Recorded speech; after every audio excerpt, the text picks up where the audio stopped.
Wow.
you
Happy Wednesday, everyone. To make it a little bit better, we have day number 2 of Western Europe coming your way. I'm going to be your host, Nat T, and joining me for this insane upcoming game is going to be Sheep, T-Gov, Syndrin.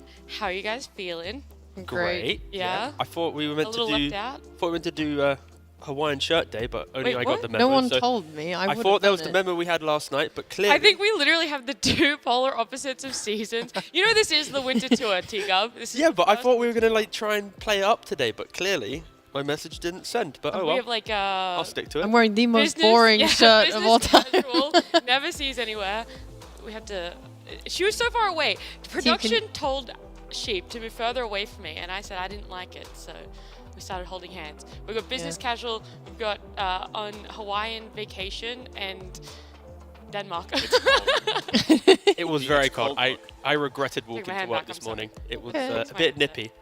But no, we're good. I'm feeling free. I'm feeling great. So yeah, let's get the Dota started. All right, well, we can get some Dota started by having a chat about day number 1 of Western Europe. That happened 2 days ago. It cured our Monday blues. We had a best of 3 happening over there. It started with OG up against Tundra. Tundra keeping their lineup the same, and I mean, it shows exactly why they ended up winning this 2-0 against OG. Yeah, I think so. Tundra, historically speaking, for the last, I want to say, year or two, have been, in my opinion, have been a little bit hit or miss. But I think they really started hitting a lot a couple of months back, and obviously that was the perfect timing for them to peak going into TI. And it looks like they haven't really missed too much of a beat. I thought they played really well this series. They are, if I'm not mistaken, the only team to beat Lena so far that we've seen in EU plus China, if I'm not mistaken. I feel like Lena's winning like every game. No, Lena lost in China. They did lose a game yesterday that I didn't see. Dawn Gaming lost with it. Yeah. Oh, Dawn lost with it. Yeah, it was on, I think, day 1 of China. Yeah. I see, okay. Your excuse, it's fine. But, okay, let's correct that statement and say Lena is more or less lost less. But they had a cool solution here in this, as you're seeing in this game from Tundra. They played the Spectre lineup against OG. OG maybe not in top form. I think, is that fair to say? Yeah, I'd agree. I think they tried to be all unique with their tri-lanes in both games at least, or at least starting with one additional support to maybe fight a bit. And I think they sacrificed DM in both games. And unfortunately for OG, this playstyle is like the stark opposite of how they used to play with Amar on the team.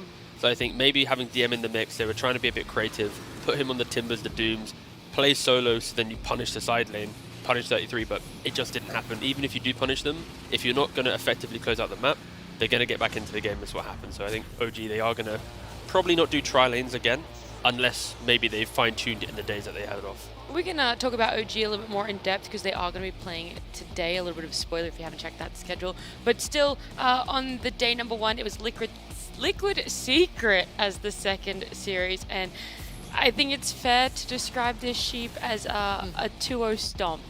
It was insane. I mean, Liquid always seemed to dominate online, and this was no exception. Their drafts were absolutely fantastic, doing it even from first pick. They were just very clean overall with, their entire gameplay. I think they just won every single lane in both games, so it was kind of like not even much to look at in terms of mid-game movements. They just crushed from the get-go and just followed it all the way through. Yeah. Also helped that they had 3 of the same heroes in both games, the Clock, the Tree, the Rubik, and then from that they got to be a little bit more creative with the other 2 picks. But yeah, it was just a masterclass in laning and just choking out your opponent. I think Secret, they drafted a little bit more rigid to how they were last tour, and maybe didn't make the adjustments that they needed to do with now Boom coming in. But yeah, it was a bit unfortunate to see the first phase Razor twice in a row, I feel. It was probably also a bit of a relief for Liquid to beat Secret, right? Like, this is a team that they have a history of losing to a lot. Yep. Even when they're doing well online, this is kind of their kryptonite. So not only beating them in a series like this, but kind of convincing, there's got to be a super good confidence boost. And obviously, as this division progresses, we're in the very early days of it. But that's the thing about these series. If you play teams early and you get toward the end and it's really close, you're going to be really happy that you got this one in the bag, right? Because Secret could very well warm up and be a much harder opponent in, say, 2 weeks. The final series of this day was a little bit different than the first 2. It went to all 3 games. It was Gaming Gladiators up against Entity. Entity took game 1, but Gaming Gladiators, I didn't know how to word this, but essentially it was whoever had Lena. When it came down to draft. I'm not saying there's nothing else in terms of how they were playing, but this series very much was who got their hands on Lena, and that is who won which game. Yeah, I also give some props to GG, having resilience in the games as well. Sure, they had the Lina, but they were under a lot of early game threat from Entity's lineups, a lot of pressure, a lot of jungle invasion. But they had this Quinn Pangolier in game 2 and 3 that was able to like rebuttal that pressure to alleviate some time for Lina to actually farm the triangle and then become the OP hero that we know her to be. So I think Entity, they showed us some fun, aggressive styles, but they didn't have that ruthless nature that they had in the previous tours where they'd close out these games. It was a little bit more static in nature, I guess, but again, it was big props to Quinn, I think, on his mid Pangolier. And also I think Ace just having some Stellar Centaur games to just alleviate their pressure, like I just mentioned. Yeah, there were some like pretty obvious dives as well by Entity in the like game 3 especially, that I think they'll be able to look back on in the replays and learn from like this discipline. If they had just cleaned that out, I think they would have taken game 3 for sure. It was also in the final game. I'm not sure if we're going to see that in the reel here, but I do think that's coming up. So this is, I believe, still from game number 2. But in game number 3, a really nice adaptation I thought Gaming Gladiators went for that we don't see too often anymore. It was really hot, I want to say 2 months ago, but they picked a silencer in the second phase, identifying that the way Entity play and the way they win their games is often extremely teamfight centric. In that game, they even had Enigma, so it's like it was just an even better pick for that reason. But that was really it showed some good understanding from Gaimin about what the struggle was going to be in that third game, and they made the better adjustments overall of the two teams. So well-deserved win 2 days ago for them. Yeah, big confidence boost for Gaming Gladiators there. Is I guess last year it wasn't like the most outstanding year for them. They definitely did well, but it's a great way to be able to start this year and this tour off for them. Let's have a look at standings then, I believe, because recap Oh, no, videos. you skipped the nice dive that they did that lost them the game. I did. I was like, can I keep talking about this team to see the highlights? I'm like, no, we definitely can't. We're going to have a look at the leaderboards because we saw 6 teams play on day number 1. There's really not much to it. The only thing you can really see from there is that Enigma Galaxy and Into the Breach haven't played. That's about all we can deduce. But this would be hysterical if somehow at the end of Div 1, OG and Secret were 7th and 8th. You know, they are the meme teams, but no, of course, it's the first game. We haven't seen everyone play. It's going to shuffle up, so yeah. Yeah, day 2 is going to be a little bit more of a make and break. But something we're doing here on Western Europe at the start of each broadcast day is we want to highlight a team. We want to talk a little bit more in depth about them, how they're kind of coming to fruition, maybe the ideas that you have for them. And we're going to have Secret today. We're going to have a chat about them because yesterday it was that very difficult sort of start for them against Liquid. And in 2022, Sin, do you want to give me a little bit of a rundown here? You got a nice graphic to help you about. Oh, that's good. Because I don't know this team. You didn't know anything about them, so there's a little graphic to give you some info on them.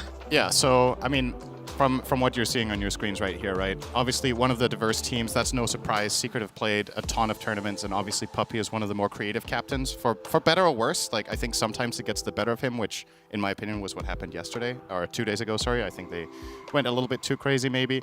Obviously, in terms of diversity and wide hero pool, those two kind of overlap. Nisha played a lot of picks last year. He's not in the team anymore, though. Let's see if Boom can match this kind of hero pool of 35, which is pretty formidable from Nisha there. Average long games, also not too surprising. Secret's historically been a pretty late game oriented farming team. Yep.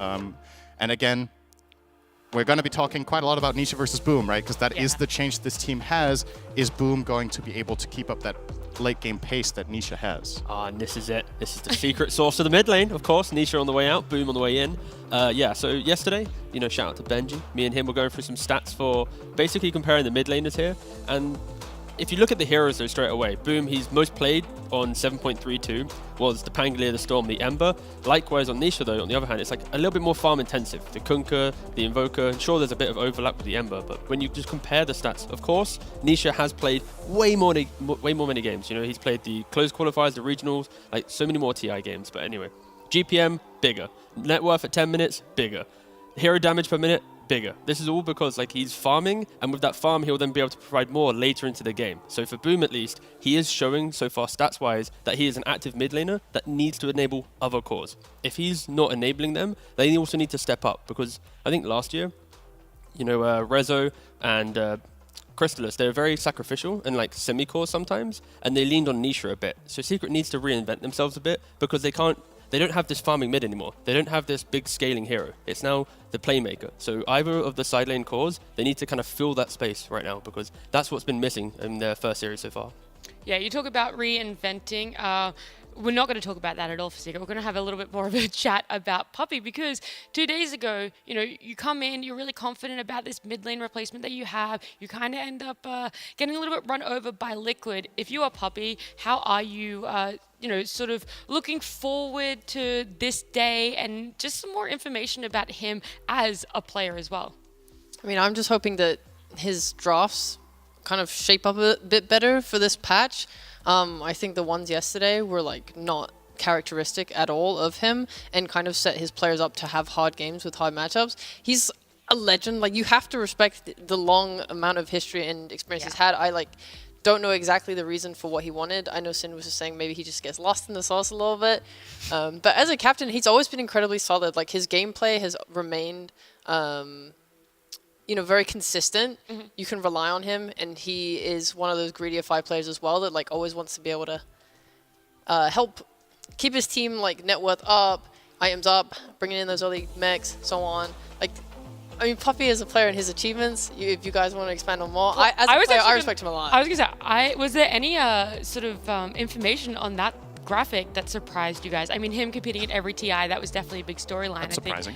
I was going to say, I think most of us already knew that. I was actually going to go the other way. But the fact only 2 teams, despite his long career, is, maybe something else. No, I think the fact he's played on 2 teams, that's pretty cool. Of course, everyone knows that again, but there's not a lot of players that are able to have that type of storyline, and for Puppey at least it shows his kind of maturity in the game, because after leaving Na'Vi he moved to Secret and then he kind of got to that position of being player owner, and I think he was the first team to have player ownership, right? I believe at least sounds right. Sounds about right. So Yeah, and that's kind of how we're shifting to teams at least nowadays. So again, it's less about the Dota and more about what he's kind of done within the scene, the maturity he's had, and maybe we see some different drafts today, like Sheep was mentioning, but Puppey's been around. He'll always bounce back. He'll always find that. It's Secret normally loses the first 2 games or so.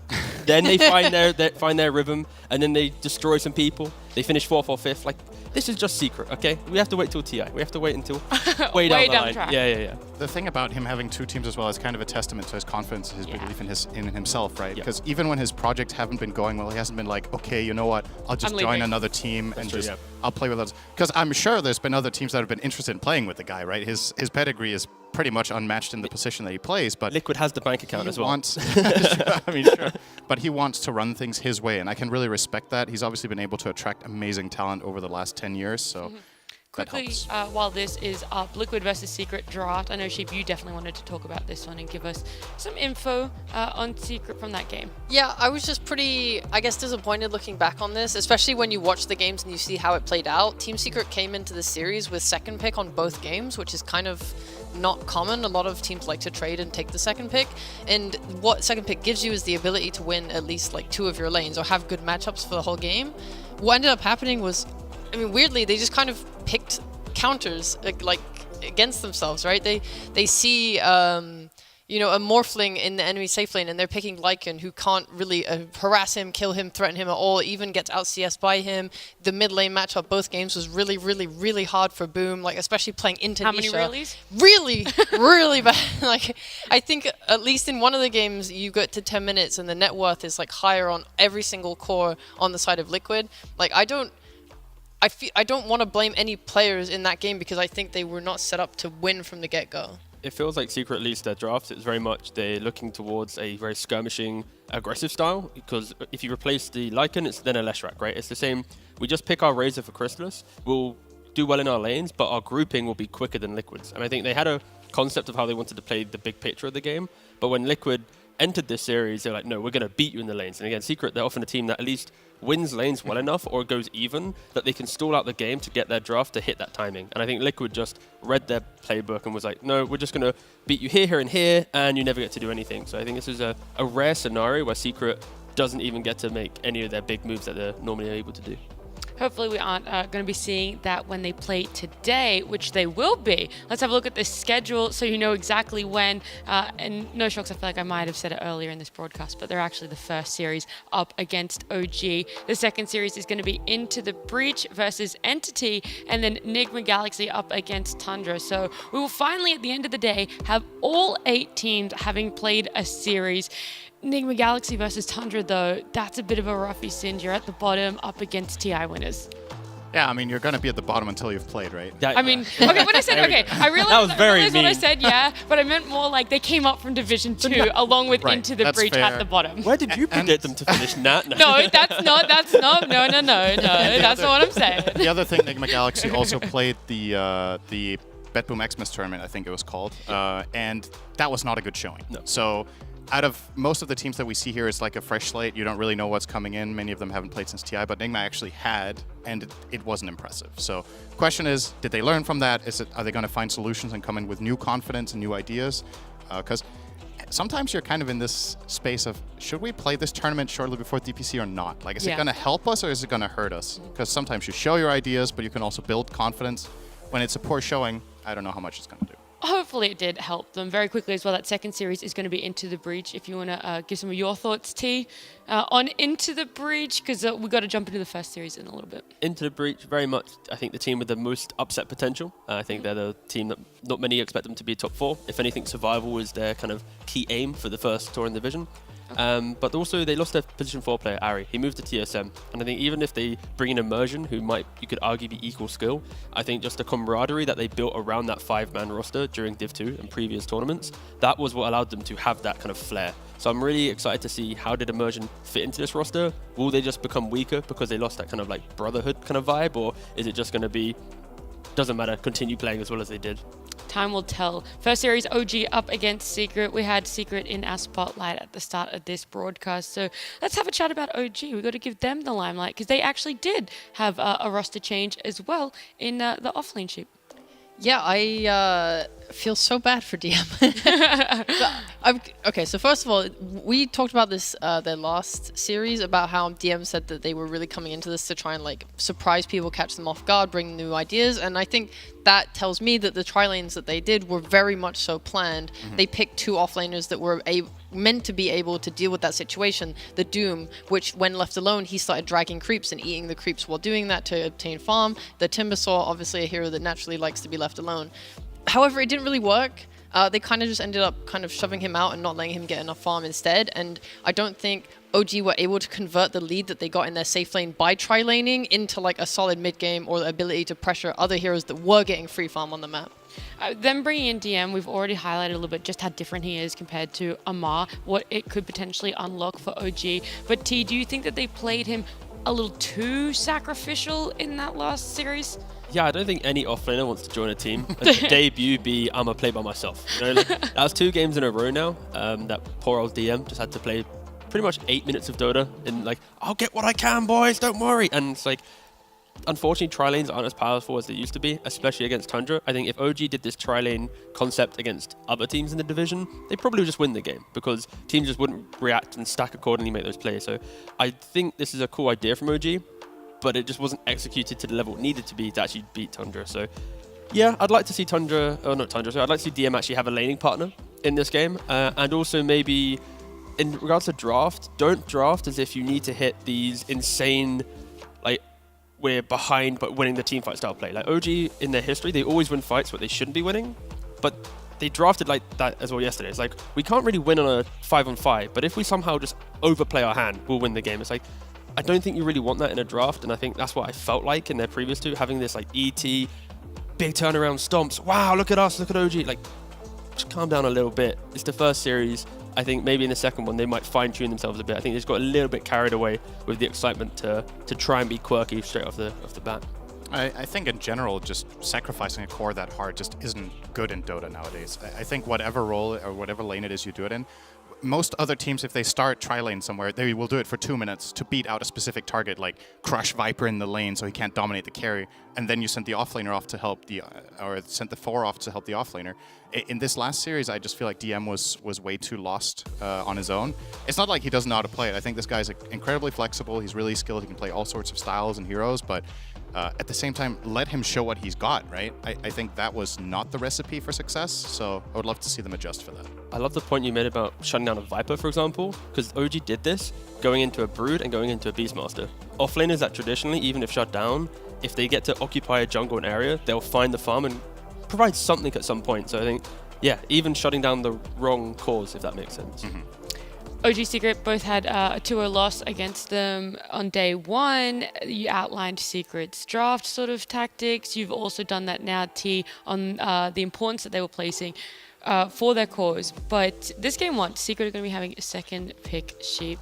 Do you think that there's going to be... Yeah, I was going to say, do you think Three Razors, boys? there's going to be a change up for Secret on what they are going to be focusing on with the Razor? I'm Sorry, hoping. what would you okay, hope? What do you want them to change up? I think they'll just draft better. I mean, I don't like. It's very simple, but I do think that they'll look at yesterday's, be like, okay, this didn't work for us. Today we're gonna fix that area. Especially like when you have Boom on Secret, and you look at how good his like Pango was in previous team, right? And then you give him a hero like Leshrac. He's good at Leshrac. He plays Leshrac. However, it is like a farming mid. I think maybe just give Boom like one of these team fires that he's good with, and let them run with that and just play around that. That could be really good for them. I mean, they will have had talks about this, and they'll know what they want for today's series. I'm honestly down for this Razor hero to be picked up, and then here's a bin. Oh, I thought you were going to say picked up in the draft. And then put it down there, and then maybe second phase, you see an opportunity, you see like the life stealers, some trolls, you see some reason for it, but... Then you might go, you know, and then you go back dumpster down, diving, back in, up. and then you bring it back out, you know? But I would really don't want to see Razor. I think we've seen so many games in now, SEA, China, all the regions. Razor is not this prominent opening hero that drafts. I think that's a thing that Crystallis brought from Creepwave when he first joined Secret. It's something they tried to force a lot. I think Sin knows the win rate on this hero, on the Crystallis Razor. What is it with Secret? Was it 3 and 15? Something like that. It was. It's not very good low. on Secret. You had a really good win rate in Creepwave, but with Secret, the Razor has not had That's so rough. Exactly, and it's like crazy. It's one of his best heroes. I think he plays it well, but it's also a matter of does the team dynamic and does the patch lend itself to that hero? I think it's one of those heroes that was so powerful that everybody was trying to figure it out and found the solutions, right? What would you like to see? Yeah, so what I want to add based on the series they had against Liquid, I think the single biggest problem that Secret had in that series was actually Nature's Prophet. And I think they're going to adjust to that by either rating it higher for themselves or maybe banning it second phase. It is a hero that DM also plays very well. It was Zai in the Liquid series. And Reso plays it too. So I think this hero is going to go up in stock with this build that we saw Zai showcase with the Shard Ags build. I think that could be really cool and could help Secret because that's a lane that it's kind of hard to lose a Nature's Prophet lane. It's possible there's certain matchups that can handle it, but most of the time he's going to do fine. He's getting his farm, and it will allow Secret to push the lanes, delay the game, and get to that later portion of the game that they're so good at. Yep, I have nothing more to ask. I feel like you guys have given me so much information on both these teams. I mean, Rezo, like, talking about his natures, that would be kind of hype to see, though, because I think Rezo is a massive key to Secret nowadays, especially with, like, how he kind of wants to be a call from the offlane, but, like, his moves are also really impactful. When he was playing his Mirana offlane, the game kind of seemed to be just, like, in shambles for them, and as soon as he hit 6, he, like, TP'd mid with his ult on Mirana, used it, and they went and instantly killed, like, the sniper, Nisha's sniper, and that kind of move is so good, and then you know, the ult takes down, he gets it off cooldown, he tries to do something again. Like, he was very much a forward playmaker for them, and it just kind of was hard because they were so far behind that eventually these moves that he was trying to force to make ended up in, like, the team kind of getting wiped. So I think that they have really good ideas and they have really good players with good mechanical skills. They just need to get through the laning stage, which is why with the second pick, I just really want them to actually have winning lanes so that they can make those plays and actually be in a really good position to do it. Yeah, I mean, if we ignore draft for a second at least, I think Secret and OG are both going to be really happy that they're coming into this series because both of these teams are very similar in nature in regards to, like, the greediness of the, like, at least the offlane aspect, and then you've got the playmaking mid with the semi-core / carry. Like, there's some similarities there, and for Boom, he wants to go up against, like, you know, some BZM, some guy who plays the same way as him. So it's not like, if I'm making a play over here, he's greeding it up. No, he's going to be like, oh, finally. Another, like, spirit player. Fight. I can go fight, you fight, we fight, you know, like, so I think, at least for Secret, they're coming into the OG game. It's draft-wise, again, it's like these small things, like, will they maybe ignore the Razor? Are they going to think about the Fury a little bit more? But I think they'll be a little bit more comfortable knowing that they don't have to completely change up their playstyle because it's not like they're playing up against some super defensive team that will just outplay the map on you. Like, OG isn't that type of team. They're the, we win the fights, we take them to you. So yeah, I think Secret's playstyle also naturally lends well into OG. I do think this is a pretty good point about Boom, though, that maybe should make Secret rate second pick less high because Boom doesn't really dominate mid. This player, you don't generally see, when he was in Gaming Gladiators, you didn't really see Gaming Gladiators draft for Boom to crush mid. Exactly. He had, like, a stable set of heroes. He will he will draw the lane or he will do fine, and then his impact on the game happens in the other lanes. So if you're playing like that, is it really worth it to take second pick, which is generally a pick that you use to maybe like get a gotcha pick mid where you're going to play sniper against Ember and crush him, you know, or something like this? Because I don't think Boom's playstyle works that way. So maybe Secret prioritize first pick and get some of the more important heroes early if you're not going to counterpick the cores that much anyway. You just need to, if you are second pick, if it is Boom having that hero, it needs to be like the best hero possible. Or again, I just don't really see Crystallis hero pool also being a second pick hero pool, just like, haha, we got you, you know, like he doesn't really play the big carries. He plays more like the Slarks and stuff, but maybe that could be an option. But yeah, it's more, I think Rezo's the key player for me in Secret. Like if they want to now improve based on Boom's entry, it's like that offlane, how Rezo utilizes his offlane hero pool, it needs to be those, we got the Furions against you, the Lycans, but we picked it in a spot where the rest of the draft is very cohesive and clean. I guess that's another way of looking at the second pick is that, okay, if we're not going to pick laning dominators, we're going to take second pick so we can at least pick possible lanes. But the problem, like she pointed out, well, if that was the idea yesterday, it just flat out didn't happen. Yeah. So that was not really, we didn't really see the value out of that. But let's see what adjustments they've made. If there's something Puppy is good at, it's adapting. Like this guy's very fast. I think a lot of captains historically are not as good as this guy at recovering from losses and just tweaking things between series. Sometimes he's very stubborn within series. Like yesterday's like, yeah, guys, this idea didn't work, but we're going to run it back and we'll change a few things. Very little. Kind of ran into the same wall. But I think today is going to be different. There's an adaptation already, the Bat Rider, for example. Yep. Because like, if they are going to keep with this tree as a second pick here, like tree +1, then you need to respect that 8-pick Baton already putting in. And now, OG at least, it's like, okay, tree is an option, but I think that's nothing too crazy. 10 seconds remaining. Is this Alina banned first phase still, even though we've seen it lose twice? Out of 15? Out of a million games? We'll see.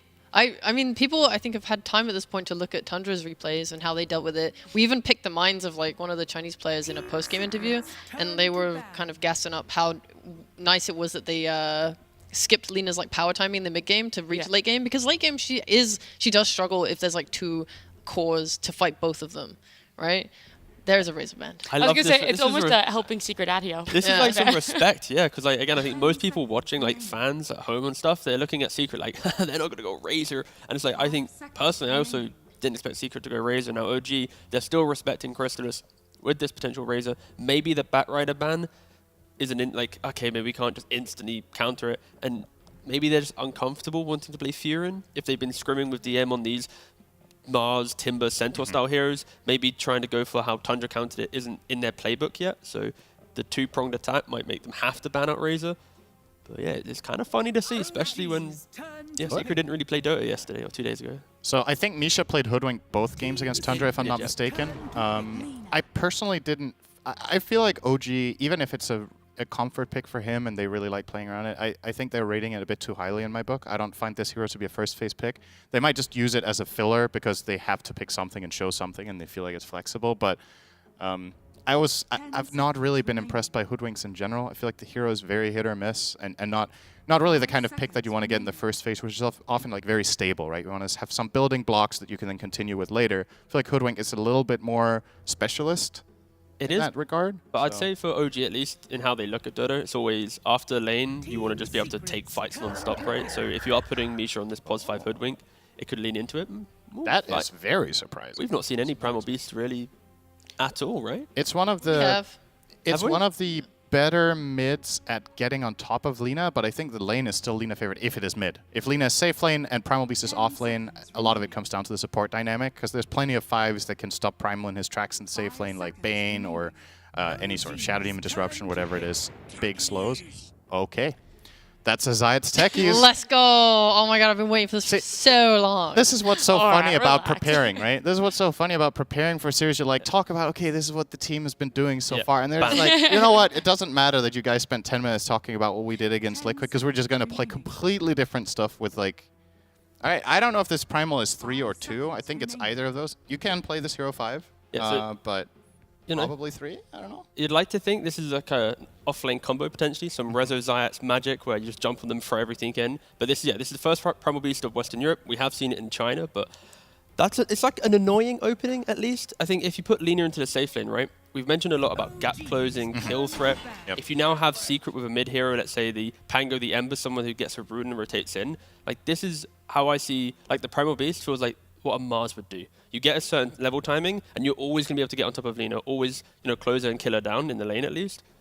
So I like the idea at least, but then you know, Misha gets his clockwork, and now It's a he can really good just counterpick. bully everything inside that. But I love how much we get to see Clockwork. I love this hero, and Same. I think it's been probably a bit overlooked. And now that the meta is changing toward this like hardcore backliner, artillery like Sniper and Lina, I think Clockwork gets more of a place.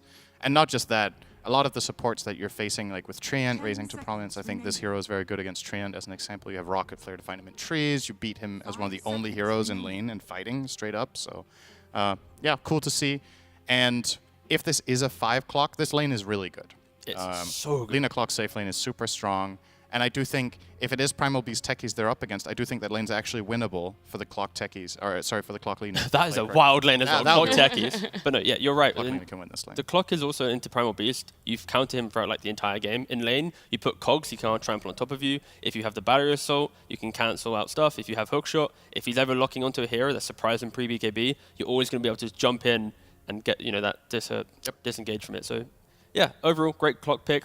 If you have to look at both, OG's lineup, of course, looks way better just because it's strong meta hero and a hard counter. But again, Secret, they're cooking up some stuff. You know, let's see what they go with it. Yeah, but I will bat for Secret's heroes because I love techies. They buffed the. You would, wouldn't you? Yes, I would. Thank you. It's a personality trait. All right. Yeah. I don't know why I'm being attacked. I don't know why either. I'm just you trying to like hype up the boys. So Techie's got some nice buffs to the cast point of Sticky Bomb, the one that you throw in, and it makes it much easier to use it in the lanes now and like actually hit it because there's a little hit or miss before.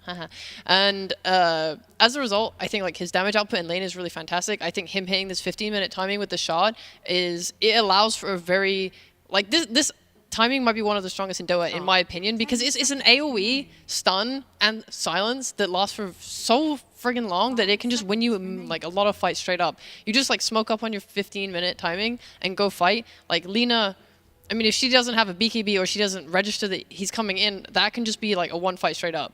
I think the ability to kind of collapse on anyone with a smoke or just a fight in general with this techie shot is like such a game-winning like way to play fights. I rate it so highly. I just think like all the points you guys bring up are valid, but I think this techie shot is insane. Yeah, it's very good. Oh, I was going to say, I have to ask, are you guys dissuaded from having the Primal Beast as off lane after you highlighted how good those lanes would have been matching up against the Lina, in favor of the Lina? I think it depends on how Secret opens up in the second phase. They could easily do some like silencer opening pick. So now if Primal Beast goes in the mid-game fights, you'll always be able to global and cover that. Again, like you mentioned in lane, I think the Clockwork prevents Primal Beast from destroying the lane, but there's always moments where if Clock ever steps away, you'll be able to kill. Like it's a good lane encounter, but after 6-7 minutes, there'll always be moments to punish. It just prevents the lane from killing from minute 1, basically. I mean, you've also got to look at the fact that do you want to upgrade the hero? I think if anything, you downgrade Primal Beast here. If he doesn't play 3, I think he has to play 4 or 5, and that would probably be 5 with Zayats and Techies, right? Because I think if you give this hero mid priority here, for example, once again, the Clockwork matchup is not great. You're probably not facing the Lina in mid either, so you can get counter-picked in the mid lane. And Primal Beast has some matchups that are pretty bad, actually, in mid, that you can get exploited in, such as like... The Viper again. Yeah, I mean, I don't know if OG are very likely to run that in the mid, but I would rather just see it on 3 here and just keep that a lock. My main concern with this top lane is actually not the Primal. It's what is Techies going to do if Clockwork finds him in the trees. Techies has literally no counterplay to this hero. If you get Battery Assault on top of you, you can't jump away because the cast animation is too long. You can use 1 Sticky Bomb. That's basically it. So I think Zayats needs to be very wary of playing in the trees around this top area. If that's, or I say top, it's going to be bottom. They are Radiant, but you know. Could be one of those things where it's like you get level 3 and you don't care, just kill the Clock instead. And then once you kill the Clock a couple times, then he's scared to really come back to the lane. I don't know, I feel like there's... Do you kill him, though, with this lane against Clock Lina? I don't know. At Like, 3, maybe you do? I mean, it's more like depends on the resource management and how they approach the lane, right? But, Turn to pick. okay. I mean, at least until they get raindrops, if they can hit their 3 fast and go, I think they can get kills. I just do love Clock, though, so don't worry. I'm still a big Clock fan. I'm just trying to not have that bleed through into my analysis. Otherwise, you know, I'll just be Clock all day, you know. One more thing to mention. I can talk about this hero all day because it's like my favorite hero. But when you do play clock 5 versus 4, I think the itemization that you go for in the safe lane is different, right? What you usually see from 4 clocks is that you go boots, tango, and then you rush tranks. But when you're playing safe lane, you sometimes have more stats. You might buy a couple of branches and a ring of protection or something, or like a stick and a lace, and you're going to have a little bit more in the way of tankiness, which might just shift this just enough in that direction where that burst these two heroes offer isn't going to be enough. But okay, we've talked enough about that. Let's see now. Marcy is another curveball. Now I think Puppy might be playing techies.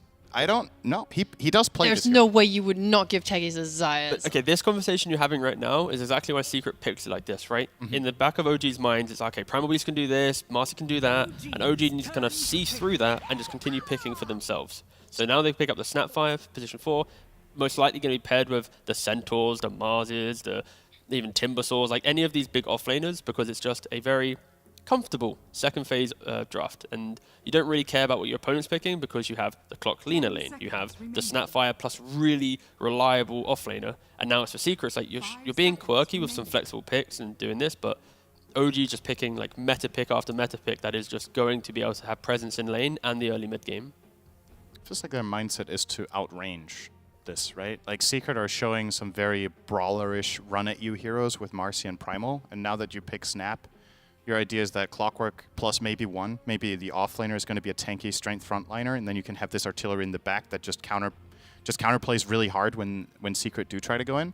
I think the Snapfire is an interesting idea. A lot of the time when we see this hero, it's because there's some sort of value to Little Shredder, like there's something you want to destroy. In this game, that's not really the case, unless you're going to be a god and just destroy every mine with one attack when you're running in against techies. Buys Blink Force. That doesn't really happen throughout the fight. That's probably not what's going to happen. Okay, and there's a Tusk. So this could be a 3 on the Tusk, obviously. That's possible. It could also be BZM, yeah. Could be BZM on mid Tusk. I do think DM does play this as an offlaner if they want to go that route.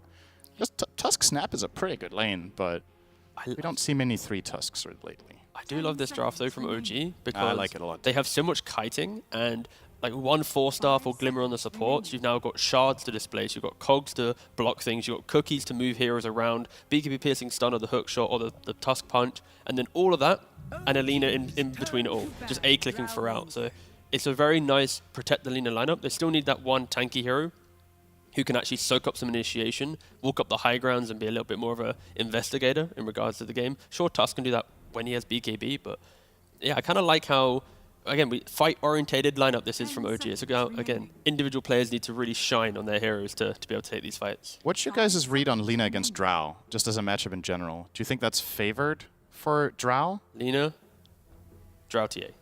Yeah. Lina Budget Lina. Lina Yeah. just seems like the top of the top right now. So Secret are picking this because it's like there was no better choice, right? Yeah, Sniper's Or- banned out. I think we've seen teams pick TA into Lina. They have and if it nobody benefiting from marksmanship. All their heroes are melee. Yeah, And is the Drow protected is my concern here. Like, OG think can so. get on top of her, right? I mean, you have like, assuming this is going to be like a Rezo Marcy, and he's rushing his BKB. Like Yeah, he it's always probably does. going to... Yeah, who knows what. Probably. I mean, okay, whether the Primal or the Marcy is a core, they both rush BKB, so they're both going to be able to be the ones that go in for Drow and give her bodies. But what concerns me more is just the fact that, like, you see other teams try and play heroes that can stall out to reach timings that are better than Lina's. This does not strike me that way. Marcy and Primal are both like... It looks like they want to take the fights that OG want to take, and I think OG maybe win these ones, especially because they have innate gap close on Clock and Tusk for this Drow, who's going to really struggle to take part in these mid-game fights. They banned Axe. Yeah, both teams respecting the offlaners here still. I think for Secret at least, like they need that jump, right? They need that extra something. Because Secret, I think both teams have identical drafts in concept where they have the big ranged carry, but then they have multiple forms of jump, right? So you have Marcy, Primal, and Techies all happily jump backlines. Lena's a little bit under threat. OG, they've got the Snap with Mortimer Kisses, the Tusk, the Clock. They can also jump the Drow. So both teams are drafting kind of the same style, the same way. It's on execution a little bit. OG's here is a little bit, I mean, a lot more meta-based than Team Secret. But I think OG, the Axe ban, sure. It's OD ban. some Holy DM respect. moly. Didn't expect an OD ban, but I think for Secret, I love the Centaur ban. Just OG wants to be scrappy, wants to be in your face, and Stampede would just simplify that too much. Is this a tell? Because obviously OG have the next pick, right? What hero could OG want that these two would be an issue for? Remaining. There has to Off? be something. I think I So, don't know. 5 seconds. like, remaining. Axe is usually considered a good counter against melee carries, right? But that's probably, I mean, it could be BZM mid Lina, right?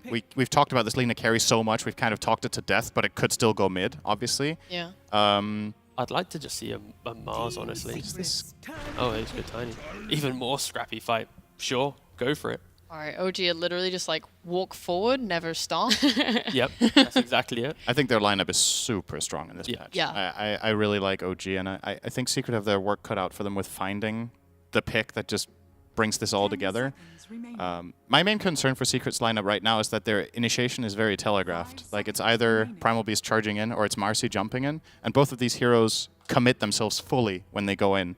On OG's side, you have more of like this poke and prod that you can do, or you can let your support just do the job. Like a Clockwork can go in, Tusk can shard, you can start with Avatos. This I like a lot as an idea. This is a way lower commitment initiation with Xmark. He should have a pretty good lane matchup mid against what looks to be a BZM Tiny. I think it's fine lane for Kunkka. I think this might have been the single best hero that was left here for Secret, so I like that choice. I was thinking of Kunkka for Secret because it's like when you look at the heroes that you picked before, you don't really have a defending hero. So you need someone who can just soak up, and you have a lot of counter initiation or at least jump. But you need someone to also just hug the drow, keep her alive, and boom, if he picked his Pangoliers or any of these heroes, they're also ditching the drow in the fight. It's like, see a drow, hope you don't get jumped, but it's inevitable. So now they pick up a Kunkka who can buy BKB, maybe go for the Ags, or at least just be strong enough so that now the drow and Kunkka hold hands throughout the entire game and can threaten OG a little bit. And Kunkka is, I think, one of the best old school heroes about just beating skirmish lineups. So I like the last pick from Secret. It is a lot of pressure on Boom to step up, but I think OG's lineup is just, it's so filthy, scrappy, and aggressive. It's hard. You lose a fight, you can go again. Like, you don't have cooldowns you're waiting for. I'm gonna stay resolute on this 15-minute techies shot timing. I believe that is their win condition for taking these fights. It's not even Secret you have faith in, it's just techies you have Just faith in. techies. Like, if they start a good fight with that around the Roche pit, they can get the Aegis as well, and they can like try and snowball off of that. They definitely have the heroes to allow them to do that. So I believe in them. Do you believe in 5 Marcy? I believe in OG a little bit more. I mean, look, you guys have described everything that you expect from both of these drafts. One thing left to do is just to see how it plays out. Game number 1, we're jumping into it. It's B-Cup and Lacoste. Thank you very much. Coming into this second game for both these teams. They're both coming off a loss at the moment, so you got to wonder where the mentality is at for both these teams, because it's a condensed season. It's not like the previous years, and you know, we've thought about the mentality of both these teams, and I think we've got a clip coming up with BZM and his thoughts about the DPC and his mentality going into it. So it'll be interesting to hear what he's got to say. Going into the DPC, I don't think there is a strat ever with us, because we plan whatever we want. It doesn't matter which team we play, it doesn't matter when we play them. I think we just 30 go seconds in left. and make the best pick we can and play the best Dota we can. And whatever comes out of it is whatever happens. That's a great mentality to have. Pretty much, you know, I don't give a damn. Like, I don't give a damn who we play, who are we playing next. We're going to pick the heroes that we want to pick and play the best Dota we can. And I like what they picked for themselves. It's a very straightforward, easy to execute lineup. Every single hero on their draft does have a stun. Looking like they're going after the bounty, but will be just a quick hello and goodbye. Yeah, the mentality part is always interesting to me because, you know, me personally don't have that professional experience, and I can only imagine just going into my pubs. If I didn't give a damn, I don't know how I would do. I mean, I already care so much and do so poorly. So it's always interesting with the seasons changing, right? Like, it's more condensed, or you have different people coming into Division 1. It doesn't matter who's in Division 1. We're going to play our game. Yeah, especially for Europe West region, because it's so stacked, it's insane. Like, any of these teams could pretty much take it. And looking at some of the heroes that they have for themselves, ooh, very aggressive move here. Yeah, on Puppy already. Ooh, getting a little bit low as Tiger was going in with the first level in tag team. Not getting that kill onto the Marcy, and that sends Puppey away for the moment. He's only got himself a couple of tangos to work with. And we're looking over bottom, and no, we're not. Now we're looking top. A little bit of back and forth as Puppey and Taiga. We see this a lot. Just the supports trying to go after each other and maybe get a kill or so as the trample is in from Resolution. Misha looking like he's going to give up first blood to Zayats, and that will be Techies. He will run him first down. blood. It's a very strong lane. Panel did mention the buff on sticky bombs, or actually Well, managed say. to land it. Zayats does have a fairy fire to work with. He's fine. Never in doubt. Look at the build on Primal Beast, Raid Band. You know something is OP. Like, when you look at the inventory, you're like, this is not right. This is not what he's supposed to have. But the item does give you, like, it's the best out of the three, definitely. What, to explain it to the people in chat, what makes it the best one of the three? Armor. Level 25 minutes into the game, armor, very good. Compared to what Null Tally gives and what the Bracer gives you, this is just, without a doubt, the best one. And to talk a little bit about the offlane, Snapfire, not the usual offlane hero that we see. It's been very popular during the last DPC in South America, but I've seen it so many times in pubs. It goes down to this hero has a good overall stats gain, and with the buffs, the Guardian Greaves / Mech, this is the build that I've seen offlane Snapfires go for, where you become tanky. Since the Raid Pack nerfed, you needed something to tank up in the team, and how's mid doing? 14 CS, 15 on Tiny against the Boom's 11. Kunkka, definitely one of the Boom's better heroes, besides his Spirit. Do you think that Boom's got a lot of pressure on him coming into this team? And how he's got to play and how the microscope always feels like it's on him over mid in every game at the moment? Most definitely. These are some big shoes to fill, considering that, at least in my book, I'm just straight up gonna call it, Misha is the best player in the world. He's been the best player for a long, long time, because he's been so stable. One of the weaknesses that a lot of other players do have, and definitely under a microscope. I think the same can apply to Shiro in LGD. Since Ame retired, like, he's gonna be definitely every single mistake, small one, is gonna be pointed out. BZM tosses him underneath the tower. Yeah, not really taking much damage there as he's just tossed into the tower and walks away. The CS is kind of even out for the moment, and Taiga unable to take away that sentry, and Marcy is able to keep it alive as Misha getting low once again. LSA is going to miss. Yoragi looking to get something as the side of Secret were looking to dive Misha.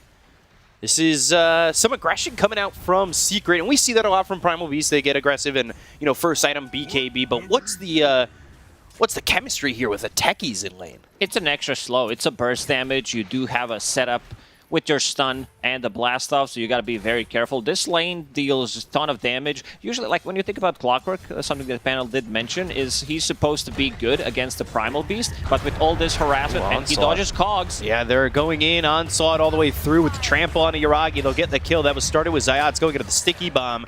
There was another one on Misha. It'll explode and almost kill him, but then with the blast off, they'll get the kill, and then he's going to kill himself to the tower to come back full health, full mana, and continue to have that aggression down to the off lane for him. Yeah, Misha kind of wanted to die there. He stood, did not want to use the Fairy Fire, did not have any HP or mana left, and then Zayats denies himself to a tower, is going to come back, as you said. Same goes for Misha with the full HP, full mana back to lane. If you're wondering why Lina is such a popular pick, like why she's so strong, she does have that NA in the name. Like, that's one of the reasons why she's one of the hottest heroes right now, one of the best ones. Because of NA? Yeah, it's like... Has that ever been true? NA the hottest? Throughout whole Dota history. Oh, okay. This is a farm machine. Lina, jokes aside, she's one of the fastest farmers in the game right now. And here they go again. Blast Double off silence. onslaught. They want to go through. They want to get in on this. Sticky Bomb's not actually going to land. They've got the cogs around Resolution, so Yuragi's going to have some space to start throwing out some right clicks. There's not really much Zayats can do now that he's used both the Sticky Bomb and the blast off. He's got another Sticky Bomb available, but the LSA lands, and with the battery assault coming out from Misha, Resolution will drop. So the aggression, it's a double-edged sword. It puts you in deep if you land, and maybe you can get those kills, but it puts you in a position to really pay for it, and that's what it shows right there. As OG's able to really good cogs from send Misha. it back. Yeah, the cogs, the LSA, and that is a second kill. Misha getting another one as Zayats gets caught by the cogs from this clockwork. This time around, Misha using really good cogs, trapping Primal Beast, stopping most of the damage that's supposed to come on Lina. And this game, I mean, this lane is really fun to watch. Good torrent coming out from Boom. Will secure him the rune, but there is a rotation from Taiga coming up, some body blocks from BZM. Double TP coming through from Secret. BZM's in a little bit far. It'll go to the sticky bomb. It'll go on a Taiga. Puppey will send Taiga back towards the side of Secret. They've got the blast off, silences both of them. The torrent lands. Boom gets a kill on Taiga. It's thanks to the dispose of Puppey that they bring that hero close enough to get that kill.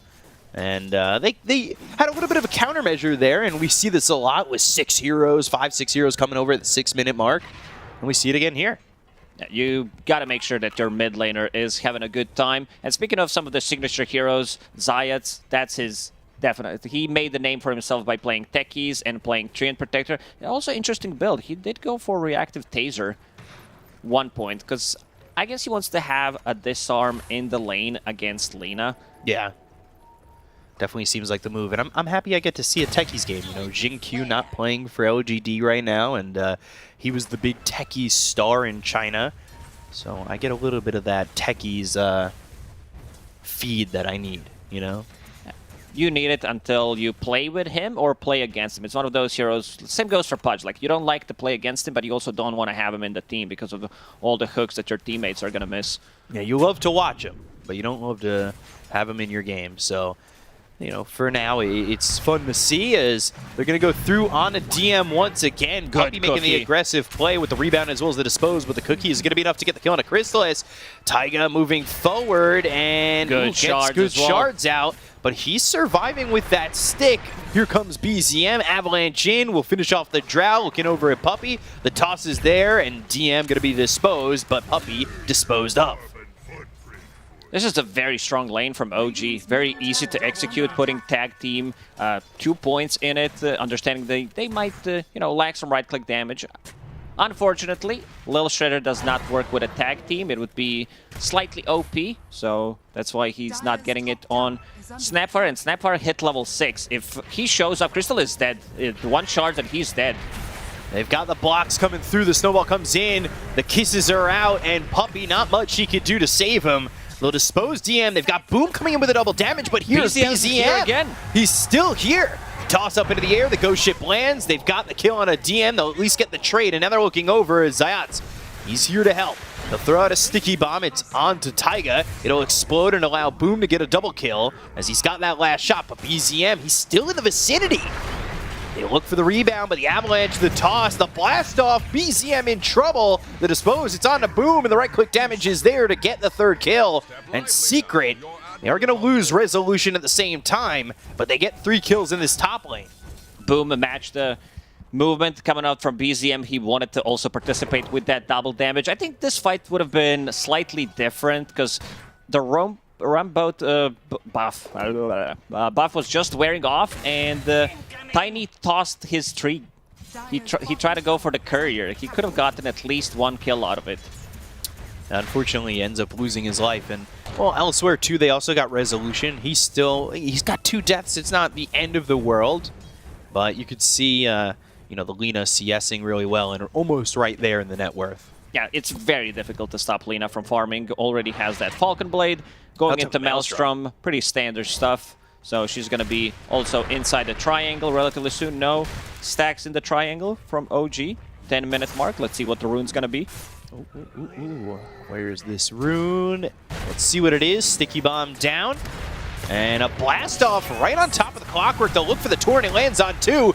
Zayats is here with the help of Puppey and Boom. They get the kill on Amisha. The onslaught in, but the avalanche stops him in his tracks. So resolution, well, he's going to be helped up via the shards for the moment, but they've got the X. It'll mark the spot in which they want to kill BZM. As the right clicks come in from the side of Secret, they'll get the finishing blow from Boom, and they'll get themselves a second while they end up losing the Techies. Secret is bringing numbers to these fights. Every single time they bring an extra hero because they feel like they might lack damage, and still Crystallis is there on the top lane trying to get some farm. Looking at the ancient stacks, there's some stack in the triangle for him to fall back to, because right now he's sitting in the middle of the pack.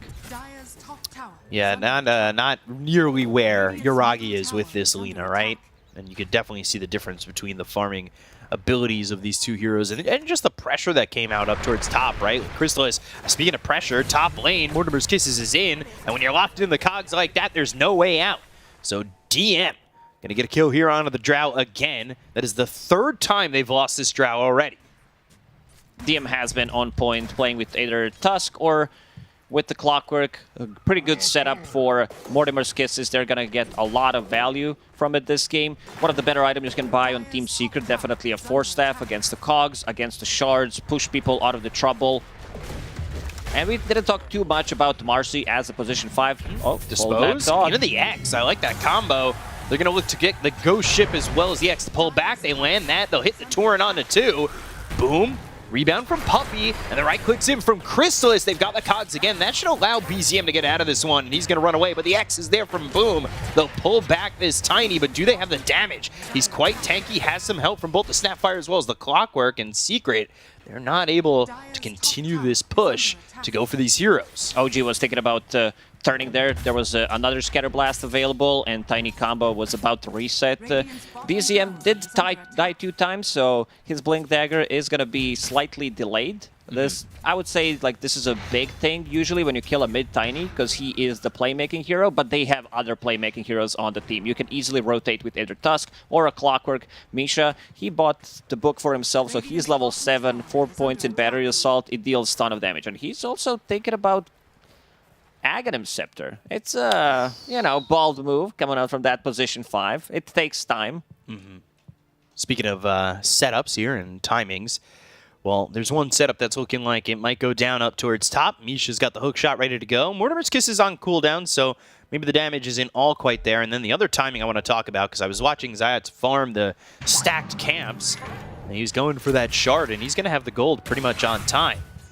You are saving gold for that 15-minute mark. This is one of the heroes that you need to have. It's pretty much same as Ricky when played as position 4 or 5, where you want to have that shard, smoke up, get the big fight, AoE silence, long duration stun is what you need. And Resolution, looking at the bottom in the middle of the pack, trying to farm up a BKB, pretty standard stuff coming out from either Primal based on a mid lane or from the off lane. It's the same build. Yeah.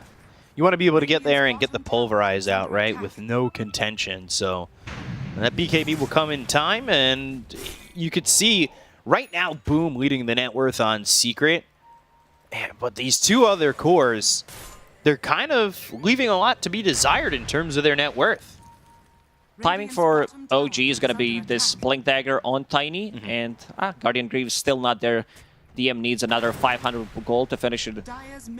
Lina doesn't have a BKB yet. I've seen Lina's mostly farm until they get the BKB because they don't feel too safe joining a team fight. Right. So Smoke only on 3. Rest of the team is in triangle. BZM not smoked. Yeah, BZM, he is not under this smoke, but they're going to make a move, or at least try to, potentially with Misha starting it off on that hook shot. BKB getting delivered to Boom. If they can't stun lock him, this could be a big issue, but if they can, from 100 to 0, and they have enough damage, especially if Lina decides to join. So there's that BKB. See Crystallis at the same time. He's trying to farm up the Ancients. And Easiest tower of my life. Naragi hits it once. Dead. easy gold. So we'll get the same thing over bottom. They've got BZM going in with the Blink Dagger. It's the Avalanche as well as the toss. Puppey's going to end up dead, so he's the first one gone. Onslaught in. They take out DM. The hookshot comes through, but the Torrent, it lands on it too. They've got the Pulverize, but the LSA follows it up from the Lina. Yuragi on the high ground has the damage. DM, Taiga, and Misha all gone. As it's 3 heroes down on the side of OG. They'll take out the supports of Secret, but well worth it for this dire side. Boom is really on point with his torrents, with his ghost ships. They do manage to burst the target immediately. DM did get the mech off, and Resolution getting closer to his BKB. Once those two BKBs are online, things are going to get slightly more difficult for OG to control them. This was the first usage of the BKB on Kunkka, and you can already see how powerful they are. Yeah, and working with that and thinking about that BKB, like he was able to get a couple slams on that Pulverize out. You see Rezo charging up the onslaught, hitting a couple of these heroes in, and the snowball just puts him right into the Torrent. LSA from Yuragi had some decent positioning. BZM realizing, well, everybody's here, I gotta go. And meanwhile, live, Puppy, Boom, in some trouble, but the Mortimer's Kisses are going to be off the mark. They've got the X. It's on the BZM. They'll also land the Torrent, but with the Cookie, there's no follow-up. Team Secret will be ready to fight again when the BKB is shot. up. Still going for Boom. Knowing he doesn't have this BKB for a little while, the Avalanche as well as the toss, they get the kill onto the Kunkka. They're going to look over as the Snowball comes out from Taiga. The Walrus Punch up into the air goes the Marcy and into the grave on the fall down. But Resolution, the Pulverize, the damage, it's going to be a little bit short to get these other heroes, but they at least get Misha. But giving up 3 for just Misha isn't exactly the trade you want to make. Big fight. I thought Team Secret's gonna wait until the BKB on Kunkka is online because they really do lack damage, but BZM, like his rotations were on point. He's been involved in 9 out of 15 kills. He's the one who's controlling the rune. Last time he did have a haste, and this is gonna be a tier 1 tower, which is gonna open up the map for OG. Pretty even game. A lot of kills, 27 kills in 17 minutes. Yeah, averaging a lot, and you can see the timings are starting to come out. You've got Techies, who now has that shard with the upgraded blast off, giving you that 1.75 second stun and a cast range up by 300. So that blast off, level 4, ready to go to try and jump in onto these heroes. And Resolution, he's almost got this BKB, 730 gold short, and then he's going into the Blink Dagger. OG feels slightly stronger right now because they do have full Guardian Greaves, which is going to soak up a lot of the damage. And you also have BKB done on Lina. This hero just, never has mana. You're spamming way too much, and you're also getting stats instead of the Dragon Slave because it doesn't scale. Like, you're thinking about the mana cost. Mana cost goes up. It's mostly about you being more tanky and having more mana pool to spam your spells. So I like some of these ideas that pro players get from either pubs or they like pioneer. They see it somewhere, and then someone's like, you know what? I can do it better. You know, I'm gonna go for stats instead of maxing the Dragon Slave. We have the technology. We can make it better. Lina is certainly a massive pick throughout all the DPC regions right now. Yeah, it's a hero that you need to ban or pick, pretty much. It's that strong. And going into Gleipnir, this is also like a newer build. I don't think it was popular a month ago, so it's your setup. It also makes you more tanky, and it does give you a setup for your LSA. So setup there for the Light Strike Array. We'll see when he gets that Gleipnir how much they're going to be able to do here from OG. Taking a look over at Rezo. He has that BKB, and then Crystallis, he's looking for the Hurricane Pike. But still about 500, 600 gold away. Yeah, he's struggling. He did die 3 times, has been involved in only 1 kill so far. They have multiple heroes to get on top of Drow Ranger. They have Smoke. 3 strength cores that can easily get there. Clockwork, he found the big boy Philly, so that Aghanim Scepter that he has queued up might actually reality. happen, yeah? Gotta dream big. Best item as a support. Nice Fillet Stone drops, and you're like, oh, I could have gold. This is great. I remember GPM talents, one of the better ones. I mean, it was a lot of gold back then. It was mostly 60, but some heroes had it higher, and also the respawn talents. Oh, yeah. Whew. The Lone Druid one. Yeah. Respawn talents plus a Bloodstone, because you could lower the respawn time with it, so instant respawn, you die, respawn immediately, then buy back and come back into a fight one more time. So you had to kill him 3 times, maybe potentially if we're talking about Aegis. Smoke action from OG. Yeah, walking in, though, onto well-placed proximity mines. And that kind of sends OG packing. At least for now. Misha, look at his position. Potentially looking to get a long-range hook shot in, but Resolution, he's going in with the Onslaught. Doesn't hit DM. So nothing doing. Just a little bit of ships crossing in the night. You still have Crystallis trying to farm. He is, like you said, he's kind of struggling in this game. And he's not as I there. say that, He's hook shot, yeah, he's bottom. So he's not going to be by this fight. He'll get the kill on the Zions immediately with the Mortimer's Kisses. The Torrent up into the air. Misha ends up falling. Again, DM won't dive up to the high ground with a snowball or anything like that. So it'll just end up being a 1-for-1. OG are more than fine with this trade. They traded BKB and a kill for only losing position 5, and they know that without BKB on Primal Beast, he's not going to feel too comfortable getting in. So they're going to use this info and get inside the Roche Pit. This is also potentially a fight where BZM has Arcane Rune on Tiny, and there's nothing to dispel it. So he would gotten multiple avalanches and toss combos in a fight. So Secret, after seeing this, they're going to respect it. So they give up the Aegis. They don't even go over to contest. Things get a little bit more difficult for Secret, needing these items to really start flowing, but they are waiting for a Drow that is struggling to find a place to come back towards the top of the net worth, and it's really just not looking like a reality of the moment. When you've got this Maelstrom on the Lina, and you've got this much space, Lina just farms. It's such a speed, it's such a level. It's like a slightly better version of a Drow Ranger, it seems.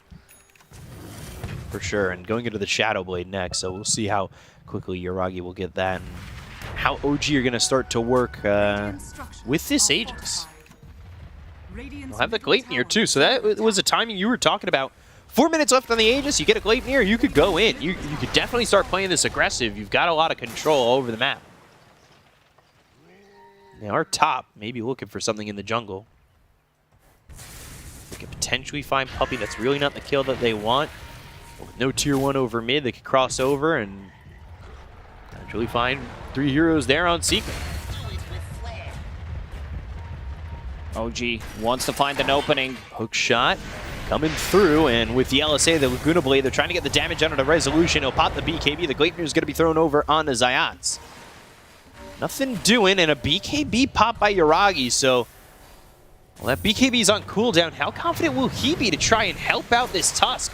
Mortimer's Kisses coming down. They're going to start to Delta split on the side of Secret. Now they get the kill on a Taiga. Crystallis taking some damage here from these Kisses, but not a lot, with no follow-up coming through from OG.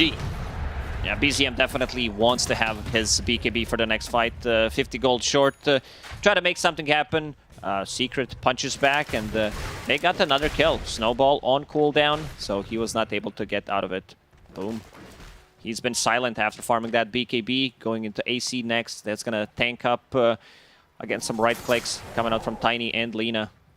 Yeah, he had a lot of kills going into the early part of this game. I would say about pre-17 minutes. He was all over the place. Got that early BKB. Now he's 6-1-6. He's doing A-okay. He's second on the net worth. I like where he's at. But like you said, you're not really feeling his presence at the moment, right? No, he's farming. Like, he kept him in the game for the first 15 minutes with his rotations, double torrents, the boats, hook shot in. Connects again. It's on a Puppey, blink, avalanche, toss, and that's a dead Marcy once more. So a mega kill streak in the hands of BZM for the moment. Misha has been pretty sharp with his hook shots. Is he still looking, yeah, he's still halfway there. Yeah, I was wondering if he still had it queued up. He's got it queued and he's got 2 pieces. Boom needs to be a little bit careful with BZM lurking, but it's a bit far from his team, and we'll see if BZM wants to make the jump. They're actually going to go the other way around. They've got the Snowball as well as the Walrus Punch. The Onslaught comes in with the BKB pop by Resolution. Zayat taking a lot of damage. He'll end up dropping. They've got themselves the Pulverize from this Primal Beast, but it's not really doing enough. They've got the X into the Torrent coming out from Boom. Hook shot. But hook shot in, and Misha on the backlines. Ghost Ship comes through. Yuragi, he's going to be singled out here, but BZM comes in with a blink as well as the Avalanche Toss. They get the kill on a Puppey. They'll end up taking out Misha. The Walrus Punch. They found Crystallize, and he's not going to be able to make it out. Can they get more of this?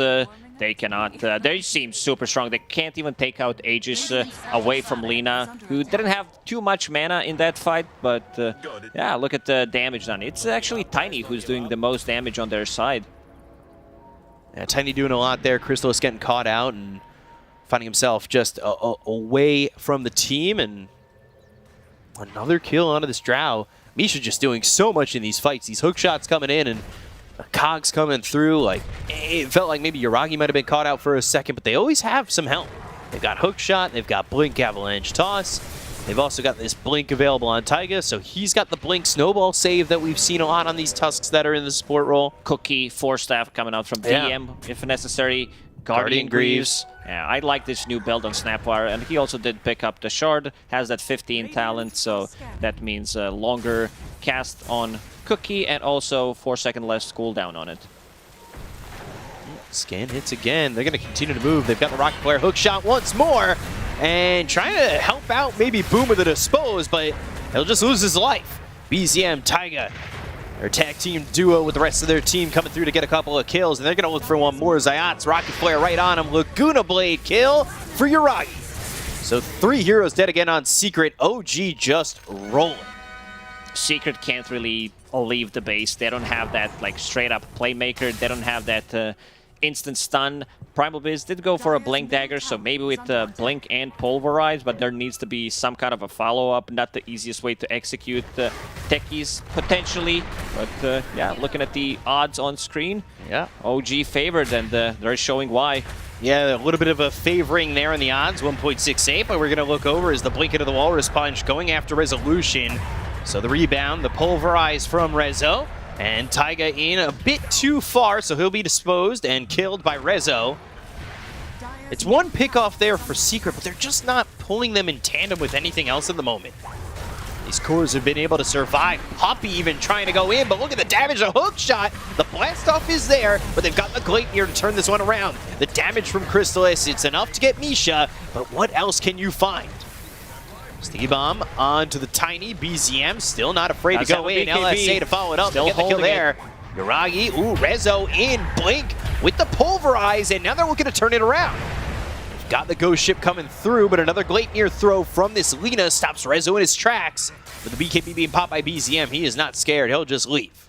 OG is so patient with their BKBs. They know that any kind of save is going to come out. This is a potential tossback, the cookie, the force staff that we said, the snowball from Taiga. There's multiple layers of save. Ooh, BZM, he's going to find Crystallis. Crystallis again, just trying to force staff away, but they've got the Avalanche, the toss, and the Walrus Punch knockout.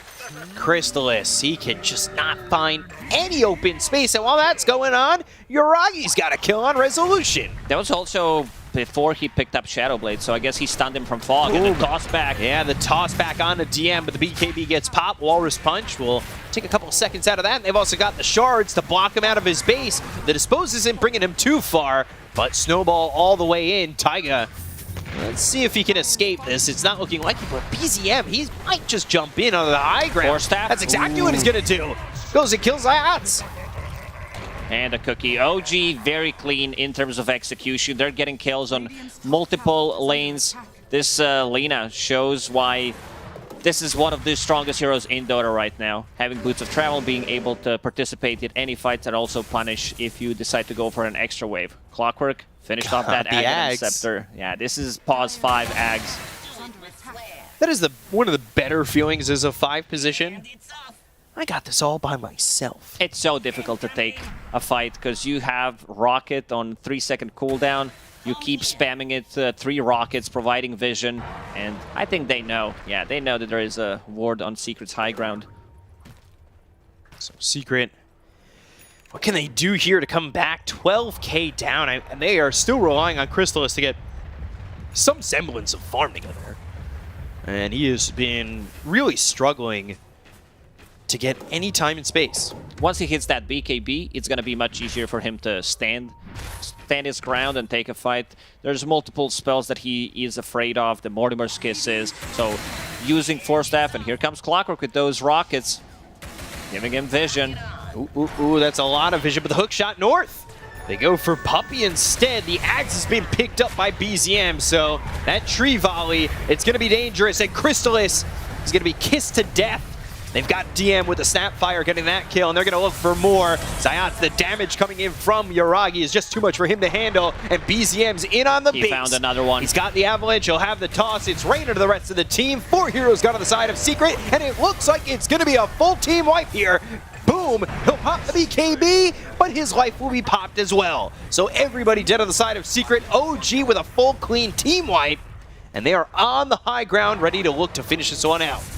All 3 lanes are getting pushed in. Team Secret thinking about whether to use Shift Enter, GG Enter at this point, or if they want to take another fight. Seems like it's going to be another try. Roshan did respawn. This is the second one. Aegis plus a shard, but they're going to be down at least 1 set of barracks. Yeah, 6% win probability, and it is looking that way on screen when you're really just taking in the details. It is tough for Secret to really find their opening, and they desperately want this BKB, hoping it'll be the game changer for them on Crystallis. But for right now, it is all OG. He's going to have it for the next fight, so that's big, because we saw in the previous one, again, getting bombed by Mortimer's Kisses. OG will take this one for free. Another free Aegis for them, this time coming with a Shard. Taiga, will he activate it on himself? He's got those Boots of Bearing. Yeah, Tusk Shard is the only shard in the game that amplifies your shards. Like this is the shard in the game that makes most sense to me, if you know what I mean. Yeah, I mean, I understand you. Shards, upping shards. Yeah, and he did pick up, he was thinking about getting AC, in the end picked up Boots of Bearing, not the item that we see, because he did go for the drums, but he's like, yeah, I'm just going to upgrade it. We're not going to get slowed down by the Drow Ranger. It gives you 1.5 seconds of being invulnerable to slow. Very cool mechanic. So 20k lead, Yuragi bottom, Zayatsu maybe looking for a way in. I think it truly is just high ground defense or bust. And going for anything by the tier 2 tower might be a little bit risky. They're going to get the Rocket Flare right on top of Zayatsu. You kind of hope that maybe they can make a defense if all goes right, if you're a Secret fan, but OG fans are seeing this kind of develop in front of their eyes, and it's looking kind of easy for them to break through, right? The only spell pretty much that they're afraid of on the high ground is this Drow Ranger's multi-shot. They don't have repositioning tool other than Marcy, which is not that great. She goes in, she's most definitely dead, and we can see Misha spamming his rockets with the Aghanim Scepter. Does have a blast rig, so he's super tanky. He's just not gonna die immediately. 20 armor. And I love that he's just sitting there, too. He also does have a jetpack, one of the coolest shards in the game. Get to fly away. Always nice. I liked when it was first implemented. I bought it a lot on Clockwork just to have some fun. It's fun until you try to maneuver. It's like, how the hell do I move? If this is that's one of the reasons why jetpack is not a thing in real life. When I was younger, I thought I'm gonna go to jetpack with in the school, but never happened. Have you ever used those water jetpacks? No, but I definitely want to try it. Same. I've seen some people wipe out hard though, and I can understand that jetpacks just aren't easy to control. And I guess crashing into the water is better than crashing into the pavement. Yeah. For sure. So we still wait here as the Aegis has 2.5 minutes. We're seeing OG just take over the map, get their farm, look towards their next items. I know they wanted the Daedalus on the Tiny, and that's what's coming out, because they've got that tree volley. And they could just spike trees onto the side of Secret. Just a happy little tree right into the face of any of these heroes. Seems like it's enough to get a kill. Yeah, and they should start sieging slowly with Yuragi's right-click damage. AC is online, Clockwork provides vision, or if they have a creeps, and DM did pick up Wraith Pact in the end, not the item that we see after all these nerfs. Thinking about it. Slow siege, oh, Cookie, wrong way. Yuragi even seeing the onslaught went through the LSA on himself in anticipation of resolution coming through like that. Gleipnir going to be placed. LSA comes out. Blink. The Walrus Punch as well as the hook shot. They already get a kill into Zayatsu. He's got buyback available, and he's going to use it immediately, but Puppey doesn't have it. He's not so fortunate to have the gold. They've got the Torrent as well as the Cookie. Yuragi going to be deeper into the base, but I don't know how much he's going to care once he's got the second life ready to go, and these heroes sitting so low on Secret. They get the kill in a boom. They'll look over at the Drow Ranger. Crystal is trying to get back with a BKB, but BZM right on him with the help of Yuragi. They'll get the kill there. They'll call GG, and OG will take game number 1 over Team Secret. Very clean execution from OG in game number 1. All 3 cores pretty much playing it perfectly. Lane's going really well for them. Misha on a Clockwork did find some really good openings with the Cog, stop Primal Beast from what he wants to do in the laning stage, and yeah, his hook shots in the mid game were pretty impressive. Finding the target, pushing the back, allowing the rest of the OG members to connect with their stuns, and yeah, every single hero on their lineup did have a stun, so more stuns equals better Dota, it seems. Yeah, definitely true, and we saw just the combinations that they were able to pull off. Yeah. Once they hit 6, they were in, they were ready, they wanted to go. Hookshot, cogs, kisses, everything. Blinks were coming through on multiple heroes to make sure that they were able to just have the positioning and the control necessary to win this game. And OG, I think a lot of people wanted to see them play like this, where it just looks so fluid for them. Everything really just came in succession, and I don't really see any parts of this game that OG did anything wrong, right? It looked great. And, OG, they get the victory in game number 1 to break down how well it went for them. We've got the panel. Take it away. Thank you so much, B-Cup and Lacoste. That was game number 1. They're going in the way of OG. It looked good for them, but Sheep, I know you had the faith in Secret. Oh, sorry, should I say faith in the techies? And I just, why didn't it win the game? They just really didn't utilize their timing, their 15-minute techies timing to its fullest. And honestly, I blame everyone else except for him. Okay. After If that. we could start with each player that was Every pub secret. techies player. Okay, so first of all, 1v9. I would blame Crystalis, then Puppy, then Resolution, then Boom, because he's new. It's not his fault, you know. And then you'd blame OG, and then it's Then techies. then the viewers, And then the patch. yeah. And then Rob and the Nice Frog. They just didn't play. I mean, I think OG were kind of already starting to snowball with their heroes and fighting around that timing. So it meant that heroes were sort of getting picked off around the map, and they were kind of reacting more on Secret side instead of initiating and making their own moves happen. Felt like they never took a step back to reset and really take the tools they had at the timings that they wanted. I think for OG at least, they got the heroes that they wanted, and I think they got to play how they did last year. Most people kind of fell in love with the OG playstyle, and this is exactly it, right? After lanes, you got BZM, this mid laner, playing some tiny, popping off, running around the map, forcing rotations, forcing plays. Then you have a lot of spells like cheap burst, and you get that first Roshan. And with the first Roshan, you're able to now play, double the speed. And for Secret, unfortunately, I think Boom actually played incredibly well, and he just opened up a lot of defensive moves. But then it got to the point where it was like, what aggressive move can we make? And you look towards each hero, it's like, oh, wait, we can't, because OG's already in our face, forcing us to use our BKBs defensively, forcing us to run away from our jungle. So I think, just OG, this Clockwork first phase pick, the way in which they had Snapfire off lane, just great aggression. Yeah, this was a really great game from Misha on the clock. I think he did an excellent job finding tons of initiations for his team, setting them up for success. And I want to highlight the fact that this is Secret's 3rd loss in a row to clock. They lost to it twice against Liquid as well 2 days ago, and it just seems this hero is owning them. And that is despite this time it being position 5 and the fact that I think there was a little bit of a misplay in the OG safe lane where they died there. They still recovered it and made it happen after.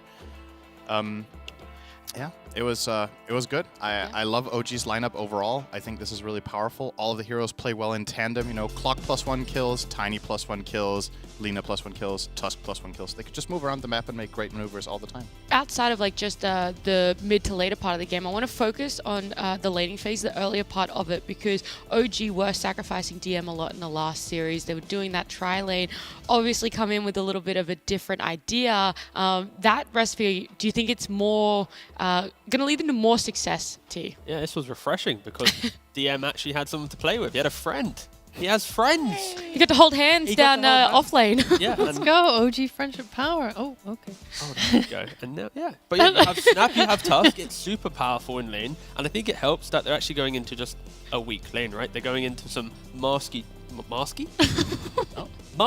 Drow, and that I feel like when you have the Drow there, unless you're getting kills and running down, maybe the lane's strong. It can be strong in certain scenarios, but a very kill-hungry and tanky lane that is Tusk and Snapfire, it's pretty hard to lose that lane. I think you kind of need some enemy hero to have Slark +1 style of lane or something just to punish you and poke you down. But yeah, I think OG, they just had an off lane that should win the lane every single time pretty much.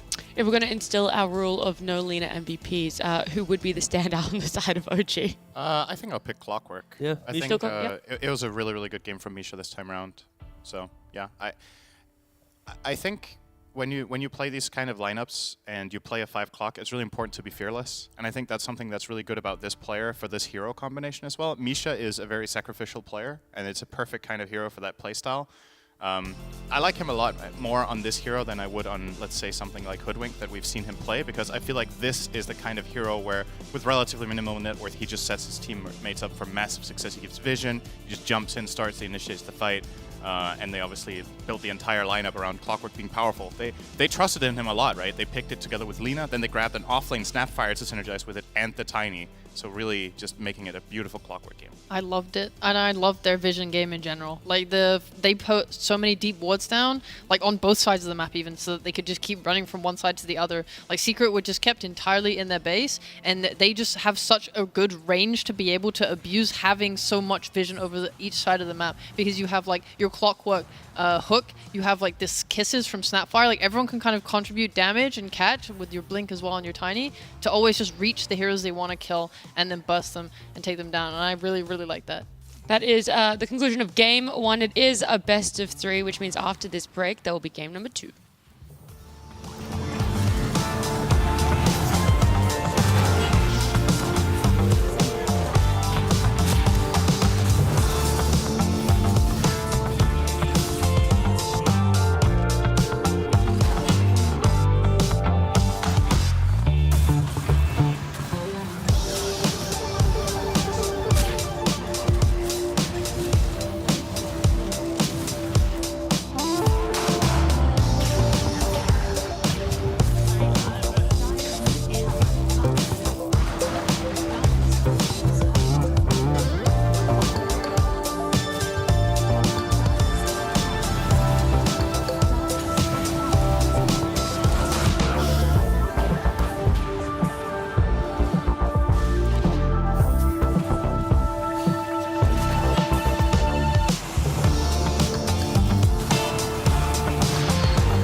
Welcome back, guys. It's game number 2. It's OG versus Secret, and it's still Sheep, T, and Syndren. Thanks for pointing at me. And Nat. And Yay! Thank you guys. Did you know, by the way, we're actually stood in like the Wi-Fi symbol? What? The At what? the height, it looks like we're like a Wi-Fi. We've got good It signal. doesn't work. What? Am I 'cause- not? No, because it just looked from the distance, but now you've walked around the curved desk, it doesn't look so much. Oh, because of okay. Perspective, yeah, but we actually looked like we had strong signal on the panel. But don't worry, there we go. I don't think I can hold this spot Oh, for I too long. see it now. Yeah, I had to. I would have to be on the end because I'm tiny, apparently. Yeah. I'm actually, Haha, whatever. you are less tall than me. You are so small. Yeah. Your genetic DNA is. Don't Genetic flame my Um, yeah? Game 2, though. Let's talk about that one instead. That was my worst segue ever, but we're going to talk about it. Hoodwink ban. We know that was out of respect. You already brought up, Sind, that Secret have lost 3 games in a row now, 3 out of 3 to Clockwork. You reckon there's going to be a change up in that ban, or if it's going to be more focused on not letting Alina through?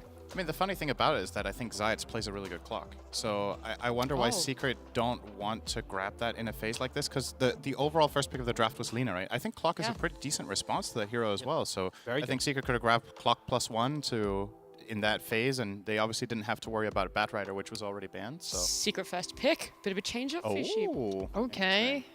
I don't know if that's a Fantastic good point. thing. Oh, like second pick is just. I mean, now it's scary, right? You're playing into OG who are going to get 2 counter picks on your draft. Are they going to be able to abuse it? So what do you like? Do you think Secret should pick third pick? Yeah, You didn't like yeah, I was like, second pick? yeah. You don't like them on first pick? No, I like second pick. Oh, okay. I didn't say I didn't like Oh, the. you just said you- I'm just saying they could improve their second. I round. see, okay. Jesus, guys, Jesus. I misunderstood. This is the first time Secret are going to be first pick in DPC. They've had 3 games now in second pick, and I think if anything, we touched on it in the previous draft, they might be a better team from first pick just because they don't have that gotcha value right now that they're showing us. And when you're first Nothing pick, in the back pocket. exactly, yeah, no back pocket picks right now, all front pocket picks. What's in your back pocket? Nothing right now. My front pocket, Yeah, actually, no. Normally it's my phone. I got a wallet. Oh, nice. There you So go. anyway, if we could just pull out his credit card and Yeah, there you go. That's how you play Bounty Hunter. No worries. Enjoy. You're actually meant to Nothing on steal it with a lot more force. Like a knife is meant to be involved, I think. it. Could you buy back at some point, please? Thank you. You've earned it. Me? 5 seconds Me? remaining. Can you tip me? No. instead of a wallet, you get a draft. there you go. So Secret first banned Magnus this time around, which was completely untouched in the last game. So this seems to be a way they're preparing for a potential 1-2 from OG.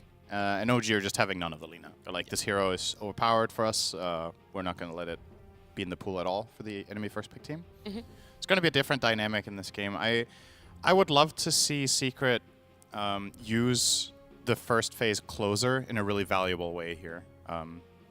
Maybe get, like as we've seen, so what have they lost to so far? They've lost to a phase closing Bat, a phase closing Nature's Prophet, and a phase closing Clock, I think. So those 3 heroes have really worked well against them. It's just like the bans as well. This is where I like the Beast ban, though. I love the Beast ban, especially OG's second pick with DM on the team. Some Beast +1. Nowadays, you don't see Timber +1 that you might have seen a year ago in European DPC.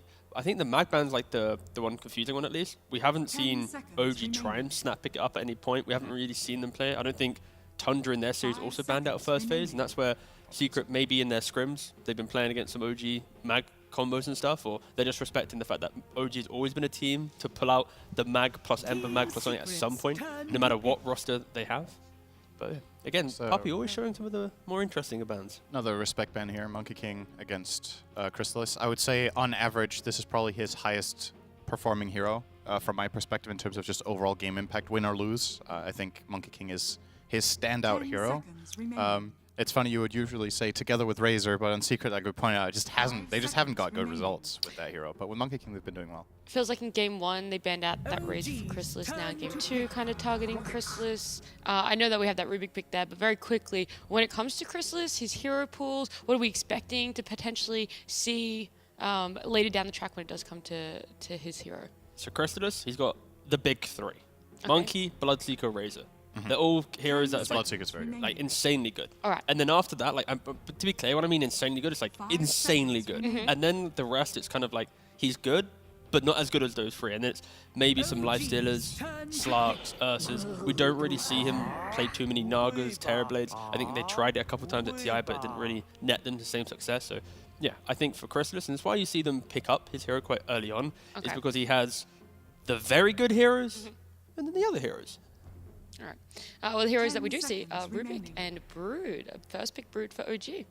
My god, this hero we saw get first picked and first phased a lot of times actually, and they go this Greaves build now and just sort of do the exact same thing that they did last patch, except without Wraith Pact, and just with Greaves you can still go the pipe. I think like, especially into this Rubik, it's nice. He's not really got anything to defend himself against it. And the Hoodwink that you guys didn't like so much gets taken. I like it a lot though. I think with the shard and the damage amp, you're just outputting so much onto the target that you hit with it. I personally really like Hoodwink, and I think she's a strong side laner as well.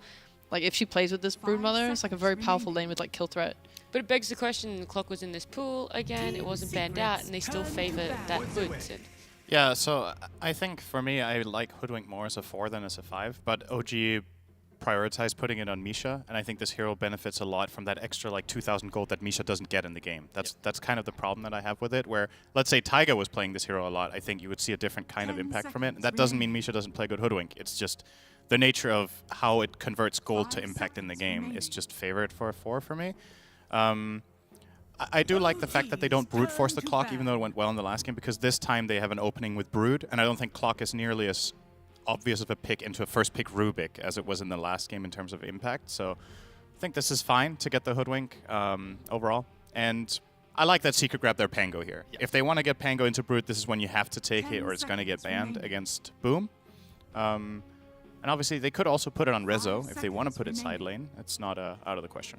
No, I think you just want to put it mid. I wouldn't be surprised if they also look towards, like we mentioned, the Bloodseeker already. Something that can play a strong lane with a 5 that also has a bit of kill threat. And then you have now Rupture against Brood plus the Pango roll. That is going to be a Brood that can't ever really take over your tower or your jungle, because these two heroes in conjunction will just always be a threat to Brood. I think the other side of that is it will open up a lot of the map for OG to be greedy. And we have seen these Brood lineups go for super heavy carries that can also just skip waves, and then you have no map to play because you've got some illusions running at you, spiders scouting you out, it's impossible to smoke gank, and that's why I think Secret, they need to be decisive with their heroes, so that if they do ever get a kill on Brood, they still have the resources to sweep through the map and punish the hero that's kind of playing behind that Brood space. Alright. Bans then going to be focusing on protecting the Pango here. Any obvious ones that haven't come out yet, or is it more a setting up for their next pick? And there's two aspects of protecting Pango. One is to protect him in lane, where there's a subset of heroes that can be really rough for Pango. I think all of them are ranged. I don't know if... I guess Queen of Pain is one of the really bad ones, so I think this ban from Secret makes sense. The other one is protecting Pango against something like Rupture, right? Yep. Which is, honestly, Bloodseeker is a good pick for both teams, and OG have not shied away from picking that for Yuragi when it's the right game, so we could see that come out as a ban. This is where Secret right now, it's like they could also think about, let's say, a Puck, for example. They don't really have clean CC, respect BZM a little bit, and they're trying to look at OG and go, are you realistically going to open up this next phase of your draft with just a Bloodseeker? And they actually do respect it. They're scared of OG just 15 picking, just some quick Bloodseeker here, so yep, they do go for the Bloodseeker ban. What do you think just about, like, on OG, you have a Brood. Usually you want to play a mid hero that can, or heroes that can go to the Brood's lane. You don't really want to be, like, stuck sitting away from her because she has her power spikes. You want to play to that. I wouldn't mind seeing another Tiny for OG. Yeah, I think it could be good. Would be, like, great. Also, it's a hero that can help burst his Pango before he gets his roll off. Just anything that can kind of get on him before these fights start is chef's kiss. I kind of like the Puck suggestion too. I don't think it's out of the question to put that in this game as OG, but I am a little bit bigger fan of the Tiny. The thing is, when you need to show a pick now, which one is more exploited? I think you pick the support first. I think here for OG, you pick the Tiny or the Tusk, something that can flex Tusk between the 4, the 5, and the mid, and then you have Hoodwink in that same kind of variable. So for Secret, you know the identity of OG's lineup, but you don't know where they're exactly going to go, and that gives OG the flexibility after to pick it. And no matter what scenario there, if you are picking these heroes, you can still pick the Puck, you can pick any carry because they're very robust heroes that we're mentioning. Yep. So I wouldn't be surprised Tiny Tusk feels the most comfortable to enter the second phase with. OG's turn to pick. Team Secret's turn to there you pick. go. It's good. I like it. I think it's very stable. Yeah, people love... you see it against Pango so much as well, just for the shards being able to be thrown in there and disrupting his like ability to chain stun a hero. So it's nice. The thing with OG as well, they're doing the same playstyle that they did in the previous game, but this time it's going to be a little bit more scripted, where they're not freely moving around the map together. It's go to the Brood and crush what's ever happening in that lane. If the Hood is going to be the 5, again, I think Misha played a Hood 5 in a game that he could never really get across the river and make plays happen. But this is a game where, as long as his carry is a bit more self-sufficient, he can just suddenly run to the Brood lane when he hits 6 or 7, start making these aggressive plays, paired with a Tusk, be it 4 or mid. Like, it's going to unlock OG to be in the face of Secret. So they've already got Pangolier, counter-aggressive hero, and if they keep going counter-aggressive, they can punish OG. Let OG come to them and then take the fight. So that's why, like Legion, for example, it feels really good, right? The hero never really gets pushed out of lane. You can also deal with spiders. You basically just exist, and that's kind of what Secret needs to do. They just need to exist and not get run over by OG. I think they need to be careful about this safe lane to not fall into a trap of not respecting Brood Tusk enough as a lane. I think this lane is actually really powerful on level 3. You shard people in, Brood uses her insatiable hunger, and you go in with tag team, and it's actually insane amounts of damage. A lot of standard melee carries can die to this lane pretty easily, and I don't think Rubik is enough of a protective line there. So this is nice for potentially safeguarding that if this will be played in the safe lane by Puppey the Phoenix. Attack speed slow just ruins Tusk Brood completely in the lane. They have no kill potential when Fire Spirits are available. This allows you to pick any carry you want if that's the lane you're expecting, because I think anything can float now. Now I just really enjoy the puck. I feel like there's no control, no lockdown, nothing to really punish. You sure you might get a duel off, but it just feels so clean. Flip side, you just put the Tusk mid, and then you don't have to have that awkward Tusk Brood lane into the Phoenix with the Fire Spirits, but it depends on how much BZM wants to run around the map and do things. BZM plays mid-snap, right? The only reason I'm thinking about is that a lot of the times teams love picking Snapfire against Phoenix for the little shredder. I'm not saying it's a good enough case to pick it here, but they do also have the Tusk combo that they had last game that worked out great. Maybe worth considering. Also, long-range artillery feels nice against Legion Commander. But I still like the puck better overall, I think. I'm just looking at alternatives. I think having some way of reliably messing with the Pango seems pretty... Some Void Spirit, something like that. Seems very valuable. I think my biggest problem with this puck, though, is... We're so good. Easy. Look at us. OG second phase picks, come on. Yeah, but think about how the fights are going to break out, right? If Secret go in with a duel onto anyone, right? Coiling is not really going to do anything because you're just going to egg on top of the duel, and then you have to decide on OG, do we want to focus down the egg, or do we want to try and win this duel and like stop that? And I think that's kind of like a hard choice to make, and I think if they do go in with like a puck coil and they get that egg off, it kind of forces them to de-initiate from their own initiation. So are you hoping their last pick could either potentially be more team fight, or do you think they might double down on a single target and that could be an issue? I think in regards to Secret, they need to have a hero that can rebuttal the poke that Puck provides. Because what Sheep just mentioned is a scenario where Secret are the aggressors in the game. And if at any point OG is able to be the aggressors, which their early game is a little bit more likely to happen, that's when it's really hard to hit these perfect spell combos, because it's like we're running away from a hero, how do we get them off cleanly? So I think for Secret it's just get a hero themselves that can maybe just be in the front of the fight, force the Puck to have to run back, maybe get the vision to allow Legion to hit that clutch duel to then punish them. But yeah, they need a forward-thinking hero. Is that? But ban-wise, OG's banning out a Tiny, so they might even be thinking it's like some Legion... They ban Tiny carry, I think. Oh, Tiny carry? Yeah, because he can lane against the Brood. Oh, pretty sure, well, yeah, of course. and he's good against Puck, right? I think it's actually a very good carry ban here to get rid of the Tiny. I don't see...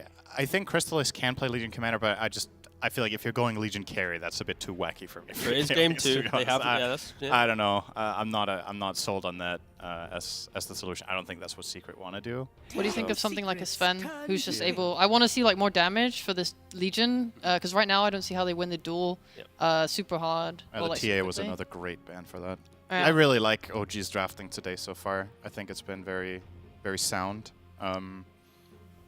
But I think, yeah, like Sheep just mentioned, they do need that carry that if they get the duels, they can duel, get a kill, have number advantage, and run through. Punish OG's lack of team fight. And, okay, Alk v Brood, you farm the spiders. You are going to have those timings where you can kind of double jump, so it is kind of what Sheep was mentioning. Yeah, it's nice too with the acid spray minus armor. You're playing with a Legion and a Pango. You're all going to be able to utilize that pretty well. Uragi plays Ursa here, right? Yeah, probably.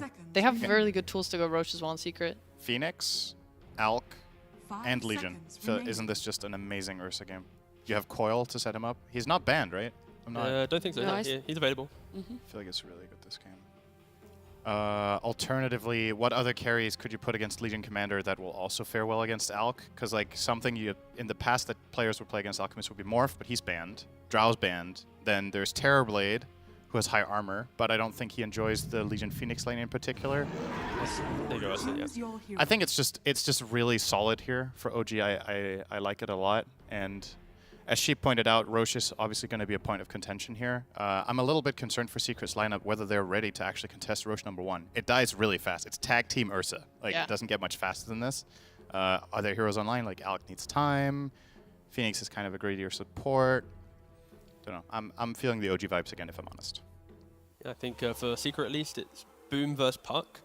Sorry, Boom versus Puck. I was like, Boom versus interesting. BZM, there we go. I think that's the main thing I'm looking at. If Panga rotates, if Puck just counter-rotates and punishes, that could then offset Secret's ability to actually want to group up confidently because Puck is just doing so well. So I think if this Puck pops off, the rest of OG's lineup will just follow that momentum and crush Secret before they can find the farm. So Secret, once again, they're drafting for even though they have an ALK that can farm quick, they're still drafting for like the 20-25 minute timing, survive the first Aegis, get the second Aegis, then play Dota from there.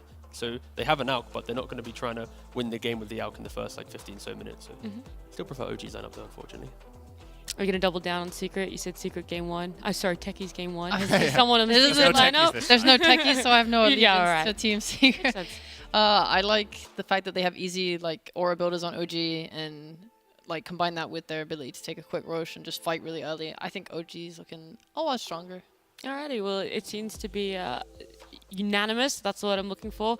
To be in OG's favor here on the panel, but let's see what B Cup and Lacoste, your casters, have to say about where they favor.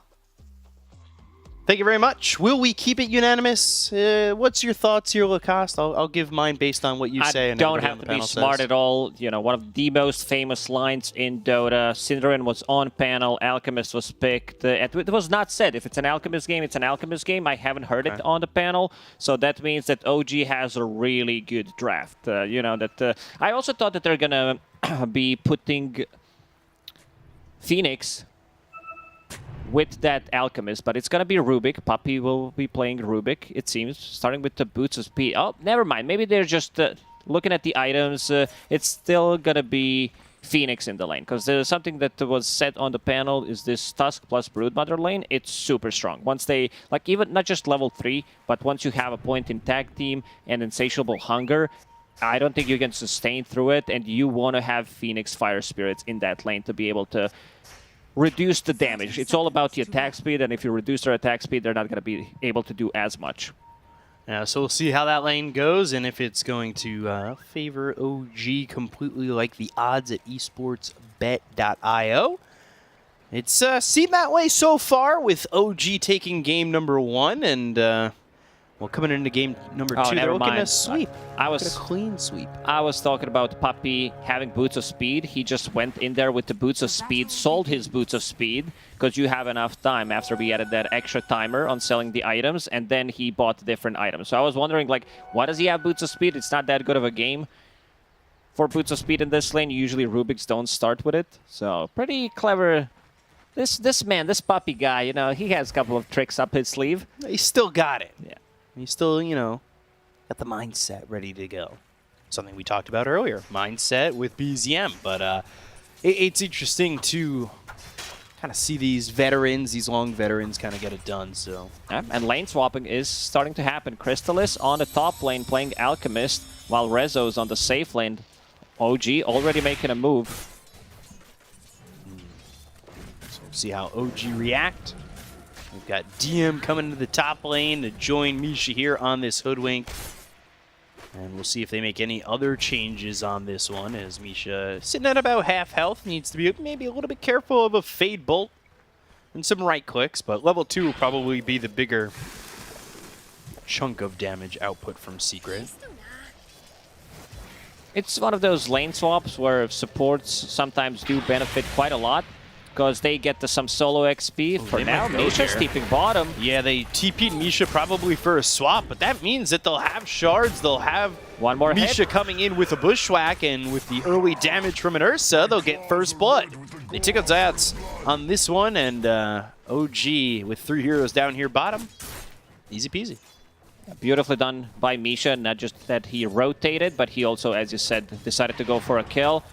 Tusk still level 1, halfway there until level 2, and then with the point in tag team or having point in a snowball. This hero is just way too good. One of the reasons why he's one of the most contested heroes right now. But DM on the top lane, trading really well. He did pull the lane, or made a new lane, but this means that Crystallis is going to get some solo farm here. Still thinking about his Bottom second lane point. again. Zayat's in trouble. Bushwhack lands. Acorn shot is in, and Misha's got a kill. They'll take out this Phoenix again. So 2 kills on this Phoenix already. OG started 2 times with the tri-lane when they played against Tundra in the DPC the other day, and seems like they're going to keep this tri-lane for a while. It's certainly one that could stay aggressive, right? As long as you've got mana, you're ready to go. Bushwhack, Acorn shot. Yuragi could just jump in, and you've got the extra help from the shards, and eventually level 2 for this Tusk too. So I'm not really. I think OG could keep it this way. They could go with a second up top, but DM, he's doing okay at the moment. It's all about the experience, getting that level 6 on Broodmother, and Crystal is still no point in Grieval's Grid. He just got it. I think he could have gotten some extra gold. Was thinking about it. Like, this is a lane, I think, where you want to maybe even put the second point in Grieval's Greed, because you're not using that acid spray as much. And I don't think you're killing Broodmother anyway. But we're going to talk about the mid lane. Pango against Puck, classic counter to Pangolier, where you have a way to stop his from using the Rolling Thunder, and you can expect rotation on level 6 on Puck to happen. This bottom lane's going really well.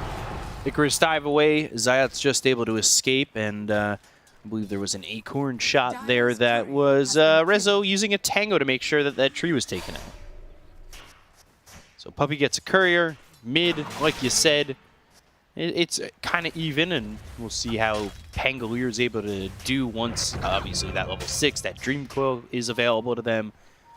How they'll react around this Puck on the side of Secret.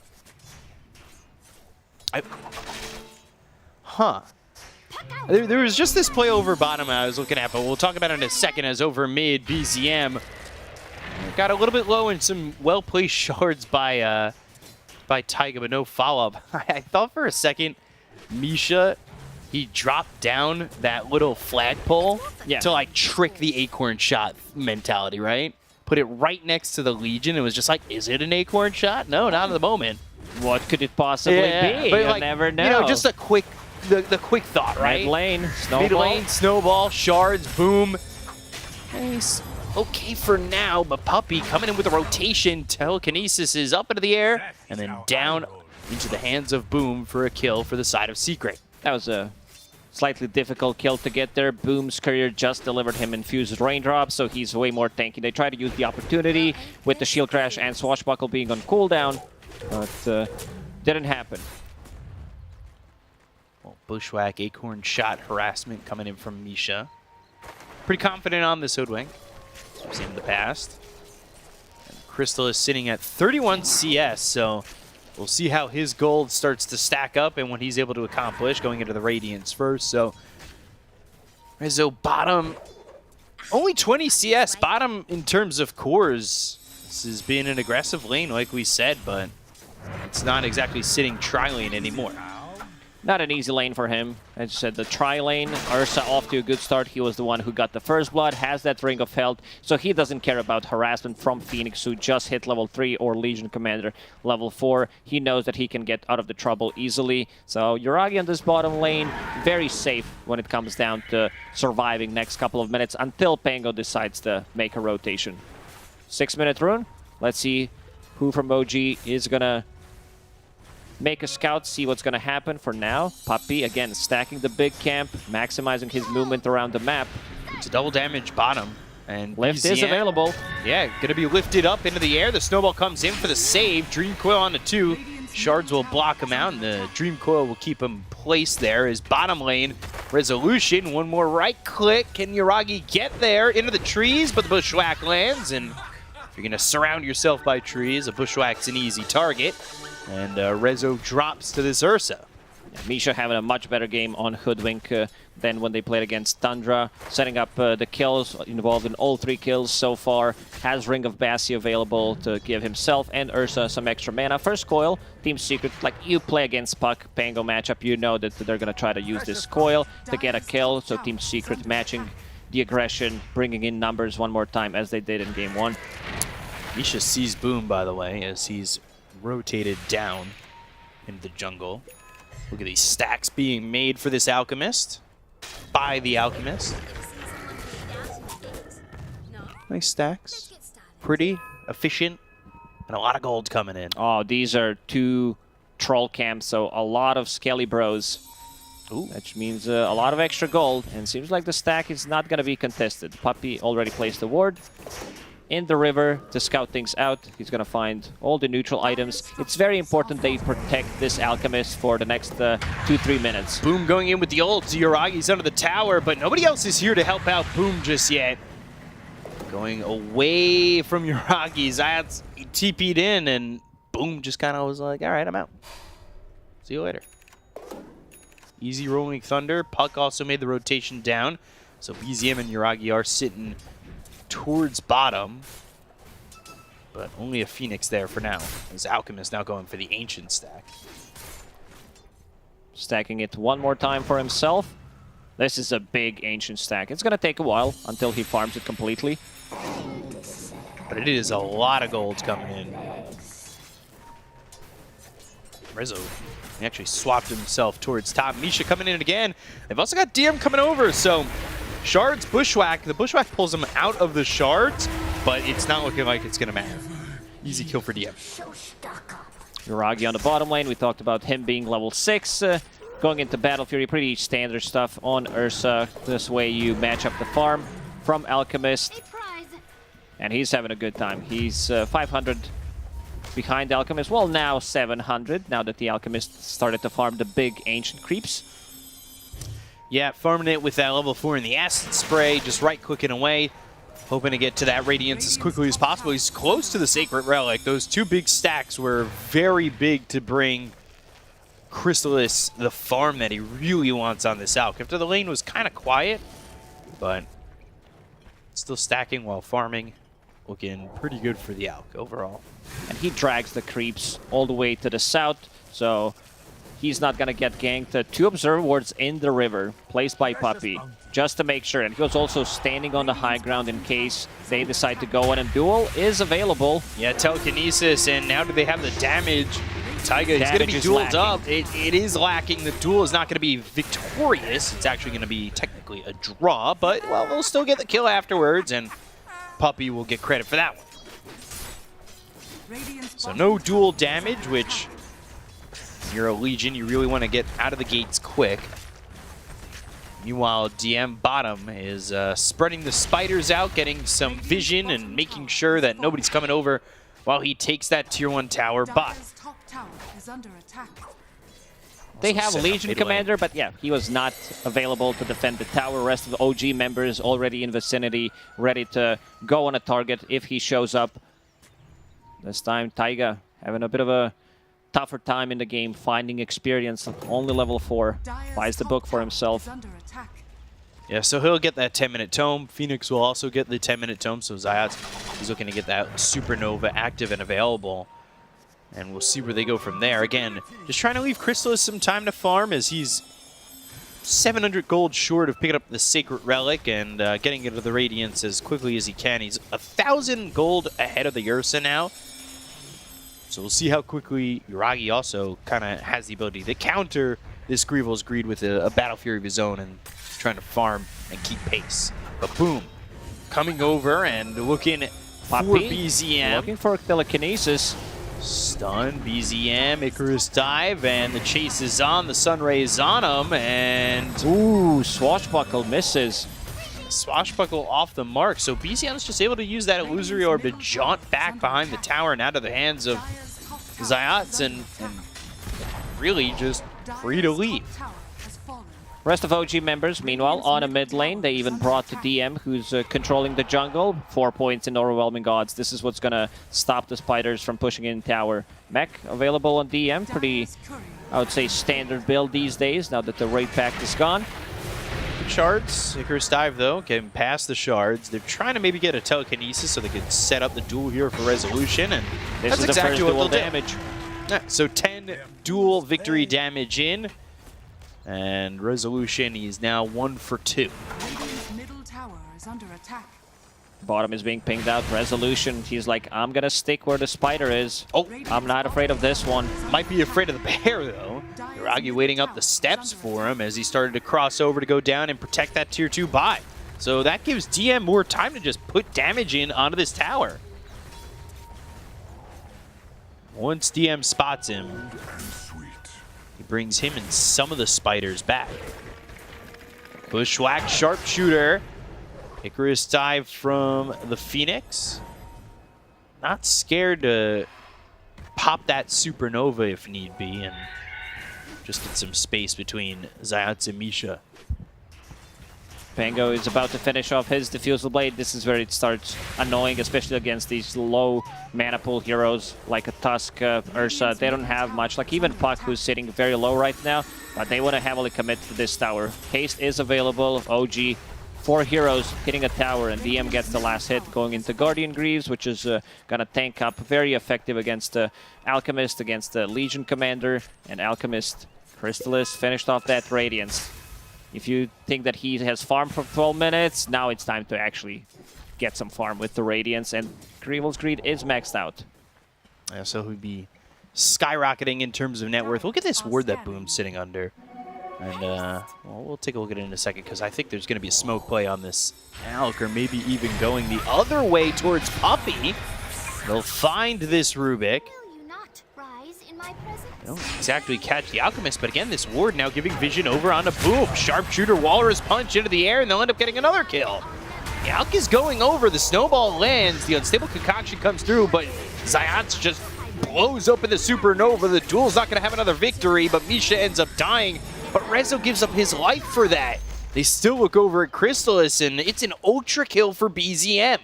Oh, BZM managing to reset multiple times in a fight. Some good shard placement, and rest of the team's secret members, they're not on the same page if they are going to go for this Hoodwink or if they're going to go for Tusk. Maybe he thought Tusk is going to die anyway, I'm going to burn him down with the Radiance, but it was not enough. And, you know, one of the reasons why OG in the end decided to pick Puck against Pangolier. Use a coil, more than enough time. And yeah, look at that beautiful shard place from Taiga. Only losing Misha in that fight. BZM just picked up Witchblade and went into a fight, used it multiple times. Something that Panel talked about, taking Roshan with Ursa. Not just Ursa, this is also DD on Puck. They have Seeds of Serenity plus a tag team, so uncontested. And they see them coming again towards this Roche. They might just fight off it. Never mind. I lied. They went the other way. Under attack. It's okay to lie from time to time. I do it all the time. It's just you sprinkle in some lies there, here and there. It always 50% of the time works out every time. So, again, it's just I'm really liking this ward place by Taiga. I don't know. It's in a fun spot on those steps. Just getting them a lot of vision, a lot of information as they were taking that Roche, and as they were taking that fight as well. So DM, he'll just continue to farm now going into a pipe. He's got the Guardian Greaves finished off. You talked about this and the sustainability that it brings to the team. That inventory on Broodmother looks very desperate. It looks like, what the hell are you doing? Like, it's 7k gold in terms of net worth of items. Snowball, shards, and a Walrus Punch. Yuragi coming over, Resolution in a little bit of trouble as the right clicks come through, and they'll get the kill with the Ursa. But telekinesis up into the air, Rolling Thunder bouncing him up one more time. He's got the Aegis, but no longer. Supernova, was it timed right? Oh, trying to get away. They've got the stun. The Supernova hits, but the Snowball save is there. Shards, Crystallis in trouble. The Walrus Punch coming out from Taiga. The Sunray keeping him alive. Greaves is available. And they've got the Greaves to heal up. That means they're going to be able to take this fight and look for more. Crystallis, boom, on the run. Misha, he throws an Acorn shot down, but he doesn't get the Bushwhack to land. The right clicks in from Doom, as well as the Waning Rift. They get the combination to get the kill on a Boom. They'll look over at Puppey, as well as Zayats. He's already used the Supernova. Rezo's Resolution coming back into the fight, looking at Misha to try and get a duel potentially, but he burns out from the Fire Spirits. So they're back up on the high ground on OG. They'll place down an obs and get that vision and walk away with a victory in hand. OG taking a fight with Aegis, using it yeah, almost perfectly. Ursa doesn't die. In the end, they kill the Alchemist. It's very important that they slow him down. And you talked about Taiga's ward on the steps. There's another one. Yeah, this ward that just got placed, it gives them this vision that they want to make a move on. They've got a duel on the backlines, though, trying to take out Taiga, but again, he can't win it. The Greaves are going to come up big. They get the kill on Zayats. They'll look over at Resolution. 4 heroes here. They're looking for a high five. He won't reciprocate, but he'll give up his life. Yuragi now with a mega kill streak and a double kill in that exchange. And this is also going to be a tower. DM hitting the tower. Outpost about to be taken by Yuragi. OG doesn't rely on any cooldowns to take these fights. They don't care about having a coil as much because they can still kill Pangolier. He does not have a defensive tool, especially now that Ursa picked up a Blink Dagger, so he will be able to jump onto a target, lock onto it, and dismantle it. And it is been all OG again, and yeah, Yuragi having quite the game. By the way, Taiga going back into the boots of Baron. Liking this item. We don't see it built too often. Not one of those like highly. It's not Wraithband, you know. It's not getting picked up all the time, and not Greaves. I feel like Greaves is certainly up there too. They don't have much slow on side of Secret. This is like Pango's Shield Crash, and that's about it. Phoenix doesn't have a shard yet.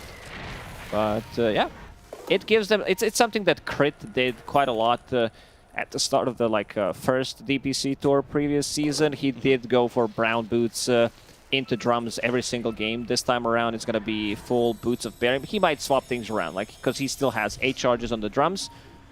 So Blink Dagger looking a bit more juicy. It's a save from Legion's Commander duel, but this Legion Commander not having that good of a time. No, still I believe just that one victory. Yeah. So it's 10, which is really negligible at the end of the day. He almost has more on that status bar, bigger number from Occult Bracelet than that he has from dual victory damage. He had 5 stacks. Half the number, but easier to obtain, it seems. So, Crystallis, he's still obviously with the Alch farming top of the net worth, but it is a tight race when you consider it's an Alchemist. And what Yuragi's been able to accomplish going next into the BKB after picking up this Blink Dagger. And then you can see in his quick buy, he's also got the Basher full Abyssal to follow that up. Level 15 on that Ursa. Yuragi getting way too much from the Battle Fury. Same level as Alchemist, but this Ursa feels super strong. And next Roshan is going to respawn potentially in 3 minutes. OG can still take one big fight, get that BKB on Ursa, and for the next Roche fight, he might be able to have it. They do have Duel, which is pretty much the only spell that Ursa needs to be careful about, but with the Snowball save, I think Yuragi's relatively safe. This second Roshan, you can't allow Ursa team to pick it up, because if he gets the shard, if he gets the Aegis, he's almost unkillable. Yeah, we'll see if they can keep him unkillable. They'll go through. They've got a duel on the back lines. Supernova in a decent spot. They finally get some more dual victory damage as they get both Misha and Taiga. A little bit over-aggressive from the Tusk there. Snowball Shards, Walrus Punch combo, but in the end, it's not enough damage. And finally, Resolution now up to 30 as he's got that level 2 on the duel, so an extra 20 damage for him. But at the same time, bottom tier 3 getting pushed in, half the damage already done. DM being very annoying on Brood. Finished full pipe, so damage output from Team Secret is going to be very limited. Having that aura, and BZM is going to go for another one. Getting that kill on Puppy. Double damage available for quite some time, using the Seeds of Serenity to heal up a little bit and maybe look for more. They are continuing to just kind of like push through bottom. They've got that ward on the steps. They've got DM down there taking control of Secret's jungle and, well, taking control of past the tier 2. Oh, they get the kill. Yeah, that might be a little bit too far, BZM. Okay. keeping things in balance. How much gold was that? Almost 1,000 gold between two of them. Sheesh.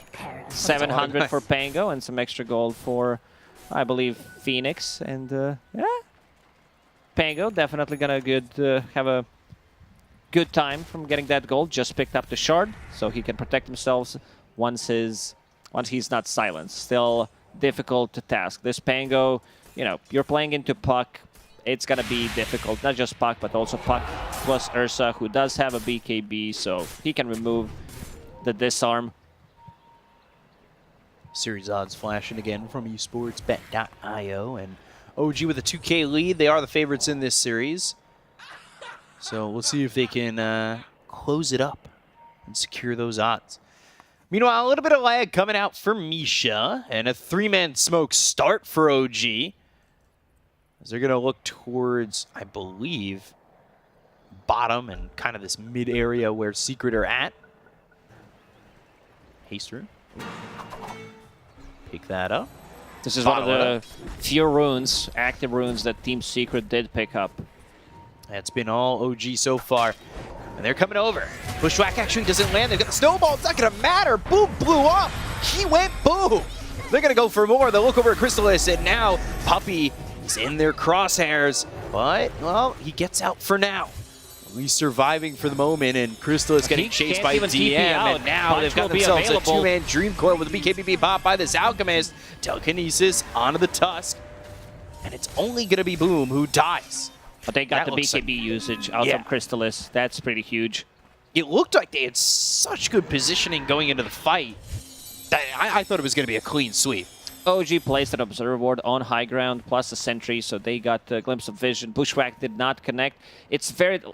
Team Secret, I don't know if we have ability to see the heat map, but the DM has been on this bottom for a very long time, and the rest of the Team Secret members, they were just not there. Like, they can't enter. He has pretty much been stationed there. Would certainly be up high in the Kelvin range of that heat map. So we'll see how they're going to secure themselves around this Roche pit. I think OG, the idea right now is for them to kind of just sit here, maybe get a pick off and look for this second Roche.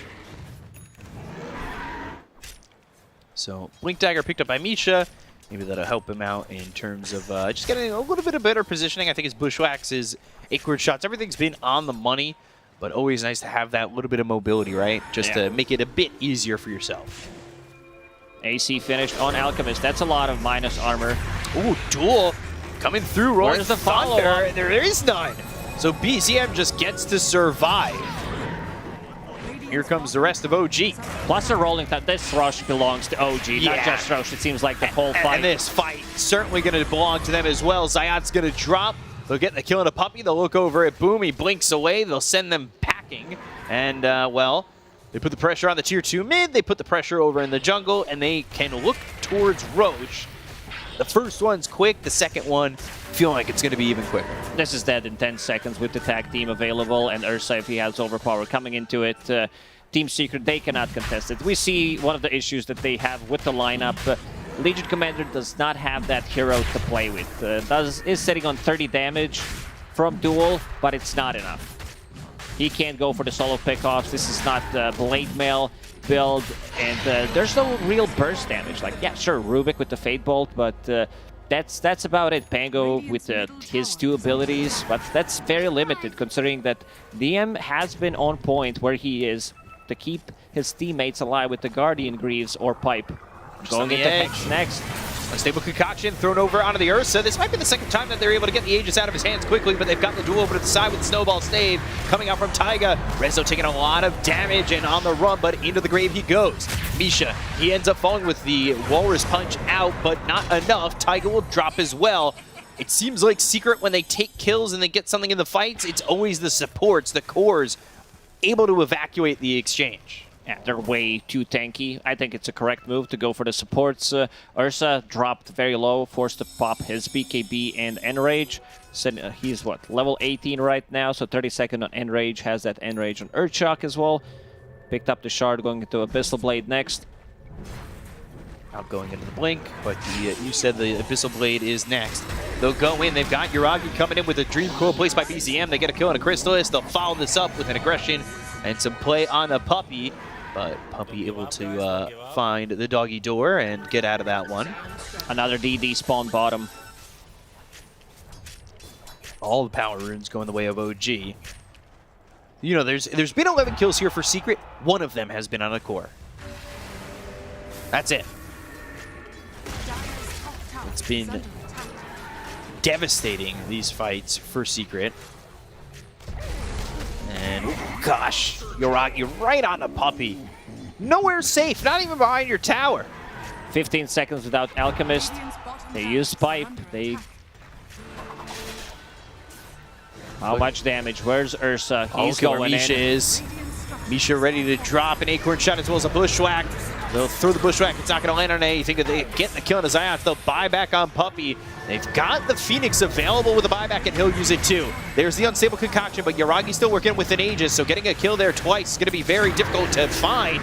They'll go to the Sunray. It's onto the Ursa, but Ursa able to survive, not taking any damage at the moment. He is just able to sit there in the base as the swashbuckle from Boom lands, but it's still just not enough. Shards blocking in Crystallis, Boom going in with a shield crash, and Yuragi finally losing that Aegis. But the Walrus Punch comes in from Taiga as well as the Snowball follow-up to get the lockdown to continually be onto the Alchemist. They'll pop the BKB, and there's Boom going down to Yuragi with just 3 shots. They go for more. BZM was in the back lines, but he's going to escape with that illusory orb again.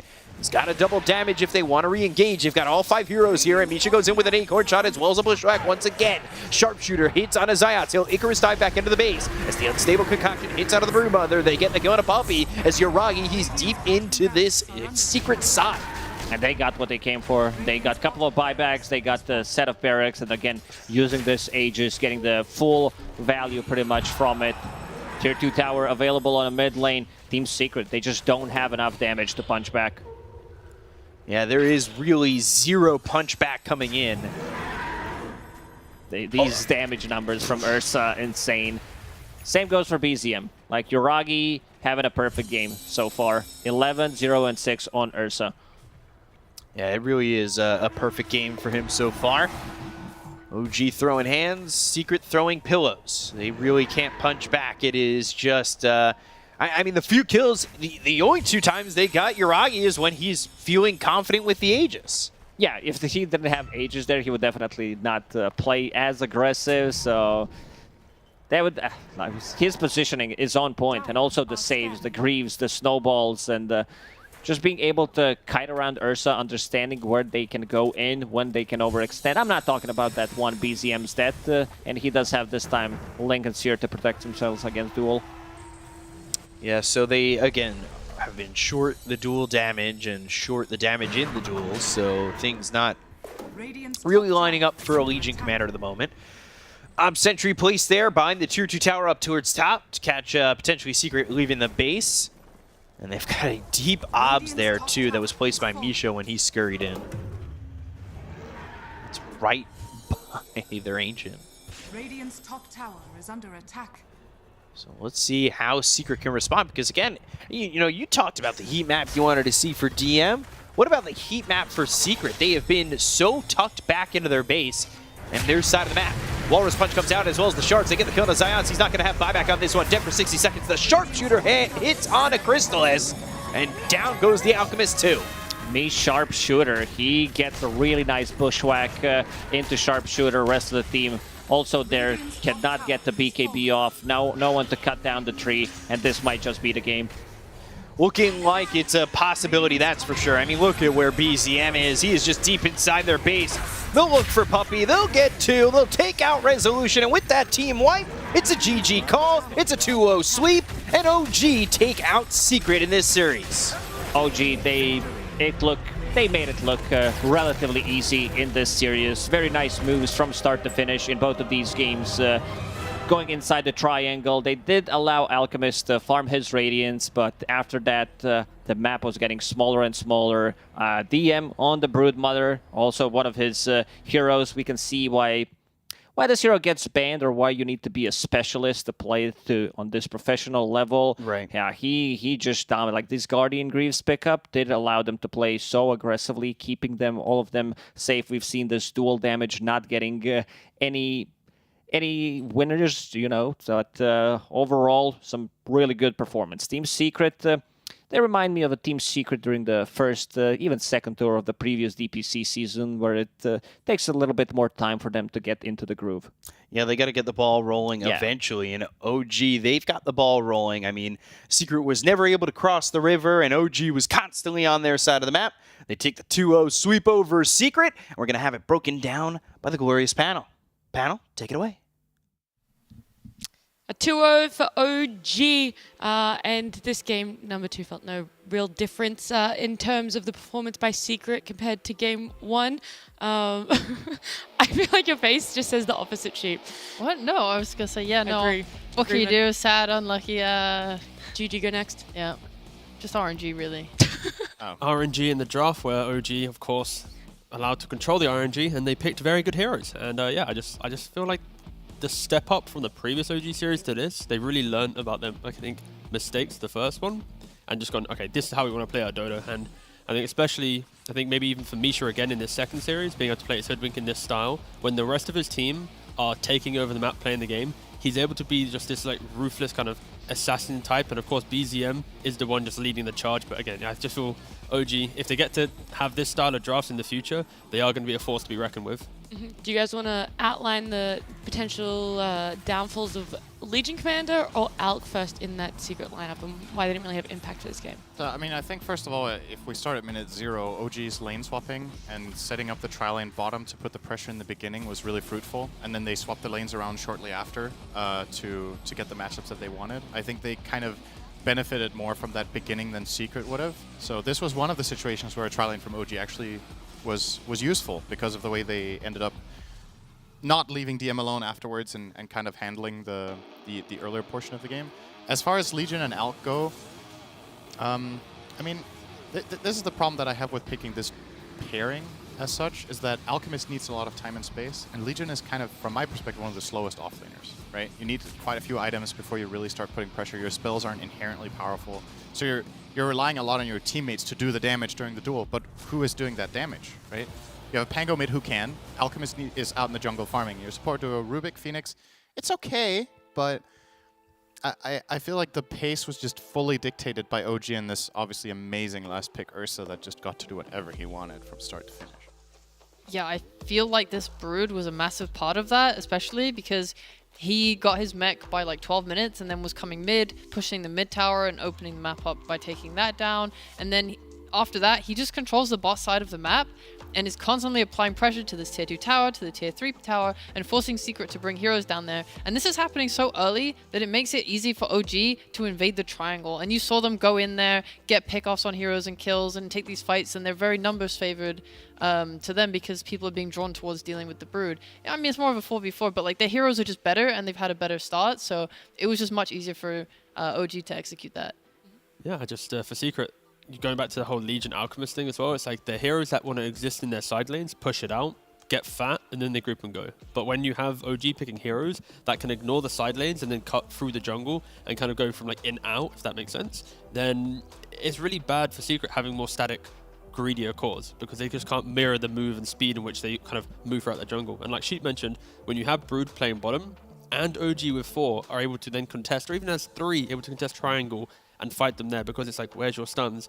It's an issue for Secret. So I think Secret, they are drafting and playing like they did last year, and I don't think they've really found that groove or adaptation to slot Boom into the mix and to understand where Rezo and Chrysalis need to kind of sit on the team in regards to what type of Dota they're playing to enable all the cores. Because when, again, with the drafts they're having right now, I think if this was old school Secret, they might have gone a little bit longer. But with the new age of Secret, they're still trying to find their footing, and unfortunately, they've had to take an L in 2 series now to get to this point, and maybe in the next series they find that rhythm and understanding of how to unlock everyone, because it's just a little bit too static in nature, I feel, for this meta at least. Who stood out for you for this game on the side of OG? Who was enabling all of that proactive play in your eyes? I'd still go probably BZM first because he's on this unkillable puck, no real lockdown. But I think just, the supports of OG, Misha and Tiger, they play with so much confidence behind him that they know he's going to tank up a key spell. They know he's going to at least give the vision required so that you can be a little bit just greedier in the fights. But again, this is just the OG playstyle. Have a small advantage and just throw bodies into the jungle. Anything else you guys want to add on Puck as we see some of his stats here from Game 2? I mean, I like the way OG recognized how early they could do the 2 Roches. I think that's kind of the final nail in the coffin, right? Is getting Ursa that Aegis, and he just plays with amazing confidence and plays off the puck very well. Yeah, honestly can't really put a finger on OG's play this game. I think they had a really good understanding of what the flow of the game needed to be. As you pointed out a couple of times now, the way they distribute the map against Alk, this is how you handle this hero in a game like this, is that you just understand that you can overwhelm and then distribute the map accordingly by having Brood cover half and you cover the other half. So nice. You might not be able to put your finger on it, which means we could potentially ask OG, as we do have an interview with one of their players. It's Misha. He's going to be joining us, and we get to ask him some questions here about the performance so far. Misha, congratulations on this win. Is it a relief to get a win here in your second series of Division 1? Of course, a relief. I don't want to start 0-2. It's depressing. Yeah, a little bit. No one wants to have that at all. I'm going to ask straight up, how has the transition been with having DM come into the team and sort of being comfortable with him and his playstyle? DM brings a lot of different dynamics into the team. He calls a lot. He talks a lot about what his hero needs. He talks a lot about drafts. He also... I'm trying, even though he just came to our team, he is trying to affect like all parts of the game that he can reach. He helps sappers sometimes to do their job, or like when we're watching the replays, what do you do? Mm-hmm. So he's a very, very big gem, and glad we found him. Yeah, sounds like he's adding a lot of value for you guys. Game 1, you got your hands on the Lina. Were you a little bit surprised? Do you feel like it's a hero that's been figured out a bit more in Western Europe now? No, just pick Lina after win. Nothing you can do. All right, that's definitely fair. That's how we see it too. Okay, all right. We gotta know. You guys are tri-laning. What is up with that? Whose idea was it to start playing around with tri-lanes? We just decided to become gaming gladiators 1 year ago. We just trialing everybody. We were playing scrims. We lose lanes to everybody 2v2. We just got tri-lane. Good luck. Please send. Oh, okay. Away you go. Yeah. So you guys obviously had a break between TI and this time. I believe you played no tournaments at all in between. Is that correct? Yeah. We didn't. Okay. So how do you? In Dota terms, that's a really long break of like 2.5 months almost, right? How do you stay motivated, and how do you spend that time? Is it like, okay, guys, we take a month off, you do whatever you want, or how do you stay focused going into DPC? I mean, first of all, like after the previous year, it was like so overwhelming and big, and so many travels and so many tournaments. And first month we like disappeared, don't talk to each other, don't chat, no schedule, nothing. Like it's like everybody wants like some relief, like to breathe and like live your life at least. But then, of course, we start like looking at each other, writing like, yo, why don't you play pubs? Everything starts with pubs, ranked. So you enable everyone, everybody starts playing, and then in a few weeks you can start screaming. But yeah, pubs go first. Sure. Again, congratulations on the victory. I have 2 questions. First of all, it looks like you're all obviously at home. I know last year, OG, they had kind of like a half and half. Some players were at boot camp. I think Amar was obviously at home. Are you planning on having a boot camp this year and getting the guys together? Of course, we do plan to make a boot camp this year, but we feel comfortable to play DPC from home. And yeah, that's our approach. Is there any like reasoning in regards to like that, finding that comfort? Is it maybe the players or something? I mean, many reasons, in my opinion, go into that. I think, first of all, to bring players. For example, we want to bootcamp before DPC. We need to bring players to the bootcamp. It takes like few days. Then they have to like gather their stuff. Then travel day. Then the first day in a bootcamp. So you wait 3 days, and then like comfort aspect of also like everybody's at home. Everybody is at their peak power. Everybody is comfortable, and if you are disciplined enough as a team, and you can do everything you do at bootcamp in Discord. You just stream the screen, you talk about heroes, you gather everybody talks. If somebody is silent, you knock on him, you ask. Like, if you're actually like passionate, you can do everything from home, I believe. Okay. Like, yeah. Nice. And second question. I see you looks like you're growing out a little bit of a beard. Are you going to be continuing this potentially? Maybe No. I don't wanted to shave shave till yesterday TI? before the game. Yeah, I wanted to shave yesterday. Gonna shave right now. No. In a minute. How about this? Don't 100%. shave until TI. Let's just see Shaving right how now. messy it gets. No? One more word and I go for razor blade. Go, do it. And Right, shaving live on online. camera, right now. Live on stream, lad. Damn it. maybe Oh, I like thought we were going to get another beard, lad. But all right, fair enough. Oh, I have another serious question. Obviously, you guys played against Tundra. I was wondering if you could share your thoughts on how that series was, both for you and also like what you think of Tundra versus how they played at TI. I think they play, maybe 10% less energy, 5% less energy, but overall, when you play against them, it's very different from watching replays of Thunder because you actually realize they are like so high skilled in every strafe they do. They attack you, they go back, they force movements, they split heroes on map so good. On replay, it just seems obvious. Oh, Thunder ganked you, nothing else. But when you're in a game, it can be even impossible to land the gank on them like in 20 minutes, you know? Like you try to smoke, oh, nobody is here. Oh, again, nobody. Oh, I can't like hit a single spell. Like they're so careful, and then they go on you. And yeah, this is like definitely like top team right now. And yeah, need to learn from them. Thank you. What was the biggest thing that you learnt from that series lost against Tundra? I mean, we had super big problems in early game previously on scrims, and like first 15 minutes were a big struggle for us, and mid game, late game was like super good. And against Tundra, it was the opposite. We did good first 15 minutes, but then mid game we crumble. Like late game, we also couldn't do anything, but it was a big upgrade that we managed to like get through this first like 15 minutes. Like we really wanted to make it happen, and we felt confident. Like we got like 2k gold lead minute 13 both games. We got good heroes, and I think we even like we had everything to win. So yeah, basically early game. We got the early game. Awesome. Well, Misha, congratulations again. 2-0 against Secret. Nice little start for you guys. And thank you for joining us. Thank you too. Bye. See ya. Thank you. Gosh, Misha, a fountain of knowledge there on what happened. I guess everything that went wrong when they faced Tundra, but also everything that went right here versus Secret. Anything that you guys want to talk about that he shared? Maybe the trialing question that you had there, Sheep? I wanted to ask way more about it, but I didn't want to intrude on their. Like, You should have. strats. Like, tell me all of your strats right now. But that's the thing. I'd love to just sit down for 30 minutes and be like, all right, let's break this down 1 minute by 1 minute. But yeah, no, I don't want to obviously poke for too much. It's cool that they're doing. It's cool that they're doing it in the first place, and it's working for them now in this series, and like they're figuring out how they want to play those lanes. Yeah, I mean, he clearly said he's trying to copy Gaming Gladiators. Of course, they were the ones who kind of re-brought it back into meta a year ago, in EU at least.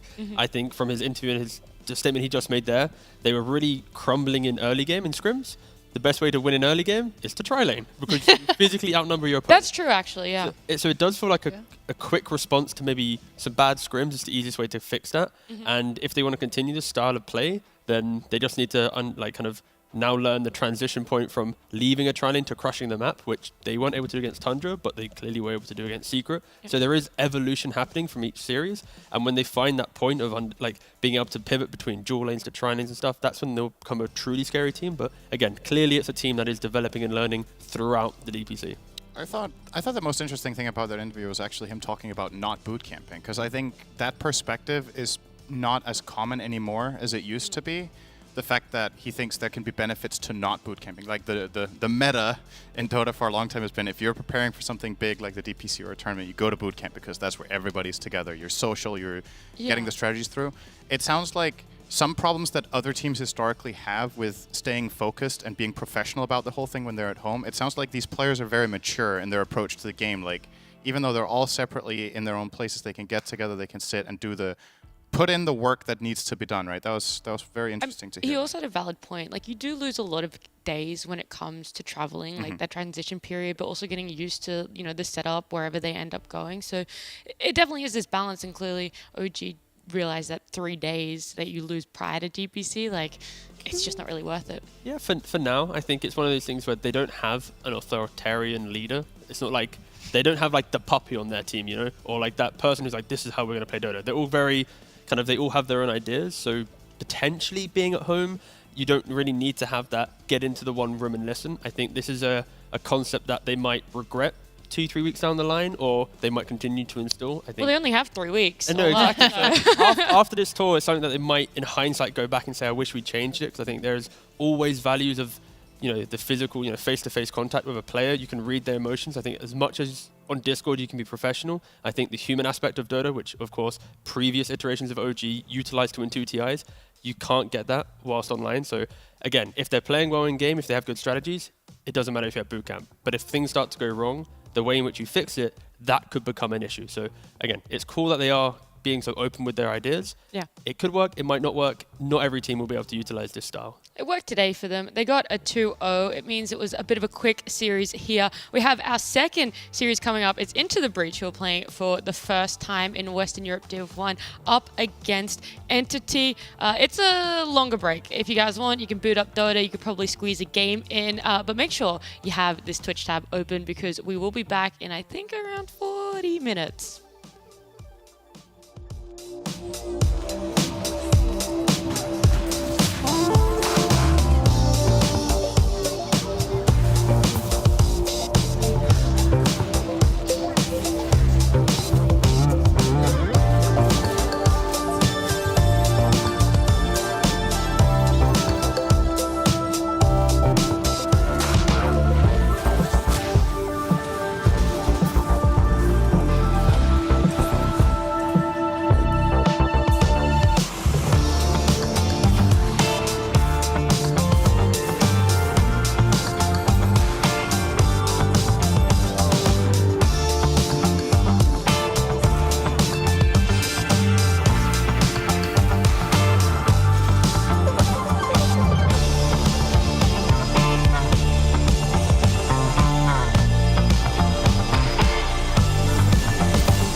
Welcome back, everyone. It's the second series for the day. Into the Breach versus Entity.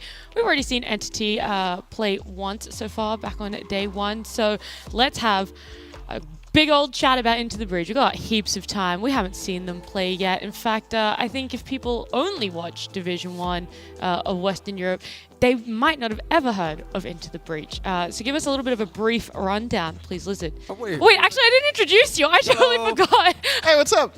Hi. Who's this guy? It's Lizard. I forgot. the American It's your analyst? first day on Western Europe too. just We put me- lost you to NA. It was rough. I'm so It was sorry. rough. NA was rough. Can we wind it back? I want to restart. Welcome back, Western Europe Division 1. Going to change up on the panel. Lizard. Yeah, if you guys What's up, buddy? Hey, everyone. If you guys tuned Oh, she remembered this into time. China, you would have already seen him. But if you only tuned into Western Europe, yeah, I've seen your face for the first time. Wait, tell us, how was How was North NA? How were the Yeah. games? Was NA. It What insight can you give us? was awful. No, it's great. Look, I casted 4 games. They were 20-minute stomps each one of them. What do you want me to say? Plus, was it truly NA? Because I've seen a lot of familiar faces in Eastern Europe in those teams. That's true. Like some people have emigrated to a different region, it seems like. But yeah, it was cool. It was cool. A couple of different strategies, like team competing, who's gonna Yep. GG first. It's Was Lena just as popular over there? As, Yeah. Okay. just a casual. Yeah, nice short answer on that one. All right, I do apologize, Lizard. I don't know why my brain forgot that it was your first day in Western Europe, so please forgive me. I forgive. Perfect. Now we can jump into the series. Entity versus Into the Breach. Into the Breach was a Division 2 team. They came second in 2 or 3 end of last year, and they came fourth in the Western Europe TI 11 qualifiers, which is a very formidable feat over there. So yes, now, Lizard, you can break down Into the Breach for us. Give us the insight I'm knowledge. just sorry to all the viewers that you have to listen to me for so long.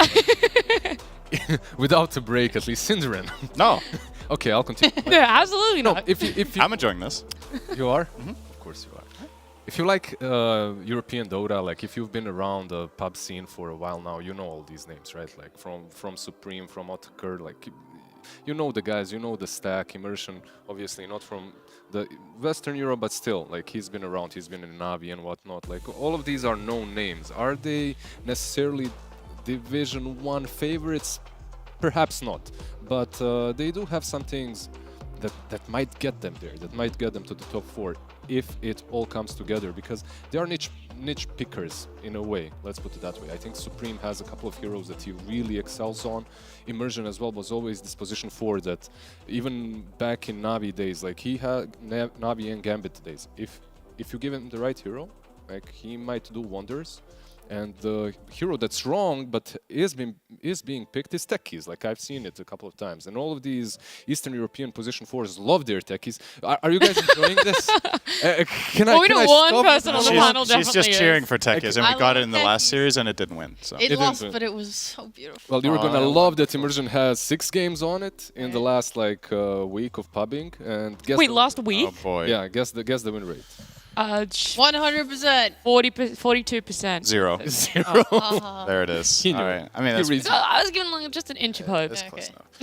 Yeah, just to add to this, I think so. I'm not too familiar with him myself, but I've heard quite a few good stories about Kidaro. I think he's very has a lot of potential as a captain and as a leader. I think, from what I understand, he has a good analytical mind and is good at analyzing replays. And that's the kind of I believe this team doesn't have a coach, at least not. So too, yeah. At least not anyone I'm familiar with. So having someone like that in the team is really powerful if you're trying to break into that next tier of Dota. So, yeah, I think in terms of individual players, these are players that can beat and play with the best in Div 1. But like you said, most players or most people probably have them expected to be relegated here. So when you go in like that, it's kind of freeing in a way, I think. Like nobody has many expectations for you. You can only overperform. It's great. Yeah, What's up? it's a great feeling. Into the Breach definitely are going to have to try and step up, especially because their opponents, Entity, have had a very nice year last year, especially more towards the end. It felt like they were originally in the position Into the Breach are now pretty where much. they were the underdogs. People weren't expecting high performances from them, and they did do really good, especially at the international showings that we had for them too. Yeah, the Arlington Major, I think, is where they kind of came fully onto everyone's radar when they did really well with a stand-in. They were kind of just owning a lot of people before, getting knocked out. I've always been a big fan of Stormstormer as his Lizard. We all love the boy. No bias. Yeah, but Absolutely zero bias. none. But they have Watson now, and I think Watson is actually quite a different carry to Pure. I'm not sure entirely on play style, but like Hero Pool especially, you had Pure pulling out a lot of different weird things. Like he was a big fan of like Clinks and Sniper last year in the DPC before he joined Entity, and I think Watson is just very much more standard. Yeah. He has like quite high skill, but yeah, he's very much like, I like my hard farmers, I like my normal heroes, I like being greedy, which is quite different. Yeah, I do think for this team that's an interesting fit though, because a lot of the strategies that Entity ran that they had this success with was this like heavy mid game where they played like Doom carry, Lesh carry, these kind of tempo safe laners. But I think at some point, if you run that kind of strategy, it's on a timer. Like eventually, other teams are going to find the solution. They're going to figure it out, and they're going to have either beat you by matching you at that time, or they're going to beat you by delaying the game and ultimately out carrying you, right? So someone like Watson, I think they have the ability to now still play tempo heroes on Stormstorm and Toby, but then also run that fallback plan on Watson, because I think when I think of this guy, I think of Terrorblade. It's like that's the archetype kind of carry he plays, and I think Pure did run that, but like with him, for me, it's like Pudge, Doom, Lesh, so like these other more like almost like utility-based carries in a way. So I think this opens up new avenues for strategy. It might take some time to adjust, though. That's the thing, right? If they've been so used to playing this other way, now you need to play a more standard way. But in their last series, I thought they looked pretty good, even though they lost. How would you say Into the Breach's playstyle is, Ship? How would you describe them, and how does it compare to that style that Entity has now unlocked? Into the Breach, honestly, I didn't cover Europe last year or Div 2 really, so it's like I didn't get to watch them as much as I would have liked to. From asking around, like T was telling me they're just kind of like a normal, stable team. Like they're not insane like OG would be. So I don't know how that will match up into Entity per se. It's very much just like a normal team. All right.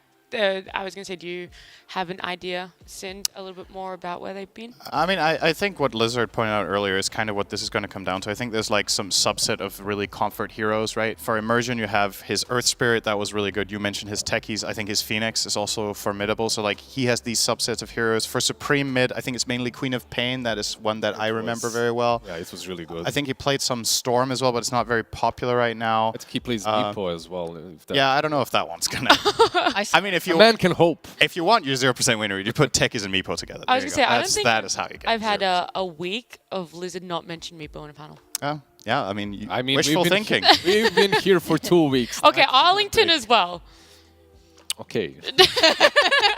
Man's getting called out. You got me there. It's fair though. Keep doing it. Keep up the good fight. I'm hoping. I'm hoping. A lot of copium there. Yeah. Game 1, though, I know that Into the Breach are going to be second pick for this. Apart from the Lena, I feel like there's going to be a lot of importance on having her banned. What other niche sort of bans might come out? Or is it just going to be this very stable meta we don't know what to ban? I think if I'm going up against Into the Breach, aside from Lena, which I think, again, I think both their carry and mid players can play this hero, although we mostly see it carry right now. I think I would probably dedicate at least one ban to Immersion, even in the first phase. Like, whichever of his heroes you think is the worst matchup for you, I think is worthwhile getting rid of. For now, it's going to be the Mirana. I don't know if there's some sort of inside info here from Scrims or... I'll give it to you. Okay. Like their position 5 is spamming Mirana all the time. Kidaro? Yeah, he just plays all the time? All right, well, there you go. So, and he has a really high win rate with it. Yep. So, if you have someone that's spamming... Oh, that's another Immersion hero that we forgot to mention. He plays a really good Rubik, and that is... has been popular in Div 1 so far. First pick by Liquid. It was first picked by Secret today. So yeah, it's definitely risen in popularity. Especially across other regions too, right? It's not just that Western Europe. It's really popular everywhere. And we have seen the 3, right? Like we've seen it in China, here in NA as well, and we've seen Entity play. They play it on 4, they play it on 5. If it's a 5, it goes for whatever, just utility. If it's a 4, I've seen a Blink and Lincolns even being bought. So a hero where items don't truly matter. Like you can pretty much build anything on a 3. All right, I don't want to talk about the tree. I want to talk about this Earth Spirit though. A first pick and then paired with a Leshrac. This is a very early Lesh. I like the Earth Spirit just from a comfort perspective. I think the hero has its downfalls as a 4. It's like in certain lane matchups you can struggle to find plays, but what the hero is very good at is pulling the wave. So what you can utilize is you can play it together with a 3 that might not have the best lane matchups or whatever, but if you're expecting to face a 5 treant, you're just pulling the wave. You just never fight the tree at all. You just keep messing with the equilibrium nonstop. And then ultimately, if your offlaner becomes self-sufficient, you are an awesome roamer for mid. And that could open up for some place with this Lesh, which I'm assuming will be going mid already. I think if this is their 3 and 4, I think that's very risky already to commit to that. So I think they will keep the options open. Yeah, I'd like it if they could pick an offlaner that can at least be left alone by the Earth Spirit. I also love Earth Spirit. Talking about his roaming quickly before we move on to Brood. We don't need to touch on the Brood. Oh, thank God. Okay. Yeah. Jesus, good. I also really like the ability for Earth Spirit to TP on mid. Like, when a 4 stays off the map for a little bit, obviously there's communication. This guy's missing. Make sure you're careful on mid. But something Earth Spirit's great at is just TPing in trees and rolling on that mid hero if they're ever like up on your side of the river. So that could potentially lead to some kills, hopefully. What teams used to do in the past to counter that was to pick mobility-based mid heroes like Queen of Pain or heroes that have some sort of just really tanky like Dragon Knight, like stuff that you are unlikely to successfully kill when you do rotate. So I wonder if Entity are going to dip into that. As far as Stormstormer's mid hero pool goes, I don't know what options. He's got 5 heroes, right? Like, I don't think any of his heroes are inherently good against Earth Spirit actually. Which might be part of the reason they rated it this high, because I think it's a big part of the hero is that ability to go on mid. So what would you call Stormstormer's big mids? It's Invoker, Bat, Visage, Bat, Tiny. Visage. Tiny. Tiny's okay. He could toss him away and he's pretty tanky, so that's all right. That's 4. We need the 5th. We forgot the 5th. I know that. Wait, sorry, list the ones I again? know that he has a 5 hero The puddle. Bat, which is banned. Did you say Bat? Did you say Invoker, Tiny? Bat, Tiny, Visage? Visage. That He one? said it. He said- oh, Sorry, Storm. Like, we know 4 out of 5. It's enough. I'm trying my best. Imagine being called Stormstormer and you don't play Storm. Like, what? Or Zeus. He plays Zeus, right? I think he plays Zeus. Did he He play plays Pango? Zeus. Everyone plays Zeus. Pango, actually, he does. Oh yeah, Pango. Yeah. Actually, Pango's probably. And they actually played Pango with Treant and with Blade Runner. So, there we go. And his first phase banned, right? Is it? No. No. No. No, it was. Here. Wow, what am I? Send. Did I see the Bat Rider as a Pango? I before? think so. I think I It's read the Lena Bat as a Bat Pango. Oh, right. Off Life Damn. Stealer. It's fine. It's fine. I'm good. I'm good. I just give me a second. Age comes for us all. Oh my gosh, I was just gonna do it. Like, that's too toxic. Like you said. It's okay, I made jokes like that for a year with Fear. Now it's just time for Syndrome. Syndrome's the replacement. This is an interesting thing Old that they're man banning an Undying. Like, Entity really values this hero. Like, Yep. we've seen it picked in their first series as well. I believe in 2 out of 3, maybe even in all 3 games. Not sure. Do you consider that hero good against Brood? I actually think Brood is really good against Undying, so I'm a bit surprised to see it banned out here by Fishman. I guess you get some more damage if you Is it get banned that more? decay, but it's not good. Yeah. Is it banned more so to try and preempt what they want to pick? Trying to It cover just makes me. before they pick. The only thing that it makes me think is that this is a position 4-3. Oh. Maybe. Okay. Maybe it's also just the fact that if you start a fight on ITV with a tombstone on like a cliff, it's going to give vision of all these mobile like treants and brood mothers and stuff. Like, I guess giving away their position in a fight is pretty nice. It's also just like a hero that will help heal this Leshrac and let him just kind of stand in front, which Phoenix can cover instead with the Sunray. It might again be something to the extent of some knowledge about playstyle that if Into the Breach play very heavy mid-game 5-man, then Lesh plus Tombstone can go and take towers, and that is something you want to protect yourself against, the pacing. That's the best guess I have, because I wouldn't consider Undying particularly good against the heroes that they had at the time, but if the playstyle really fits them, then it makes sense. I do like No the surprise pace, here with the Invoker. Right? Do you like the pace from Entity that they've got? If the lane, let's say Brood's lane goes well, like, you can just hunt them down constantly on Yeah, I like it. side of Entity.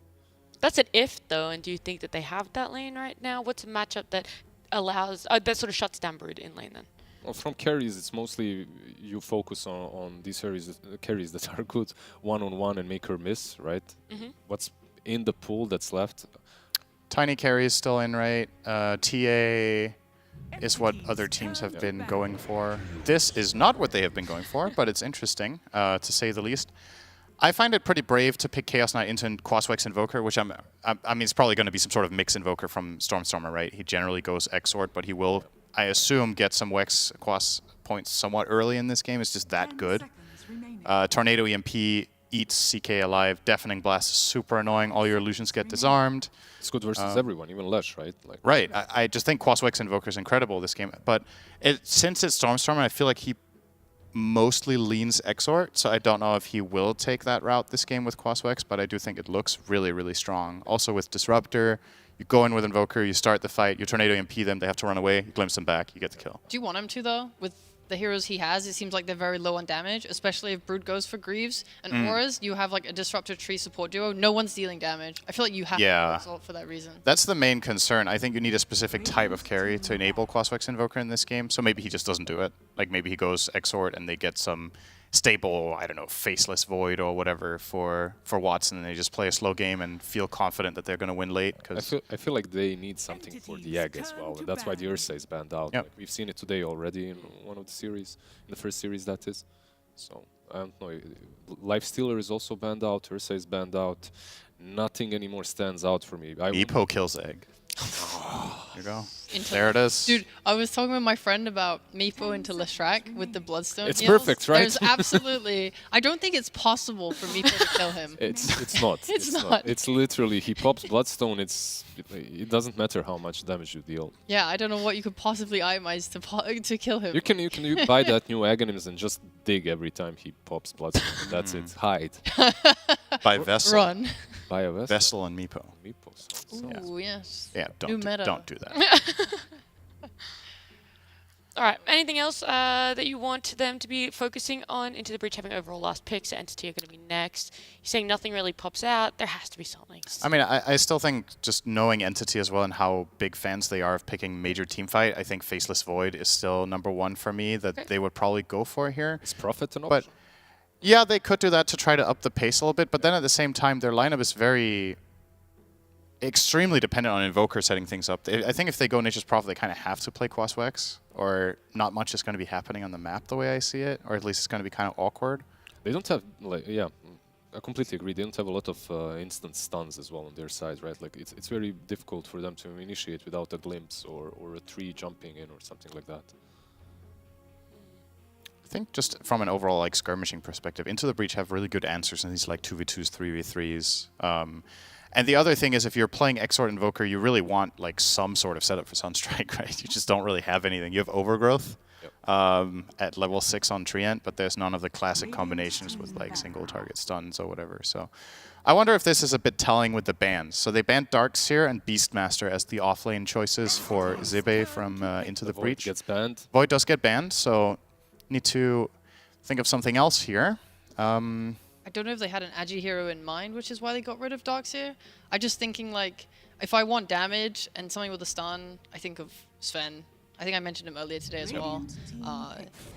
Drow, yeah. I don't like her damage. This lineup is a bit awkward for me. I Yeah, mean, it might still... So you don't really have very much in the way of catch. You don't really have a frontliner for Drow. And as far as heroes that benefit from the aura, it's awesome for Invoker if you play Quas Exort to have Drow aura. That's really good. But I think you're a little bit susceptible to if the enemy team initiates on you. Like, what's your defensive plan if it isn't Invoker? I think I completely agree. He kind of has to play Quas Wex, right? I want them to pick a Mars so badly. I feel like it's perfect. Mars is good this game. It's good, yeah. Versus the Brood, versus You have Drow an as egg. well. You have a Leshrac. They both synergize so well with Mars. It's amazing against Drow. Please pick it. Please pick it. I'm just tiny worried about the lane, like versus Drow and Disruptor. I think this lane is really strong. I think Earth Spirit just pulls the wave, right? And that's Like- it. You just creep skip. I mean, you're not going to win the lane. Yeah. If you're wave pulling in general, you at absolute best break even. But a lot of the times that's good enough if the hero that you're setting up for success with it can have the impact that you want later. And Mars isn't banned, right? Mars is not No, banned. Mars is cool. Trying to think of what Zibe plays a lot. It's always Beastmaster that comes to mind. He's obviously gone for that reason. I mean, some Sand King. played some- I think he plays Tide and Doom as well, but I don't know if I I don't like wanna see either of those. I think I like Mars better than every hero we've suggested so far. So he's also pretty good against Brood. What? Okay. I mean, this is a more obvious synergy with Earth Spirit in terms of dual laning prowess, because now you have this kill power in the lane. But you at the same time now also don't really have a front line. Yeah, it felt like they went full into comfort zone, right? Like. Yeah, I mean, he plays a very good snap. He does play this Heroes. We just I've watched seen it the quite a bit. Snap versus Drow lane. Went very well for the Snapfire. Yeah, what was Snap playing with? Tusk, right? I think. And we're assuming that this is going to be a 5 Treant or a 5 Disruptor. I believe it's Kataomi playing Treant, so it's 4 by like farm priority. But I wonder about the laning. If you play Drow Disruptor, that lane has quite a lot of like constant range harassment that Snap might struggle to deal with. Not sure. Maybe they just focus on bringing the mid up, because that's what happened last time, right? The mid came top, killed the Drow, then that gave the XP advantage to the Snapfire to get 6 first, and they kill the Drow again. Maybe they can make something like that happen. Yeah, that could be a possible solution to it. I mean, I find Into the Breach's lineup easier to understand, and like in terms of ease of execution, what they want to do is simpler. But I do think if Entity reach a point where they get BKBs on their heroes, Into the Breach don't have that much in the tank. Invoker's going to mess with CK, and what other damage do you have in BKB? Nothing really, right? So it's a timing game. Yeah, with the Invoker, with the Drow, they also got a way of dealing with Yag. Like, I'm slightly leaning towards Entity too. Okay, and then Cheap, quickly, which team are you slightly leaning towards? All in. All in, Sheep. All in? No, whatever. All right, I'm all in into the Breach. I love Snapfire off. I was going to say, I love disagreeing with Syndra and Lizard. I love being against Syndra every time. Well, I love jumping into a game. And we're going to jump into game number 1 with Beakup and Lacoste. Thank you very much. Coming into game number 1 should be fun. Entity, Into the Breach, Lacoste. I know you've been most excited about this series since we got here. Any words on your mind? I gotta see how Into the Breach is gonna play against these Division 1 teams. In Division 2, they looked pretty unstoppable, but this is gonna be the real test for them. Yeah, so, you know, it's definitely a different mentality coming into this one as they're gonna 5-man smoke, but I believe if there's no fight, we've got some words from Kadaro about the mentality it takes to be in the DPC. We were preparing really hard, and now we're ready. I feel like we're gonna learn while playing, and it is a good experience so far. All right, so learning while playing, and I actually like that hoodie, by the way. Well, it's something that I would definitely wear myself. He's got some flexibility. He's, you know, that's the mentality. You just got to be stretching and always ready, flexible for any situation. EU West is so stacked, you can't really aim for the expectations, you know, getting that top 1, top 2. There are way too many good teams. I think for Into the Breach, coming into this DPC tour, they need to, you know, lower their expectations. I think the goal would be, oh, Glimpse, level 1, I'll hold that thought. Glimpse, Immersion in some trouble on the run. Boulder Smash, but first blood for Fishman coming in for Entity. So yeah, expectation-wise, you need to, like, stay in Division 1 and then get from there, because there's a lot to learn from most of these teams. And Fishman starting with the Glimpse level 1, and we can see the odds from esportsbet.io heavily favoring Entity for a reason. Entity did extremely good. I think this is for me, the most improved team overall in the previous DPC season, whole last year, the way they played, and for a reason they are the favorites here. Who's your standout for Entity? Kataomi. Because Stormstormer has been under my radar. I already rated him very highly, but Kataomi, he's the one who can, who does have maybe a lower hero pool than the other position 4s, but the way they play them, like if it's available, I'm gonna play it. During TI, he was playing a lot of Wyvern, Tiny, Nyx Assassin. These were his heroes, and seems like the new heroes for him this patch will be Treant Protector and Undying. Okay, so Treant, the very popular meta pick of the moment, and we've been seeing a lot of Treant go early into the Leech Seed. This, obviously, a lot of words under it means it changed drastically. Some buffs coming in for this Treant Protector, and has obviously made it into a very popular pick, right? Yes, most definitely. This hero is super strong. Leech Seed, maybe even slightly overpowered at this point, but looking at the top lane, Fishman, he definitely wanted to get that level 2. Having Glimpse level 1, it did secure them first blood, but you can't really do much. He's full mana, something that we usually don't see on Disruptor. They do spam by quite a lot, using that Thunderstrike to be able to secure the lane for their carries. Not that it's always a sign of good disruptor, but when you have no mana, I feel like it's definitely very telling that you're putting a lot of harassment out there, right? Yes. So, taking a look here at the Broodmother. We've seen a Brood today. That was DM playing it earlier and really went to work with that hero and completely kept a heat map to the bottom side of the map. So, I guess we'll see here if Toby can do the same. Katayomi is also here to support and try and take out these two heroes on the side of Into the Breach, but for right now, things looking pretty settled down for the CK, 10-5. This lane is not a killer lane from Entity. It's more about if they go on us, we're gonna use Leech Seed and get them, like, try to survive in this lane. It's not Treant Protector as 4 is not that hero that can easily rotate. It's more about securing the lane. Something that Entity, you know, they have their own, we can call it identity, where the way they played, the way they played with their previous carry, playing pretty much off-laners from the carry role, Toby, in a bit of a trouble, but no Chaos Bolt available. Yeah, so he's able to walk behind that tower. Fishman also taking a lot of damage there. Immersion on this Earth Spirit, I feel like I've heard his name and Earth Spirit a lot connected in his career. That's the hero that he played the most. This is what he's famous for. I've definitely seen a bunch of those impressive Earth Spirit plays, and I'm really kind of hoping we see a lot of that here. Some flashiness from that hero. Let's see how much he can do in these early levels. Stormstormer, yeah, good Supreme. tornado. He might be in trouble, and the stun lands. One more hit needed. Stormstormer just quite short on that, and almost had it.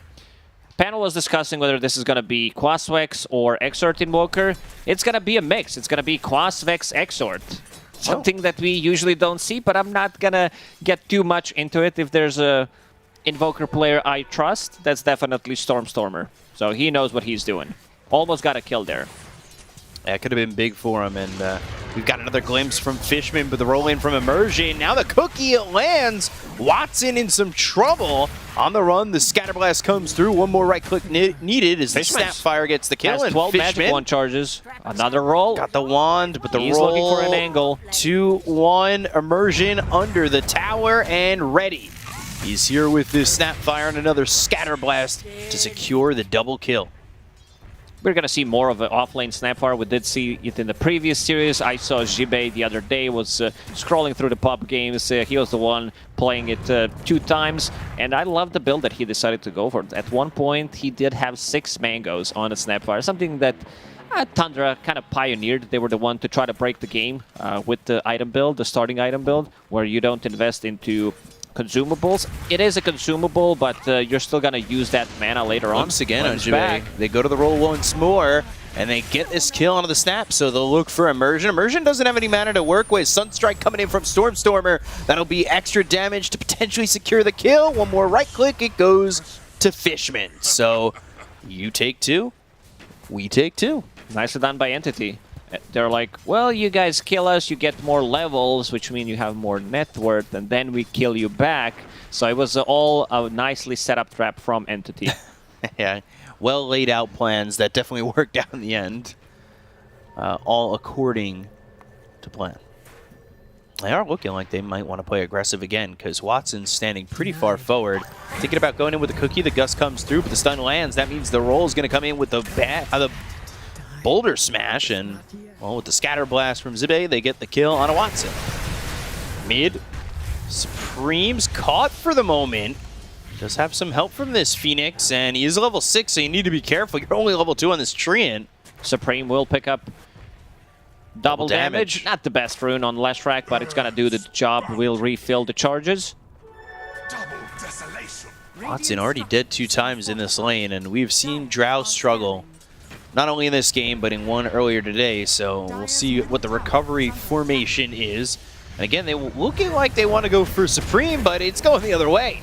Stormer getting chased a little bit. The Cold Snap onto Immersion. Fishman's also here, so if you try to get away on this Earth Spirit, you're not going to be so fortunate, and they get yet another kill.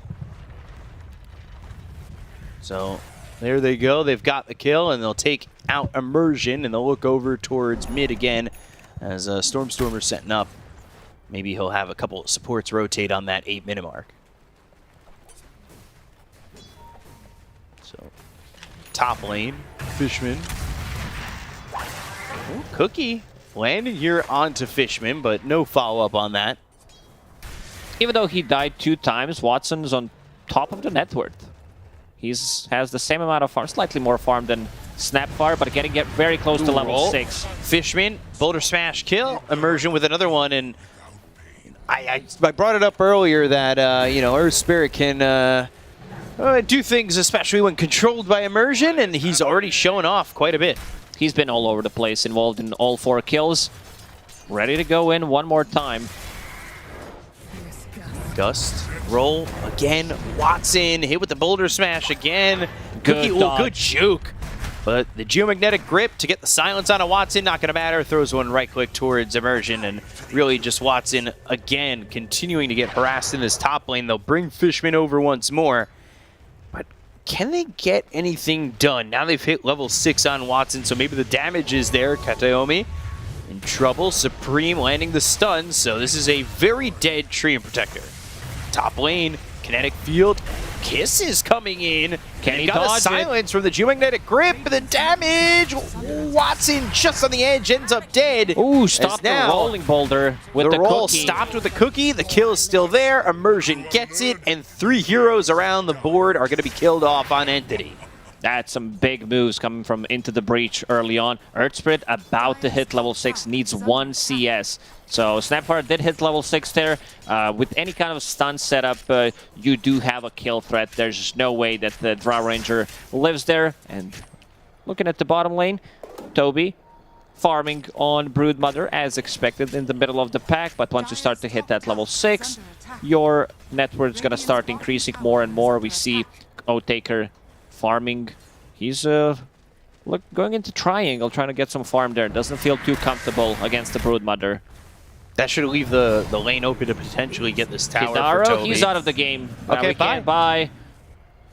And he's back. He's dead. Oh, okay. Well, welcome back. Goodbye. Welcome back.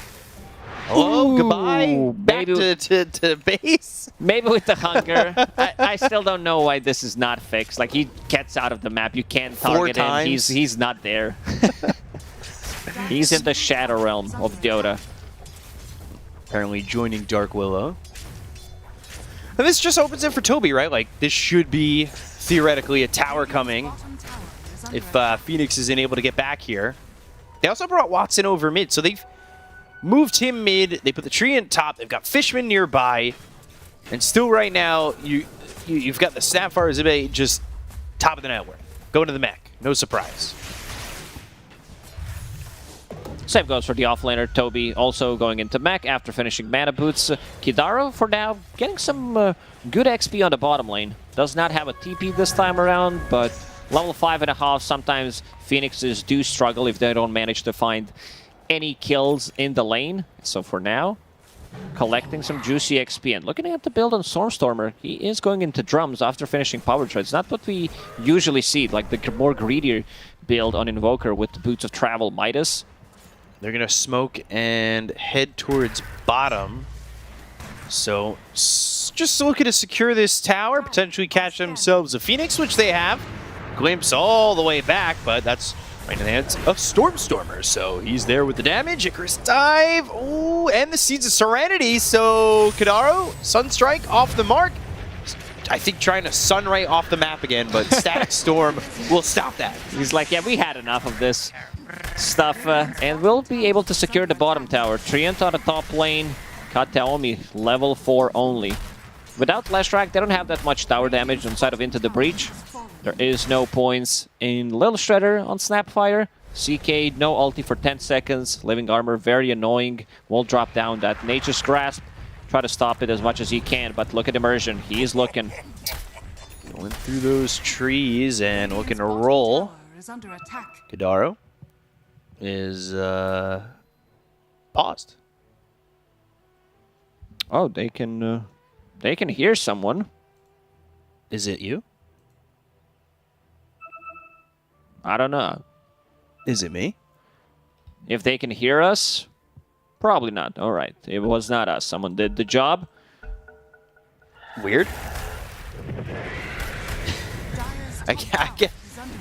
I guess Entity didn't hear us because we were just talking about positioning and Immersion coming through with the roll and they get the kill. This is going to be a tower into the breach, opening up the map for themselves. Phoenix still on bottom. Do we get an assist for that? I don't think so. Stormstormer on a mid lane, looking for an opening. Fishman does have 3 points and Glimpse. It's a good setup if they initiate on Supreme. They've got a couple heroes coming over though. Toby with Fishman. Immersion actually missing the roll, but they've got the silence, they'll get the stun, and they should be able to clean up easy.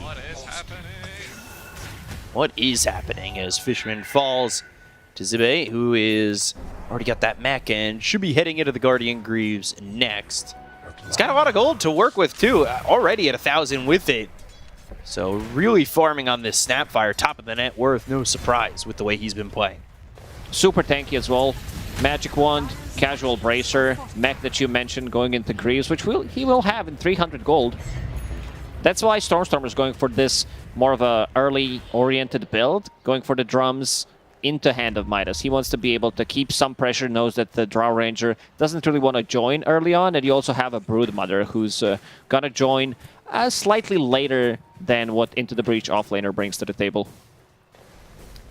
So we'll see how quickly Watson can kind of get on the board here. Not too far or terribly far behind the CK.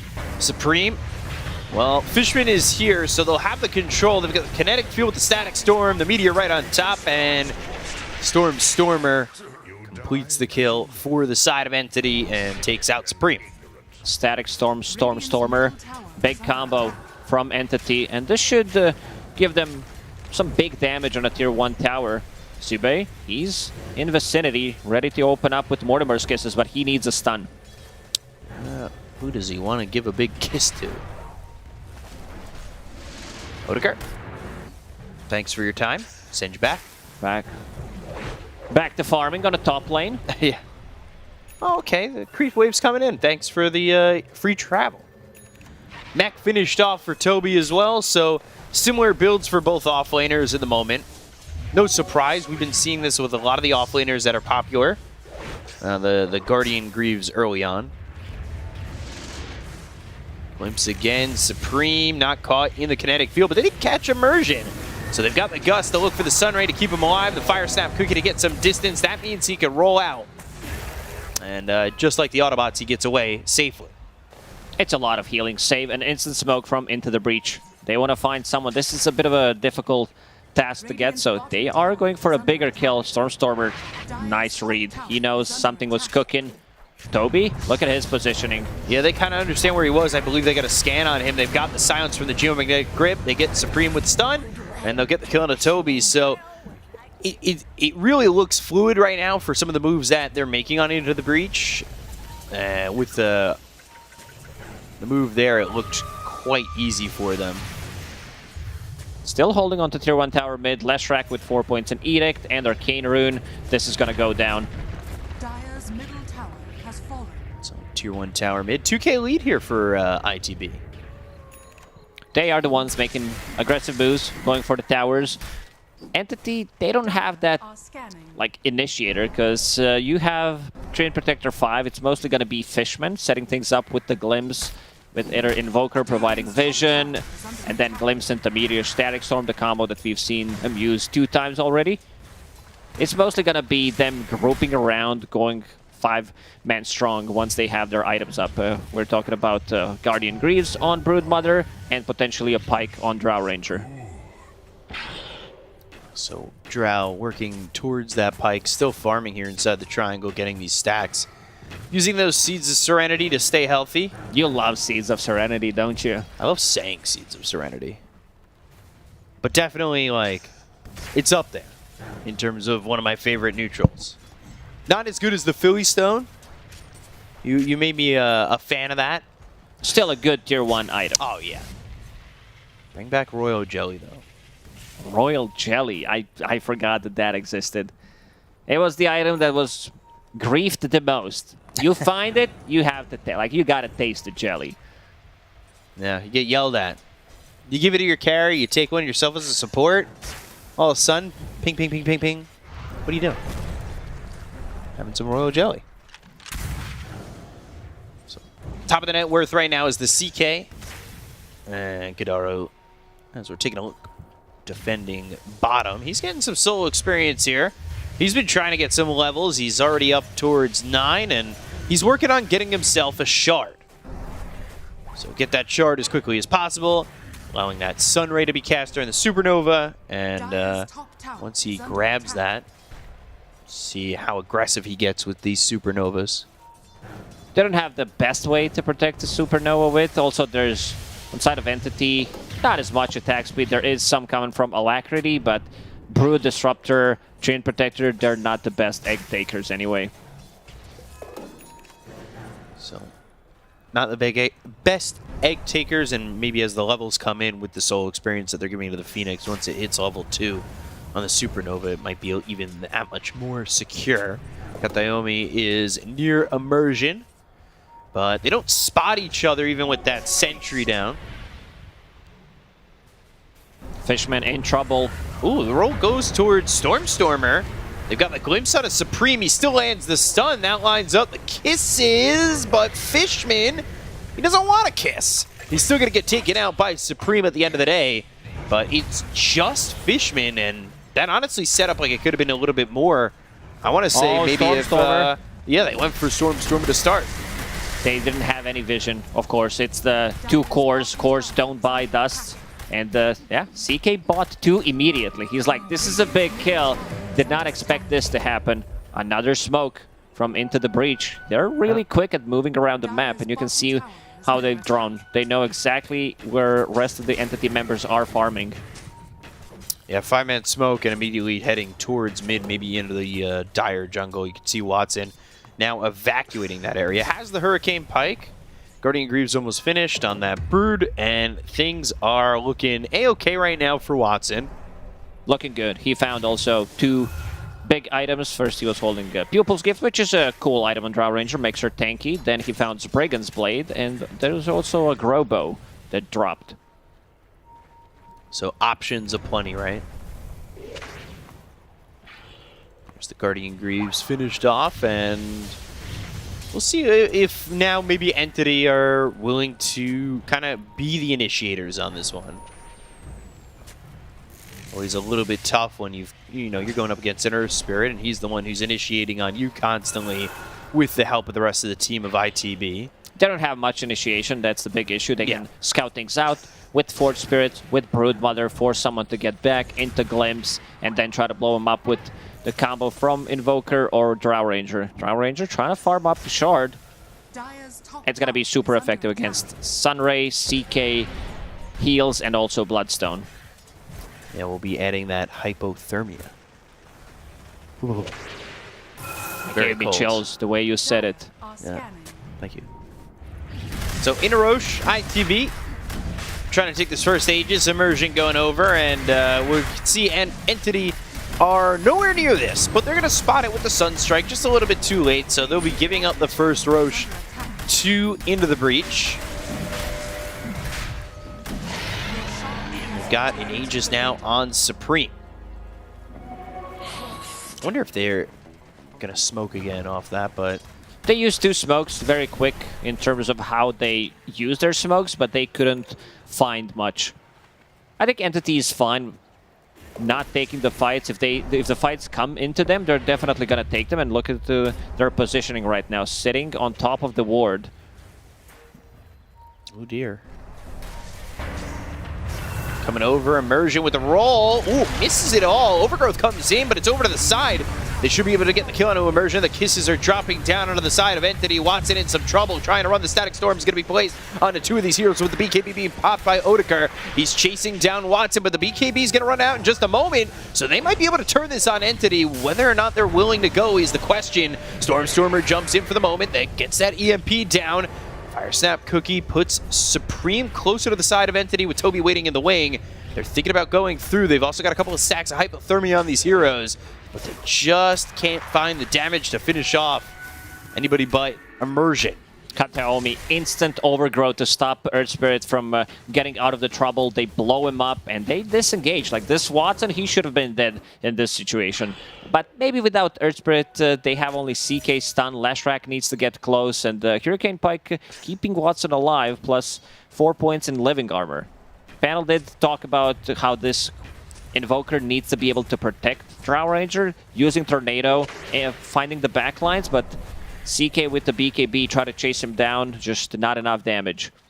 BKB to walk through the Static Storm in the kinetic field. Odeker got maybe a little bit hesitant as he felt the BKB wearing off. Ooh, very interesting build on Toby. Tornado. And the kinetic field is not in time, but they do have the glimpse. Now the roll over. Immersion's going to land, and he's going to land it on a Fishman, but the damage coming in from Watson now rolls out. They've got the Blink as well as the Scatterblast. Zibe going back as Boulder Smash hits onto a couple. They've got the Static Storm down as well as the Kinetic Field. The BKB's going to be popped by Odeker. They'll look over at Toby. He gets out of the high ground, but the Sunray from Kadaro burns him away. They go to the Fire Snap Cookie with the BKB running out on Odeker. Can they turn on this one? They don't have a lot of health left on Watson. They've used that glitch. The damage from Jibe. He's got the Mortimer's Kisses coming in once again. The Sunstrike off the mark. These heroes are not dying on the side of ITB until now. A Tornado hitting on a 2, but still no follow-up. Finally, Kataomi goes in with a Leech Seed on a Supreme, but he should survive. And with a glimpse just on the edge of the vision, and they get the kill.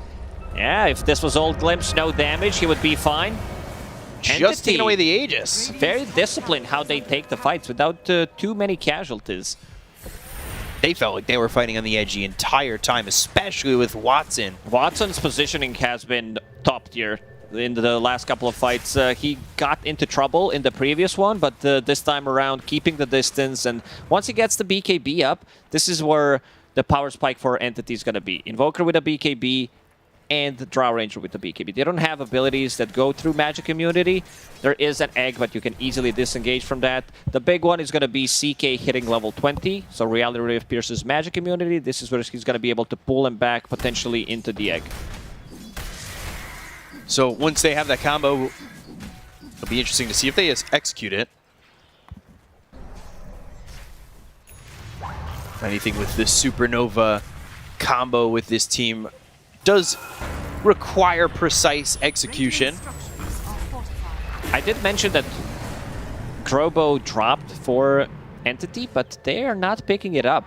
Drow Rangers still prioritizing Pupil's Gift, which is very interesting. In the that fight, he almost dropped below 300 HP, so if he had a different item, he would have died there. So right now, making good use of that Pupil's Gift. Most would argue that Grobo is the best item you can find on Drow or Sniper, but seems like Watson, he's onto something. Maybe he'll swap it out when he gets Once he gets the BKB. Yeah, I was thinking about it. So Smoke trying to maybe find Stormer, who's up here in the trees. But instead, at least for now, he's under the Ghost Walk. Supreme pops that Bloodstone, and now, yeah, Stormer understanding where these heroes are at. He's going to blink over to the side and just be safe for the moment. I did mention Toby that he has an interesting item build. He did have 2 cloaks at one point, which one was turned into Hood. I don't think I've seen this before. There's a bunch of magical damage. Like, the only physical damage that they have is the one coming out from CK. Do you mind having both the Hood and the Cloak? It doesn't increase your magic resistance by that much right now. He's sitting at, what is that, 47% magic resistance. With Hood, that should be around like 42, 43%. Oh, Immersion, he found this Invoker of Stormer. Vessel on him, but nobody else is here, so Immersion's going to have to do this work by himself, at least for the moment. They are going to have a follow-up of the Phoenix in just a second, as well as over to the side have the CK, but Stormer with some quick moves, and he'll get out. That one obs inside the trees now. I don't think they're going to get too much value out of it. It catches the glimpse of someone walking. It doesn't give too much of a vision. Maybe if you cut down some of the trees. Kateomi. Oh, Jibe. Ready to backstab. Yeah, here he comes. Kateomi comes through, and Nature's Grasp on the ground. They'll commit to the overgrowth. This should give the damage needed and the time needed for Toby. Kateomi with the shard and blink. Double root as soon as he used Guardian Greaves. Hits him with the overgrowth, making sure that he's not going to run away. It's a big chunk of gold. 600 gold for Toby. Yeah, and that now is going to push him to the pipe, going to the Mage Slayer next. Blink in, Tornado with the Meteor. That Tornado got all the way back to Otakar. The damage onto this Leshrac, forcing him to pop the BKB. Entity still waiting for the proper moment to go in. The Sunstrike won't land because he's TPing out. That was gets close. away from That Entity. was like half a second for BKB to wear off and Glimpse would be available. Entity is so disciplined and very good at poking. Just getting the most out of Into the Breach. So either forcing them to use a BKB or use some big ability and then they're gonna strike. Yeah, they're well patient. Not really a phrase, I guess. They're very patient. I got there eventually. The brain turned off, then you gotta restart it sometimes. They're very patient. Yeah, so for now, as we said, Watson thinking about swapping in that Grobo to have a bit more attack range, keep the distance between CK and the illusions. Those CK illusions are not going to be as effective as you would expect them to be playing into Treant Protector, the Overgrowth, Static Storm, and the damage from Invoker. Once he uses the Meteor, Deafening Blast, those CK illusions are not going to do much work in the next couple of fights until they become super tanky. We're talking about either Scotty or Hart as the next item for CK after he finishes Aghanim Shard. So next Roche is going to be in 2 minutes. Quite some time. And Immersion, he's got another smoke, so he has written the arrow. He wants to go all the way out and around. Drawing on that map. Ready to make a move soon and might find Toby. He's the only one there for the moment. Fishman's kind of making his way over into the jungle. Getting Toby's not going to be an easy task. He does have those Guardian Greaves as well as the pipes, so should be able to survive the initial damage coming in from ITB. But they wrap so far out and around. They might just find the whole team. Watson, who needs to get away, but they end up going on a Stormstormer. Supreme's coming through with the BKB being popped by Stormstormer as well as Watson. Otakar got his off as well. He'll go to the ult, and now they'll look over to try and get this kill on a Toby. Toby taking some right clicks. The Sunstrike's coming down with the Overgrowth being placed by Kateomi. Is it going to be enough? Fire Snap Cookie over to the back, but they get the kill on Otakar. They're going to take out the CK. They haven't lost anybody just yet with the right clicks coming in. Immersion with a Magnetize. He's doing some damage here. Fishman getting low. They'll take out Fishman. They'll end up losing Immersion. A two-man stun on both Watson and Stormstormer. But Supreme going the other way as Toby gets the kill. Zibe's going to be next. The Fire Snap Cookie lands on 2, and this is a dead Snapfire. 4 heroes out of the side of ITB, and Toby gets the triple kill. Sunstrike will miss Kadaro, but he's able to blink away and get some space between him and the side of Entity. This was a fight where Into the Breach had high ground vision and they still lose that fight. Again, Watson with some really nice positioning and not allowing Seek. Like, this is the issue that the panel did mention where... Oh. Tornado didn't hit, so I don't think he's going to give too much chase, because you could do that. Leave the map. They don't have much damage throughout the BKB, so they need to take down the supports, or they need to initiate on a Drow Ranger Stun Locker with the Earth Spirit roll into CK or Leshrac Stun, but yeah, look at the positioning. Been really impressed by Watson, one of the reasons why he is the level 1 rank in the EU for quite some time. Good BKB usage, they back away, and this is something that Entity does well. The disengage, re-engage, right? Like finding the proper positioning to go after these fights. Kateomi moving through the trees and so does Toby gave them so many issues throughout not just this fight but also the whole game. And going on to Toby, which is the tankiest target with the Pipe Greaves, extra cloak, and the Cloak of Flames. A lot of cloaks. Yeah. He's got 3 layers on. It must be cold. He's cold. And probably invisible. With one of those cloaks has to be the invisibility cloak. Roshan did respawn. It's good Christmas Shard gift. plus Aegis. Those BKBs are dropping low. Otaker has his down to 6 seconds. 7 seconds on Supreme. So you can see Entity, they're starting to set up in their side of the jungle. That's going to be closest over to Roche and potentially get a pick off or start Roche themselves. Kataomi's very close to Refresher. This is huge. I can say I've seen too many Treant Protectors being played as 4 lately. It was a good position for a couple of years back. But this Refresher will cause a lot of issues. BKB and then another Tornado. one. He needs to pop Odeker, it. he's caught, but goes to the ult once again. Watson with a BKB on perfect timing as Immersion came in with the roll. He's going to roll his way out. Do they chase? They've got the glimpse into the Static Storm. It's onto the Phoenix. Odeker over to the side with a stun thrown onto Toby. But Supreme, look at the damage he's taking from Watson. He needs to be careful. They've got the Leech Seed onto the Leshrac. They go to the Fire Snap Cookie to get him some distance. Toby hit with a 4-second stun as Odeker's got the BKB, but the Overgrowth! Kateomi with a 4-man Overgrowth, but they've got themselves a Supernova as well as a Sunray. They're keeping Odeker alive. They'll get the kill onto Immersion, but they bring Odeker back. They get themselves a second out of the Chaos Knight. The chase is on, looking for the rest, but everybody's seemingly out of this fight already. But Entity with another great fight, and that should lead them to potentially Roche. But right now it's They're Kadaro. not done yet. They want a third. They've got Fishman coming the other way. Stormer comes in. The TP attempt is the damage there. They've got the glimpse. It doesn't matter.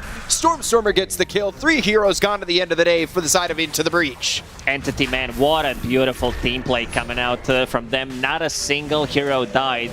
I hope we see that fight again, because the way they spread and poke from the distance, I don't think I've seen such a beautiful gameplay in quite some time. Yeah, their movements have been crisp, absolutely crisp. Yeah, look at the way they poke. Otaker, very patient with his BKB. I thought he was going to pop it there immediately, and as we said, those illusions die immediately. They're spread across. Look at the way Storm is positioned on the top, ready to go, and Kataomi plus Watson. Kataomi inside the trees constantly with the multi-shot. Now it's time to bait a BKB. Otaker understands with the Cold Snap on top of him, it's not going to be enough. And beautifully placed Tornado. I don't think I need to even say anything about Kataomi and his gameplay. Yeah, 4-man Overgrowth. When he gets onto that Refresher, he's going to be able to place it down twice. And, having it the first time, Supreme pops the BKB afterwards. And then, if you've got it a second time, where do you go from there if you're Into the Breach? This is one of those items on Treant Protector when you see that he has a full combo, Blink plus Refresher, you're like, how do we deal with this? We have a BKB, I click my BKB and he's going to keep me in place after that. So what's my way of surviving? I don't think I have the answer. Yeah, there may not be an answer right now. An Entity up 12,000 net worth. They've got an Aegis available on Watson. Watson, after the laning phase, has been pretty much unkillable and continuing to work with the rest of his team to push in and potentially look over at the high ground. This is Drow Ranger with the drums, with Alacrity on top of hers. Leving Armor as well has a Blink Dagger, so even more utility, even more ways to keep the distance, get out of trouble. Throwing some illusions forward. Creeps coming in once again. Watson's going to work on the top tier 3. They'll glyph it just in time. Where do ITB go? Jibe picked up Aghanim Scepter. Not sure how much value they're going to get from it. I guess they want to get on top of the Drow Ranger with something. Earth Spirit. CK still, unfortunately, not level 20. That Reality Reveal Pierce's spell immunity talent, top tier, and they would definitely love to have it. Damage inside the BKB, very lacking. That's why Toby, like usually we don't see Broods picking up BKBs, but he wants to be able to get in, poke in some damage, get some spells, maybe force a BKB and get out of the trouble safely. Yeah, his items are survive, survive, survive. But also, my team, survive. Really just exactly what his team needs. Stormer backs off and gets the Hex. So some Scythe of Vice action, and let's take a look at the damage numbers. Almost 20k for both Stormer and Watson. They are outputting so much damage. Man, CK, lowest damage dealing core in this game, setting below 7k. Not had an opportunity to swing at these heroes really at all. And now a double damage in the hands of Watson. Oh dear. This is the fight where they lose it, they lose the game. He two-shot illusions. Gem available on Invoker, even using Sunstrike on top of the hill just to make sure. This is where you can camp for a long time, and the rest of the Into the Breach squad does not have much map to farm. Top towers being pinged out. They want to go in. They want to use this double damage. Yeah, they've got a fourth of the duration left on it. And Immersion, well, he's probably going to cut this next wave coming in. But the tower may not be long 650 for damage this on world. Drow.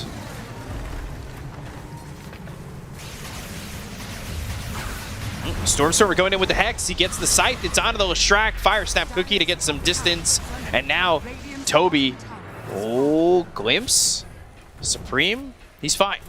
At least for now. Fishman trying to potentially bait a BKB.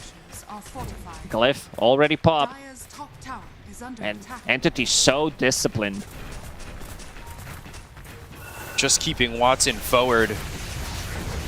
Toby was over in the trees. They don't need to show all too much, honestly. And in showing what they do, they're able to get half the racks down. They get the melee racks. Like, they don't have to put too much out there. Definitely not. And Watson still holding that Aegis for another 15 seconds. They got a big chunk of lead from that first Aegis. And I don't think they would mind going into the high ground. Just poking, see what happens. Kateomi can easily stop if Watson is caught in the trouble with that overgrowth, potentially even second overgrowth. Yeah. First overgrowth, how about second? Always delicious, and 15k net worth lead for Entity, and if you're thinking about where ITB have been for the last 5 minutes, it's in their base. They have not really been able to escape, and they're finally going to take a chance here and look to leave. Yeah, I just figured out, I know what ITB means inside their base. This is where they have been for the past pretty much 15 minutes, as you said. Inside the base is certainly the location. It's a safe spot. Away from the side of Entity. But Entity, it feels like they completely understand where ITB are at the moment. Toby picked up Mage Slayer. We've seen this during DI, Tidehunter versus Leshrac. They're all going to try and flee back to their base, but that's going to be an issue. They look over, they get the kill to Zime. They're already taking the Sapphire with the BKB pop by Odeker. Blink Overgrowth, that's on a 2. Supreme goes to the BKB, but there's the Overgrowth once again. They get the buyback coming out from Immersion, but Supreme and Odeker are going to fall. Kidaro goes down. You've got everybody dead on the side of ITB with the buyback being used by Immersion, but he's disconnected before he's even killed again. They'll get the full team wipe once more, and Entity will take game 1 over into the breach. They did manage to get a 3k gold lead in this game, but the aggression was stopped on the mid lane push, on the top lane push with the Strian Protector. Love the build on Stormstormer, going for the drums to keep them in the game. Watson, as you said, to those early deaths, but man, he just continued to farm, and then his positioning, I don't know. It's been a while. I already said it. I'm going to say it again. How disciplined they were in terms of taking a fight, poking, throwing in maybe a BKB pop from one of the Into the Breach members, falling back, then going back in again. Some beautiful, beautiful execution from Entity in game number 1. Yeah, it seemed like they had pretty much every idea on how to execute these fights. We go in, their BKBs go, we back off a little bit, but not too far because we've got Fishman. He's going to pull you back with a glimpse, and then we're going to jump, and we're going to go for the jugular, and that's exactly what they were able to accomplish. It was a really perfect game from Entity, and they take game 1 over into the breach. To break it down further, we've got the panel. We'll send it back to you guys. Take it away. Straight for the jugular. Was it as cutthroat of a win as that is described, Sin, for Entity? I mean, I don't know. That was a bad sentence. Sorry. I don't know. What are you saying? Can you say it in a different way? Can you put it in a sentence? I mean, I think this game kind of followed the trajectory that we were talking about before. That, you know, Into the Breach have good lanes. They have good, like, pairings of heroes that can find kills with stuns and make these skirmish moves happen. But later on in the game, when the team fights start when we get into the 25+ minute mark and BKB start coming out, you might have a problem. And you're seeing a highlight of it here, We get this little pick on CK. This roll from Earthspirit is actually going to be super impactful if Watson doesn't BKB in time, but he gets that off to get to reset position. And like the castles we're talking about, it's kind of a game of like weaving in and out for the Dire side. As long as they keep distance, their Drow is dealing damage, their Invoker is dealing damage. And if Into the Breach overcommit, they get caught by some massive overgrowth this game. There's a beautiful one here from Katomi. So yeah, in a way, it felt like they might have had to squeeze it a little bit earlier to put some more pressure into the breach instead of letting them get here. The top lane wasn't that bad, right? Like they were getting some kills, like Snap and Earth Spirit. It worked all right, but at the same time, I feel like they needed a normal offlaner. Like Sheep called for the Mars. Like, why are you talking about all of these plays in which Earth Spirit goes in? He needs to make something impactful, or the teamfight kind of falls apart for them. Like Entity, it's so easy for them to reset and fight afterwards. Why? Because Earth Spirit is the only guy here that actually can do something. If you're jumping in with a CK, they're just blowing you up way too fast. We've seen a couple of fights in which Drow is always in position far enough, and she's just pewing into Otakar, like he dies. Yeah, the like way the fights were playing out was just way too rough because the tree armor was keeping people alive from CK for long enough where he was being forced to use his BKB before like he couldn't blow people up in time basically. So unless their initiation was absolutely perfect, he was forced to BKB. Tree would just all fight over. There's nothing they could do. They had some amazing initiations as well, right? Like the Cliff Phoenix egg.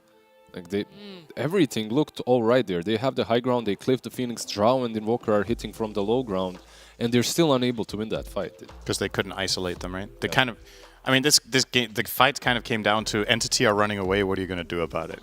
Yeah, sure. That's pretty much it. And obviously, I believe Toby had both Pipe and Greaves, right? Yeah, as a standard build. So you're going to run into some damage issues as the Leshrac. You see the final scoreline. I think this is really telling a lot of the time you don't want to look at the scores too much, but look at this. Like, the mid hero has been part of 5 kills, the carry's been part of 2. Like, these heroes were unable to connect. All of the success that we're finding in this game is Zibi and Immersion in tandem. So that kind of, if the game goes like this when it's pretty even for quite a while, for like 20 minutes, it often is an indication that strategically you're missing something. And I agree 100%. I think the Mars would have been a very interesting tool to have in this game. Would have been so cool. It also shifts a little bit of focus on that carry then. You know, CK really not able to get in there as a melee carry. And then you had Dro, who is that ranged carry. Does it feel like this is very much a ranged carry meta, as we see like that priority on Lina as well? Just melee's not doing the best?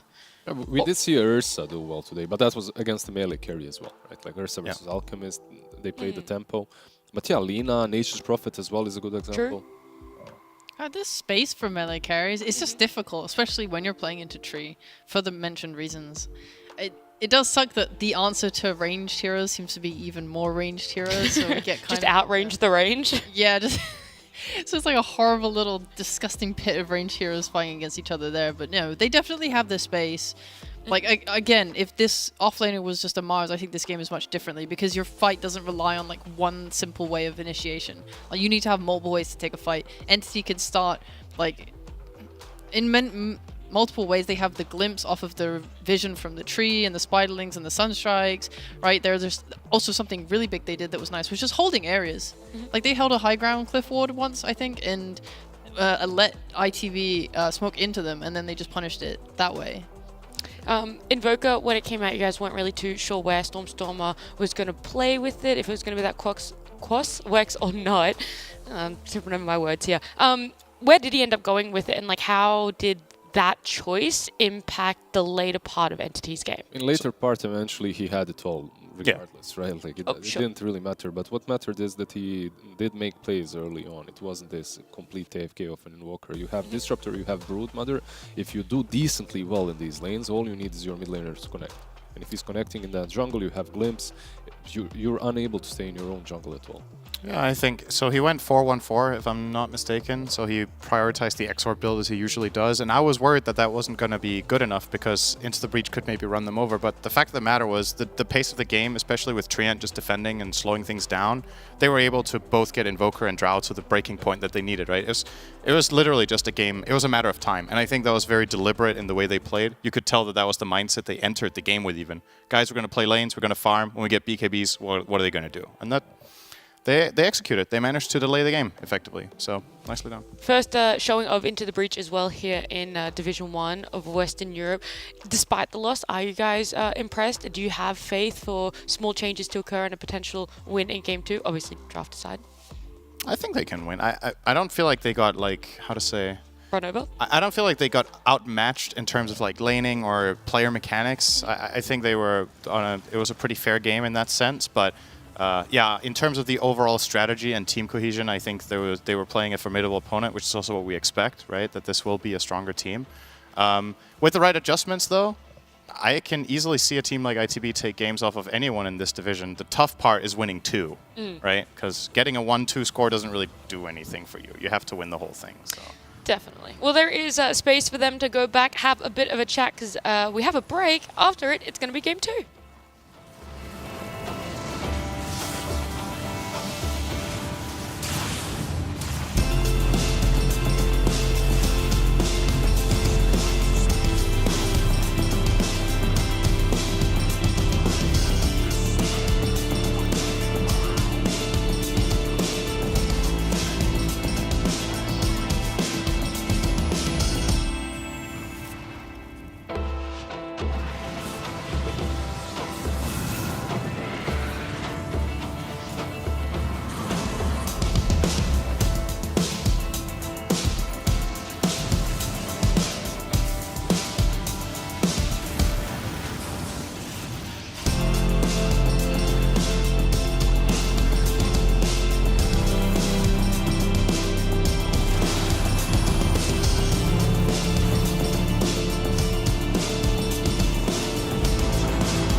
Welcome back. We're in the midst of the Entity versus Into the Breach series. Game 1 for Entity. There were a lot of moments into the Breach, though, that looked good in that earlier game.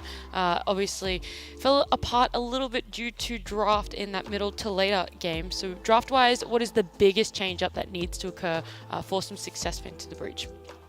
Sheep?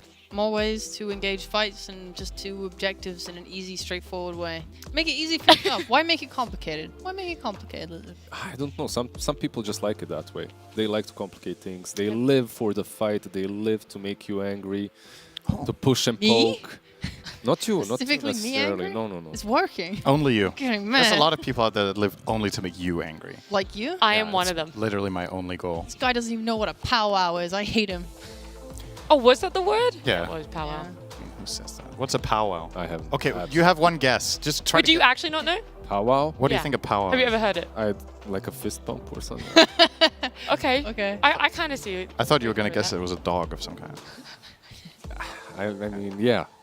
It does sound like that. So what was it again? It's a deep, meaningful conversation? Yeah, Is it? sort of, yeah. Where you like bond with Powwow. someone. A powwow is like a conversation in which you bond with This someone. is not a powwow we're having. No. Yeah. We'll have one Like after. I was going to say, would you like to have a Every day with powwow? knives. I would. With Sind always. All right, well, it seems we're divided right down the middle. We'll see who's divided at the end of this draft, because Yeah. Game 2 draft coming up in a little bit. Are they right there? Thank you, production. Thank That's you, helped me a production. lot. Brood, respect bench, just straight out. Get rid Annoying of hero. It is very annoying. And it was a big issue in that game as well, right? I feel like Brood is very polarizing still. I think it's... Most of the time, it's either you deal with it really, really well in the first 20 minutes and becomes a non-factor, or it just is a pestilence the entire game for your team. it. Oh, great word. Pestilent. Most of the times that we've seen in Western Europe so far, the Brood has been really impactful, right? So, Yes. I They're think... very deft at the brood I think, was it, I believe, was it a game we saw in China where it really got shut down? I'm trying to remember a couple days ago. There was one Brood game where I was like, okay, Brood didn't really do anything. It was in China. can- Your memory serves you well. I can have a look. I think most of the West European games, it's been very impactful. And it's annoying, and it's also, you know, it can put your mind at ease as a team to just be like, let's just shove this away and play normal Dota. Because Brood really dictates the game in a very specific way. Entities turn to pick. I would Yes. agree. Okay. I hate it. Yes, all agree. But here's the thing, Entity just like have 100 means of cheesing you, to be honest, as players. They're literally the cheese team. They are the cheese team, so it's kind of like banning Bat Brood is pretty much a great like representative of Entity, and they still have more. What was it they banned last game together with Bat? It wasn't Brood, obviously. What was the other ban? Was it Monkey King. Was it Marana? Not No, it was Monkey. Was I it think of the first series. was it Lena where Entity first yeah. picked last Yeah, game? yeah, I think it was Lena, right? Oh. Okay, so this time Entity are going to it get was their Lena hands Bat. on the Undying. They banned it last game themselves. They're going to Yes. pick that into Treant. They played it in the last series as well. The one that they lost. Yeah. I believe one of the games was a win with the Undying, so Oh. they snatch it here. But Five like, seconds yeah, they remaining. pick it into the Treant. But what can you do against the Treant with an Undying? You won't be laning into him, but I guess the Tombstone can find the Undying. It breaks a lot of trees. Breaks a ton of trees, and you can take the tower. Yeah. You can't just Nature's Grasp there. Yeah, it's good as well for like Roshan, just in general, taking it and securing the area because you put it in the pit and the enemy can't deal with that. I was worried for a second you were advocating Jenkins build. Or what, the Echo Saber shard? Saber shard. I love the Echo Saber shard Undying. I love it as well. It's so fun. Yeah. I have not heard of this build, and I don't know if I want to. The shard means when you attack when you're ulted, it produces a zombie on what you hit. So what you can do is you can just be like a core with the Echo Saber shard, and you go into the pit, you ult, and you just start punching. And there's like a million zombies with your tombstone as well, and it's like so quick. You can basically Holy you heck. can solo, You solo Roshan. rush, yeah. Yeah, you don't even need help. It sounds so good, but it just really isn't. It's just so good. It sounds like it would work so well. I can't wait to see it in You this can game. disassemble the Echo Saber. It's really good, but you get reported most of the time. Only But if it's you really lose, just don't lose. It can be good. I think wasn't there a game last year? I think it was Faith Beyond that played some sort of core Undying with a build similar to that. I think. So I mean, it's niche. It can be a thing. It was cool for a while. People really liked the core Undying because you got the buff to the decay where you can actually Yeah. farm creeps with it, and with the talent. It almost kills the wave, like Yeah. that. It's pretty good. Oh, 40k. So I thought in this slot that Into the Breach were likely to pick a range carry. I was looking at Sniper as a possible solution. I think Sniper is really good against Undying and Rubik. You just outrange everything they do, but perhaps not comfort zone for them. Perhaps they think Drow is a higher rated hero. I find Sniper to look really powerful when I see that hero played, and if you can close phase 1 with it and then ban specific counters, I do think that could have been an option. But Drow, in a similar vein, we'll see here. They're going to ban out the Spectre first, which is not too big of a surprise to protect their Drow. What was it? Was it Tundra that won yesterday with it? It was, right? Yeah, they used it against Lina. Against Lina, actually. Yeah, but it's a similar logic. Yeah, same. A historical counter to Drow from a carry position. I think this is also why Drow feels better now, is that historical counters like PL just aren't that great right now. People just don't play PL. They don't think it's very good. Lycan is a bit less popular. We have seen one PL in China as well, and I believe it was versus the Drow. And they didn't win. No. PL. I have an interaction question. If Drow gets shot, do the hypothermias work on the little zombies from the tomb? Probably not. You know this. No, Just they don't? Give a yes or no. They don't work. She says it doesn't work. No? Yeah, Okay. I had a quick look. All right, cool, then whatever. Doesn't work. Who Okay. cares? Yep. That's bold. I like that. You're That she just welcome. goes for the YOLO. Of course. I would do anything for sheep. Our host. My host. As long as you say it with enough confidence, people will believe That's you. why I just said straight up no. I believe you. Does not work. To Absolutely. embody the spirit of Kyle. Oh. I am not going to do that. We're going to talk more about the draft, though. Any bans? Is this just purely still protection for the draw on Into the Breach? The Lycan definitely is. The lifesteal is a little bit different. I'm not quite sure what the point of this ban is. I feel like Treant actually fares very well against this hero. Overgrowth into Rage is very annoying. The physical armor of Living Armor is also good against Lifestealer. I don't know about you. I don't feel like Lifesteal is a Drow counter. So yeah, the only maybe thing it's that I setting can up for something imagine is later. some like Lifestealer bombs that they could go for. Yes, That's exactly. literally the only thing. And there are some players that can buy Manta on it versus the Treant. So yeah. But yeah, I don't see it as a counter at all. Do you just outrange the Drow, like you were talking about the Sniper? I was about to say that. Outrange the range. There you That's go. what we talked about at the end of last game. Yeah, I think Drow Sniper would be good for Entity, for sure. Does Watson play that? I think he does, right? I feel like most carry players... I was going to say, have Sniper in the they wheelhouse. play Sniper and Lina, right? It's kind of... when it's the meta right now, those heroes are not like particularly complicated to learn, I would say. So... And the bonus is you could potentially move Sniper to mid if you really wanted. That is true. Felt back against the wall. I think Stormstormer has played it in a match or two, if I remember correctly. So, yeah, I like that idea. I think Sniper would be good. It's kind of scary. Great with Undying, too. And Entity have the second pick, so they can... Like, it's not like ITV are not banning it because they're like, oh yeah, please pick the Sniper and we have like a hero to counter with. Entity's just going to be able to pick it at the end of the phase if they want it. They just go with the Toby Brew. Like this guy is just owning with the hero. He's... Like his last game was what 8 kills, 1 death or something like that. Yeah, I'm just thinking about how they have like 0 stuns, or really, okay. They have the lift, right? But they have Drow, so you can't really pick something like Morphling. But heroes Morphling-esque, maybe some Spirit could really abuse this game. I think. I think this Brewmaster pick was used at TI as a counter to Drow. I'm trying to remember which team ran it, but the logic is when you split, the earth element of the Brewmaster carries the hero inside it. So if the Earth Panda is next to Drow in the fight, she doesn't have marksmanship. So you literally just run at her constantly with the Earth element, or you Cyclone her, like either or. You also get Mass Dispel here, which is amazing against Treant. You can remove Overgrowth, you can remove Living Armor. So I just think this is a hero-to-hero, extremely good matchup. I like the pick a lot, but as you pointed out, not too much catch. Like maybe you want something to set up this Brew to actually stick in fights. Earlier today we saw OG play Puck, which was interesting. Could be an option. Stormstormer actually plays a really great Puck. Maybe that was the 5th hero we forgot earlier when we were talking about him. Because I've seen some games of this Puck really only. his 5th hero? He's very good at that hero. Over the Pango? They got the Primal Hoodwink, right? Like this should be our lane from Into the Breach. Do you like that duo? It's decent. I'm just worried against the Undying how well it's gonna fare. Like you're still playing into Decay.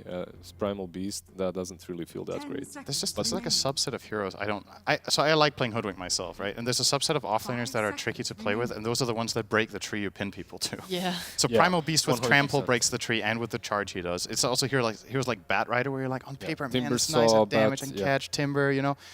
And a lot of the time you just end up like... But I'm sure, like, if you look at their anti-synergy. profiles, these are the heroes that they practice quite a lot.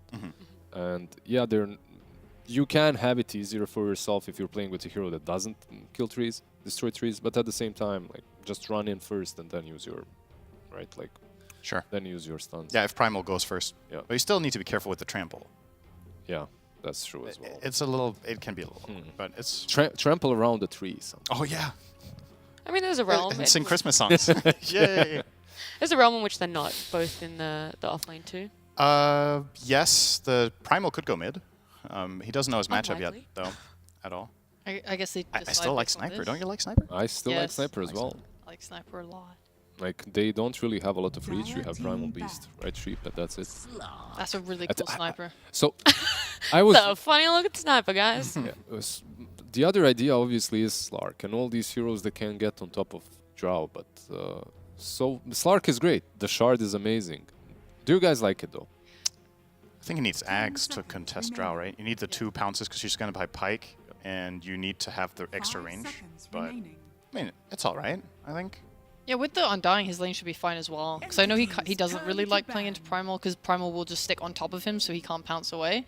But with Undying, You're just stealing stats. yeah, they're gonna struggle, and it's the same kind of both ways. What I brought up earlier about the stuns, it's sort of similar on ITB. They don't have any just like we're stunning you out of fog. Like they don't have any hex, instant stun, whatever jump. It has to be Primal running in or later getting that blink dagger and stunning with ult. And I think Slark is just gonna have a free time with that. Yeah, the only real spell that catches Slark reliably here is probably Gust, right?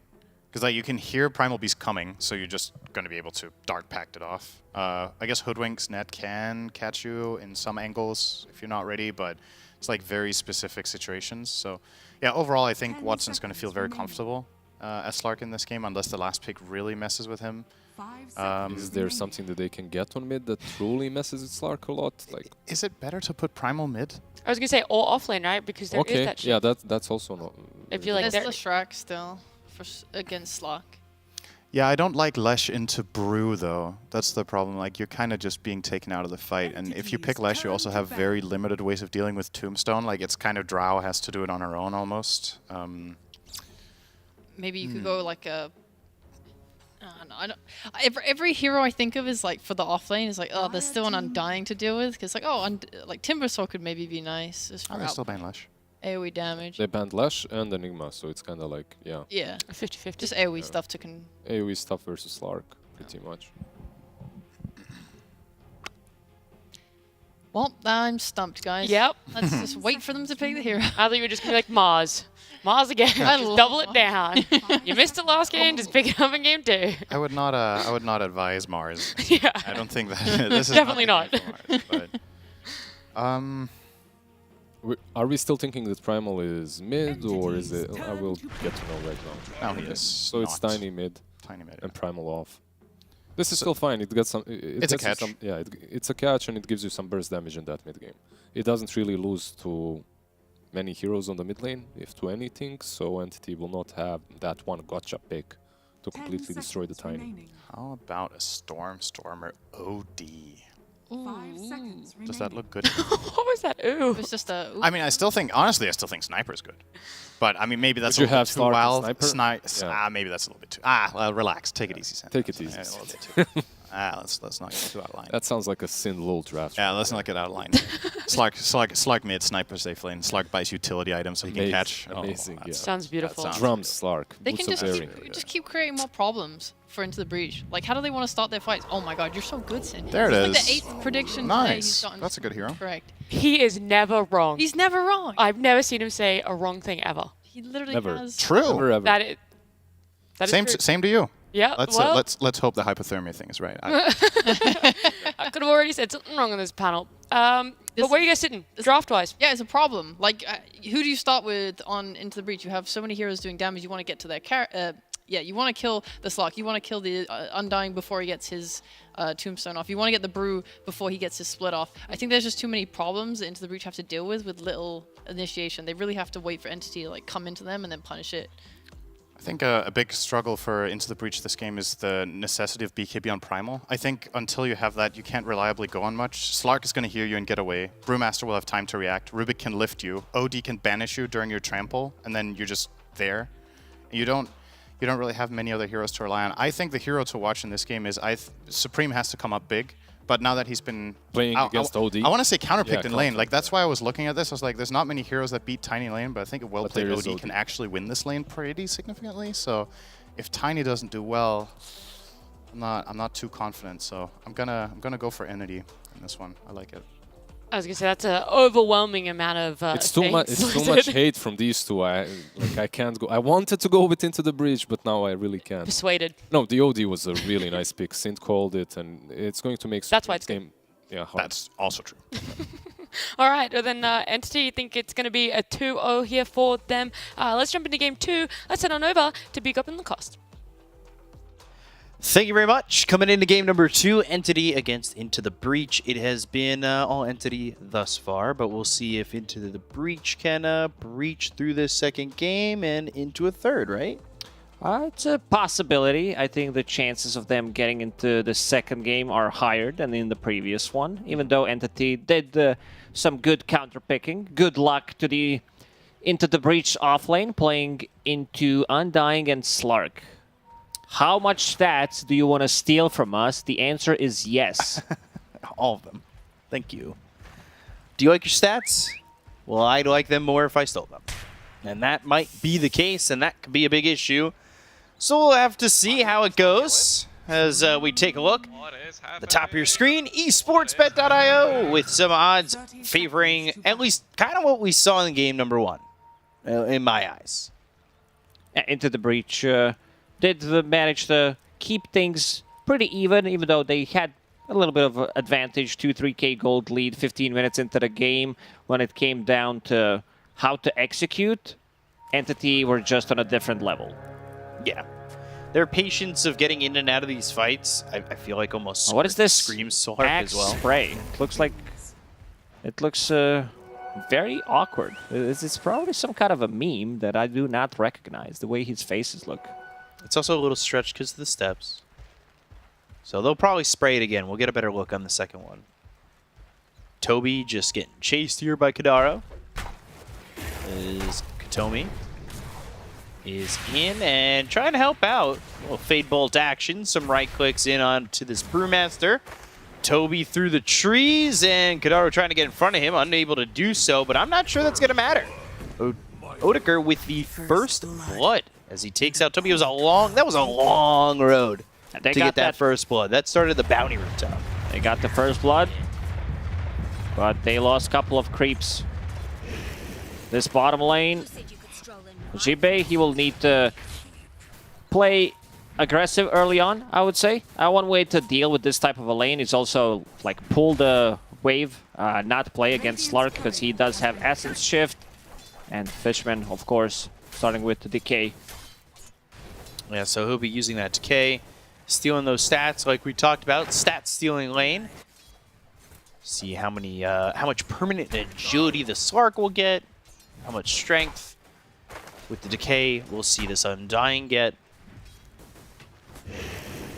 Even OD as well, right? This is not like permanent. The only permanent is Slark, but you like to see those big numbers in the status bar. Yeah, 1 big number. Also the loneliest number, but that's a whole different thing. So Supreme up here against Stormer. How do you feel about this matchup with the OD against the Tiny? OD favored matchup. He's the one who's going to be banishing Tiny, getting some extra CS from it. But Supreme, he's doing fine. Better than I expected, sitting at 9-4. Has his bottle coming to him. Water runes are available. Stormer, in this matchup, you don't go for bottle. You go for power treads and null or a second null. Seems like he's going to get a second null as well. Probably going to be Witchblade type of a build. I also wouldn't mind seeing like a 4-staff. Probably going to be a Witchblade. Jibe playing very aggressive here on the bottom lane because they are level 2. Yeah, but I don't know how easy it's going to be to kill Fishman on this Undying when he's constantly getting Decay up and ready He was at 16 strength a moment ago and pretty healthy overall, honestly. That early trample, I just don't think is enough damage. So, we'll get back mid. Is there any point where Stormer kind of takes over the lane, or is it... As soon as you start getting more points in Astral, this is where Tiny... You also want to contest the runes. One rune you can get with the Astral, the other one you need someone from your team to go and get it. But Supreme, as I said, doing a good job. But things are gonna start to get slightly difficult more as Stormer gets levels. Yeah, you could already see how annoying it is for him to deal with that imprisonment and a bit of an issue. Another trample coming out from Jibe as Fishman just here with 5 mangoes, 8 charges on that stick. He's here for the decay, basically. Toby farming underneath the tier 2 tower 4 minutes into the game. And this, yeah, they're just getting pushed underneath the towers. Both side lanes for Entity. So Toby, he'll try to get what he can. He's 13-3, so it's not like all terrible at the moment, but it is leaving Drow wide open to get as much CS as Odeker wants, and we've already seen what Drow can do. Nature's Grass, Odeker coming over and doing some damage to both these heroes using that multi-shot. It's very difficult to kill Odeker in this lane. He did manage to get the first blood, sitting on 2 raid bands, and also having Treant Protector with him right now. Entity a bit under-leveled in this lane. So that lane's going to struggle, or at least it seems like it's struggling for the most part. Does Stormer move off 6, or does he want to stay here over mid? He want to stay mid, try to blow up Tiny. You want to build those Astral Imprisonments and try to blow him up. Tiny, not the hero with the highest mana pool. Looking at this bottom lane, who's the real Fishman in it? Is it Slark or is it... Or is it Fishman? Or is it Fishman, yeah. Onslaught across the 2 of them, and now Decay hits them both. Watson maybe even thinking about going even further for this one, but we'll stop. Just short of the tier 1 tower. So, at least for right now, nothing doing bottom. No kills just yet. They are trying with the Bushwhack as well as the Trample. Not as easily said as done. But, let's see, 33-12, 31-7, like... Mid lane, this is what we talked about. Tiny, he had, what, 14 CS? Hasn't 3 got minutes, much, yeah, he got 4 CS in the last 2.5 minutes. Not having a fun time. So, not having a fun time indeed, and that means that the OD is just going to take over. And Stormer, we saw him on the Invoker prior to this, do really well in that lane, and then move from there. With him on the OD, like, I'm a little bit nervous what Supreme's going to get out of this as the lane kind of progresses. Like, Stormer's just here dominating. That's why they last picked it. Big, big difference. Tiny sitting at 2.2k, already 500 difference, and it's not going to get any easier. Supreme trying to rotate. Yeah, if you can't get CS in lane, you might get CS on KDA. And Fishman, Bushwhack, Avalanche, Onslaught all thrown his way. Was trying to soul rip and maybe get a decay off, but unable to do so. So, yeah, Supreme rotates, he gets a kill. That's way better than the minimal CS he's getting mid. Toby again hit by this multi-shot and having to deal with Odeker, who is having a perfect lane at the moment. Kind of struggle here for Toby. Usually this lane plays really well. Cinder Brew, use Fate Bolt to ignite people, but this time around, Treant Protector just says no to any aggression you're trying to put in. Yeah, really not doing anything. Avalanche, and not landing the toss. Was maybe hoping to go to the toss, have the TP in from Immersion, Bushwhack afterwards. So yeah, so they, what? Do they steal all 3? They steal the strength. They get the Agi on the Slark. And then you've got OD who steals mana. I wish it was intelligence. It would have been the trio, right?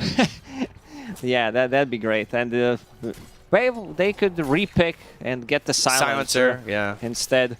Game did slow down. Entity, again, they did not win their laning stage into the breach. This time around, we got to see how they're going to capitalize on the advantage that they have. Yeah, last game they were up about, what, 3,000? And still Entity found a way back into the game. But it felt like one lane wasn't going well. The other two were doing relatively decently. Stormer coming up top with the TP. Double damage. Katomi's here too. So Odeker's in trouble. They just need a telekinesis, and they most definitely get this kill. Stormer, he rotates just like Supreme went bottom. And Stormer claims the life of the Drow. He was thinking about blowing him up instantly with Sanities, but double damage did help out quite a lot, so no need to go for it.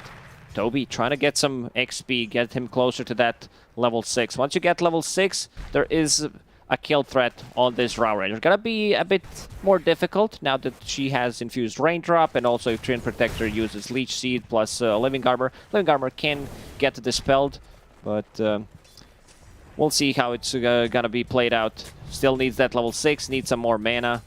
Decided to go for Urn in the end on Brewmaster. Good item choice. Like, you would definitely love to get it slightly earlier, but still, you're gonna get the value from it anyway. Tombstone down, Trample used. Jimmy might be in some trouble. Well, onslaught across the river and up onto the high ground. So, from some trouble potentially to no trouble. And, well, Stormer was edging over there, but will instead go back towards mid and continue to dominate the lane. He's level 8 to the 7 of Tiny and ahead by over 1,000 net worth. Odie having a time of his life in this game, matching up the farm of a Drow Ranger who did have a complete free farm on that top lane. Stormer sitting near the ward, getting scouted. Let's see. Radiant's middle tower is under attack. Watson. He's fine. Making a move off bottom. I'm a little bit surprised. And he's looking towards mid, maybe trying to play aggressively. Especially with Stormer ready to go on the OD, right? And OD's gonna TP bottom. Yeah, they're trying to play in tandem. They've got the pounce. That will leash. Trample used by Zibe, as I believe he wants to onslaught somewhere. But let's see if he even gets that opportunity. It's not down to the low ground, and being close to Stormer, is he going to sanity? He'll hold it. At least for now. Ooh, Odeker top dies. Primal Split was used, and they were able to get the kill onto the Drow while the chase was on. This is the first usage of the split. You want to get the most out of it, and they got the biggest kill they could have gotten from it. Plus a charge on Urn. So that's going to be a way of igniting the Cinder Brew. Ooh, sharpshooter. Still hits the sharpshooter, though. Ooh. Gets the steal. Man, not only can they steal your stats, they can, steal your spells. As well. And speaking of stealing spells, stealing lives. Stormer getting the kill there onto the Primal Beast. Tomi, he's there. He has the Nature's Grasp. And, well, with the OD, it's an easy kill. Supreme was supposed to be... Oh, they are going to get another one. They need 2 more right clicks. Ooh. He'll get out. Free to leave. I didn't expect that. Tiny's supposed to be the playmaker, but he got shut down in the lane heavily. Still 800 gold away from a Blink Dagger. Did not pick up any active runes. It's the mostly Stormer who's controlling it. Let's see if he has any luck this time around. Nope, it's going to be bottom. So that's an Invis rune. Picked up for Watson, and let's see how he moves around and if he could start to get on the board with that stolen agility. Watson thought he found a ward. Did have 1 sentry, but it's a sneaky observer ward placed by Into the Breach. Oh, Mergen. Pounce misses. Onslaught from the Rubik, though. And that sets up a kill there onto the Hoodwink.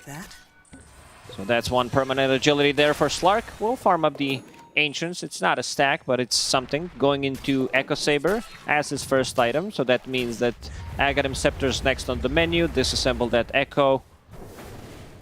Wants to have 2 pounces against the Drow Ranger so he can reset, especially because Drow Ranger is going for the pike. So first usage most likely going to be broken by it. Then he needs to find another way to get on top of her. Yeah, so get to that Ags ASAP. And move from there. Taking over the top of the net worth for a moment was Stormer. Keeping it close to the Drow, and the Drow...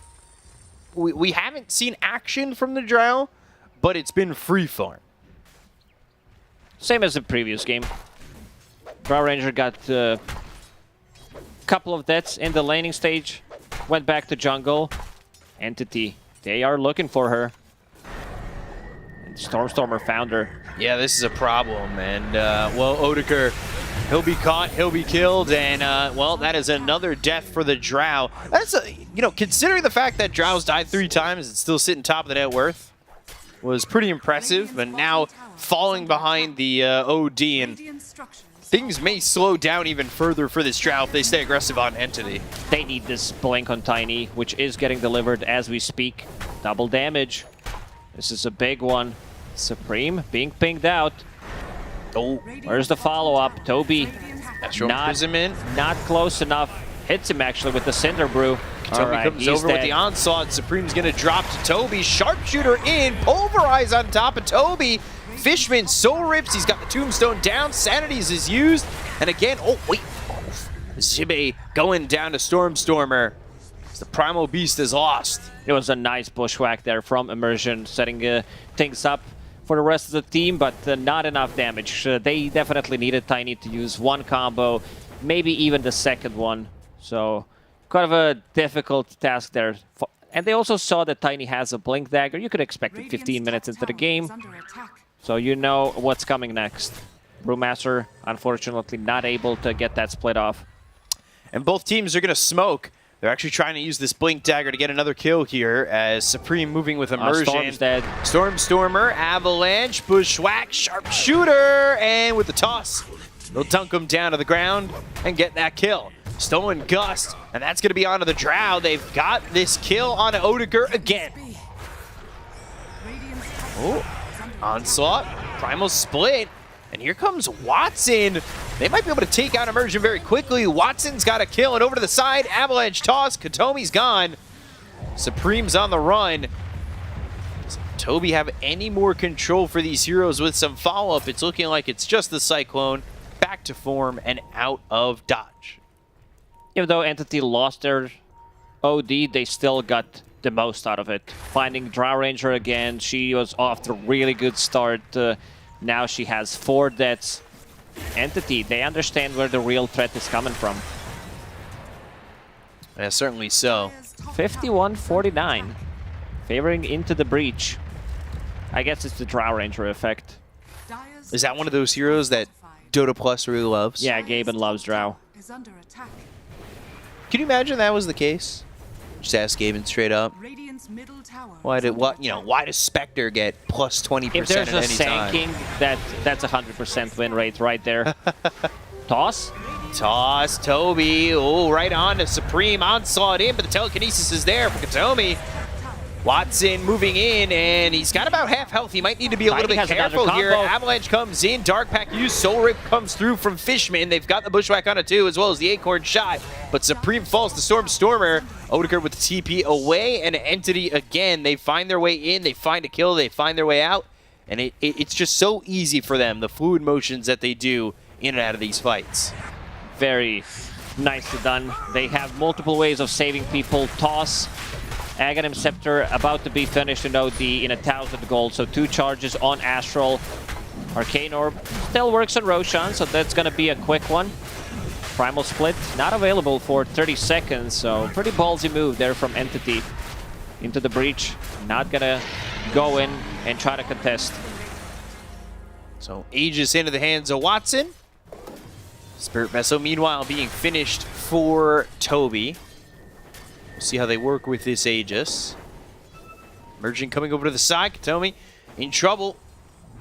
Fishman also here, and I say he's in trouble, but he gets the telekinesis off. Acorn shot leading into the bushwhack. He's not is there. in trouble, but he's not there. Where is he? Okay, he There just we go. landed. He got astral while tossed. Couldn't even see the astral imprisonment, at least not on my screen. No, not on mine either. Just instant transmission away. This is and then Phoenix back from the in. last game. Yeah, oh, right off the map. Bye. So, again, they end up safe. Not losing these heroes. Kadaro showing top. Goes that Nature's Grass down, trying to heal up the tower, but they've also got Fishman with Toby here. So they'll drop the Tombstone, more so a deterrent, and allowing them to get this tier 1 tower than aggressive play onto the Dream Protector. So there it is. They got what they came for. Yep. 2K lead for Entity. As Watson, like you said, going into the Ags. Watson's really not afraid of any abilities. I guess it's Gust. A full combo from Tiny into a Bushwhack maybe, but he should be fine now that Aghanim Scepter is complete. On Stormstormer, those 2 charges going into Blink Dagger next. It gets into your head, like how do we kill someone when you're playing against OD? There was a time where Shadow Demon plus OD was a combo. So you're like, I can't focus anyone. They're gonna get disrupted, and they don't have enough ways of like kiting and resetting multiple times, because if they heavily commit, that means that Slark is definitely benefiting more, and you're also losing your strength from decay. That you have 1, 2, 3 strength heroes in this game. Yeah, that is not really going to be fun to deal with, right? Definitely not. And you're also playing against OD. You know that your mana pool is really low. And then you get all your Agi stolen. 1 by 1. Just have Watson there with 1,000 kills. Then I'll take it all away.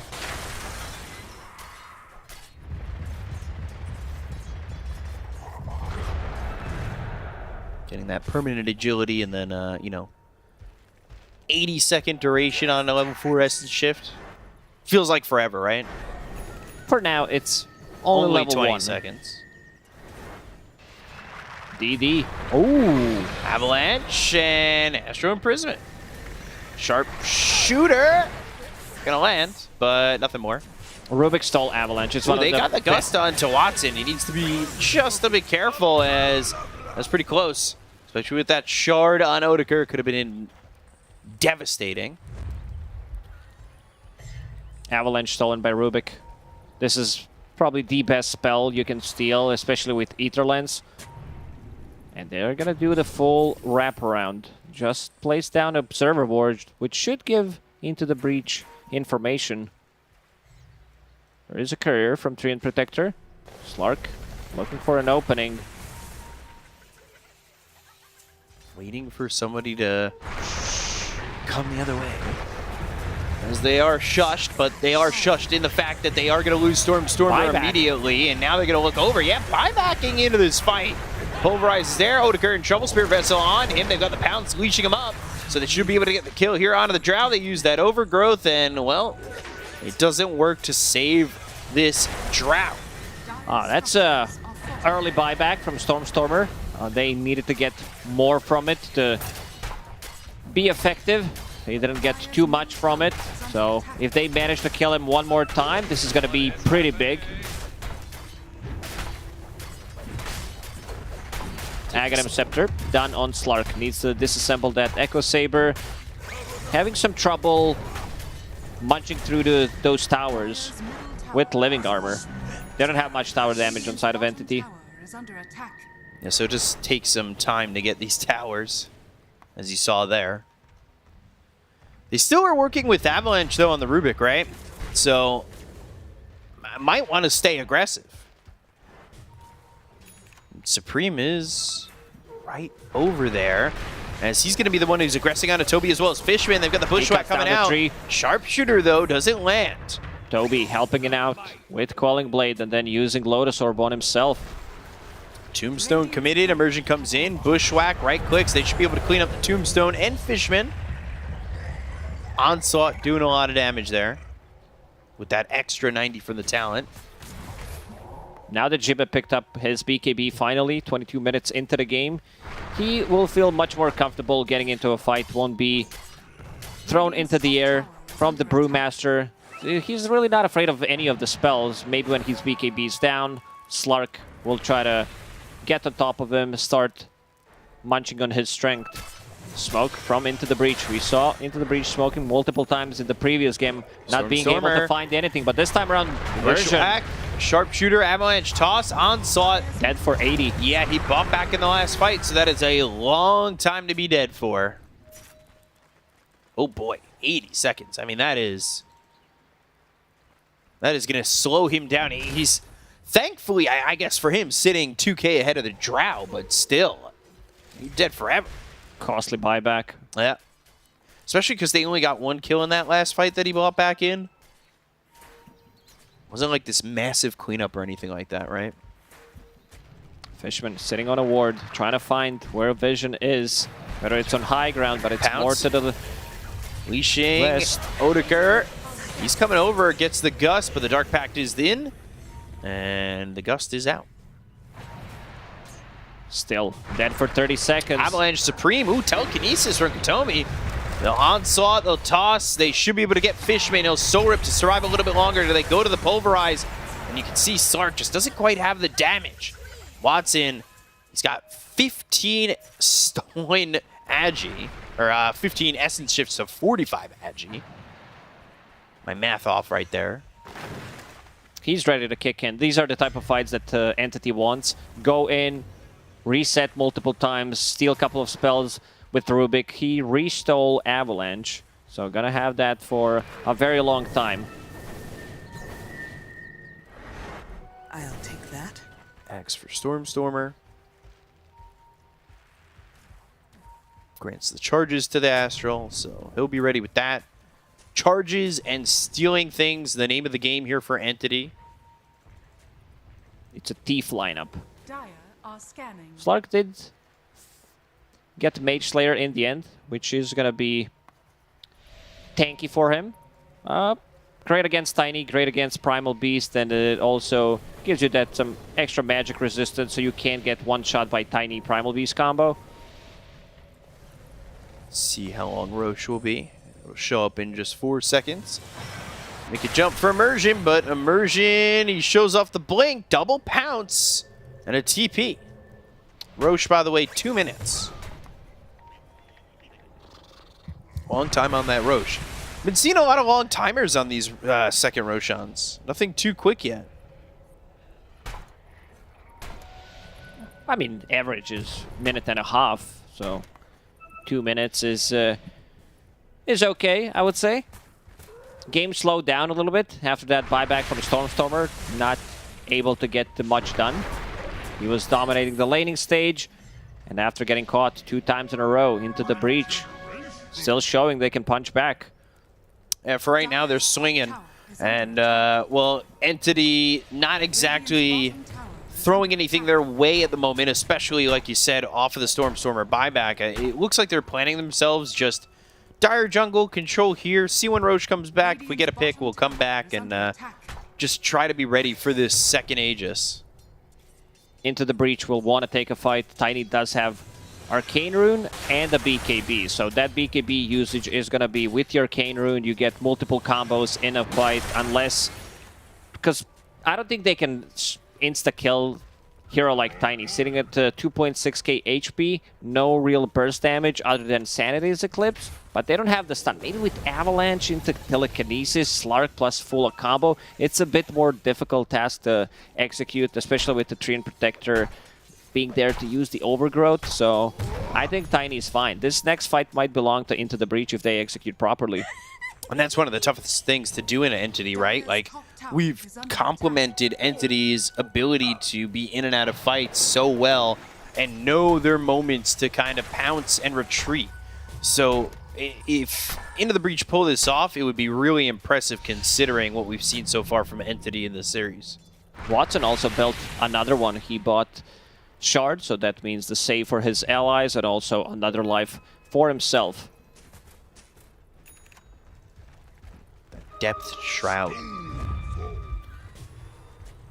This is the big fight. This is the fight that could potentially show up who's going to win the second game. This is a long wrap. That's the wrong way. Oh, this is such a far, far walk. And it's just going to miss Roche. That's just a misplay right there. They knew what the Roche timer is. As you said, it's a long Roche respawn timer. So they just gave away free Roshan to Slark and free Shard to OD. He's the one who picked it up. That is a bit of a misplay. Yeah, so extra mana capacity steal, and also you can move slowly, get away from the trouble. So working with another Aegis, now this is the moment for Entity to kind of just do their thing, right? This is a big move. I feel like this last fight into the breach should have taken it, especially with Arcane Rune on Tiny. Now this bottom tower. Let's see how they decide to siege. Because in terms of tower damage, they are really lacking. And they're not going to even try to hit it for now. Let's see. Creeps could do it. It's fine. Slark needs to start hitting it. Got that bottom tier 1 in trouble while their top tier 1 is getting hit pretty heavily by the side of into the breach. So Watson gets a tower bot. Top tower is taken out. Entity really hoping they can force into the breach to rotate back. At least that's what it feels like, the way that they're positioning. And Watson, look at this tower damage. Ooh. Slark, one of the heroes that can easily rotate, and he's TPing to tier 2 tower, ready to take a fight. Avalanche, Astro Imprisonment's going to be on the Rubik. Rubik trying to run. The Sharpshooter means it's going to miss. They've got the Telekinesis. They look over to it. The BKB is going to be used here by the Primal Beast. They go to the Overgrowth and toss up into the air, but Overgrowth there. And now the right click's coming in from Watson. They've got the Hurricane Pike. Odeker on the run. Sanity's going to be dropped down, but they've got the Astro Imprisonment as well on Odeker, so they're going to have the lockdown. Can they get the kill with the BKB being popped? Katomi's right there. Looks like Odeker's going to fall. It'll be to Watson, and they'll also take out Kadaro. So 2 kills for the side of Entity. And again, it's that give and take that they have in these fights. Being able to go in and out, have this Astral Imprisonment used twice to save people, and Slark with Aegis, he's really not afraid of anything, especially with the Shard pickup, which does give him multiple lives. So they found the Drow Ranger. She uses BKB at 20% of HP, gets blown up by Sanity. She's not in the mood. She's not ready to take a fight after that. Yeah, so falling behind to Stormer on the OD. Watson, though, he is climbing and gaining on that Drow. We'll see what Watson wants to do with the rest of this Aegis timing. See, he still has 2 minutes. He's thinking about whether he wants to get an upgraded Mage Slayer, get that Bloodthorn, because Drow Ranger still didn't show anything, but at least has Butterfly in her quick buy, or if he needs Scotty. Both of those items are going to be very good against Drow. So they smoke up again. Supreme over to the side, and ooh, they're going to find Zibe. They'll go to the BKB immediately. Can they stick with him? He should be able to onslaught and find some distance. They also found eyes on Odeker, so it's going to force the TP over from the Hoodwink. They go to the Spirit Vessel. They've got the onslaught from Katomi, and the onslaught coming in from Zibe. A Bushwhack on 3. The damage with the hypothermia as well as the Pulverize. They will get the Aegis out of the hands of the Sark. They'll take out Toby, and now this fight's going all the way for into the breach. Good silence. They look over at the Sark. He's going to be silenced up, killed off, and taken out by Immersion. The Overgrowth comes in, it's through on a Fishman. They take a 4th, and they get the Aegis. They get 4 more kills on top of it, and it owes all the way for into the breach. I think you need to tip Immersion right there. This is a Bushwhack on 3, so no one was able to cut down the 3. No split on a Brewmaster, and they blow them up. This was way too deep. No OD this time around to save them out, to bail them out of the trouble with those Astral Imprisonment charges. Beautifully executed fight from Into the Breach. Yeah, it is over-aggression from Entity and all the way in no man's land, but like you said, Immersion, the MVP of that fight, for sure. 3-man Bushwhack leading to more, especially with that shard on Drow. Those hypothermia stacks and everything. Those heroes blew up. This gets them back into the game. This will allow them to get another set of items. Jibe found Aghanim Scepter, so break against Slark. Seems good. Decent amount of damage. Break against OD. That is powerful, but still does allow him to get in, get both the damage done. And now Otakar very, very close to Butterfly. Slark in the end decided to go for Scotty, holding onto that ultimate orb. So Butterfly is going to be a nice way of protecting himself against right clicks from both OD and Slark. So we'll see what now the Drow can do in terms of positioning and damage, especially with that Butterfly. There's 2.5 minutes at least until Roche, and that's going to be the third one, so potentially an Ag's Blessing or a Refresher. Bottom tier 2, Supreme kills it off. Close game, only 1,000 net worth lead here for Into the Breach at the moment. Also Supreme, very close to his Aghanim Scepter. We've seen what Tiny with Ags can do, and if Hoodwink is going to land those Bushwhacks like that, 1-3 volley will delete all of them. Oh, for sure. For sure, it would delete them all. You need to be careful here if you're Entity about your positioning, especially by the trees, and I think maybe they might have learned that lesson in that last fight. Not allow Immersion to get a big Bushwhack like that again, and we've seen them counter it before with like a Quelling Blade or with the Lotus Orb, but you need to find this this Hoodwink early. Difficult task to ask Immersion. Does have a Blink Dagger, Psychic Headband, and a Force Staff. You know he's going to be lurking inside the trees looking for an opener. Are coming across, so see if they make the move towards these heroes. Has that shard, that Hunter's Boomerang. Extra spell damage, especially when you play with Tiny or a Primal Beast, could come in handy. Point booster for Supreme, and he's just 1,000 gold away from having the Ags and unlocking that tree volley. Toby, what's he for? AC. Okay. Great item against Drow. She pierces through all the base armor, so you want to get as much armor as possible. Radiant's middle tower is under attack. They're set up here by the mid-tier 2, but nobody home for Entity at the moment. They were pushing top, but they just don't have a lot of tower damage to get through these towers through the heal. And another 2+ minute respawn for Roche. Also, bottom wave is pushing in. 2 catapults. They're going to need to defend this. Yeah. With how many is really the question. And for the moment, they'll bring over the Rubik to just throw out these Fade Bolts. And off that, into the breach, they recognize that they sent somebody home, and they'll smoke, hoping that they could catch somebody out, and it might be Stormstormer if he's not too careful. This is a huge pickoff for Into the Breach if they can find it. Wrapping around the Roche pit, ring around the Rosie, and Kadaro, his smoke breaks.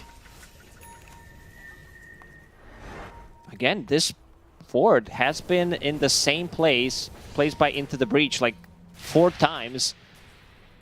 Slightly more to the left or right, but it did provide him quite a lot of vision in the last 10-15 minutes. Yeah, all the information they really need, and let's see, they're going to put a sentry down. They've got a smoke ready on Fishman. Do they want to smoke themselves?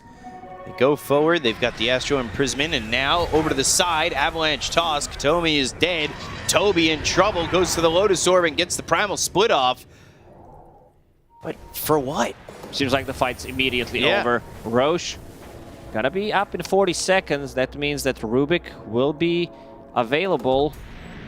But 2 minutes on a Brewmaster split. He needs to be the one controlling Drow Ranger. Needs to get in with the Wind Panda and Cyclone Drow Ranger. Oathtaker dealing way too much damage with Drow. Got that level 20, extra 25% with multi-shot. Oh, Bushwhack. Any follow-up? No. So, Toby unable to do anything with that last Primal split. Gets out with it, but in terms of offensive play with it, it really didn't lead to anything. Roche up in 5. That means no split for 80 on this. Oh, it's also Ags. This Roche, a lot of value. They found Immersion. Yeah, they're going to go forward. They go to the Pounce. Supreme, not going to be hit by that first. Pounce goes to the tree volley. It's off the mark. What if you could use Treant Protector as a tree volley? Like, just throw him in there. Does extra damage because he's a hero. Needs to be careful.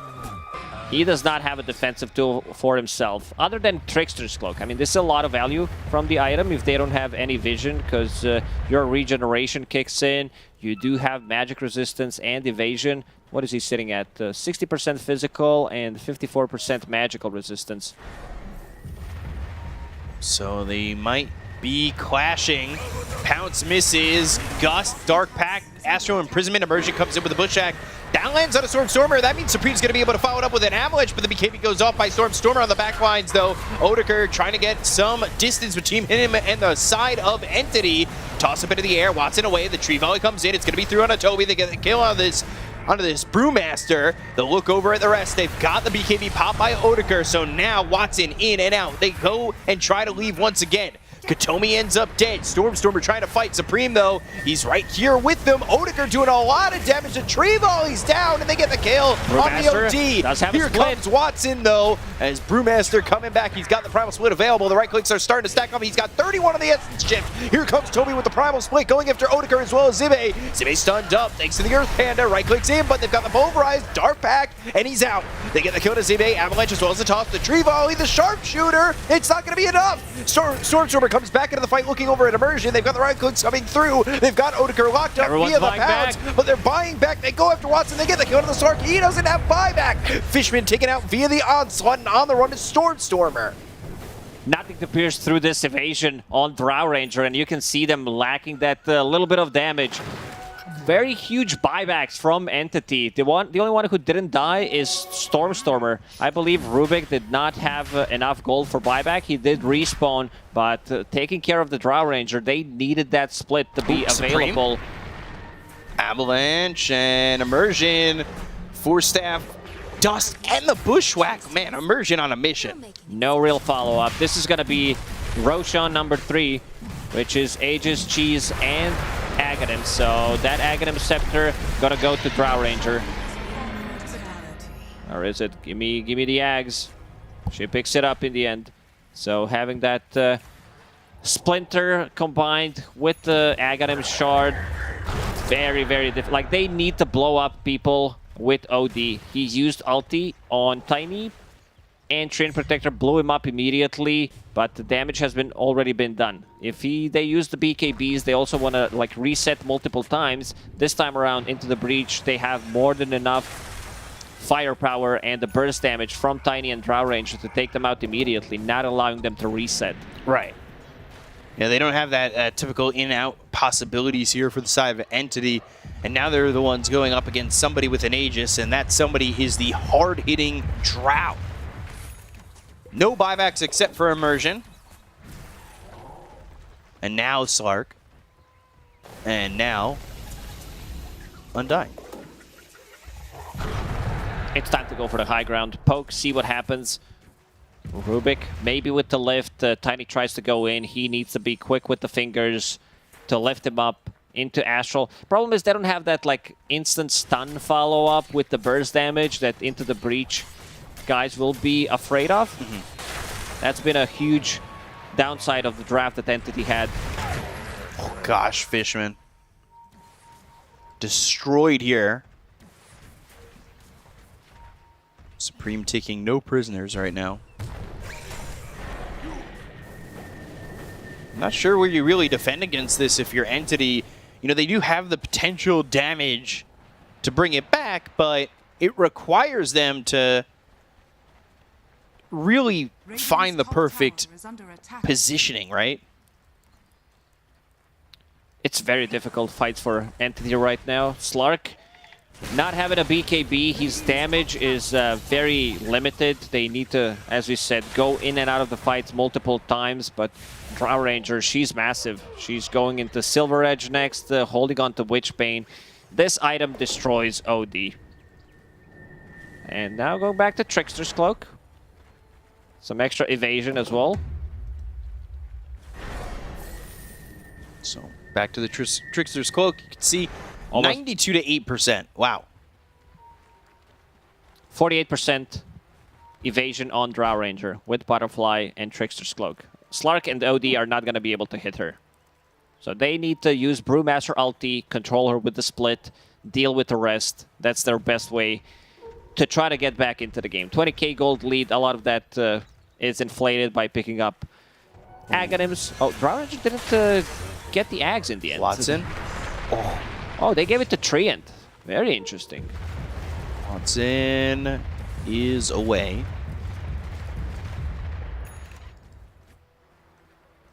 So he's got that Eyes in the Forest. It's a good vision. You also need to hold. Let's see if anyone has Quelling Blade. Rubik was holding one for a very long time since the laning stage does have one. So he needs to be able to cut down those trees. So really does feel as though Entity are kind of just waiting for the inevitable push. They have vision on this tree, so need to be careful. An Aghanim Scepter on Treant passively causes all trees to respawn much faster. Does that make Treant Protector respawn faster if he dies? No. Charge restore time, 40 seconds. That's your respawn time, no matter the level. That'd be cool. Cool if you could just give trees to Tiny to toss in the tree volley. It's time to go for high ground. Taker ready to siege. So smoke. Radiant's top tower is under attack. Whitaker on the front of this mission as they wrap all the way around. Avalanche comes in, volley, and Katomi is dead. He'll buy back the BKB as well as the onslaught. The sharpshooter, the pulverize, they're in on Fishman. They buy back on Bolt, they go to the primal split, they'll go to the pounce, they've got the leash, it's onto the hoodwink, but it's up onto the cliff, and now they're in trouble. Overgrowth was used. The BKB duration for Watson's going to be done before he's even able to get onto the low ground. They've got these decays coming through. Kadaro taking a lot of damage. Watson's starting to stack up this Essence shift. The Sanity Clip's going to be dropped down onto Immersion, but Immersion's going to be able to survive one click from dead. Watson gives up on that because he's getting too far away. Pulverize used by Katomi. It was stolen. It's onto Odeker. They've got the Pulverize now. It's onto Watson. Watson needs to be careful. Force Staff going to be used by Katomi to get this Slark out. They also have the Astral Imprisonment on him. They get the kill on Fishman. They'll take the Undying. He doesn't have buyback. The Pouncing up onto the high ground. The gust is through, but they have caught themselves. Odeker, he's away from the rest of his team. They'll get the kill. He's got buyback. They've got Immersion on the run, as well as this Tiny surviving. Supreme's going to TP back, and somehow Entity, with the buybacks coming up from both their supports, it feels like they held and won that fight.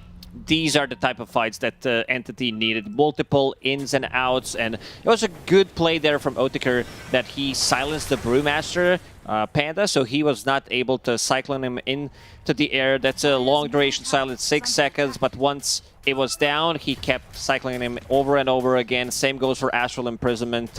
Rest of the team doesn't deal as much damage. Like, Tiny's pretty big, Tiny's massive with the Daedalus and Penta Edge Sword, but the Slark took care of that. They do not have this Primal Beast for 60. Only 2 heroes with the buyback right now, Slark and Drow. They glyph, and now Drow, do you buy? You gotta hold it, right? You gotta hope that you can hold without buyback. You don't want to buy back here. This is very slow siege from Entity.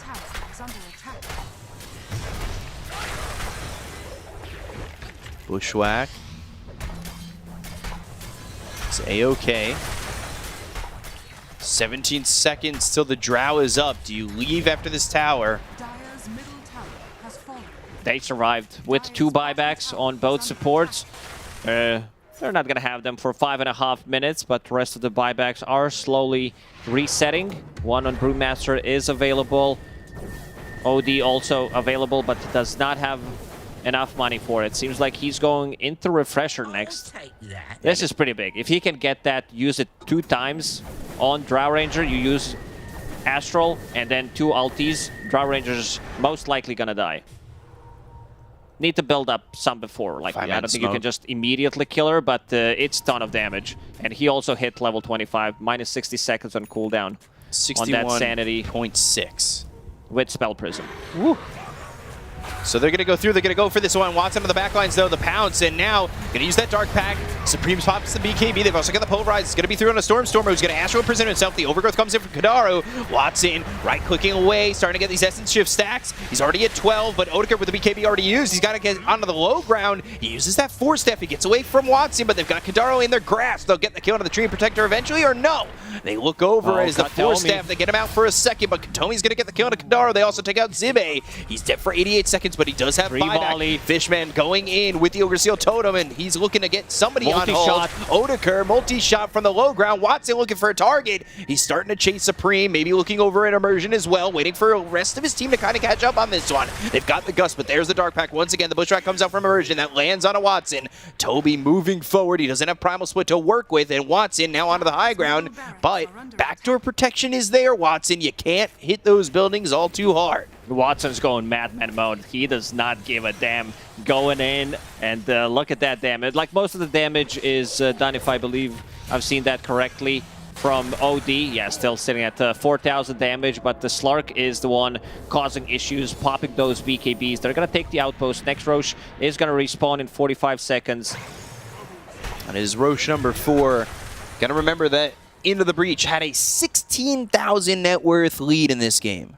And it's down to 9K right now. We are getting some level 20, juicy level 25s. Drow Ranger is almost there. Slark sitting at level 23. He would definitely love to get that extra 50 seconds on the Essence Shift. Lurking around the Roche pit. Kataomi cutting down the trees, still holding on to Quelling. 5-man smoke. This time Entity looking to be the aggressors on this one. They hit a scan that was on Odegaard.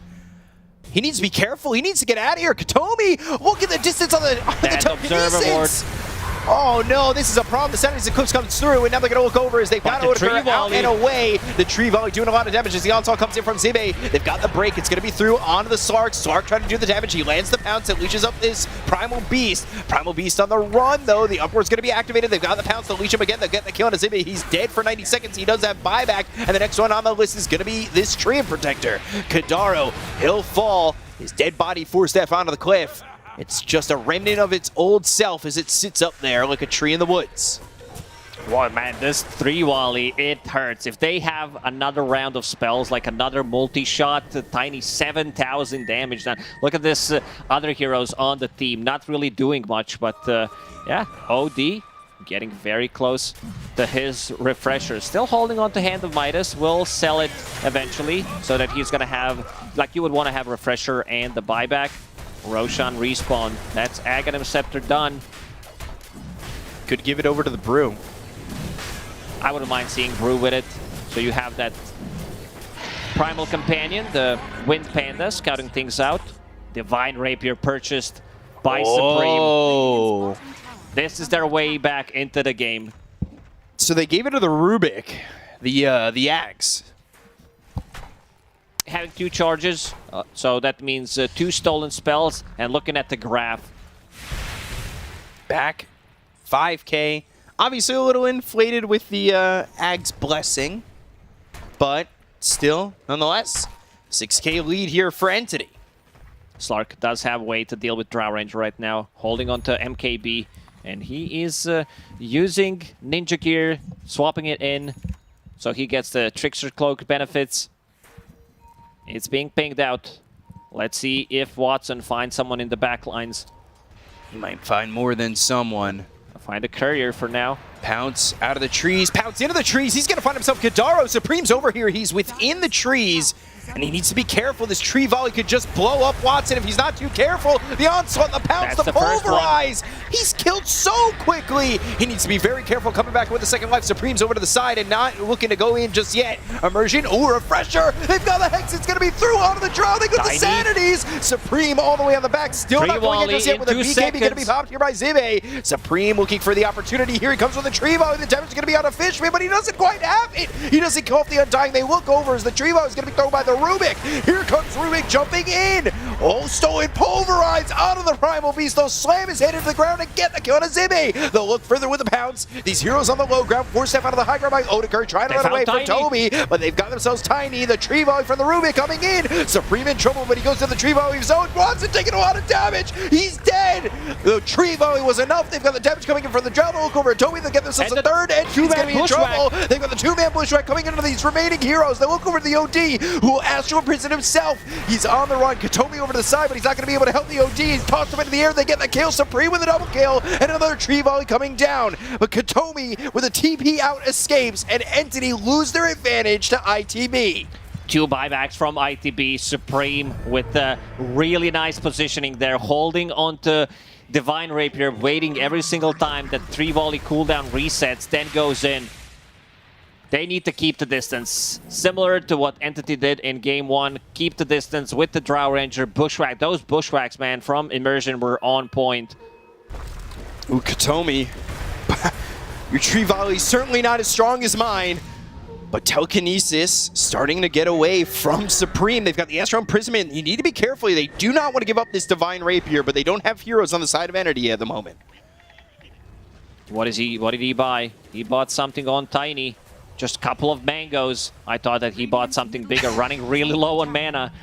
Mangoes, the biggest item in the game right now. And also, Arcane Rune.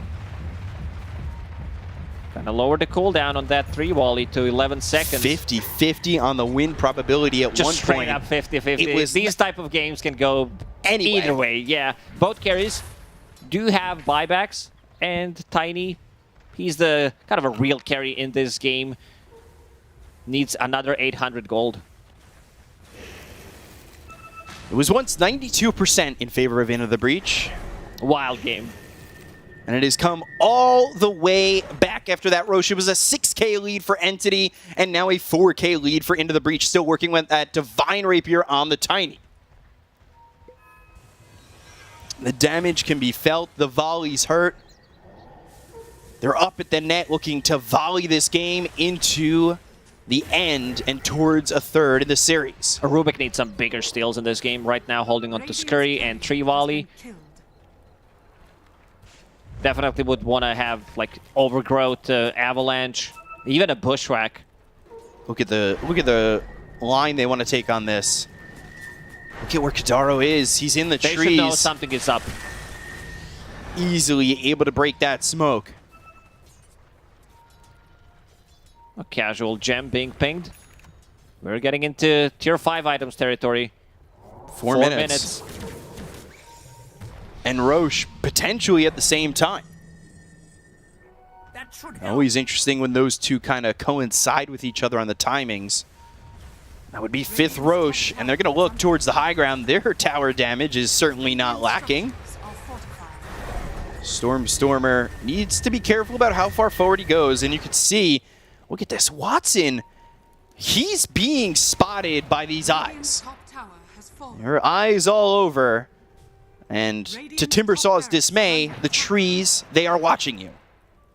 Oh, not the rune that he was looking for to pick up. Anything pretty much would be better.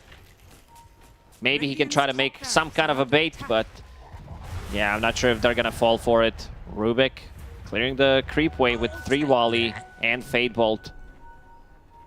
So this is looking like it could potentially stall out to either the next Roche or tier 5s.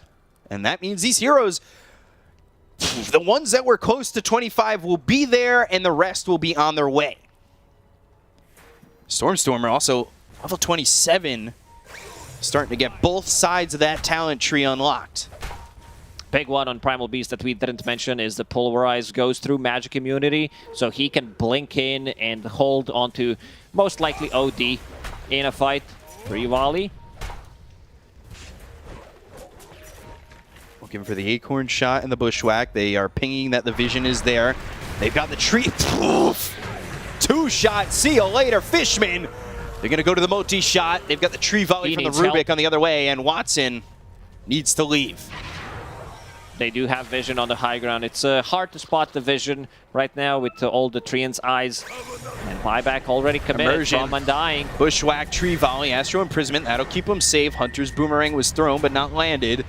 Zibe over to the side, and now with a tree volley of their own, Kadaro is not really needing to be too careful because he's the one who's really gaining them all the vision and all the advantage in some of these fights. And Watson moving over to the side. The rock toss, it hits on a Fishman. Fishman now, Astro imprisoned and walking away. But Watson, Stormstormer, they've got themselves a Hex. The Pounce is going to land thanks to the 4-step. They go to the BKB. It's going to be on the Sark. The BKB is going to be popped by the Primal Beast as well. The tree volley comes out from Supreme.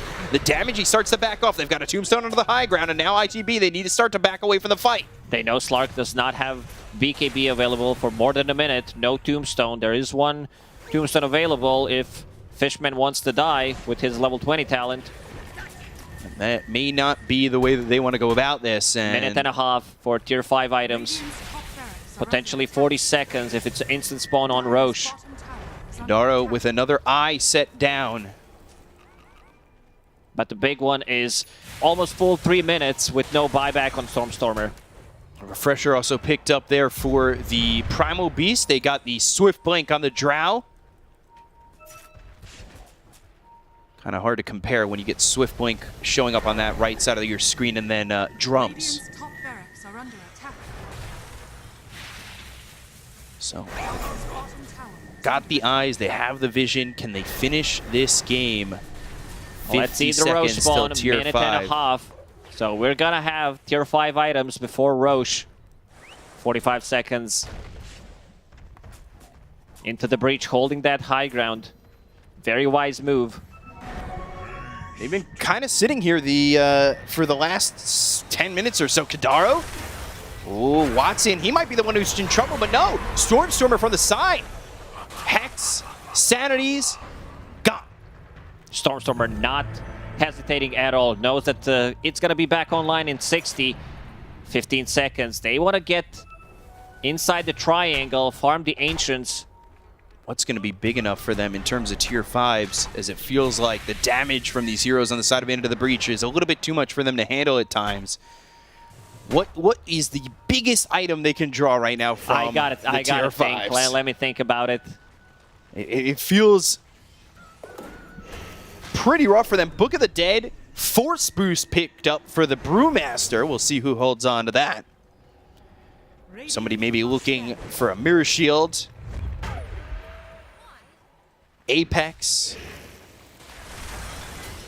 It goes really down searching to Ex Machina, like resetting the Hex is always going to be good. Resetting your Apex. BKB. Apex just dropped for Slark. Roshan 5, and the ones set up here are for Into the Breach. And do you think that they should have backed off and gone for these tier 5s or forced the situation? Because I feel like tier 5s cause chaos enough for you to any team to have a chance despite what they're up against. Both teams want to have those tier 5s. So Apex plus Mirror 70. Ooh, this is big for Drow. She's going to hold it for sure, especially with the Lincoln Sphere, so she won't be... She does not need to worry about Astral or getting thrown inside the air from the Cyclone. So this is pretty huge. This is probably one of the biggest pickups they could have gotten. Sharpshooter, Astral Imprisonment, that's going to be thrown out by Stormstormer. He's in a precarious position right now. Needs to be careful about where he stands. As you saw that Tiny was in the Roche pit. Seer Stone picked up. Okay, so having another way of having Astral pretty much. Ooh, Stygian Desolator for the Tiny. Does he hold on to that? I would assume the answer is just straight yes. He's going back to Divine Rapier. One more. Holding on to buyback for now. I don't know if he wants to buy it straight away, especially with no power treads. It's going to be hard to maneuver in those fights. What are they still missing here? 2 for the side of Entity and Into the Breach, but maybe they got the ones that they wanted. They're going to smoke. Wrap around, trying to find their opening. But look at Supreme. He's not even there for the avalanche tosses. He really just wants to go in and throw a tree volley down. Pirate Hat picked up for the Drow. Gadaro breaks the smoke again. They found all the tier 5 items. They just need to... Ex Machina. Ooh. That's what you wanted. Necronomicon, Bushwhack. Bushwhack on a 2, and now they're going to go over. Watson, they've got themselves the tree volley coming down. Stormstormer down to about half health. The BKB's going to be popped around the horn. They got the right clicks coming in. Supreme's going to be taking a lot of damage, and he's going to fall. The Divine Rapier is going to be on the deck with the 70s clips. Drop down on these heroes. Zibe in trouble. It's picked up by the Sark. He's got the Divine Rapier. The Bushwhack's coming in. The Bushwhack on the 2. Supreme's coming back in. They've got the Avalanche. They'll look for the toss. The Astral Brute's going to save them both. Both these heroes get saved. Watson's going to be low. He's still going to survive. The Bushwhack comes in. They're going to drop the Divine Rapier. Once again, it's going to be in the hands of Kadaro. The Gust coming out from Katome. They got themselves the Rubik with the silence, but is it going to be enough to get the kills here? Odegaard sitting low. The Legion is going to be hot. They've got Toby over to the side, as well as the Gust stolen again by Katome. Toby, Lotus Orb on him. They're not doing the damage. They get the kill to Supreme. They'll take out Odegaard. They've got buyback available on the drone with the Divine Rapier in the hands of this Tree Protector, but they don't have Tiny anymore. He is gone out of this game for so long, and the question is, does Entity have enough to take it out and take the game? Kadaru being a nuisance, but here comes the Ex Machina. They've got themselves the Hex. They'll get the Hex out on a tree, and they'll get the kill there on a Kadaru, and Stormstormer with another one dominating now, and he doesn't have buyback either. Divine Rapier dropped on the deck. Watson's going to pick that up, and the buyback used by Zibby. Oh man, the books, and look at the bottom lane, but they need to get something done out of this. They need to pick up this Roshan. This is Aegis. This is pretty huge because Slark did buyback, and OD still holding on to his buyback. He was able to reset his BKB and his Sight of Vice with Ex Machina. Let's see, Slark should be the one picking it up. He held onto that Divine Rapier for those good 15-30 seconds, managed to kill Tiny bot back, and got killed one more time. There's like casual cheese on the ground, casual gem near the outpost. Nobody gives a damn about it. And Watson ready to go in with that Divine Rapier. Tower damage looks a little bit better with that. Most definitely. They go in with the Hex. They've got Zibit going in. There's the Pulverize on a couple of these heroes. Here comes Watson. They go to the Sanities, and now they're going to refresh. Stormstormer with the BKB once again. The right click's coming in. They've got themselves the Hex onto the Drow. Drow trying to run, but the telekinesis comes in, and it's from Katome. They get the kill on Odegaard. Zibit's going to fall as well. Immersion in the base. It's a full team wipe. Entity, Watson, they were down by 16,000 net worth, and they're going to get him out alive thanks to the Astral Imprisonment from Stormstormer. They bought back on Immersion, but it's not looking like it's going to matter, and it should be Entity to take the series 2-0 if all stays as planned. Into the breach, still thinking how we can win this game. What's the plan? 2 full minutes. Crazy game in this second one, but yeah, they're just gonna go with the Divine Rapier through. Backdoor? We did buff the backdoor, but it seems like it's not enough. Can they move forward to stop this? Bushwhack, no. That's going to be the game. That's going to be the series.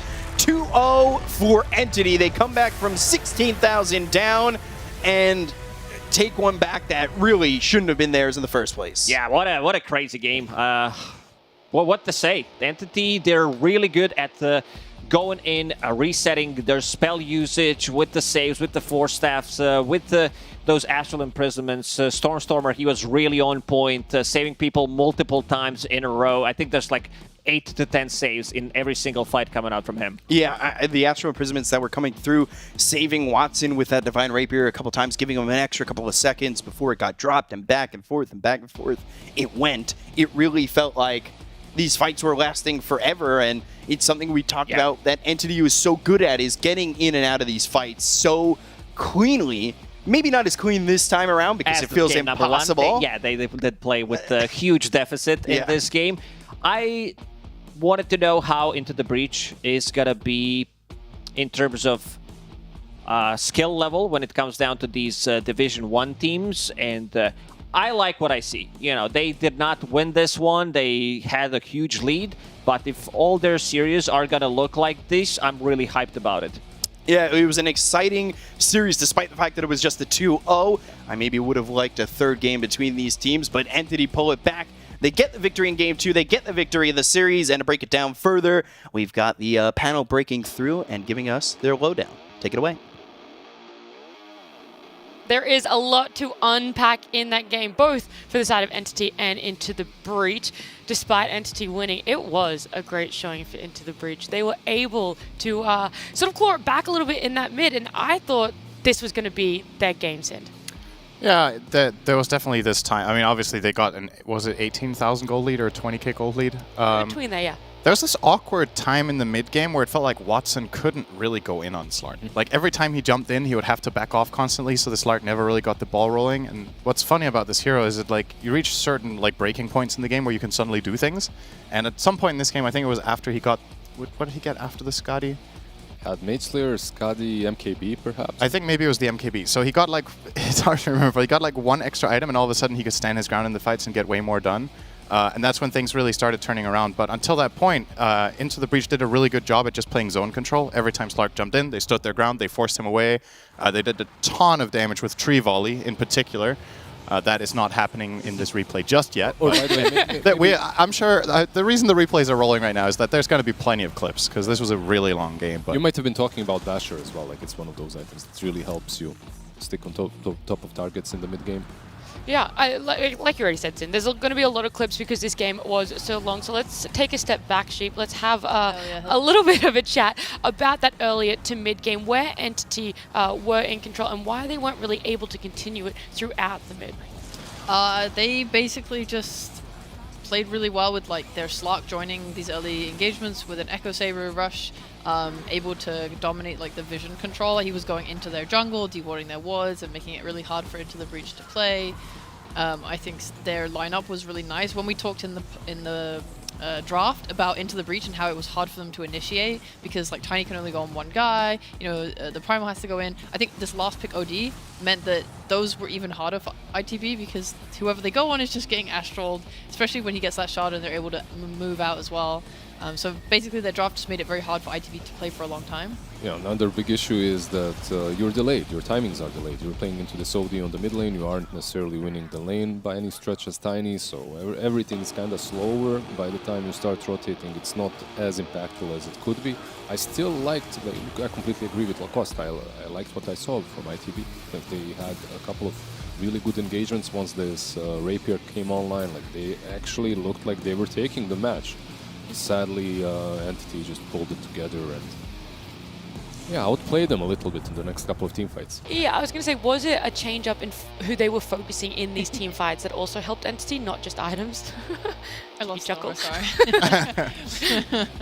I mean, I think at a certain point in Dota games, like when you go to this super late game, really, I don't know if random is the right word, but I think you guys know what I mean when I say it. Like, small things start mattering an extreme amount. And it's about, like, so the Slark weaving in and out, it's about whether the tree volley gets thrown and there's an immediate banish so it does no damage instead of hitting 2 trees. And Stormstormer was really quick in the later portions of the game to identify when tree volley was coming out and save the right targets.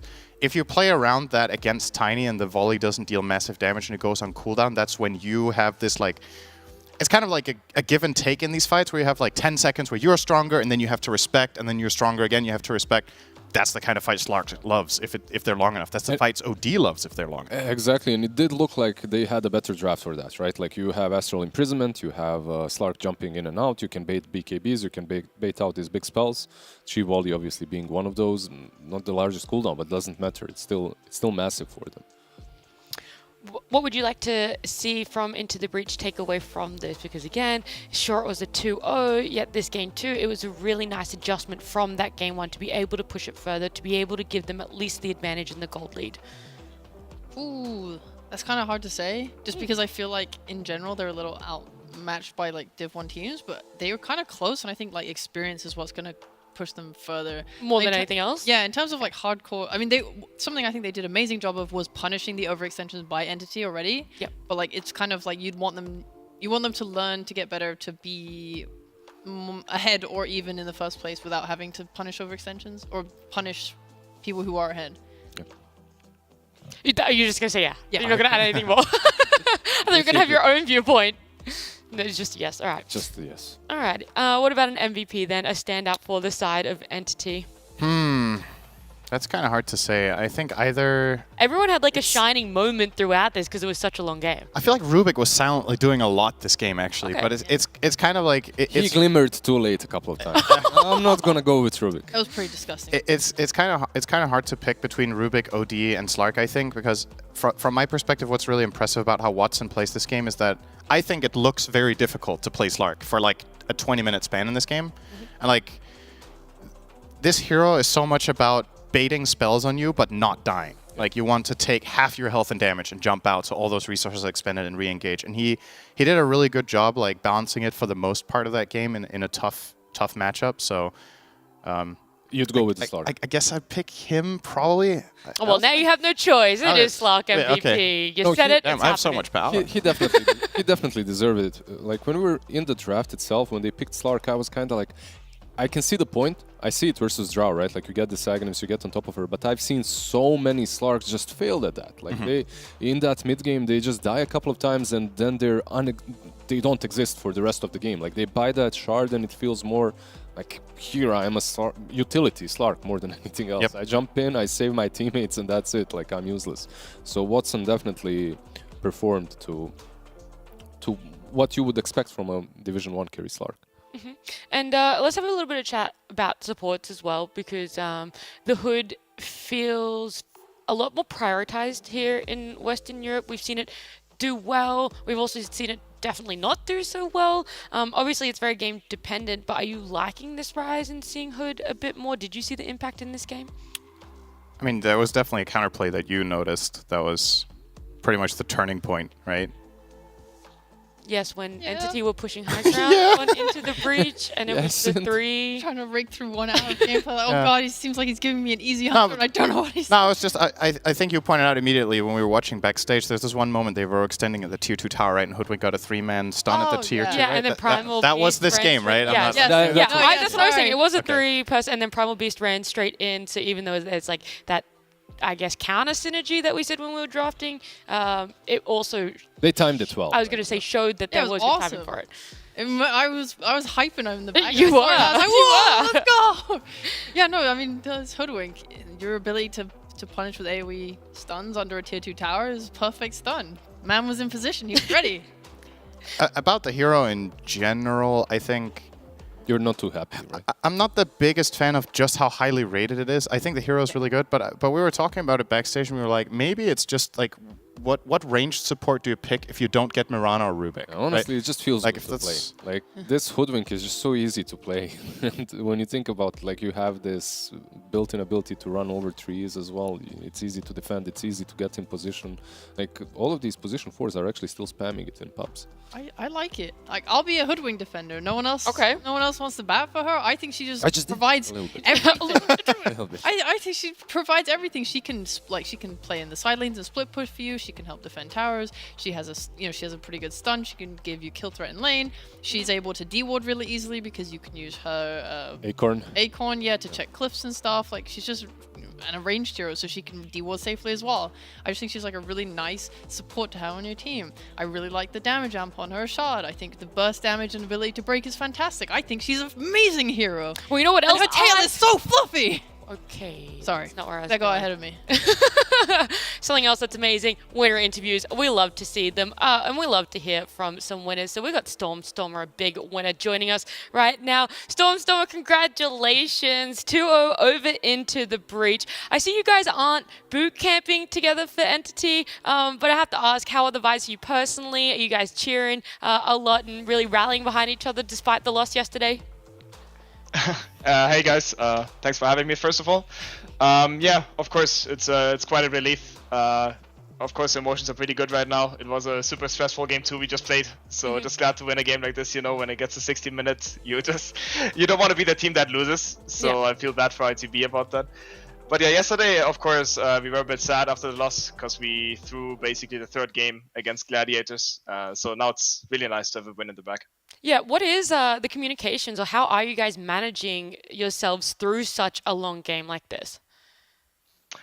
I mean, I think we're pretty good at keeping like a calm communication for the majority of the game. I'm admitting that when the game goes to like 55, 60 minutes, it can get a bit chaotic because there's just too much input. So communication gets really, really messy, to be honest. But yeah, I mean, you just try to remind each other really quickly, like, hey, only say the important stuff, yada, yada, yada, and then it somehow works out. All right. All right. Hey. Hey. I'm about to say hello.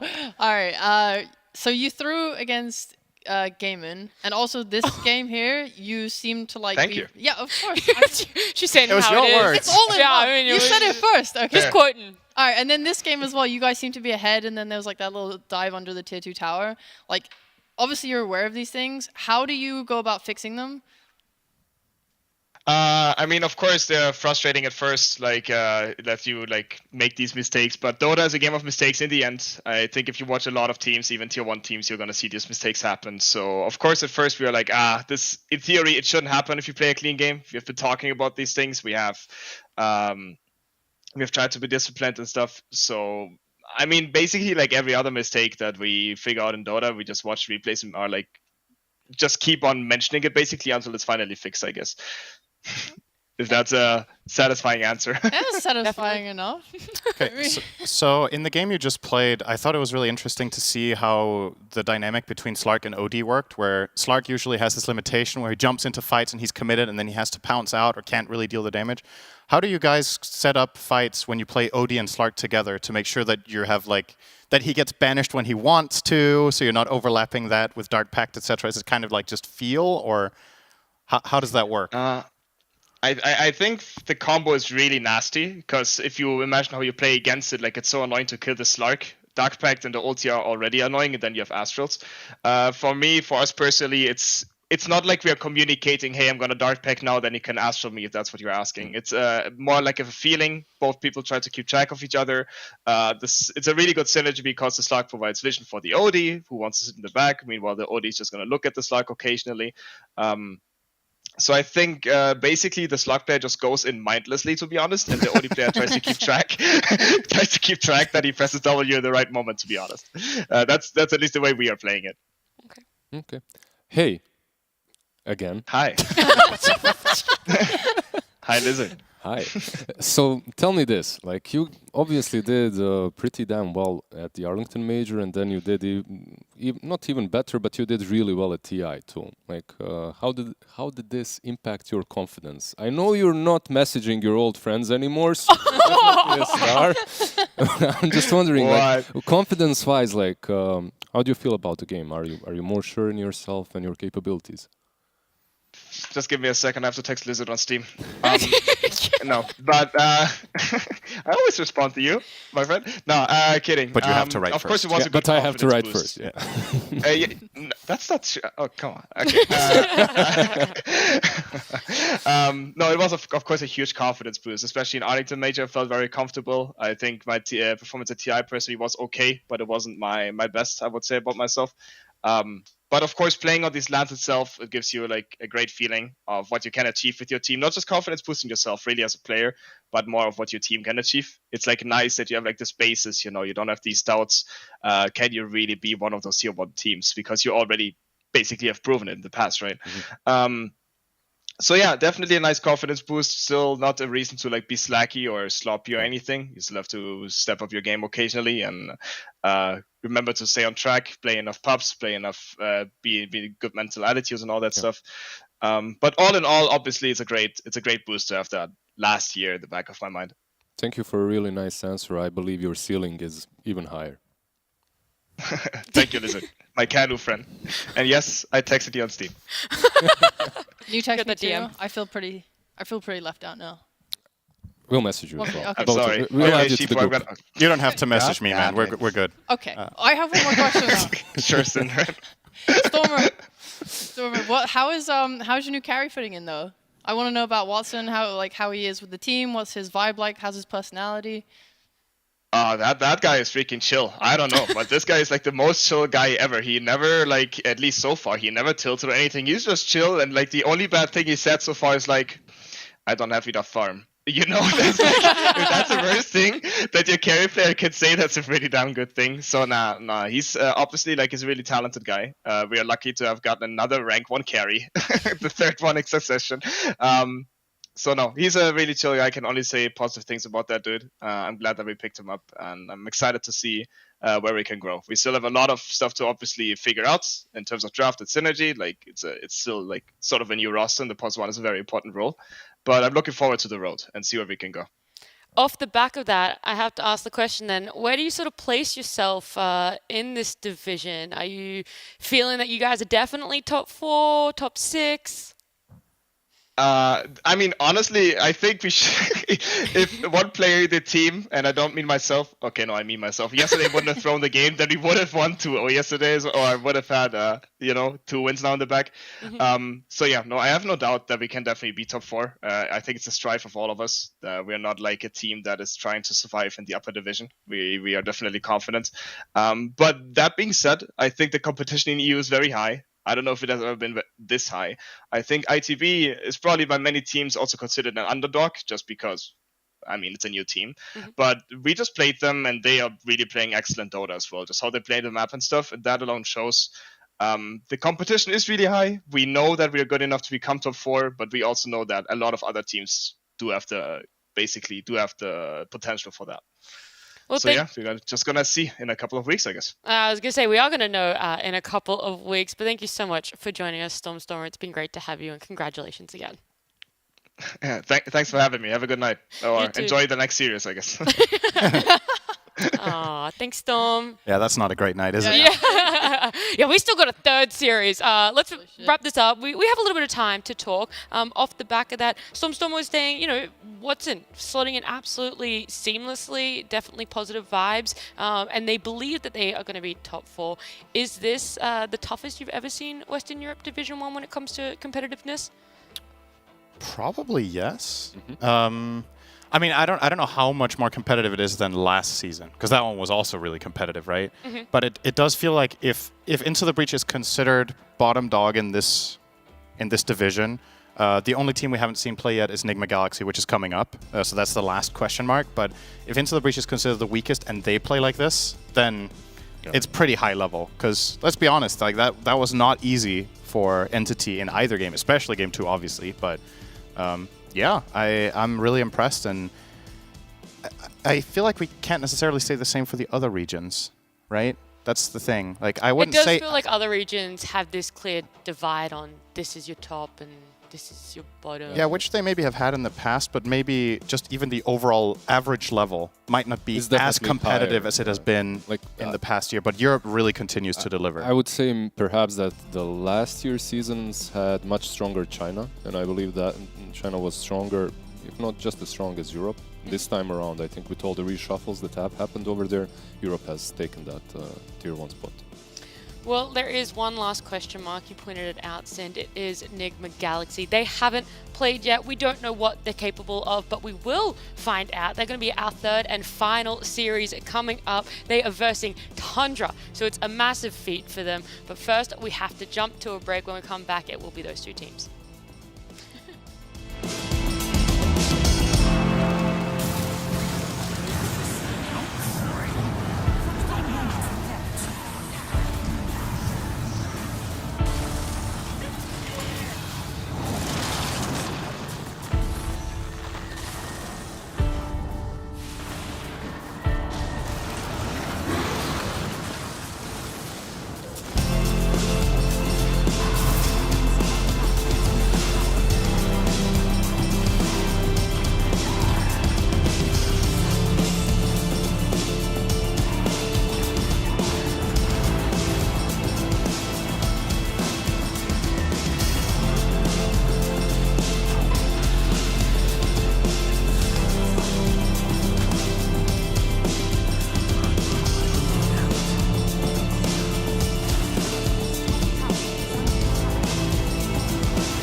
Our third and final series is about to start. It's Tundra. Our TI winners up against Enigma Galaxy, who have been promoted from Division 2 last season. Joining me, T-Gov, welcome back. Lizard, you're staying here too. There is a fourth member, but that will be a surprise. So stay tuned. Hang around with us while we have a bit of a chat. T-Gov, how are you feeling coming into this third series, knowing it's kind of top to bottom-ish of the... Enigma haven't played. I know, okay, but when I say this, okay, I don't mean they're the bottom when I say this. I mean like they came up from Division 2, so seeding-wise, they are at the bottom. Yeah, but seed-wise, they're at the bottom, but play-wise, they're also quite at the... No, okay. Okay, Enigma, they're a middling team. Of course, they've swapped out Miracle for ATF, Amar. So, again, a couple question marks there. Of course, Amar moving from the free roll to the carry.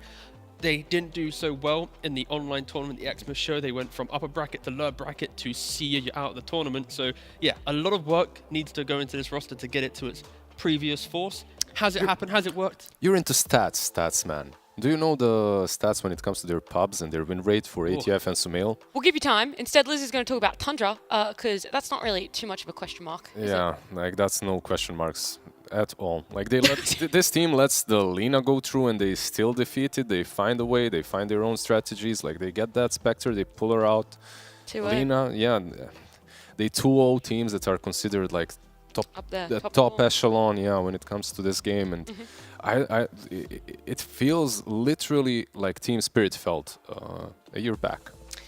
If you didn't watch the Tundra game, though, don't worry, don't fret, okay? Because I have someone extremely special, someone so high MMR-wise, literally the highest MMR analyst we have. Kezu, he's going to break it down for you. Thank you, Nat. So, what I want to show you guys in this clip, it basically starts out in the draft. So, Tundra are the only team that currently have been able to beat Lina in the EU DPC. So it starts already here. Spectre and DK are two heroes that can, jump the Lina, find her. They're also high armor. They get on top of her. And Spectre buys Skadi later. DK has a similar story. He has the level 3 ult later to slow her furthermore. So starting with the first clip, this is basically going to be like it's going to be an outplay. So Snaking, he pings out the ward, which is OG's ward. So he wants to make them feel very safe and comfortable. So this is why he's not showing himself. He's just waiting. He's chilling. Yuragi's like, yo, Tiger, let's kill this guy. It's safe. We see a lot. But if you look at it from Tundra, they know this is coming. We can see here. Before Skeeter even steps up to bait the deny, the DK is already TPing. Instantly, they come in with the blink. DK stun.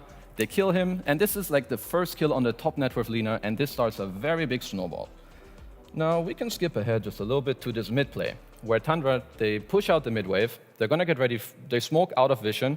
And as we can see here, Yuragi still dead, but he is respawning within the next 5 seconds. So they smoke into the triangle, and basically they predict of where he's going to go next. Well, where is Lina going to go? Super high farming hero, wants to farm the Ancients. He comes, he's basically dead within an instant, gets stunned, Shadow Step. Look at it from his perspective. He respawns, he TPs, he doesn't even get vision from the high ground, bam, he's dead. And now, if it wasn't already worse, the TV has died and my script... No, it's actually, back, good enough. We're back. We're back. Don't worry, guys. Only one more clip. You'll get rid of me eventually. It's going to be here. We have Lina, a 550 movement speed hero. Now, I touched on it in the draft. There's a Skadi and a DK ult in this game, which will make it a lot harder, yes, once again, for him to move. Here we go. So here, he has a Skadi on him and a DK ult, which makes it a lot harder for him to move. As we can see, he has 100 movement speed. And this is how Tundra beat OG's Lina. Back to the panel. Kezu, thank you so much. I'm ready to go into my ranked games now, guys. I'm going to let the Lina through. I think I can defeat it. Can we unfreeze T-Gov? I guess, yeah. Statsman, let's go. Stats. So the win rate of Amar in his pubs is 45%. Sumo actually can't see him playing any pubs on the 2 accounts that we know about. 34. There are 0 games. He's got games? You've seen them? 34%. Really? Oh my gosh, that's low. That's weird. And then GH, though, the savior of Enigma, once again, 57.7% win rate. And yeah, Kuroki, absence from the pubs. But anyways, yeah, so middling win results there. not expecting a lot of pub win rates from them. Maybe they can start winning in their pro games. I actually want to circle back.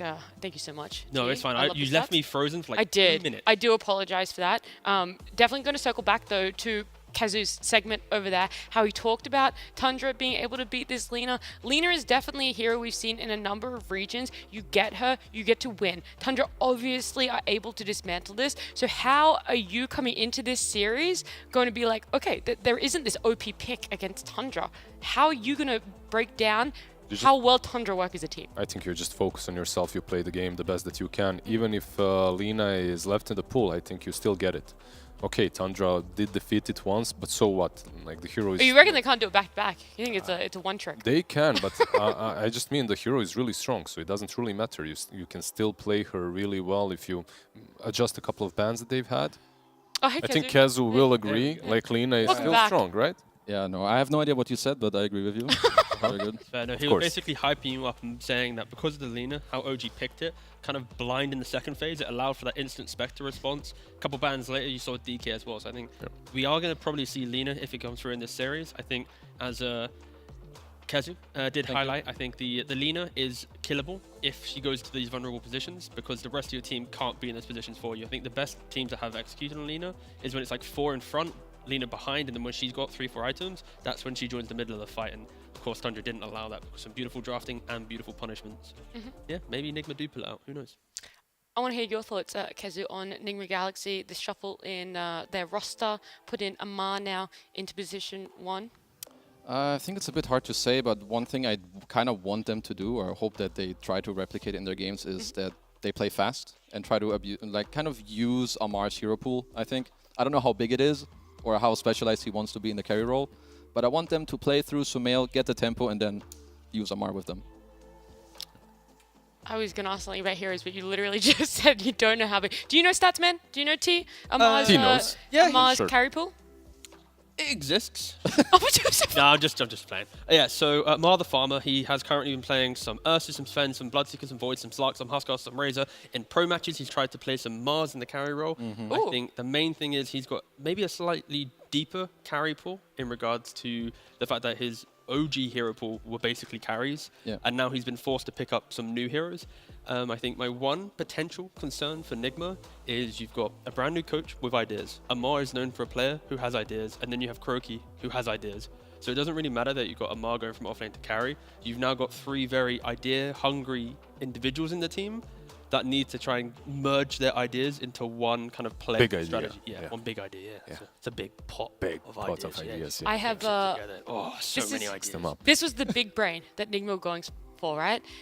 They saw at Arlington how well Entity did with Saberlight as a stand-in in their carry position, right? They moved an offlaner to a carry as a stand-in. And they're like, wow, Entity did great. I can see all these playstyles. Now Enigma Galaxy are like, that's what we do. Pos 1, we throw it out the window. Instead, we bring in another Pos 3. Now it's Pos 2, it's Pos 3, it's Pos 3, it's Pos 4, and Pos 5. That's it. He doesn't have to change his hero pool. And if you divide all those numbers, you still get Pos 3. It's the average. It's the average. It's the average, yeah. Yeah. No, it's not. The difference is, though, Entity completely was a team that benefited from having that offlaner on their position 1, because if you look at the player that they played afterwards and before Pure, like he was that guy. Like he would always play these offlaner type carries, your Dooms, Necrophoses, Lashraks, and whatnot. So meanwhile, Nigma, they don't strike me like that team. They were always a team. Yeah, they were always a team with a really strong carry. But you are completely right. They do have an offlaner right now on that position 1, so they might have to adjust. I think they will need this time to adjust as well. Like you guys were saying, new coach, new player on a new role as well. It's a lot of new things. Yeah, like it always takes time, especially as T also said earlier, when people have strong ideas or like a strong way of how they view the game, especially when you mesh this up into a new team, it always takes time to like find this balance. Because when that balance is off, it looks bad. Like it can look bad really quickly, which is something you need to fix. I do have information as well. In this game number 1, Enigma Galaxy are going to have the second pick. I don't know, it's this sort of thing of there are a lot of meta bans that you want to focus on. Are there any like niche things that you really need to focus on banning against Tundra that you don't want them to have as first pick? That's a huge problem, right? Because Tundra is a niche team as well. Like that's how. I mean, you have 33 in your squad. Let's be honest. Like 5 bans aren't enough just to focus him. And there are heroes that are currently very much in the meta that he loves playing. Yeah. And those heroes kind of need to go out. I mean, like, I think you don't have enough bans to ban against them, so taking second pick kind of makes sense because, sure, you give them one of the things that they're going to have no matter what, but at least you have an easier time countering it because you're second pick. Yeah. That's actually fair enough. It'll be cool to see. I think Amar will have a lot of influence in this as well, because him being in the safe lane against 33, he might have that confidence of, don't ban the Brood. Let me play against it, you know? Like, he has quite a bravado-style attitude, and this could be something we see in Game 1 at least, that Nigma are a little bit more kind of wild with their first phase bans. Maybe, like, you know, give them the Brood, ban away, say, like a Doom Arana or something, and then we get to see Nigma try and go up against Tundra's best strategies because they've kind of hyped themselves up to be able to go against it. And against Nigma, a lot of teams are still banning the Razor to respect Amar a little bit, so maybe we see that respect, maybe we don't. It's anyone's game. Correct me if I'm wrong, when Amar was on OG, it felt like most of the time they would kind of put priority on picking up his hero a little bit earlier on. Now that he's kind of changed to position 1, do you think Nigma Galaxy are going to be putting that priority for his hero in the draft as well, or they want to try and push it as far back as possible? I would say that I hope they don't pick his carry that early on. It's been far back so far in the tournament that they played. Other than, I think... Oh, yeah, over the Christmas. They did. Yeah, the Christmas. Literally every single pick has been on 24, or like in the final 2 picks, basically. So they have given him a little bit more room to breathe, understand the draft, and then get his pick. But it's always been Mars, CK, Huskar. Like, still kind of heroes that he's played from the offlane before, at least. So again, we're not. So seeing there's that still a crazy chance that they change. pick it very early on and then they flex it, right? Like he doesn't have to be playing a hero at all because of these heroes that are still played on offlane. Like that's something that's doable. Yeah. Like Mind Control definitely has those in the pool. Yeah, 100%. Again, this is kind of the exciting thing to see, at least with Nigma. Again, I don't think that Christmas tournament was really something you can go on. It's 15 days ago. You'd like to think they have some new strategies. They are a team that often has been able to surprise some of the top teams in Europe, but I think last season at least they just fell flat a little bit more. So maybe they have that energy in them now. One thing that I've noticed with Nigma, and that's something that Kuroki was talking about many times, is when a new patch hits, this isn't a new patch, but a new team, kind of, right? Like there have been some changes. They're a little bit slow to adapt, and they don't really have a lot of time here in the league. That makes me a little bit worried for them. I do agree. Like, you know, it's 3 weeks. It's really hard. You're playing more games per week as well. But Kezo, I guess with your pro history, how much do you think a team like this can accomplish in 14, 15 days from that previous series, tournament that they had played in? I think any top team can manage a lot, no matter how many days you give them. 2, 5, 7. I think it all comes down to your support structure and how much your players also want to talk and give input. Right. Because it's not only your coach and your captain that are like, yo, you guys play this, you practice that. Like, they're not puppeteers, you know, that do everything. It's like the players need to also do their job. They need to help. Yo, I was playing 5 pubs of Drow Ranger. It's really good. This hero's insane. Pick it, yeah. Yeah, and then it's like, okay, if you want Drow, what do I need to play? Like, for example, Koro, he's like, yo, what do I need to play to enable you? Like, do you need an IO Abaddon? And this is how it can, like, go forward and you get better. And damn, look at that respect instantly from Tundra. Like, they're not messing around. They ban out the Razor that your team, I believe, mentioned when it comes to ATF, and they ban out the IO. Like, there is one team you ban it out against. I mean, Doom Beast being banned, but that does mean Tree, Tusk, Lina, a lot of teams. Rubik. Brood as well. Rubik, So many Brood. heroes in the pool now. I think quickly touching on the bans, at least from Tundra, I like the respect ban. Respect pick with the Tusk as well, because of course Nigma with Tusk can flex it. And the IO, I think Nigma, you know, Sumail would love to play some Leshrac. We saw Gaming Gladiators utilize IO Leshrac really well. So I think that just kind of bleeds back into these drafts here. And for Nigma at least, the Mars. We mentioned it already. The flex now between, and it's going to sound disgusting saying, I'm very sorry, between carry and the offlane and mid, just because of the Amar effect. They already have done this before. And then, of course, GH Rubik. We've seen it in China, how dominant it is with that shard, the disengage. Yeah, it's something that you really have to be happy with. Like, GH is playing in Division 1 and Rubik is meta. And this hero, if they do well with him, will probably be banned out in the next couple of series because he's just Yeah, he's just a master on Rubik. Meanwhile, for Tundra Esports, you pick the Tusk, you pick the Death Prophet. Tusk can obviously be the core, right? But it's very flexible because both of these, they can go, like Death Prophet can go on offlane, Tusk can be mid, Tusk can be 4 as well, DP can be mid, so a really nice opening from Tundra.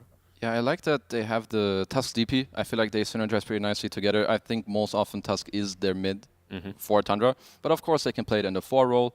I think DP just solid. You kind of want the BKB heroes against Mars. Tusk can save you later with Snowball if you do ever get initiated on, so solid pick for them. Do you want to talk a little bit more about the potential of Mars carry, sort of how you go item-wise? I know, like, it's just like while these bans are happening, you know? Of course he wants to. T's like, well...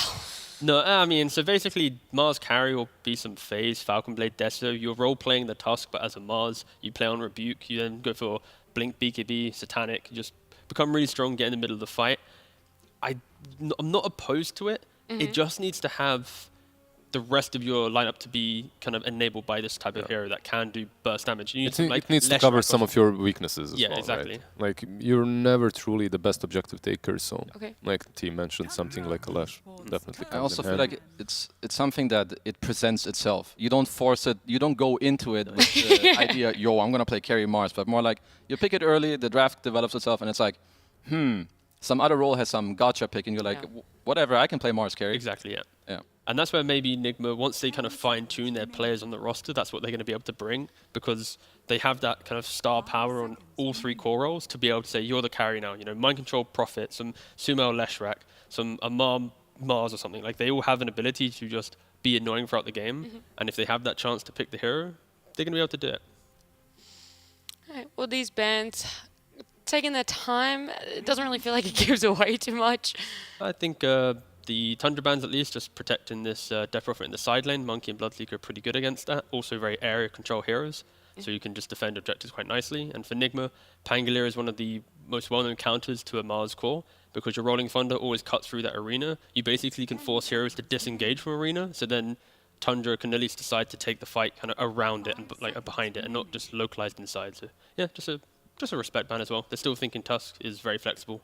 And you can never assume where this hero is going, because Enigma, they need to pick one more hero entering that second phase. Most likely going to be Kuroki's POS 5 hero, and then Tundra then in the next 2 picks will unflex that Tusk.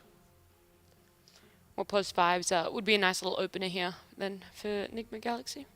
I think anything that has like a follow-up to this potential Tusk Snowball save, because I think now you know there's going to be this tanky hero. If we go net first, it can get saved. So I think you want to build on top of what you got.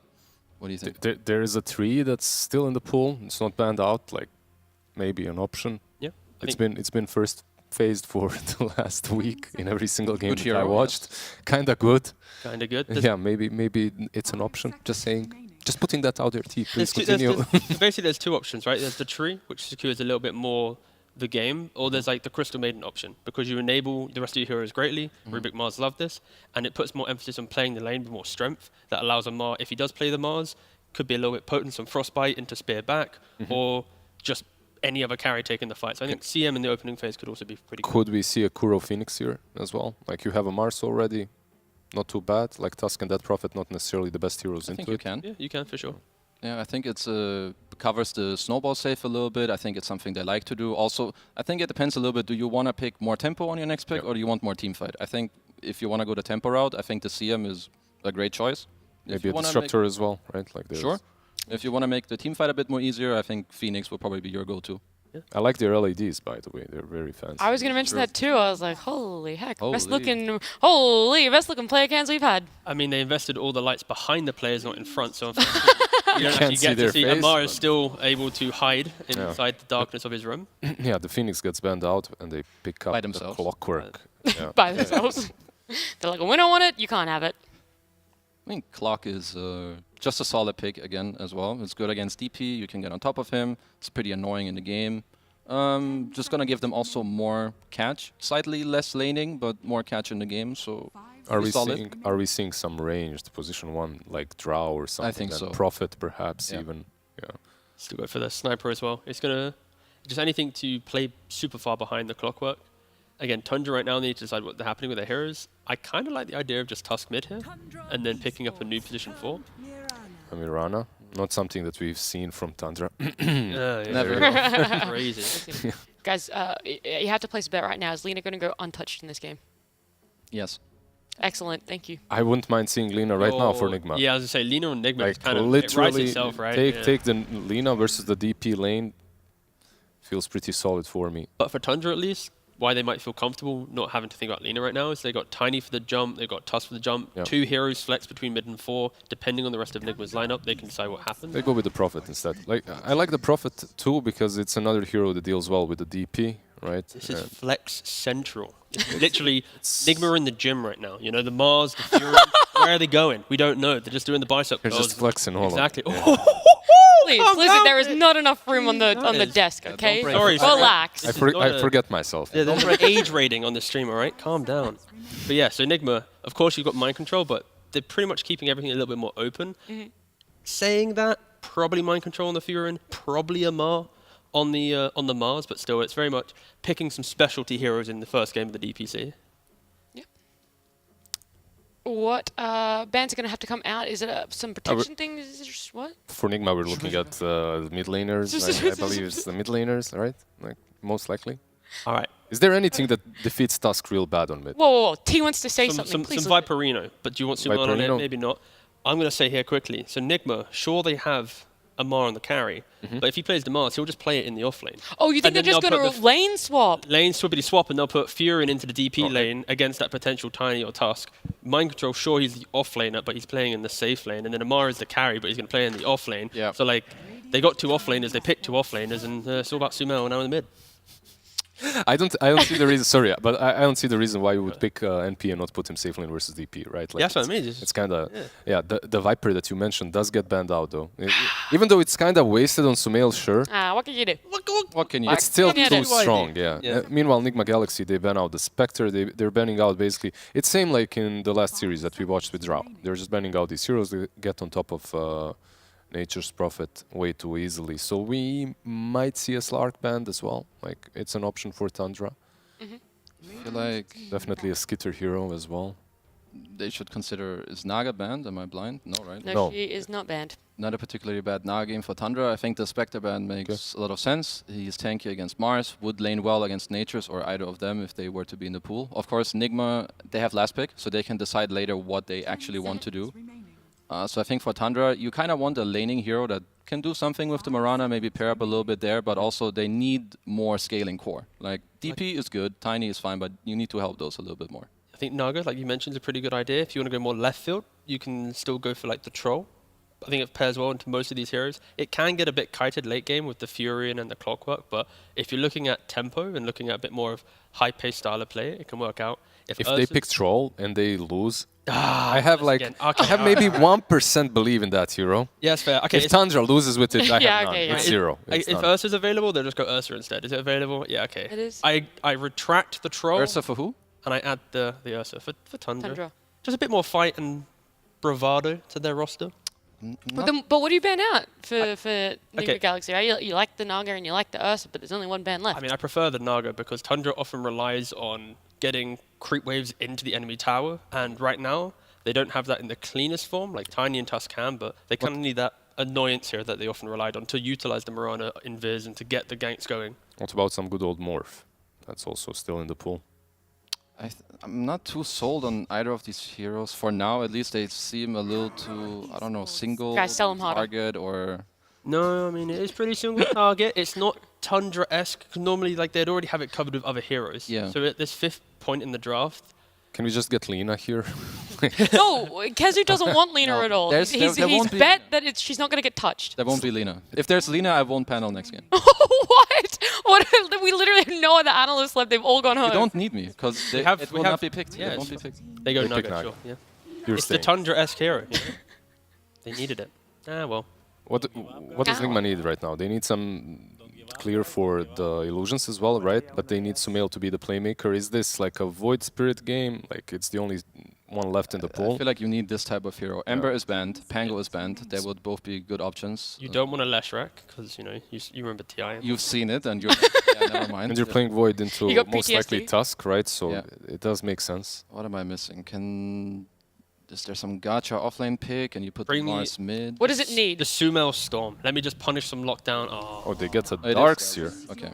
Okay. I mean, it's interesting because I think a lot of the mid options were banned, but now you're playing It is the mid Fury. mid natures. Carry Mars. Yeah, I've seen this offlane Darkseer before against Naga, and I said it's fake, and I still feel like it's a fake counter, just like Lesh.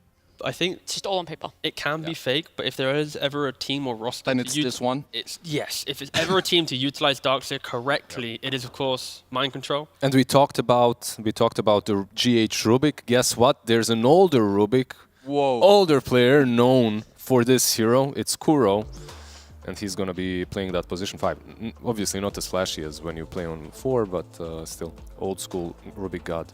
Does it give you the faith, though? Do you have the faith in the Mars carry, in the Pos 5 Rubik? You're like, not the winners all the way through, baby. Not a lot. What was that? All right. What was that answer? Tundra's in the element with their draft. It's exactly what they use to basically win TI. But for Nigma, they've picked up the heroes that have shown them success in their troublesome previous year. So if there's ever a draft Nigma should be able to go toe for toe on, it is this one. It's their heroes, their playstyle. Just can they execute against, the best team in the world? Can they? Yes or no, right now? Say no. No. Bet. Casters, though, new set. It's No cap. No cap, for real. For real, our casters fogged lyrical. Oh, man.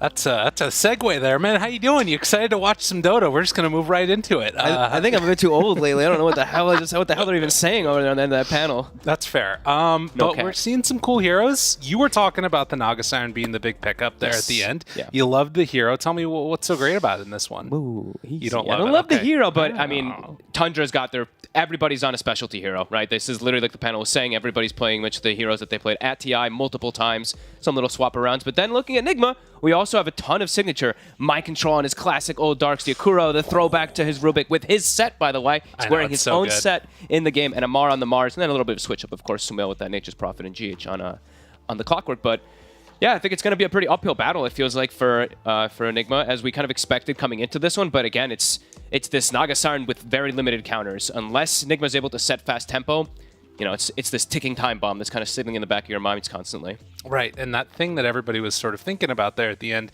it was going to be the MCNP, and then that ended up getting switched over and playing the Darkseer. So they have some type of an answer at least along the way, which it makes sense.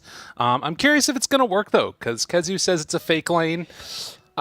I mean, it's not like a Terrorblade, right? Like, it's not like you wall him and you're like, yes, I got the King of the Illusions. No, it's a Naga Siren, so it will be a bit weaker. That being said, though, the other kind of interesting thing we could have happen also is, right, it's Amar playing Mars. So what used to happen in the past with him playing it when he wanted to transition? The Ags build. So what if he goes for some type of fun Ags build to try to counteract the Naga Siren? I still think they have to play very tempo-oriented and very fast on the side of Nigma to be able to even scale to those points, but maybe could be a possibility to try to counteract the Naga Siren that Tundra looked so good with. Well, I think it'd be pretty awesome to see that one for sure. Yeah. And the other thing that, of course, we've seen with these Nature Prophets getting picked early on is the high momentum that they can play with. If you can come online before Naga can really get into those first couple of items, things could start looking really good. And you can see already those illusions being sent out as sacrifices to the tower, no longer alive. But yeah. We'll keep our eyes on those lanes and how it all works out here. I guess, can you tell me a little bit about this Mars and what it looks like in the main core role here? Because I haven't got to see too many of the carry Mars recently, at least. Well, it looks like he's playing mid, right? Okay. At the moment, yeah. It looks like they're going to actually send the Nature's Prophet bottom and put that the Mars in the mid lane. So I think he's still going to go for some similar type of item build with like Deso and Falcon Blade and stuff like that and just try to have some type of scaling. But okay. So they're switching it up a little bit. I guess just wanting to have the better lane matchup, wanting that Mars versus the Tusk, and then just having the Nature's Prophet in a better matchup down bottom. All right. I think it's still, yeah, he's still going to probably try to scale, I'd imagine. But I still think it's a lot of tempo orientation. It's got to be a fast game from Nigma. Using that Darkseer Ion Shell on the Clockwork, on the Mars constantly, looking to pressure, get some kills constantly around the map. And that can be an incredibly strong combo when played together, getting the Ion Shell on him. And of course, just in the laning stage, GH pairing together with MC, this is going to be a really dangerous lane if things don't go right their way. Snaking getting chased down a little bit here. It's an old classic. You know, you vacuum inside those cogs and stuff like that. You can actually be pretty impactful. People have tried to run this and have run this lane for a long time, but Let's see if it works versus Tundra, right? This is their bread and butter. More than a few times. Sumail actually does come out mid, so... Okay, they moved it around again. Looks like they did want to have... I guess they did want to have the Nature's Prophet versus Tusk. I guess they just wanted to swap things out. Interesting. Well, and so... Sumail playing against 9 there mid, and 33 down bottom, playing on his Nature's Prophet. That's pretty interesting. I really thought that they would want to have the Mars, because I think Tusk is going to be pretty okay in this matchup. I think he's just able to nuke and clear the trees, actually, sometimes once he starts getting levels up. So, see how Sumail does. Right now, he's got some good denies. 4 and 5. GH does a little chase down now, killing off these illusions. This is what we're talking about. It's gets rid of them super quickly from Skitter. Yep. Don't give up, guys. Don't give up. And then able to pull back the lane afterwards. Action's going to happen pretty quick. MC's already level 2. I think this is probably going to be the lane to watch for that aggression. Bottom, I think, is going to be a bit more about just like harassment constantly until more levels come out. But I think, yeah, top is the action lane.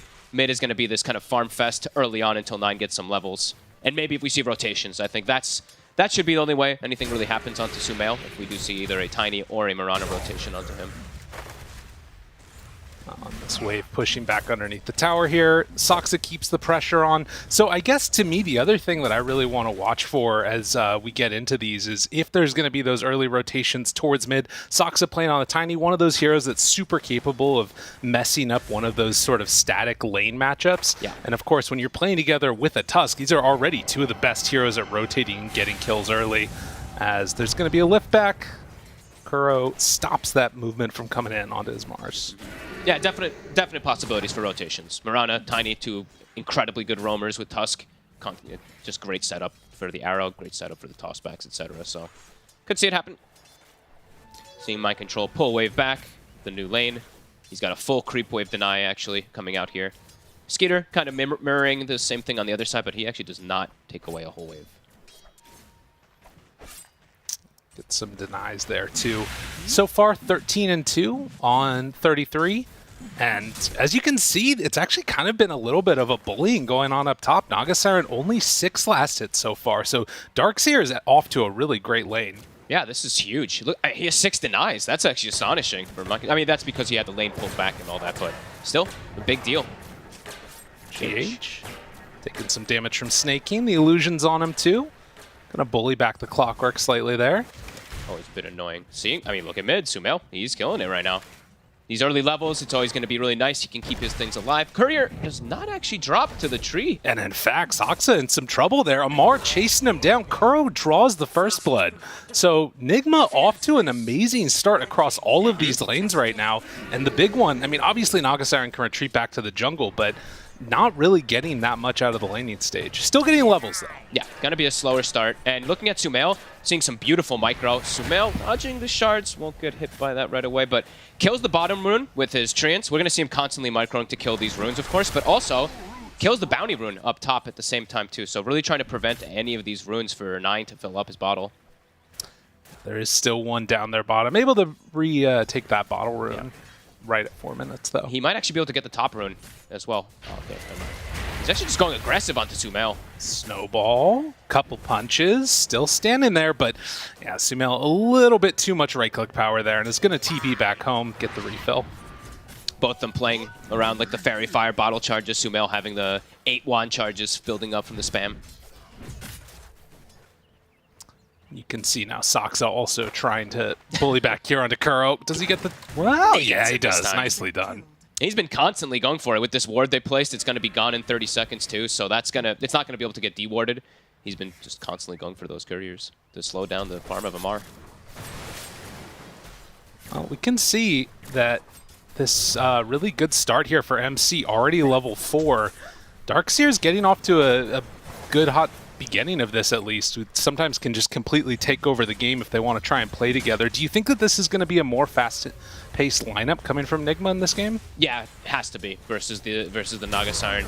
They do have a couple, they do have some multiple scaling cores, while on the side of Tundra it's a little bit more, 4 protect 1. But that being said, it's Tundra. We've seen what they do even when they don't have when it's not just a Naga Siren or something. That the Tusk, he's able to transition. 33 always seems to as well, so can never really think that Tundra's not going to scale. They always scale. They always farm everybody, even Snaking. Right. Down bottom, Chase. A toss back. And get some good damage onto him. Amar is going to get full Spirit Siphon off, but still looks to be perfectly okay there. Has the raindrops as well as stick charges ready to go. I think Raindrop is being purchased. It's been getting purchased a ton, of course, across pro level for a while, but I think this... Recently, I've been seeing it just on everybody. Everyone's carrying Raindrops usually very early on in the game. It's just one of my favorite items of all best. time. So nice. Raindrop saves lives, as we say. 9 right now. You can see with all the denies that are going on there, he's almost a full level right now behind Sumail on this Tusk. It's been a pretty rough time for him there, but throws out the snowball on 9, heads on back across the river. Yeah, it's pretty significant, actually. 800 net worth difference because of that, and because of all the constant denies of the bounties and whatnot, too. Yeah, Sumail, Wrath of Nature online, so other thing that Tundra does have to be wary of if they do get over-aggressive in the lane, that Wrath can just come in and wipe them out. So let's save bottom. Another toss back. Mar looks to be perfectly fine there. The Avalanche, well, throws the spear, and that's able to get him enough distance away from 33. Yeah, he's struggling down here as well. Similar to the Naga Siren that was, and actually we see Skeeter, he's pulled ahead of his counterpart of that Mars. Sumail, Wrath of Nature, gets him caught there, but eats his way out of the Sprout and then the back out. So that's just the haster in there. Runs in, finds Kuro. He's thinking about going again. Yeah, he was considering it. He's a little bit low on mana for the combo, 10 short, but was considering maybe going in for Sumail under tower. Sumail does have the 14 wand charges though, so kind of baiting it as well. Slow-paced. 1-0, 7 minutes, one of the slower starts I feel like we've had. I know, normally in these Western Europe matches, it's been a bloodbath, it feels like a little bit. Yeah. Well, toss back again. Maybe here we'll find something happening. Big stick. Instead, they turn and they find 33. Going to be the couple of right clicks onto him. Sumail and Kuro pair together for another kill. And Saksa now getting chased down by these treants. Will get caught in the Sprout. And nice with the Cogs pushback, that's going to be enough. Beautiful. Move on in, find themselves the quick kill on the Tiny. I like this rotation a lot from Sumail. Oh, we'll see MC quickly get sent into the skies. He still had the bonus damage from Wrath of Nature. I believe he still had like that 24 plus damage. Trickles off towards the end, but when you have that little bit of extra damage still, making these rotations on side lanes, you see how hard he was hitting the Death Prophet? So yeah. Really makes a difference.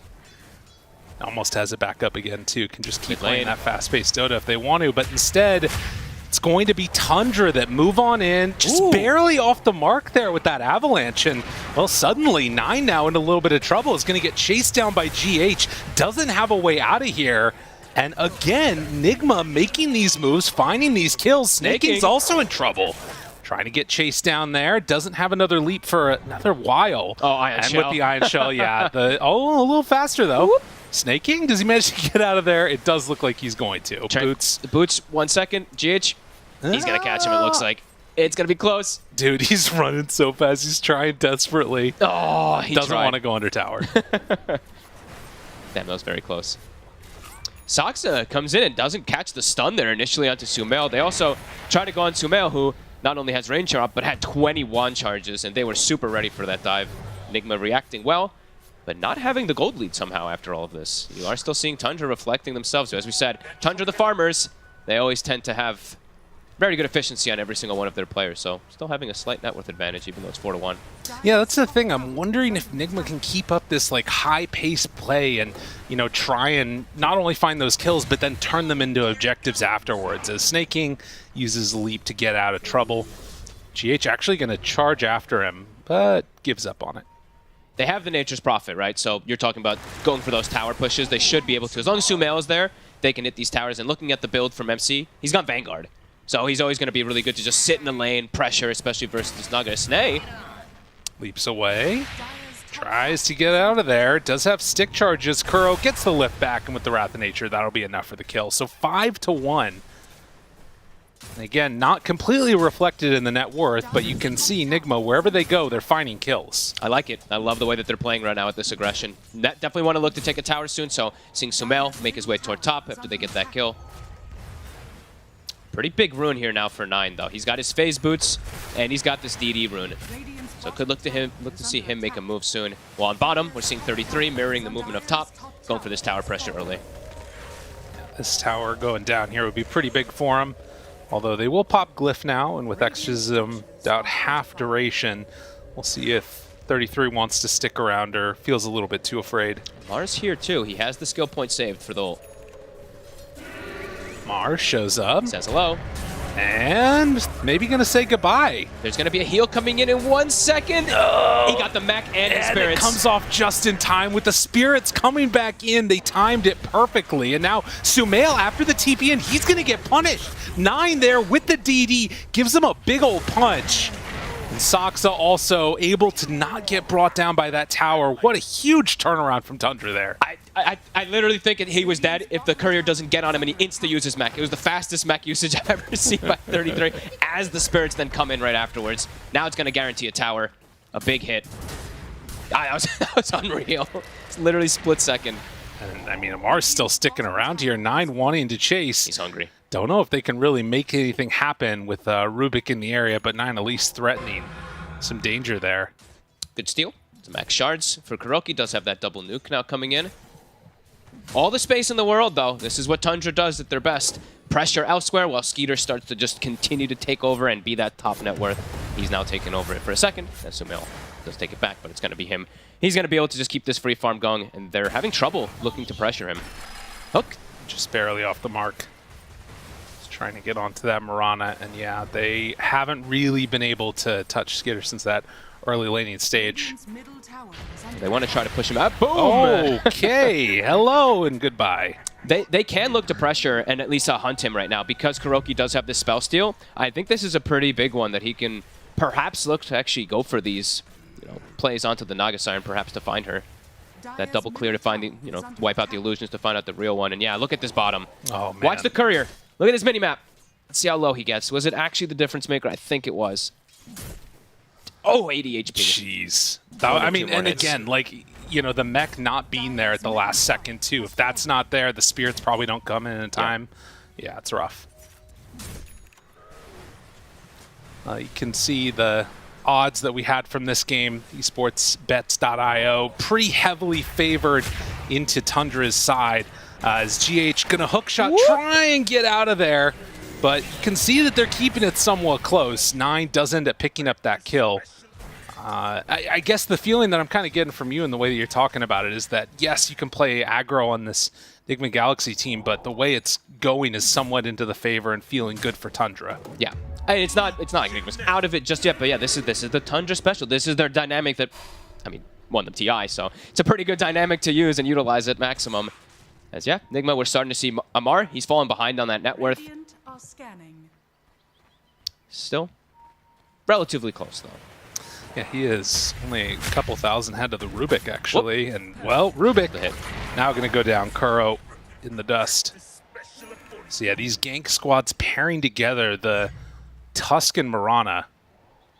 It's so incredibly strong. And we're seeing it, I'm seeing it across so many regions, really, too. I was watching some SEA also. They had it, too. And, of course, we do see Snaking using his, of course, annoying wards, that it's an Observer ward, but it's named Sentry ward right there, right under 9. You're seeing it around that mid tower there. Yeah, look. Sentry ward, but it's an obs. Yeah, that's really dumb. Good old Snay. Switch tricking things up a little bit still. Starstorm stolen, so another good nuke. Another power rune. 9, super aware. That might give some information of that ward, but let's see if Kuro finds it. He's getting gone on. Yeah, Saksa there, and the arrow is going to connect, so another death. As soon as Tundra start playing together and making these gank squads move around the map, it's just death everywhere they go. Yeah, and this is going to set the tempo for that quick deso for 9. FaZe, Falcon, has the Mithril Hammer. He's on his way to the second one. His damage is going to be explosive versus some of these squishier heroes. Rubik, one-shot territory. Nature's Prophet, not in one-shot territory by any means, obviously. As we see the itemization from Sumail, he's gone for some armor and tankiness. Still fairly squishy, though, versus a hero that gets on top of you. And MC trying to get into some more of these sort of survivability type items, team fight things, trying to get the mechanism done. Already have the Guardian Greaves completed on the DP. The prize is mine. So, pretty good stuff there. BKB timing for Mars will probably be pretty huge as well. There is a lot of things that go through it, though, right? Yeah. There versus that Tusk versus the Exorcism as well, too, so... We'll at least prevent him from just getting stunned and comboed up, perhaps. Yeah. And that's going to be the big timing. It looks like the Enigma's going to have to... Feels like they're going to have to make something really big with this BKB, though, on the Mars. They'll probably get the timing on him and the Nature's Prophet at the same time, and they'll have mech on Darkseer. So I think that's going to be like full go time. If they start to struggle when they have all these items, then Tundra's probably going to be in a pretty good position to just run away with this one. Yeah. As Skeeter doing his thing, Manta's done. He queues up his Orchid, the usual build that we've seen him go for from TI. Control the map whenever possible, farm out the entire jungle, and then, of course, then start the slow, steady constriction. The Tundra specialty. Snaking, just moving to some lanes, arrowing those catapults to stop any push. Now looking to get aggressive. Right after he nukes the wave out, pops that Moonlight Shadow, and they're hunting. They are indeed. Saksa there, walks into a Sentry Ward, though, and GH can't really get away from that one super easily, but Tundra, after they realize that there's wards in the area, don't go for anything extra. They don't want to push too far forward. No need to dive for that type of play there when they're having all the free farm in the world. Now GH, though, maybe steps up a bit too far. He's spotted by the ward. Yeah, and 9 right on top of him. Able to go in for the kill. Didn't even need to use the punch. No, a sneaky ward. I mean, one that's we've seen placed a little bit more sometimes, but that one's probably going to live full duration and giving great information. Yeah, it's super good. Yeah. And yeah, Deso, right after this creep wave, it's done. And Amar going to have that BKB right about now as well. So, I mean, it's interesting, right? Because it's these couple of timings that are all coming together and coalescing. Tundra also getting a few of theirs, though. Yeah. I mean, let's see what happens, right? It's Nigma. This is the go time. This is when they have to start to at least try to take over the map a little bit, try to constrict versus this Naga Siren, but not saying that it's an easy feat to do by any means, but it's something that it feels like they're going to have to do. Otherwise, they're just going to get out-farmed and outscaled. Wrath of Nature, Illusions doing the pushing out of the various areas as a lot of Nigma get together in the Radiant jungle. We've been seeing this for a while. I mean, Kuroki and GH just... Oh, he actually finds the ward. Okay, nicely done from GH. They've been sticking together for the most part of this game. Constantly, just these three. Well, and they did Rocket Flare, and I think Scout 33, but he's already away. So Mark coming on in to hit this creep wave, and 33 immediately backs away. Not the easiest of kills either. I mean, look how much armor. Now he's under the tower protection, so it's +5 extra, but he's 21 armor without the Greaves, you know, that effect that happens once you drop low. They're hunting. Taste Rune inside the bottle. Oh, okay. Yeah, so Tundra even willing to get aggro. Big, huge TP rotation. Looks like Nigma perhaps reading this movement. MC, he gets found. That Vanguard still very tanky. Wall already down. The arrow connects onto Darkseer, but they've killed off one. That was exactly the play that they needed. Perfect read. They just, I mean, they literally knew exactly where Tundra was seeming to go there. They bring the whole squad. And 23 seconds without the Tusk. Can't really force a Roche off of that one, but what else can they get? Yeah, we'll see. Maybe that tier 2 tower up top, or possibly transitioning into more kills. We'll see what they do. It's only 8 seconds, though. The Tusk is back up, and immediately, look at 33. He sees them top. He starts shoving the bottom wave. Skeeter starts pushing toward mid. So they had to bring 5 heroes up there, and Tundra, they were well aware of it while they started their split push. Yeah. This is just clinical stuff coming out from Tundra here. Yeah, it's their usual. But a big kill. I mean, slowing down 9 is pretty huge. He doesn't have any Deso charges just yet. See if they can maybe make another play like that from Nigma. But all on this side of the map. MC pushes out another wave here. Saksa snaking and 9 all together. And Saksa has Blink now, so they can make the plays without having to rely on the Tusk. Because right now it felt like, so far for Tundra, they were really reliant on the Tusk for every single one of the plays. Now with this, maybe not. And Skeeter. In the jungle, they find one. They're able to catch him. They miss on the spear.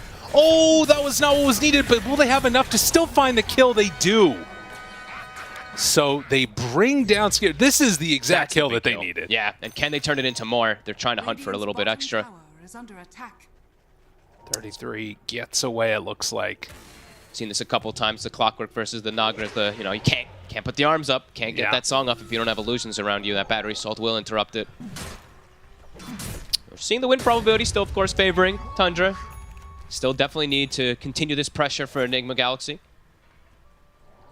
Yeah, they can keep that up, and things will obviously be going well. But very difficult to keep up that type of momentum, consistently throughout the course of the game. Because it's also like, you kind of have to play really clean, because if you try one of these plays and it goes wrong and you say lose like 3 heroes, Enigma, the game is just going to be like, disastrous, right? Tundra will fully take over. So they have to be very clean, very decisive how they make these plays and not make too many mistakes, really, versus this Tundra draft. But we haven't really seen them make any yet. It's been really clean. Yeah, it's been very nice so far. Blink Dagger now done for the Mars. Mar, see if he can make some type of a play with it as they appear to be grouping together around that mid-tier 1 tower. Long range hook shot in. GH finding 33. Sumail, TP's put the toss out. Soxa keeping 33 alive. They drop down the wall. And it looks like it's retreat time. That's an exorcism, though. They did force that from 33 when they got him initially, so I think they got what they came for. Not a kill, but at least force some type of reaction. Was a wall used as well, but now they found Snake. Yeah, that's a pick off again. It's cost a good amount of ultis here, all these, but still a nice pick off. Have to get whatever they can, because they know that, I think they probably know that Tundra's playing the way that they do, just playing for that efficiency resource game, have to just get kills anywhere, even if it's just like that 5 position. But yeah, still seeing that net worth, you know, just slowly going into Tundra's favor, playing the map. 33 almost has his BKB, so once he's got that, he's also going to be pretty survivable versus the Mars, as long as he doesn't get chain stunned and chain killed. 9, double blink, double jump, and mega dead. That is terrifying. That is so freaking scary. That's the stack, finally. I think the Deso stack. At least one of them. Arcane Rune controlled. Well, BKB now completed for Death Prophet. So more of these fighting items done. And Tundra, see if they continue to want to take some of these fights. Or if they're eventually going to start bringing that Naga Siren into the fold a little bit too. He's just cutting waves, and he has the, if I'm not mistaken, he has the Dragon Scale too, so he's poking towers with illusions as well. Really pesky. You actually just whittle them down over time with that DOT, of course. And he's getting close to Heart as well on Skeeter.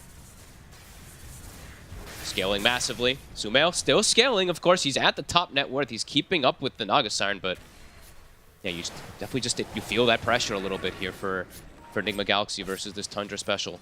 Yeah, in a way, it's almost, I always feel like Nature's Prophet sort of fits within the role of like a flashy hero, even though he's just a right clicker, because there's so much you could be doing with him at every moment. Yeah. At any point in the game. Tundra looking to hit big here now, though. With the BKB on that Death Prophet that you mentioned, they have ults at the ready, Exos in 10.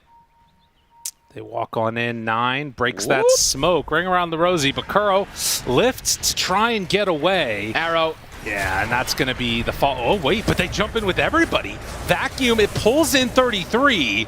The snowball is there, keeping him alive, and yeah, Skidder going to try and go for the reset here, the Song of the Siren. And they're on the high ground perfectly. Exos at the ready, still having BKB on 33. Difficult for Enigma to commit into. Kuro buying back. Don't think that they're going to go for any more here. Yeah, it is sort of a weird one, but a re-smoke. Did they think that was a real Naga Siren, I think, for a second? No, they didn't. Okay. No, just looking for a wraparound. Maybe looking just to play around that Exorcism cooldown. Okay, I could see that. Yeah, Sumail ready to TP in after. Yeah, let's see. See what they find. 33, he might walk right into them. No BKB on Amar, though. He has to be quite careful. 9's right there near him, 2 snaking in the area, gets the leap away. Knew right what was happening, but Soxa, they get one jump there, blow up the clockwork. Now 9 right on top of Kuro. He's also starting to fall. Soxa, but Sumail moves in with the BKB and starts getting the punches off. Big damage. Sumail hitting hard. It still ends up only being a trade of both supports. Yep. Another Deso stack acquired for 9. Both teams playing around a little bit of cooldowns and BKB usages there. We saw the BKB from Amar in the early part of the fight, then Sumail with his afterwards. Believe that, yeah, 33, he did hang on to his, so didn't actually pop his 9-seconder. You can see now as well as 9 hunting on through. They see him, though. They get the lift. This is a nice kill if they can get him. 9 snowball dodge. Just gotta get the blink off, too. Nope, they cancel it. Oh, okay, and caught and killed. So they do manage to find another pickoff here. Maybe this could be what they feel is good enough to go for Roche. With Song on cool, actually Song's back up in 10 seconds. Maybe they try to force it anyway, though. Yeah, I mean, it almost feels as if they've got to make something happen here. Yeah. 30 seconds, no Tusk. Death Prophet Exorcism, 30 seconds as well, too. They might be able to get this in time. Exactly what they needed. They move on in. Now, do Tundra want to contest this? They know that it's happening now. It feels pretty tough without the Naga Siren, and yeah, it's already going to go down. Yeah. So, Nigma, they managed to get it. Aegis in hand. Really big move. Nine getting a bit over-aggressive. They know that ward's there now. Yeah. But a big kill, and now, with this Aegis, maybe they can look to commit into these fights with that second life. Maybe it'll be enough for them to actually take it. Is that a Vlad's I saw? I saw somebody pick it up on Darkseer. Yeah. Interesting. Kind of a cool pickup. Yeah, just, I mean, the bonus damage for the Mars and for the Nature's Prophet can be pretty nice in these fights as now. 33 Exo's back. Just going to pop it, stay next to this tier 2 tower. Sneaky. Look at that spot. Oh, it's good. They scout it with a rocket, but that tower's dropping quick. No glyph. 33 will get the tower dead. But now you got to imagine, with Exorcism just being popped, yeah, Enigma Galaxy, they want to go in. I would imagine. So the Ion Shell's already prepped. And they're all around this area. Ooh, Tundra, he they got to be careful. And they realize what's happening. Now the turn, Sumail, he's jumped on the Exo. It's still doing all the damage they needed to. But there's going to be the Walrus Punch slowdown that comes out. GH already dead. Sumail turns, ready to fight, ready to battle. Saksa gone. Still has that Aegis available to him. And so just like that, they've lost both the supports. The hookshot comes on in, just making sure that they're keeping Sumail alive. Amar chasing, looking for 9 here, but they get the blink away. TP's right into the Exorcism. A little bit dicey there from Sumail, but with the, of course with that Aegis, he's okay. Amar looking for 33. They've got the TP, Sumail. Yeah, he's going to move in. Couple more hits. Has the Sprout ready, but the BKB and then the Quelling Blade to get out. Force a BKB. True. Nigma's playing, I mean, nice and aggressive. I'm liking it. I like how they're bringing it to Tundra constantly here. 13 to 11. Yeah, and I think that what you were talking about earlier, too, like, Sumail is definitely keeping up in terms of farm right there with Skitter. Yeah, his damage is definitely really damn strong. I mean, he's gone for the Gleipnir build to go for this more catch. So he won't have that Mjolnir at the very least versus the Naga, but still a good option. We've seen more and more Mjolnir, or more and more Gleipnirs, I think, as Saksa. Yeah, just gonna get ran down here by Amar. They do have the rest of the team moving in, and they secure that finish. Cool. Onto him. Amar, he's got an Orchid now for himself, so a little bit of further control once those BKBs are on cooldown, and he's gonna be able to build that into another scaling item too. Cool. Yeah, it feels like that's, a kill for... I mean, the snowball dodges that we've seen a couple of times that are kind of annoying, or the leap aways. Yeah, they'll have to deal with those BKBs, of course, but once those BKBs are down, I mean, Orchid just seems to be getting purchased a lot anyway. Yeah. Very strong item. Well, 29 minutes in, still only 3,000 gold lead for Tundra. And we're seeing the pretty consistent pressure coming from Nigma Galaxy. Yeah, still continue to do a very good job of keeping this game open. It's still, they've still got good options to be able to scale. This Naga Siren's not out of control by any means. It is still Tundra playing it. It is still Tundra, and it is still a Naga Siren that goes toward later game, so that can always just be really pesky. Even though you do have this big scaling lineup, you always have to keep it in the back of your mind. Snay moves on over there near Amar. Amar's hunting. He's looking for something. They have the ward on the high ground still, too. It's getting pinged out, though. I think Snay was very well aware of it. Yeah, Tundra are playing this pretty safe right now. Yeah. Send the courier over, Just see that making sure. there's a ward. Yeah, and then they back away. Tundra and their couriers. One team that definitely abuses that at its best. Oh, yeah. Other people just let them die for nothing. Yeah, I mean, all over the place, honestly. I mean, everybody does, though. Can't blame That's true. Pros, not pros, doesn't matter. Couriers are... They're just gone. It's always gone. BKB now. Okay, so Skeeter looks like he wants to get a little more aggressive. Bit scared maybe of the chain stun that can come out. Yeah, that makes sense. Well, we'll see if he actually does want to get involved in some of these fights at some point here soon. But also getting into, is that an AC I think I saw for Sumail pretty soon? Yeah, he's got it pretty much done. He's about to hit 20 as well. So some real damage going to be coming out from them. And Skitter, Amara was right there next to him, has this Invis rune. This is still, I mean, it's very close, 14 to 11, as you mentioned. That 2K, 3K gold lead, it's just been consistent, hasn't really pushed past that for Tundra. But it does feel like there's sort of a halt being placed on this right now in terms of their ability to transition it into another one of those objectives. Feels like they got to win a fight at some point. Feels like a lot of cat and mouse right now, right? Yeah. It looks like Nigma, they're constantly hunting for Tundra. Tundra's just like we're sitting back waiting for our next items because 9, he has been slowed down a lot this game. Yeah. Even though he's 9-3-1, those deaths he had did hurt because it did give up that Roche, and he doesn't have his BKB finished up. He's actually level 17 only, so looking at the cores, Amar 18, Fury on 20. Darkseer is the one that's behind, but yeah, 9 is the other one that is as well.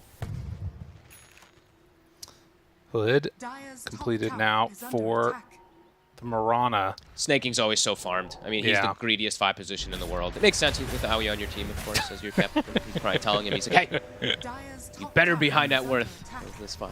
I mean, they always make sure they push out lanes, right? That's always an important thing that they're doing. Even with the Doggo-Siren in the lineup. Yeah. Well, it looks like they're finally ready to commit, and I guess this is showing right now why it's so hard to make this commitment happen, because you look at the other side of the map and what Tundra's doing, and everything is completely pushed in. It's been all game, really, because the supports are farming that much more than the side of Nigma. Nigma's more about fighting with They dropped it down, though, here, and Snake King going to be the one that's caught for a moment, dying to Ion Shell.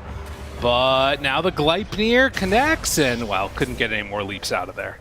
Okay, Amar, 6-0-6, going for more. Thinking about it for 33. Blink gets stopped.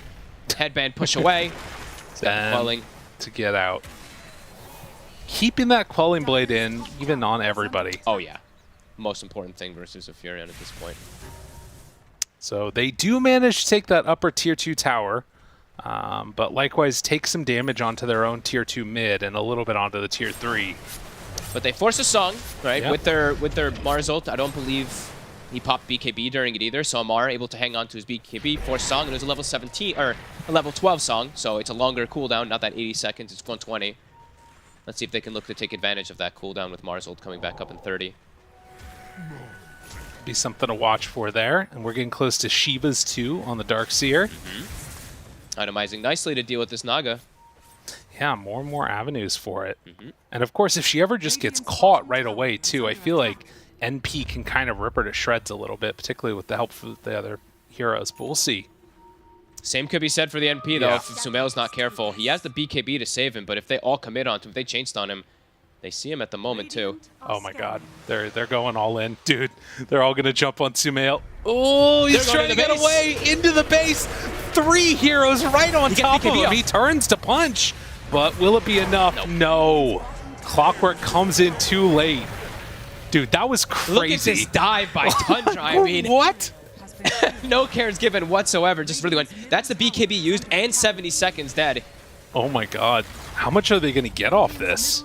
Looks like it's just going to be tier 2 and maybe a tier 1 top. Roche, about 70 seconds till it does respawn. It's a huge kill, though. Let's look at that gold lead just massively swing, because Sumail's the one who's occupying a ton of that farm on the map. When he disappears, you're going to quickly see it skyrocket toward the way of Tundra.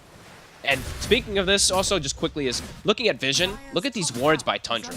Right. They've got full coverage right now. They have all the information in the world. And so much of this was, again, that moment where they committed hard up to the top side of the map to get that tier 2 tower that let Tundra have the vision over there in those areas that just got the kill on Sumail. Yeah, these wards are important because now 45 seconds till Roche. If they can keep these wards alive, this will be problematic for Nigma. 20 seconds, no Sumail. Yeah, they dropped down some sentries, and now they're going to go check. They're retaking the area, though. They're not letting them. Tundra's going to look to control this area. Oh, this is real tough for them. Yeah, this is the Roche control. It's that now they're getting that point where they're getting that strangle kind of coming out here. Well, and Nigma, they're looking to make a big wraparound, it looks like. My. Yeah, that is quite the line drawn. 5,400 gold on Amar. Got the Hex queued up. Whoa.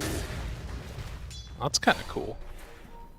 Definitely seeing more Hexes, I think, than we used to for a while. I mean, this item is just amazing. It always has been one of the best items in the game, but I think players are starting to recognize more and more again.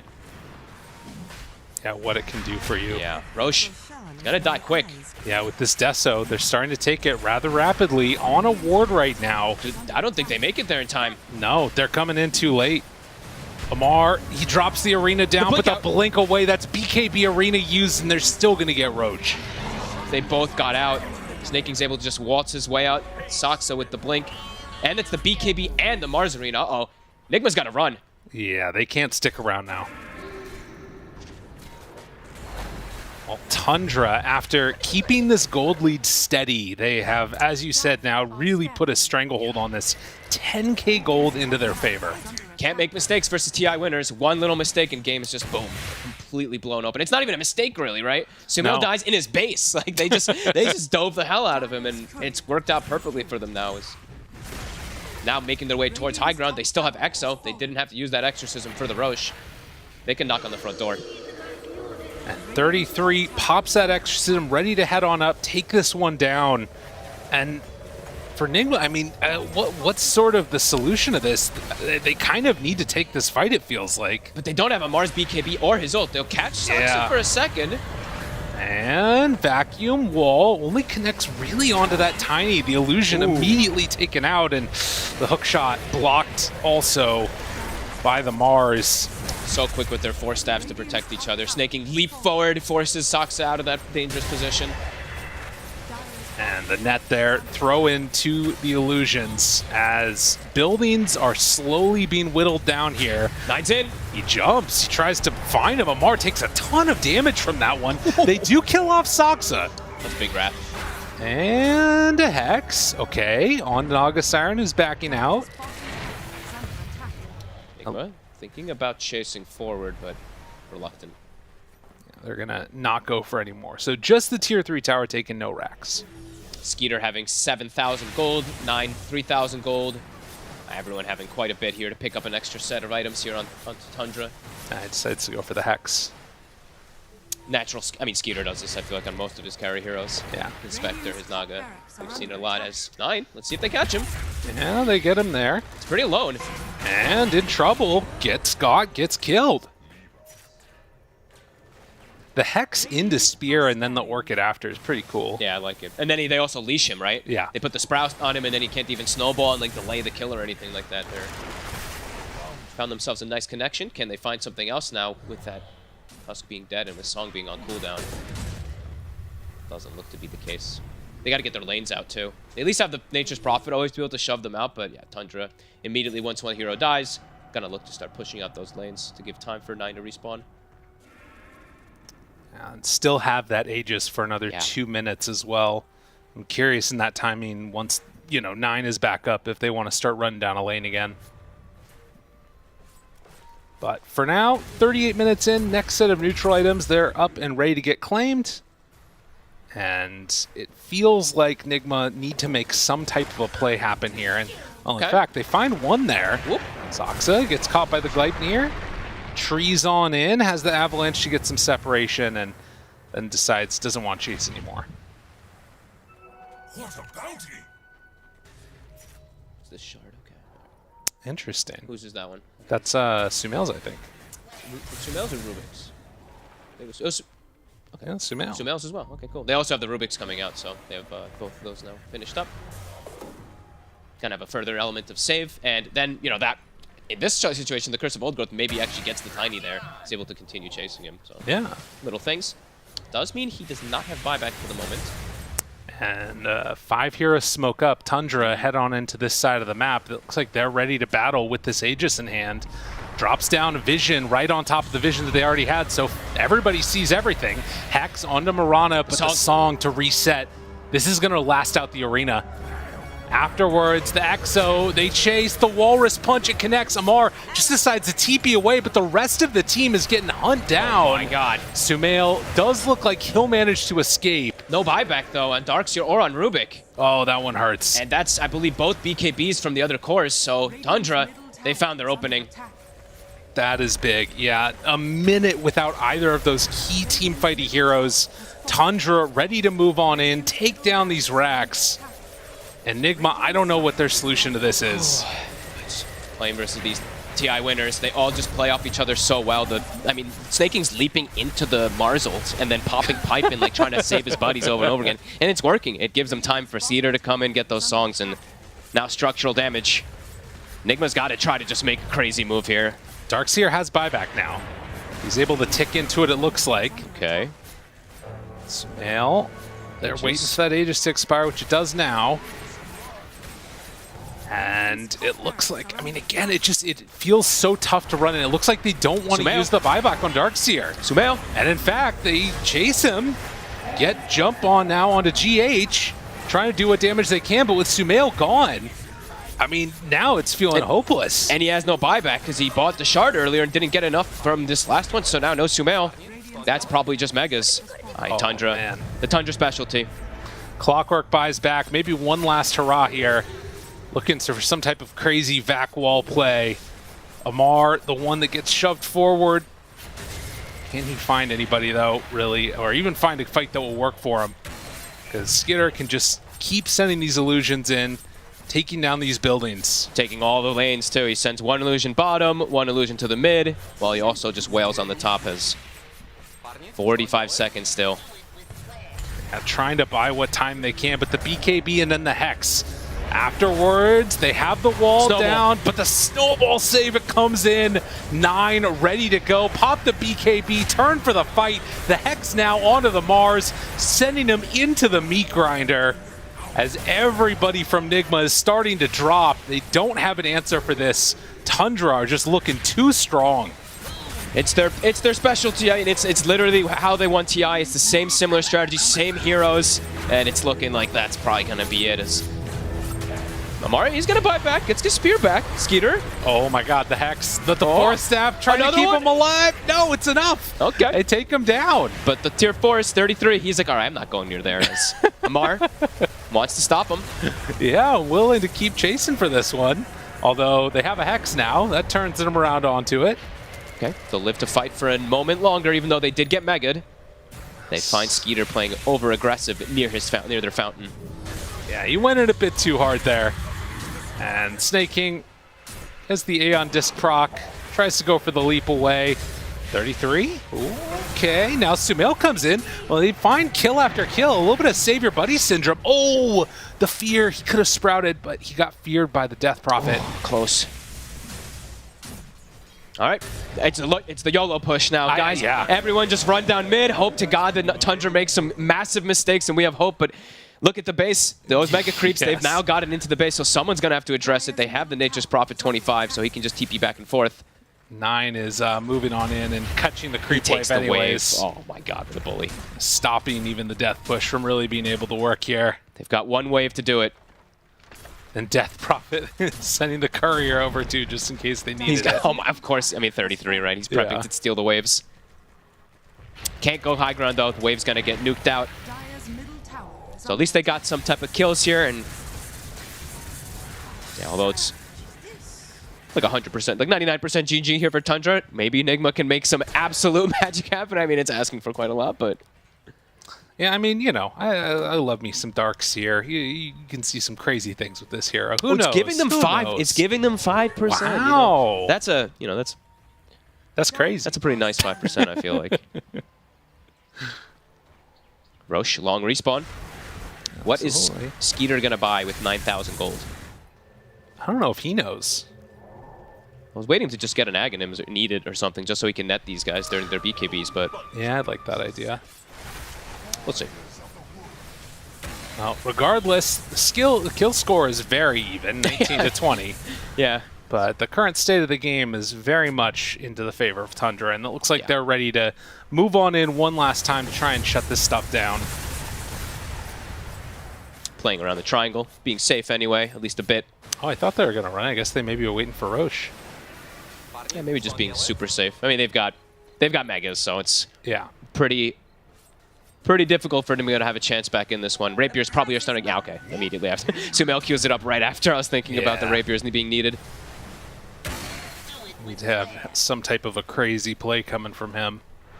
Oh my god, look where Sumail TPs. Yeah, he doesn't care. Imagine they just have a random ward over here. I know. Sucks, huh? Spotted. They do have a ward on the side of Nigma over here that they did place. Oh, he's like, I don't want to be here anymore. Sumail's like, I don't like that, dude. There's a tiny way too close. And they do place a ward. Look at that. Sox actually does place the ward in the area now, so they're expecting these type of plays as the tip comes out, doesn't get the courier. A good attempt, though. Okay. That was Kuroki, by the way. Not for long, and well, MC, he gets to the far side of the shards there. They pop Exorcism. Fear. Onto him. Leashed for the moment.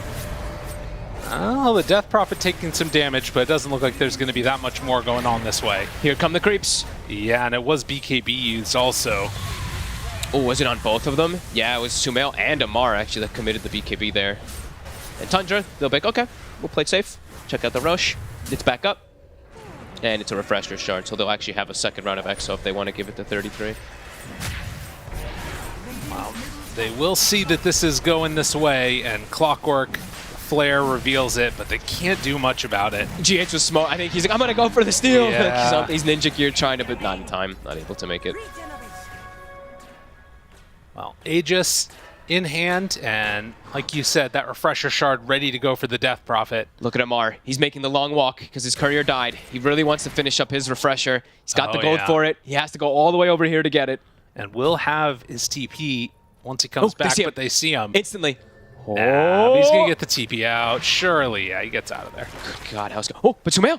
Oh. Wait, what? Oh, no. Wait, what? He doesn't have the gold. He doesn't have the gold for the rapier. Oh, he's so close. He just needs it. They're coming in. Oh, my God. No, not like this. Oh, the one last stand. It was supposed to go differently. Sumail gets caught and killed, farming his rapier. Oh, I guess he thought he had the gold. He was 80 gold short. Oh my god. No nature's profit. Has never been that painful. I mean, either way. I mean, the game is like kind of over anyway. But it's like that's like the extra ouch. Jeez. All right. Tundra, no mercy. Doesn't even let them finish items. Yeah. Yeah. Mar. They buy a Crimson Guard on Darkseer. Do what they can. He does not have his TP. Oh, man. He has the BKB, but 9's in the area. Yeah, they're all here. 9 ready to interrupt it. Wants to get out.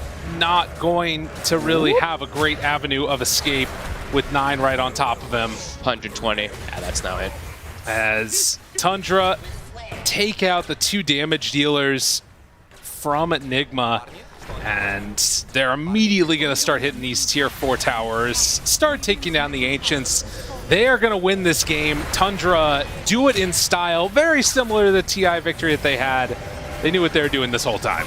Yeah, they're so good at identifying when to hit, and when they hit that hard, right? It's explosive, right? The game was very, very like kind of this teeter-tottery, very close kind of thing, but you could feel one mistake from Nigma or one kind of slip up, and the game just quickly falls into Tundra's favor as GG is called, 24-20. Yeah. Wow. I mean, to me, one of the most impressive things of this entire game that I saw was that dive behind the tier 3 tower. And that was like, to me, the thing about it that was so cool was that it was this, you could see like the gears turning in Tundra. That's like, we have to find one kill. That one kill is Sumail. If we take him out, we get Roche, we get everything, we shut down the map. And they were like, okay, we're following you from the ends of the earth into your base. Yeah. And then they just all end him. It was so cool. It was a beautiful game, really. I can't even like say too much for like Nigma Galaxy saying that they played poorly or anything like that. I think they actually played the mid game really well. They were hunting around, constantly hunting for Tundra, but Tundra, they know how to play this game. They know how to make Skeeter shine. They know how to make him scale and just have this explosive timing where they hit and hit hard. Tundra know how to do it. Head on back to the panel now. Let them break down the action. Tundra taking game 1 here. Nigma Galaxy going for a little bit of a unorthodox lineup, I would say, but definitely worked quite well to their advantage. Felt like it played into each other's strengths. 100%. Like my favorite analyst that is here, like the TI Grand Finals casters has said, Tundra, they know how to play this game. They do know. Oh, that's a great breakdown. Thank you, Lizard. Thank you, Fogged. I'm just a messenger here. I'm just taking his words. Like, thank you for redirecting it thank back you, to me. Fogged. Thank you, Fogged. All right, first of all, let's give some credit. No, come on, let's give some credit to Nigma. You know, against Tundra. You know, for sure, they did take this game a little bit. They took it to like the 40-odd minute mark. I think a lot of teams crumbled a lot earlier, but the fact that they had that aggressive nature in them, it was pretty cool. But for Tundra, at least, like Fo did mention, for real, he actually just kind of amplified the point that Tundra, they play the map. They don't really care about what Nigma's doing, right? They dodge the ganks, they push out the lanes, there's Naga last pick. You never really get to a point of being decisively in the lead. It's always, you're kind of there, you're keeping up with us, but at any minute, if you give away an Aegis, if you give away one key kill, they're going to swarm the map and just punch you with a tusk and take you to game 2. Yeah. Yes. Yeah. So I think like Nigma, for it being their first game, they did pretty good. I think the adjustment with the Darkseer is... I don't know if it's the best, but personally I don't really know how to counter Naga this late into the draft, especially if it's played by Tundra. I feel like this is the best team at playing this hero. They've shown it at TI. They're going to show it here. They have the Potom, the Naga, you know, make the map toxic, use Moonlight. We've seen it 20 times before. But I still think that Nigma actually did pretty good. Yeah. Like, I feel like they did nearly the best of what they could have done in this game, but it's just too hard. Sorry, but remember how awkward the start of the game was when they're trying to kill the DP, the courier flies in, she completes the mech as she's about to die, pops that big burst of heal, turns it around. Like, they're the small things that Tundra kind of get on their side in the game. That's like, come on, man. It feels like the biggest downfall for Nigma Galaxy was all the way back in the draft, and not on their side, right? Yes, you have the Mars carry, but ultimately it was down to them kind of getting what felt like a little bit of an illegal Naga pick, but also a DP so early on. We've seen it be unkillable in a lot of different lineups before Lizard. Yeah, you're mentioning this Mars on the carry, but at the same time, like, you have Sumail playing the Nature's Prophet. It's not true 3 and 2, right? Like or 1 and 2. Like, Sumail is the ultimate carry of the game, and eventually that's his job, right? But it's just so way too damn hard to play against Tundra, and when they're in their element, when they're playing these heroes such as Naga, like you guys mentioned. Like, at least this time around they didn't have a Broodmother, because that game, if you remember, ended in like 20 minutes. But even if they don't get it, so what? They play so magnificently well around the Moonlight, around the Naga. I don't know what you do at this point. Like, you have to consider all the meta heroes and ban them out, and you also have to think about, well, Tundra and all the strategies that they've got. If you're Enigma, this is probably, well, it is the hardest opponent you could have gotten for your first series. It was a difficult battle for Enigma Galaxy, definitely, but you guys have a difficult task ahead of you, because you actually have to pick an MVP out of that Tundra lineup for this game 1. I don't ask the easy question. 9. Yeah. 9. Yeah. 9. Yeah, 9. Yeah, 9? I guess 9. Yeah. Okay. Yeah, well, I mean, if Oh, I yeah, give it to 9. someone. Yeah, go 9, yeah. Put it up. No reason why, you just say 9? I mean, he finished game 13 at 4 and 8, as you see from the one. He has good KDA. Behind us, he has beautiful KDA. Good He has KDA. 29,900 damage, the second most in the game, just behind Sumail. He has a... GPM not looking too good, but yeah, over that. He was too busy killing heroes. That's true. He plays 3 wards, that's why. Wow, that's crazy. Yeah. In the mid lane, in the first 3 minutes, he stole them from his team. He's the warder. There's the damage there. Oh, look at that. Look how... Thanks, production. All the way up there on Absolute the gems. the upper end of the bar there, Kazu. Beautiful. No, yeah, okay. I was like, are you not going to elaborate anymore? No I need. mean, you gave stats. Was it also the way he played Tusk? Like, there has to be a little bit more rather than just raw numbers, raw data. Okay, there is more than raw numbers. 9 for Tundra, he's the one that always brings it all together. You know, I like to use the word the glue for the team. He likes goes to get around. sticky. Yes. Yeah. And then he goes around and kills everyone. Yes. Yeah. What do you think, Lizard? I completely agree. I mean, this is something that you covered, Mr. Kazu, during your Weatherman segment. Like, you covered how fast they are, how fast they react. In that segment that you were covering, I believe they were killing Lina with 9 initiating first. And it's something that he does game after game after game. He's always in the right position at the right time. And here we are praising him. Meanwhile, at the same time, why is he in the right position? Because of those wards that you mentioned. Like, their vision is impeccable too. Why was the vision impeccable? Because you have illusions running everywhere. I don't know, give MVP to any one of them. Like, they're insane. All of them. All of Tundra get MVP, but only if they can also win game 2. We'll have a little bit of a break, though, before we come back with that game and draft. For real. For real.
Tundra had the win in game number 1 here up against Enigma Galaxy. Game 2 going to be happening very soon. And if we do want to see a game number 3 between these two teams, what is Enigma Galaxy going to have to change up, Kezu? I think remove the strongest comfort you think Tundra has. In my opinion, I know they have a lot, but please, Naga Siren late into the draft with Literally last pick. Yes. All right, but the thing is, though, in that scenario, it's like they ban out Spectre, they ban out Void. These are two heroes that are very good against the Ban the lineup that Naga they have. earlier.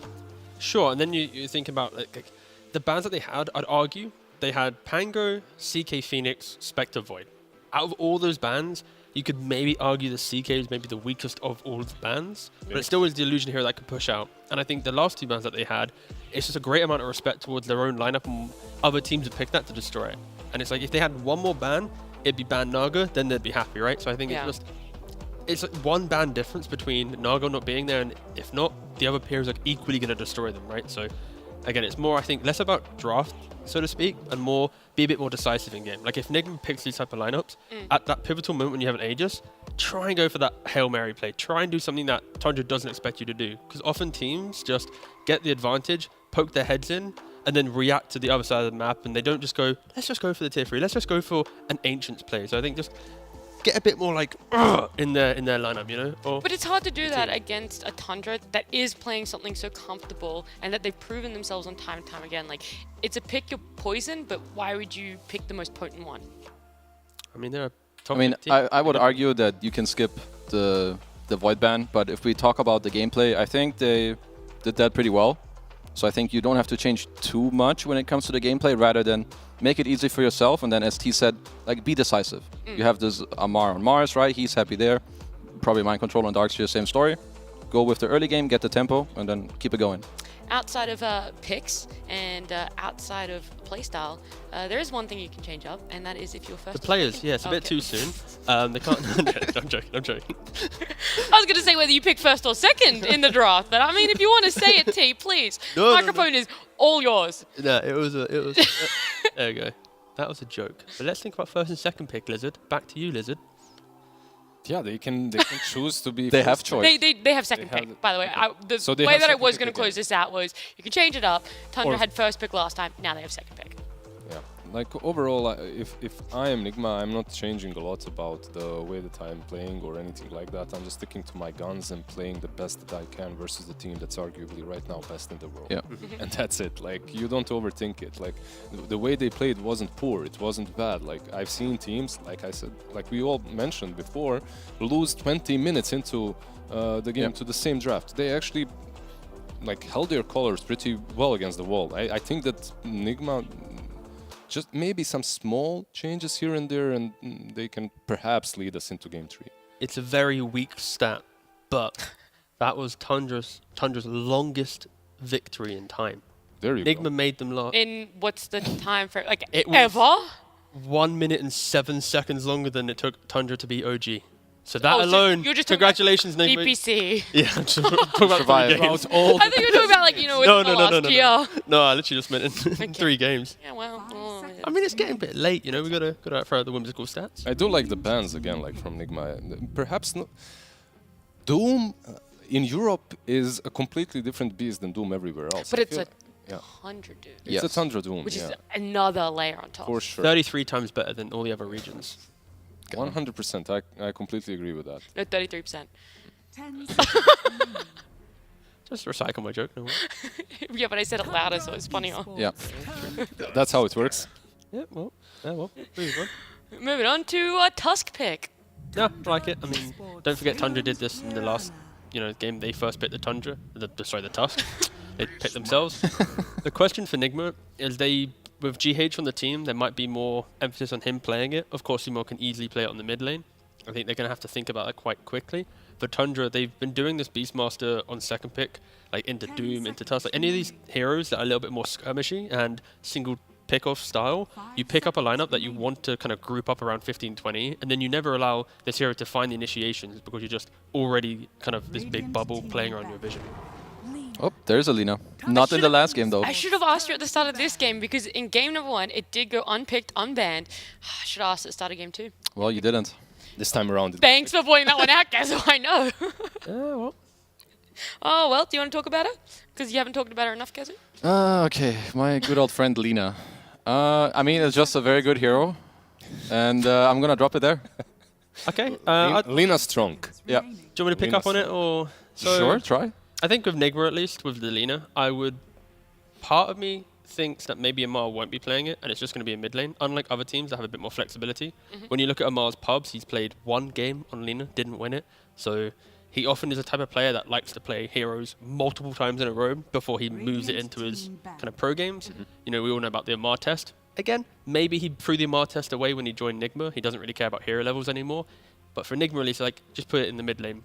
And still, that's perfectly fine. If you're playing it carry, if you're playing it mid, you can still itemize the same way. You can still play the same way. If anything, you might argue it's better on mid, just because you're not under the threat of offlaners. You get more protected by supports coming to you, helping you out. They're really flexible with the first two picks, even the Tusk, right? Like the Tusk is obviously GH special, but it could be your mid lane for Nigma as well. Look at the bans from Tundra. They already know that most likely not going to be MR, so they're banning out the CK. And I think you need to follow through on more kind of these like just aggressive heroes, because again, you don't really see Amar play the anti-Beastmaster heroes. It's just going to be ones that can pressure in lane, so maybe like the Bloodseekers and stuff. They are still protecting the Lina in a way, right? Yeah. With the Spectre ban, we've seen Tundra just completely demolish a Lina lineup with the Spectre. What I really like about the way that they play Spectre with that early Blade Mail, they make sure, especially when you have Mirana and another support that can move around easily, they make sure to have a ton of Ancient stacks. And then suddenly that Spectre with the Blade Mail is, I don't know, gets like 2-3 levels in a minute. The one small thing I don't like too much if the Lina is going mid. So you guys said it's flexible. I definitely agree. And perhaps Amar isn't too comfortable playing it. I think that's a good point too. But when you play against Beast, I like having mid heroes that can like at least semi-help or have an answer to Beastmaster going in your lane and pushing it. Because you see it early on. Beastmaster is a very like telling hero. He plays like in one way. You know what you do? What do you do? Mind Control just plays Tidehunter. Yeah. You play a Tidehunter, he can rotate into Beastmaster lane, frees up your Tusk if it's +4 most likely, to then make those moves. And yeah, I feel like that type of play could open up, Nigma's response, at least to the Beastmaster. It's a good, like, I wouldn't call it salvage. I mean, it's either way good, because you are up against the Beastmaster, and if you do put the Lina mid, that is definitely one of the best ways you can... You just get a way to defend, right? Yeah. This one big watermelon that stands in front of the tower and defends it forever. But there are some other heroes that are left unchecked. Like Lina went through. Look, that Prophet in the last game was first phased. Now it's also let through, and Tundra Esports, apparently they want to play against it, because for Nigma, from my perspective, it's still a solid pickup. You can deal perhaps with the Beastmaster in a different way, getting a support that makes his lane much harder. For me, two supports like Disruptor and Ench, they look like really strong at the moment. Their priority should be high. Yeah, I think... Is Clock available? Sorry, go on. Sorry. No, what's your point? I'd say it's like Clockwork available. Yes. I think just having some extra vision with the Hawks plus the Moonlight Shadow looking for fights. You want to put like, you can flex to the Mirana and the Clockwork. Yeah.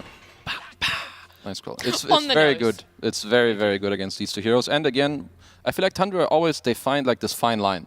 They pick heroes that are good with their own lineup, but at the same time, they're also good against the enemies. I feel like that's a little bit of the, I don't know, their specialty maybe, that they can find something where it's not just good for one or the other, but both. If you see the Lina, you want to play the clock. Like in this game overall, whenever you see these glass cannon range carries or mid laners that don't necessarily have a ton of mobility, Clockwork is a standout hero to go for. And for Tundra at least, like we always say that they have forms of like lane push. Clock Cam with Barrier Assault plus the Flare. Beastmaster, because he has the Helmet Dominator Overlord, sorry, and he puts it to a side lane, it frees him up to also play with the team. So now they can ignore one lane, move together as on the other side of the map with the vision of the Hawk. So they don't always need to have that illusion-based hero now, because they have Mirana Clock, Beastmaster in one lane. They only have to think about two lanes. So maybe it opens them up to be more aggressive with their carry. I still love the Ursas, the Slarks against the Lina, because you're tanky enough to poke and scare Lina. I think, again, during the earlier Weatherman, anything that forces Lina to think about using her BKB and retreating, that then stops her from being a turret. So any carry right now that can utilize this vision, that can poke Lina, and then for Tundra, they're never going to run into you and take a 5-on-5. They're always going to poke you, annoy you, a key spell is wasted, a BKB is wasted, they're going to look at that secondary, that third fight, then to crush you. So I'd love to see them keep leaning into more skirmish unlike how they've been playing in the previous couple games. Yeah, like, so what you just mentioned, you already like Ursa against Lina now, right? Like, very likely. That's why I think having a Tidehunter here actually, without this protection ban, could be, I think, very dangerous, because it's already good. Now you can potentially have another hero, as they pick Naga. Enigma. This is pretty spicy. This is really good as well when you think about it. Enigma is something that Mind Control has been playing forever, but he's spamming it in pubs recently as well. And then you get the Naga versus Beastmaster Kezu. One of the better heroes, right? Like, plus you have a Clockwork there. You don't care about either one of these two. Yeah, this is a really cool second phase from Nigma. I feel like this, when you can do this from first pick, where you pick these two heroes in a second phase like this, and it's, you kind of throw it at the other team, and it's like, yo, deal with this. Yep. And I feel like it's not that easy to actually do that here. Enigma is really, it's a very good Enigma game. You have Naga Song potentially to set you up too. It's a great Naga game. Spectre is banned. This looks pretty solid. A little bit more faith then, even though... 100%. Yep. Yeah. Didn't even I feel like first so far that they're winning this draft.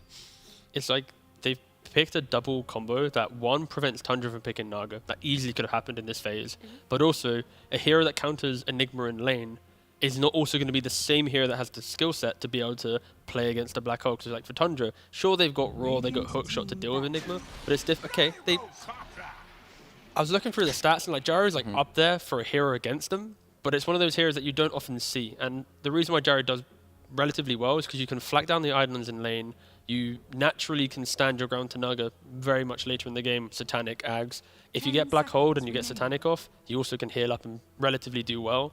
But again, it's like a unconventional pick we don't see too often. I just see Gyro being blown up by the Lina and Tusk. Yeah, that's the thing. It's a very much...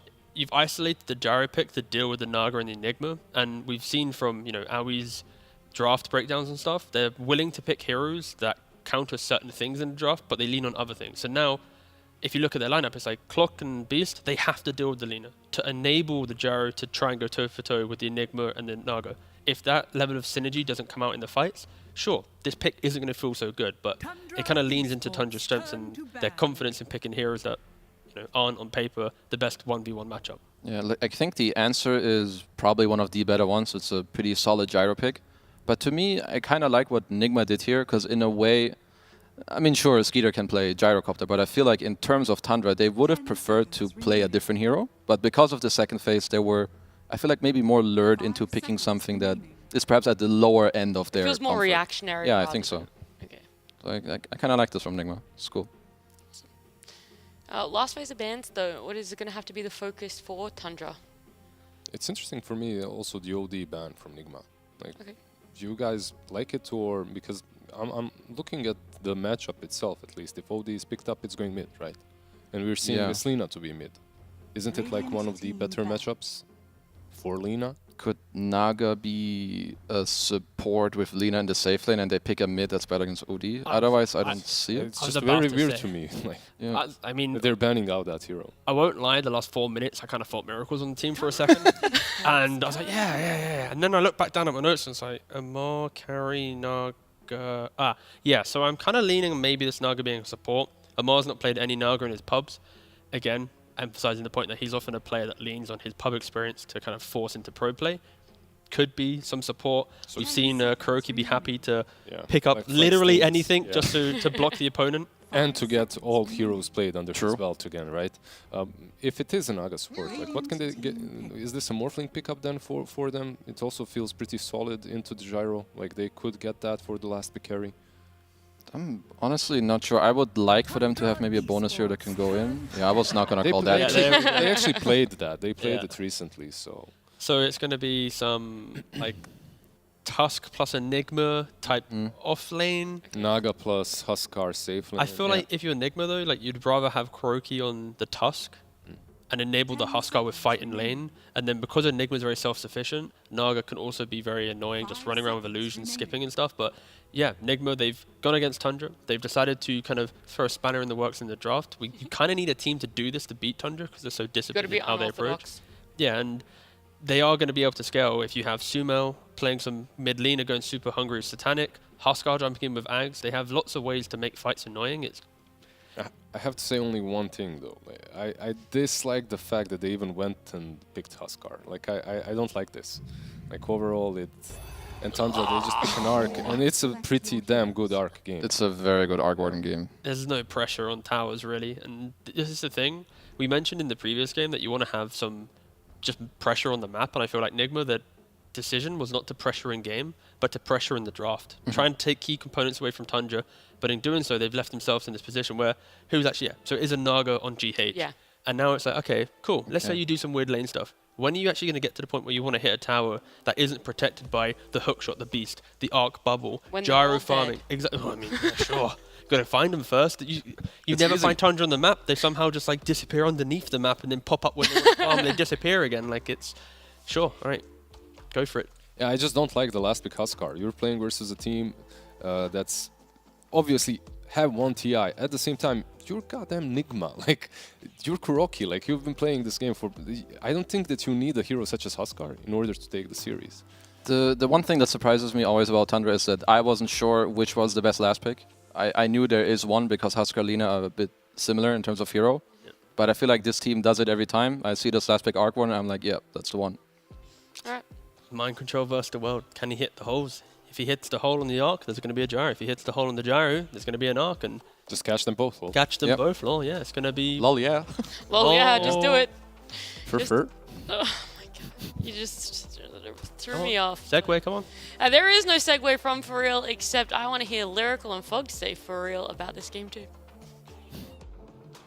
Nah. Nope, but not happening. we do have a crazy ass draft. Can you believe this? Yeah, I mean they've covered bases. God. It's now the game for Mind Control looks so tough, right? Has to catch either Gyro or Arc Warden, and at some points in the game, Gyro's gonna have like Aghanim's and all this stuff to kill him during the hole. He has to deal with the clockwork that's BKB piercing versus attempts at holes up Beastmaster too. Yeah, Tundra, they always have this ace up their sleeve, and so it looks like they probably have found it again. But looking at the opportunities here for Enigma Galaxy, they do have Amar on his specialty hero, right, on his Huskar, so let's see if they're able to make it work. I don't know about this hero too much. I'm not really too certain about it. Nobody else really plays it, so don't know how strong it is, don't know how weak it is, but I guess we're going to find out quite quickly in this one. I mean, the other thing that you mentioned more than a few times, there's that Arc Warden. That's the one to me, at least, that whenever I see it, I don't know whether to cry or be happy, because it's like, hey, we get to see this person that we haven't seen in forever, but you know, that person hurts us. Yeah, they're you know, this team is, I mean, they went TI, right? They're so good with their drafts and everything like that, and at least this time around, I will say, because it pops in my head immediately thinking back to TI finals and all that, is the Arc Warden with the familiars, with the Visage, and them just pumping up, and everything is super strong because of the bubble and blah, blah, blah. At least he's not, like, buffing up, like, all these crazy, like, you know, hero summons. There's going to be summons, but the bubble doesn't work on those. But either way, super strong draft again from them, and let's see if Nigma can bring it to them with a more, I mean, kind of more ordinary draft, I guess you could say. It's not 3 offlaners. Right. That's at least something that's a little bit better about it. And I think the other thing that, you know, at the very least we can run back to here is that this is a hero that Amar is very, very comfortable on. Yep. This is one of the heroes that, I mean, at least when I thought we'd see it at least one time in this series, and we did get to see it. But then the other one is the comfort of GH. You know, this is, I think, the hero he originally rose to 9K on, if I'm not mistaken. As you can see, the esports bets Dio odds there. Through the series, Tundra very much still the favorite. After that first game, I think you can't imagine that much would have changed. No. Oop, denied. Okay. GH will take away 1, so it's a 2 for 1. And yeah, let's see how these lanes end up going. Let's see how much the Naga Siren's going to be able to do, because as we see, it's also the big purpose of is, right, it's going to be able to try to set up, perhaps, for some of these black holes. That's one of the big ones why we did see it picked in the past. But let's see how much it's able to do besides that. We have not been seeing this hero too often, especially in that support role, of course. So let's see what he's going to be able to do without Song and during the downtime, because looking at Tundra, they're the kings of downtime. Right, if you're not taking advantage of the map, it's them just pulling further and further into that lead. So yeah, let's see how much they're going to be able to do. And let's see how Amar does in this matchup. Will not look like the easiest one. No, the Flux and Spark Wraiths just being spammed out are super hard to play against. Yeah. And it's just constant switching of roles, right? They had Sumail in the mid lane, now they've got Amar playing in the mid lane, just moving things around, having Sumail, of course, playing that carry Lina. I mean, we all expected that. There's no way Amar is going to play Lina. Is he gold on that hero? Nope, not gold tier, not allowed to play it. So that's the old, of course, the Amar rule. I mean, we'd never know, right? Yes, I mean, no, he does not play that hero. There's no way. It's not his thing. As we did see, of course, Saksa did have to was forced to skill leap at the start, but not the worst thing in the world. Already the creep pull mechanics are happening. Sumail's holding his wave bottom. Top is already some crazy shenanigans, and bottom is doing it's the same thing. I mean, it's Tundra. They're always going to be messing with your lane equilibrium. And, you know, depending upon what happens here, you're talking about lane equilibrium, is they do manage to get a deny there onto that idle. Ooh, Both of nice. them, actually. Okay. Well done by MC. You know, when we talk about this Naga Siren being played out of the support role, it gives you a lot of other potential things. It can, obviously, as you're seeing right here, be a pretty sort of bully-ish type hero, as MC actually manages to get that one split off from the rest of them. Snake meets the wave, though, immediately. Yeah. And still manages to maybe get a deny here on this range creep. We'll see. But one of the better ones against Clockwork is you can just summon those illusions and tank through the battery assault a little bit better. Yeah, at least some forms of it. They do have the flak, though, so they do have to be careful up top. The illusions don't give much gold, but still, any little thing matters, so they have to be careful how they stack their illusions plus Eidolons early so the gyro doesn't get that big advantage of the gold. But right now, Skeeter is definitely getting slowed down. You, of course, see those Eidolons adding up right at the start here. Snaking. Looks like he's actually going to opt to check some runes early on. Okay, cool. Just in there. Yep. Scales the rocket, doesn't even go for cogs in this lane. All about clearing Eidolons, clearing illusions. He's immediately going back to deny more too. Yep. MC does as soon as they get a little bit low. They get them both. They got all three. Well done. Yeah, but that's something to watch for. Obviously, is Skitter getting denied out some of his experience in the laning stage. We'll try and make it up later. And when I saw the Naga Siren at first on Enigma Galaxy, I was thinking, okay, well now, obviously they have the better late game. I don't think that that's necessarily the case anymore with Arc Warden online, particularly since it's the support Naga instead. Yeah, absolutely. They also they do have late game, but at the same time too, Tundra's got insane late game and always ways to cancel Black Hole, even through BKB as we were mentioning with the Beastmaster, with the clock. Sumail. Yeah, he's very low. Potentially getting close to losing his courier also, but the bigger thing would maybe be getting brought down. I mean, he's by 33 here. This lane positioning is just, it's so funny. Saksa continues to pull, so 33 has to play in this weird spot. Oh, courier! He's found one. Vankuros will lose his board for it. Sumail. Chasing. Does connect with the stun, and there is a rotation. The Tusk, Kuro, starting to make his way over.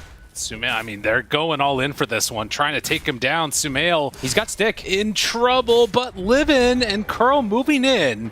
It's going to be enough to kill off 3-3. First blood drawn by Sumail. Nicely played from Sumail there. He baiting him in. Double Fairy Fire plus the wand. He knew he was fine, even if he gets manned up on him. Looking at mid, I did not expect this one. I guess I haven't seen too much of the Huskar versus that Arc Warden matchup, but right now 20-6 to the 16-0 of 9. Amar having an excellent start as the arrow will also get juked. Sox has got to leap away. Yeah, I mean, this is the thing, right? Like, you can really be a bully on this Huskar. Has the boots to get to the courier kill, and might be able to force 9 back a little bit more here. Yeah, the early boots are going to be problematic. 9's gone for the bottle. He did the same thing at TI, too.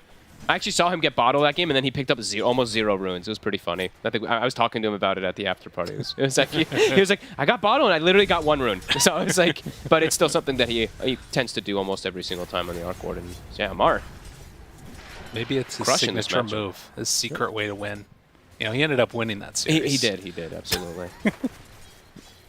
It's the inside scoop I got. Yeah. He doesn't have runes to get, though. He packs up, checks for the bounty. He's like, oh, no, it's not there. 9 actually has to take the walk back to base, it looks like. Up top. GH. Illusions gone. Disintegrated.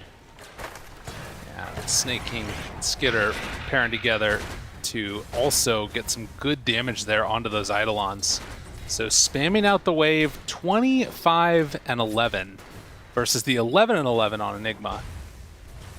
Still is getting those, of course, those Eidolon denies at the least, though. And yeah, looking at the other lanes, it's Sumail doing excellent down bottom after that kill. Falcon Blade is done. I believe he's got his boots coming out too, so continue to be aggressive. Saksa comes in and snipes the catapult, so they won't be able to get any type of push-oriented bottom. MC. Pretty low up here, but oh, they're trying to bait it out. Amar makes the move, gets the jump onto Skitter. Snake King trying to get any type of an intercept there, but it's not going to happen. He's got him. So they take down Skitter, and Amar, after getting a great laning stage, and now with the net skilled up, we're going to find another kill. Snake King in trouble. He's dead. Huge rotation. After doing so well in mid lane, just waltzes top unexpectedly, no vision. Gets a very successful move. Does mean that 9 will be able to fill up his bottle. Does have an invis, but clean move from Amar. Early boots, and that means he's going to have a really early armlet since he gets both of those kills. Yeah, that is really good for him, definitely. Yeah. Both cores down there as well, doing some pretty solid stuff for Enigma Galaxy. Saksa gonna get bullied back by Kuro slightly. 33 already starting to work on his stacks after he's starting to have that tough time versus Sumail, and Saksa will be able to pull the Tusk a bit closer to that tower. Sumail's got ult ready, so they have to play so defensive down bottom. Might not even be able to lane for the next moments until the Dominator's finished, which will be quite some time. Net there. This is big if they can get him. Trying to bring him down. 9 They're on gets jumped on, and 9 is going to fall. So another big move. All it takes is this rotation from GH in, and they get to kill on the Arc Warden. Yeah, if they can get on his face, if they can get the jump from that life break, he's just going to get brought down. And that, yeah, that's almost the armlet. It's about to be done. So Mar, an explosive start to this game. 4-0, 1K advantage. Yeah, he's got him. He just walked right in. Battery assault, chased down under the tower, and killed. So they managed to get MC at least. A little bit of retribution for the Tundra Sky side. It's a full solo kill. Yeah. He's level 4 and change now. Almost a level 5 position clockwork. Oh god, I remember something from last year. Snaking Clockwork going like, oh my god, I remember that game or something. Oh, I don't remember how many kills he had. It was insane though. He was like the one position. I remember he had like 20-something kills in that one game in particular. It's the one I'm remembering, yeah. Definitely one of his signature heroes on top with his Mirana. Well, nonetheless, Mar going to head back to the jungle now, trying to finish off that armlet, and then I would imagine we're going to see him start heading out around the map and making some more kills happen. Yeah, he can definitely look to still pressure. He's going to be the strongest here on the map for the next few moments. They always do have the tabs that they can keep into Roshan, though, so for Amar, sneaking some type of Rosh with an armlet Huskar, probably not going to be too likely. This game is up top, the hole. Okay, comes back in, ready to go. Alrighty, he's got the solo for himself. Well, that will work. Alrighty. Some rotation, snaking, coming bottom. Kuro.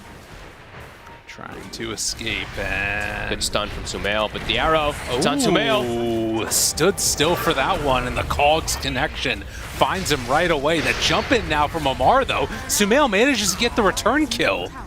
So it ends up being a 2-for-1. The Boars does have to clean it up. Almost ends up costing Kuro's life. Amar, this is the most active Amar ever from the mid lane. Yeah, he is farming heroes. Yep. He's feeling good on one of his signature heroes. I really like how active he's being. Just like not hesitating at all to just TP or make a walk down even to a lane. He knows he's playing versus that Arc Warden, so he knows how 9's just going to be very greedy. He's just going to play this like super farmy mid, so if he makes those first rotations, there's not much that Tundra can do to react versus this Husk early.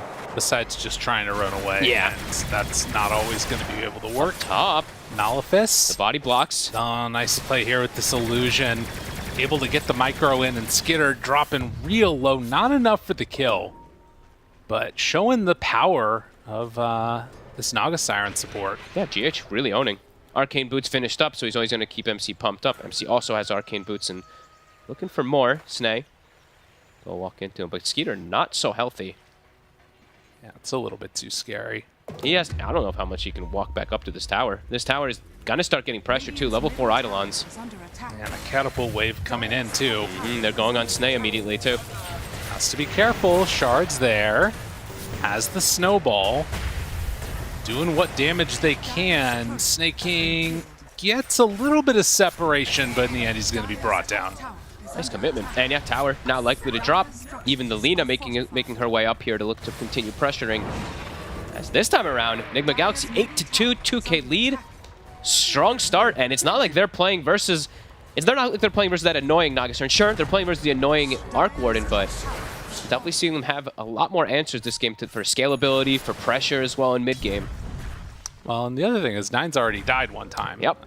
I think that, you know, you consider how it looked last time, and Skitter was basically not touched the entire game. Yeah, Skitter 0-2 already. And bullied out of his own lane.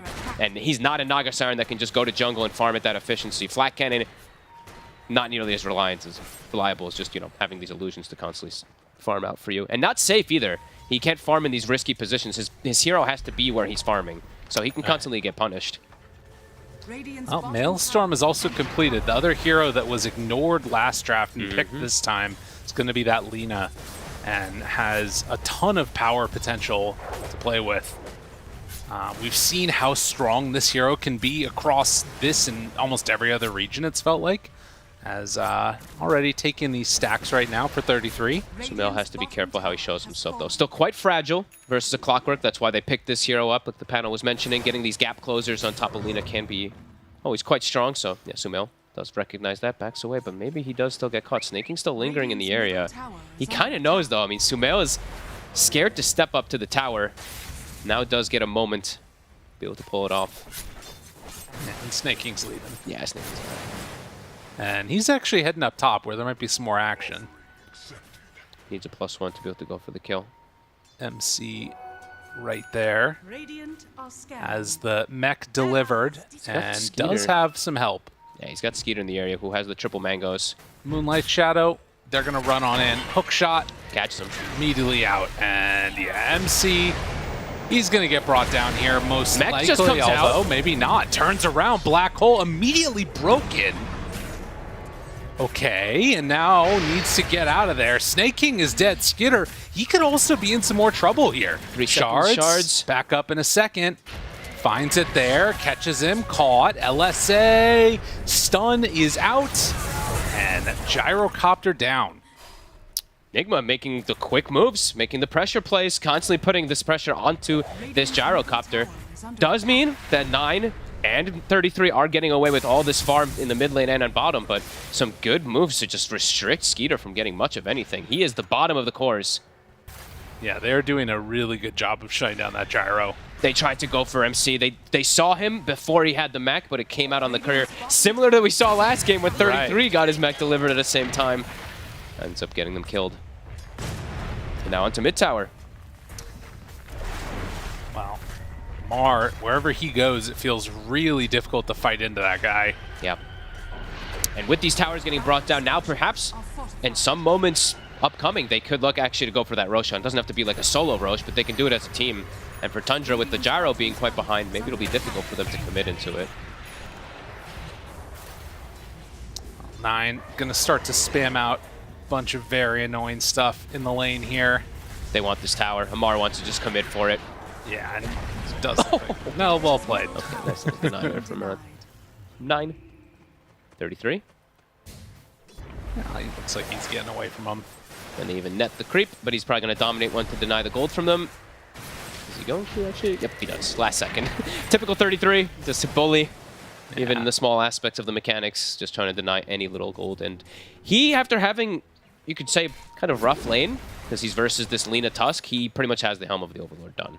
Yeah. So still looking pretty good on his timings. Snake. See you later. Hogs. Oh, man. All right, Sumail just dropped it on him. It's a good kill, though, because that's the Rocket Flare. So yeah. Now they can go into this Roche. They've got level 2 tag team. Where's the Hawk up right now? He's actually sent the Hawk down toward bottom, so they will not have vision near that pit and won't be able to make it in time anyway. Yeah, I mean, with that tag team, with Huskar in general, it just gets taken so freaking quickly. Yeah. So time to continue looking to dominate the map here for Nigma. They see if they can keep up this momentum. This would be huge for them. Yep. Feels like they have to. Playing into this draft, right? Playing into this Arc Warden, into this Beastmaster, this comfort from Tundra again. I mean, is it a very similar story to last game?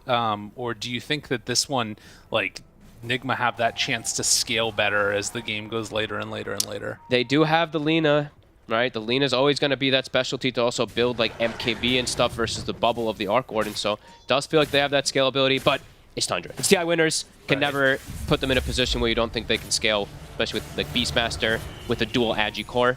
These heroes can always take advantage towards later stages, and they have the counter, right? Versus the Enigma, they have all these like BKB counters. So MC, of course, has to just go for his Guardian Greaves. That's kind of the standard build now. Snaking. gets found, but it's away. Hookshot to try and escape. Cogs out, pushes the rest of them away. Moonlight Shadow making a lot of space for himself here, and now enough space that 9 actually is even threatening a little bit with that clone. And he knows there's ward there now too. The way that Sneh, when he hookshot it over, the fact that they snowball instantly on the side of Kuro, he knows that ward's there, so that's going to get taken out when they get a moment over. Immediately walks over, and they will take it away. But they might get caught here. Siren to catch onto both of them.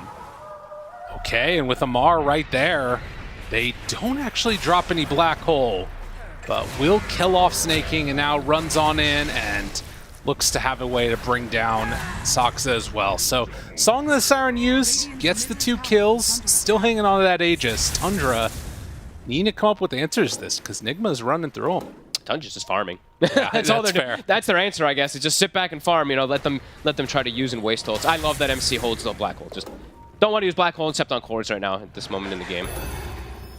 As Nigma, good sweep, run to the triangle. Keeping themselves in a good spot here this game, 13-2. Not a big lead though, because of that way that Tundra plays with the Midas, with the farm. They've got the double Maelstrom Agi cores, still keeping themselves close. For now, at least, the other thing is when do they decide to make that move over and try and put some more pressure onto those tier 2 towers, maybe take over the outpost. It looks like Tundra setting out across the map right now with the Beastmaster and the Clockwork. Yeah, 33 is the strongest hero on his team at the moment with this helm. Lina is walking over. Oh, Sumail. This could be the big catch. He does not have the Aegis. Oh, they're also finding Soxa. Roar immediately onto him and gets caught for the kill. That one hurts. That's a huge move. Claiming that triangle area, that smoke. Actually also going to be able to push the bottom, or the mid tower as well. Nigma still playing around this triangle area, but they lose their carry. Yeah, that one really hurts. Yeah, because during this downtime, right, Lina's dead. Gyro and Arc Warden are going to be able to take over that top spot, perhaps. Still 1,400 behind, actually, at least on the Arc Warden. So not going to take top spot, but slow down that speed for Sumail. Oh, and now smoke up. They find people in the jungle. Maybe they find 9. Get after him, and in fact, they're going to be able to get him. Huge. Get him, get the clone. Got both. Big That's money. Really good. So as soon as they find 1 kill out on the map again, Nigma able to punish for the Arc Warden. Can they clear out their triangle now? It looks like they're going to try to. For Tundra, likely to look for going for some type of D. Oh, Snaking wants that. He really wanted that Centaur creep. He got it, but might actually end up paying with his life for it. Sticks around for a second. Mar running over in that direction. Scan is going to connect onto the Beastmaster. Snaking sees Kuro. They've got the scan right on top of him, but do they have detection? They have 1 on GH. He's got a dust. I mean, Snaking's crazy. He looks like he wants to fight him here. Like, he was like, hanging around that area for a little while. Full info, right? The Tundra Gaming way. Stands right on top of him, sees they didn't have any detection. GH does pop dust, but doesn't connect. And GH will have a Lotus done, so pretty early timing on this Naga. Got to be able to protect his cores and maybe reflect a roar or something big. Could allow them to just commit forward into some of these kills. Oh, courier sniping. Got Sumails. Tundra is just playing this annoying farm game where it's 14-3, but the net worth lead is non-existent. Yeah, I mean, it's really impressive what they're capable of doing, and you can see even holding on to all those kills. Oh, Soxa gets away from the Eidolons. And kind of a standoff here across the mid lane. 9, the one that gets jumped right at the start, has to be careful. Arrow connects, long range jump from Amar. And trying to get out with the real one. They have the Naga Song. He's still alive for the moment, at least. Not taking damage from the burning spears. But 9 eventually is going to die. Snaking also goes down. So Nigma get another couple quick kills and ready to head on in on this mid tower. And they hold Black Hole still. So every single moment, they'll have it if one of these other cores walk up. Tier 2, likely to fall. Okay, Glyph's up. Just kidding. Still probably going to look to commit forward for it, though. I would imagine. Yeah, I don't think that they're going to want to walk away from this area after they get that type of an advantage of a team fight. You can see Dota Plus for the first time favoring Nigma. Looking good so far.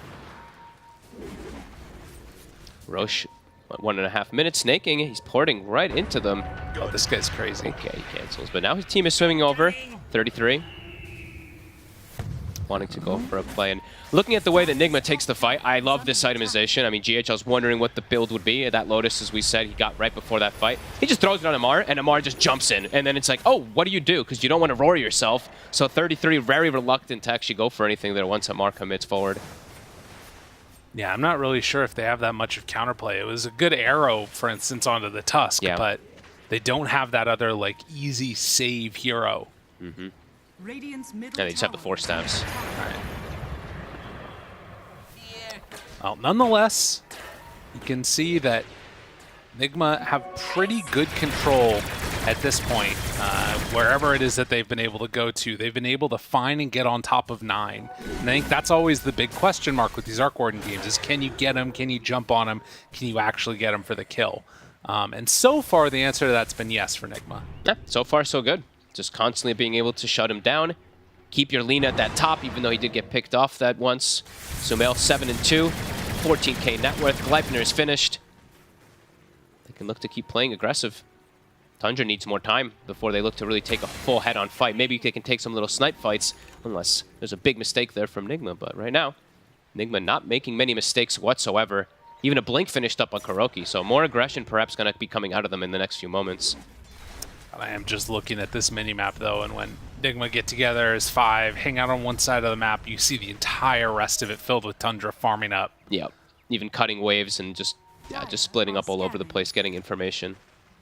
It's a greedy draft. You know, it's what happens when you have an Arc Warden and Gyro. Your only playmaking is out of your supports in your offlane until later. Is Amar is under a ward here. He's quite alone. Ooh, hook shot in. Cogs gets him in it. He didn't push him back? Oh, man. That looked like he was supposed to push him back there, but didn't happen. And I think that they're going to keep chasing here. Does MC just want to go for this? Black hole ready to go, but doesn't drop it. And instead, Skitter's going to die. Does have the chase down now for Sox as well, but with a leap out of there and then one more leap charge, doesn't matter. Still going to fall. Ooh, Snae's probably kicking himself because I think if he gets the cog back, they might get the initial roar and everything to chain stun him before BKB. It looked like he was supposed to be in there. I don't know. It was. I mean, that was interesting. That's close. And out with those kills, perhaps onto the high ground themselves. Roar was used. A lot of things committed from Tundra. Now Nigma have an opening. This is a huge moment for him. If you could break high ground right here, this would be enormous. But they're going to head off into the jungle, actually. Yeah, creep wave gets cleared out. They're still looking to control the map. 3k lead now for them. And Roche is about to be back up again. 15 seconds. 19-3, and it's only a 2k lead still. Yeah. That's kind of crazy. Yeah, so much fun. And it's scary to go for the high ground. Like, similar to last time, can't make too many mistakes. 1 or 2 mistakes versus a team like Tundra, and all things could just crumble. So have to play super clean. Roche back up. They find 9. Oh my god. Huge catch. And he's going to go down. Man, they have been all over on this entire game. Amar is on fire this time around. Last time he struggled a little bit on his Mars. This time 8-0-7, the Huskar pick. It's working out. And yeah, into Roche. They've got the black hole at the ready. Tundra continue to just have to split push and avoid. And for Nigma, the next question becomes, you know, how much do they want to commit at this point in the game? I think that, you know, they obviously can scale better into the late game than they were able to last time around, but you got to imagine that with this type of a sort of strengthened moment, you might want to try and really push tempo and see if you can break that high ground. Yeah. 33, trying to cut and like, farm as much as you can here. But yeah, it's always just a scare. They do have good heroes to be able to try with that Lina to push high ground, but have to do it the right and exact proper way versus a team like Tundra. Yeah, and I guess the other thing that they're going to have to eventually deal with is the plague of the magnetic field. And the plague of what they're doing up top. You see what Nine's doing? So he botses in onto the Hawk and cuts the wave that they're pushing. Yo. So they're just trying to just stall on the side of Tundra. See how Enigma looks to adapt onto that. All right, that's really cool. Right? He just literally sends the illusion to cut the waves with a Hawk. They're pinging it again already. Like, look. 33 pings that far left side behind the tower. Although I don't know if he has a Hawk back there anymore. There's one flying. You see it right okay, now. yeah. Yeah, he's sending it already in preparation to cut the next wave with 33. Or with 9, sorry. But they're knocking on the door. They're already up on the high ground. There's no glyph. Yeah, and no magnetic field down either. Nope. So a rare miss on this one. Still, they lose the tier 3 tower. Rax gonna be forced to use that magnetic field. 9, Gleipnir out. Gleipnir on Gleipnir, magnetic field again. Kuro gets the Walrus Punch, walk inside. They've got no wave. Kill off the clone. 33 took the wave. He's got the Golem. Look at the Ancient Granite Golem on the left. man. I mean, this is 33 in a nutshell, right? One of the most annoying, if not the most annoying player to play against. They start moving toward it. He's like, okay, I'm going to run it away. But Sumail's like, no, you're not. I'm here with my Lina. Cutting it down. And they run it. They kill it. It's gone. Okay. But the Hawk is already being sent out as well, too, to prepare. Okay, it actually gets stopped there, so not going to be all the way for 9 to TP out or anything. But you can see the name of the game for Tundra is stall, stall, stall. They're definitely feeling that pressure from Nigma. Yeah, and eventually you're going to need to come and deal with this because, I mean, once that creep wave is broken through the backdoor protection, I mean, they can keep going. I feel like Nigma have so much pressure 33. here, and yeah, they jump right away. 33 caught, killed. Nice smoke. Dude, Nigma Galaxy have just been so on point with their movements. Yeah, Amar leading the charge constantly. It's working out beautifully. There's that, of course, that Tempest double that we were talking about, just cutting those waves. But mid-wave now. They don't have anything in preparation to take that one yet. Especially now without 33, 30 seconds. A window for Nigma. Well, ready to head on into this one. Glyph is back up, but this is the tier 4 Glyph. All right, Arrow connects now onto the Huskar. 2 minutes Aegis still for the Lina. Saksa already dead. They get the connection onto Sumail, but can't really go for that much more. And Song of the Siren to turn it around. That's 2 together. Group for the black hole. Catches onto both of them. And it's going to be Skinner down low. Not quite dead then. Gets a whole bunch of damage out there, but the snowball to change him out, pull him back over the other direction. That is a dead Beastmaster, and just like that, Nigma Galaxy completely are devastating Tundra. They're on 9. They're gonna find that kill too. Everybody's dead. All of them. They're all going down. Ultra kill for Amar. And ready to start hitting onto the tier 4 towers. That's GG. They've it's done it. over. All right. Wow. Skeeter has no game whatsoever. He shows up again and just gets completely focused. Nigma Galaxy with the Huskar pick. Amar, he saw the possibility for it, and boom, explosive game. He was so active. He was everywhere. Yeah. I mean, starting at what felt like 4 minutes or something like that was he hit level 6 basically. He was up there to the top side of the map. And I think that's kind of, I mean, again, it's basically the same formula that they had last time of play fast, get a bunch of kills, but Huskar's timing just that much quicker, I guess. Yeah, and that Huskar versus the Arc Warden, it really is the tail of everything, right? He did amazing in the lane, kind of bullied 9 out of the lane completely. They shut down Skeeter, and it's like 33's trying his best to try to stall, but you can't stall forever. You have to try to take a fight at some point when they have these heroes, when they get these Roshan secured over and over again, as Nigma looking great with this draft, and Alina wins. Alina wins? Of course it Who does. would have thunk it? Let's get some more riveting thoughts about Alina back at the panel. I'm not sure we can say too much more about the Lina. She is a little bit broken. Not even game 1, picked up game 2 and won. Is that the key to success? No, it was actually thank you. Amar's Huskar. Yep. I think the way they drafted with setting the tempo on Tundra where it's like you need to respond to us, and maybe these are the type of heroes you need. The ones where it's like, we get an Aegis, I have my timing, and I will just throw my body at you and run it down the lane and try to win. Not just the draft though, the lane swap ups. Yeah, I mean, I feel like Nigma so far, they've got this, Amar going to carry. It's like, you know what, we're just not going to play the lanes that you'd expect us to play, right? We pick Huskar, we put a mid, we have the Fury in the mid, the Mars to carry, like everything's a little bit topsy-turvy, but it allows Nigma to be this kind of volatile, I think. Yeah, I mean, I like the fact that Amar, on this Huskar, because he played mid, I think our concerns in the draft was going to be like a safe lane Huskar, locked away from everything. But because he was mid, he actually was very active. He bought the early boots, he was moving to top, he was just ganking a little bit. And it's from a Huskar, so yeah, this was very much a game which was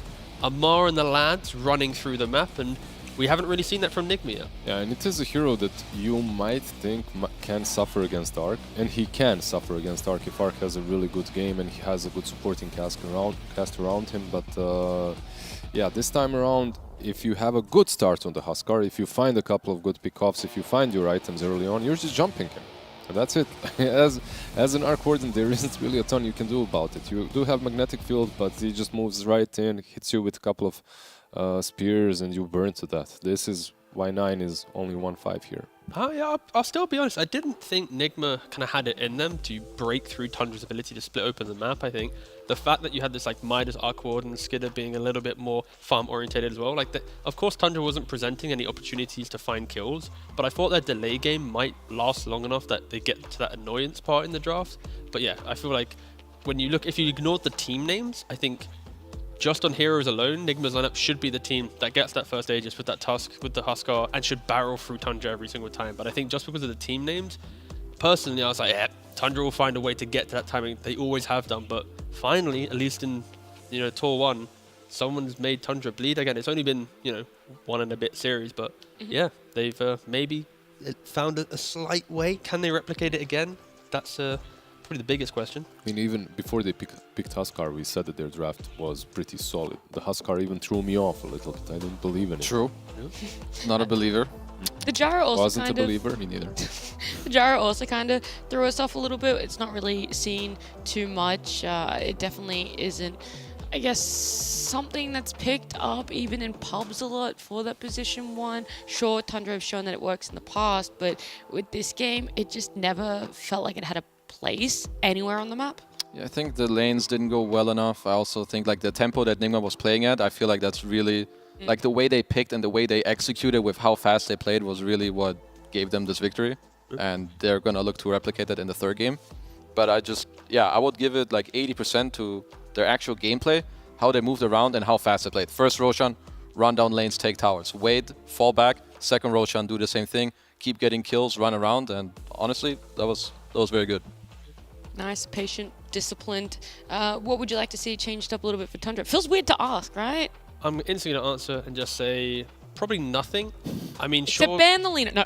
Yeah, I mean, Lina's a hero, but I think Tundra's already beat it. I think draft-wise, I don't think Tundra was expecting to go against a support Naga, having this Enigma, and being forced into a position where Gyrocopter felt good. I also think there are times in drafts where when you get to the final pick and you ask a mid laner what you want, he goes for Arc, you trust him, you pick it. And there was a bit of overlap with the 2 heroes that often Tundra doesn't have. They normally don't have cores doing the same thing in the game, and Gyro needs to get to 3-4 items, Arc needs to get to 3-4 items.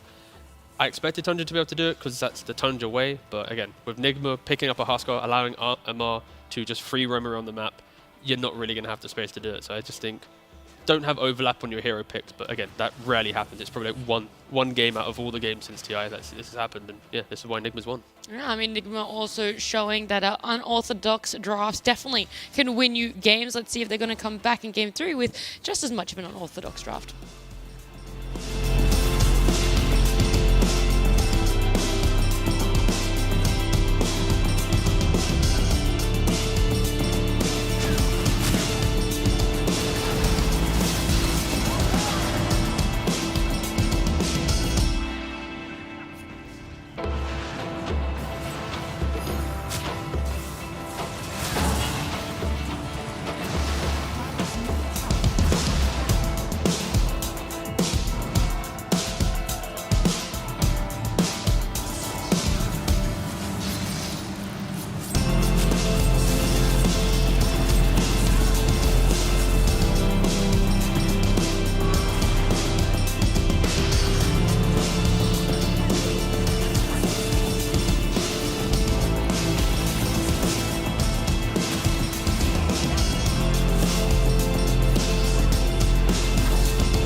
Our promoted Division 2 team, Nigma Galaxy, has taken Game 2 off of TI winners Tundra, which means game number 3, it's happening. It is the decider on Nigma Galaxy, going to be able to run it back, put that pressure on Tundra, and take away the map once again, without knowing the draft.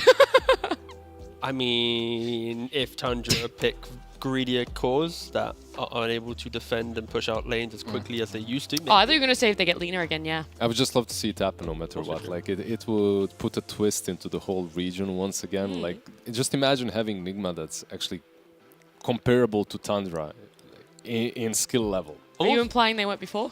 Well, No, they weren't. let's just say that they had a really rough year and a half. They did. So now if they can actually factual. pull the strings and everything together and beat Tundra in the first series they're playing.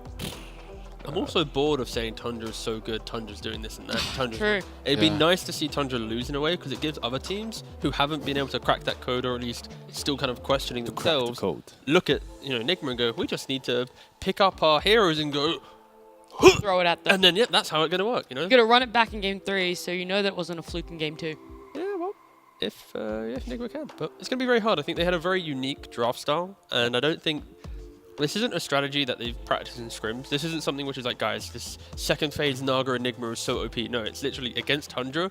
They kind of lined up the key heroes, banned as many as possible, picked as many as possible, and then got to a point where they leaned on Amar to be kind of that X factor to win them the game. So again, I don't think this style of draft will ever be able to be replicated again unless Tundra is a little bit more kind of... Let them have the same thing again, let's exactly, beat it. If they come in with that attitude, maybe we'll see the same thing from Nigma. But it's Tundra. Like, why wouldn't they come in with that attitude, right? Like, why wouldn't they just say, yeah, we're not banning Huskar again?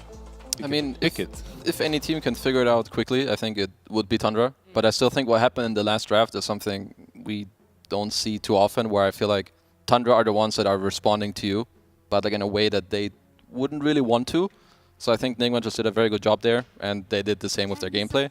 So I think it's a hard task to try to replicate those same two things again right away after, because Tundra now also had time to talk about it.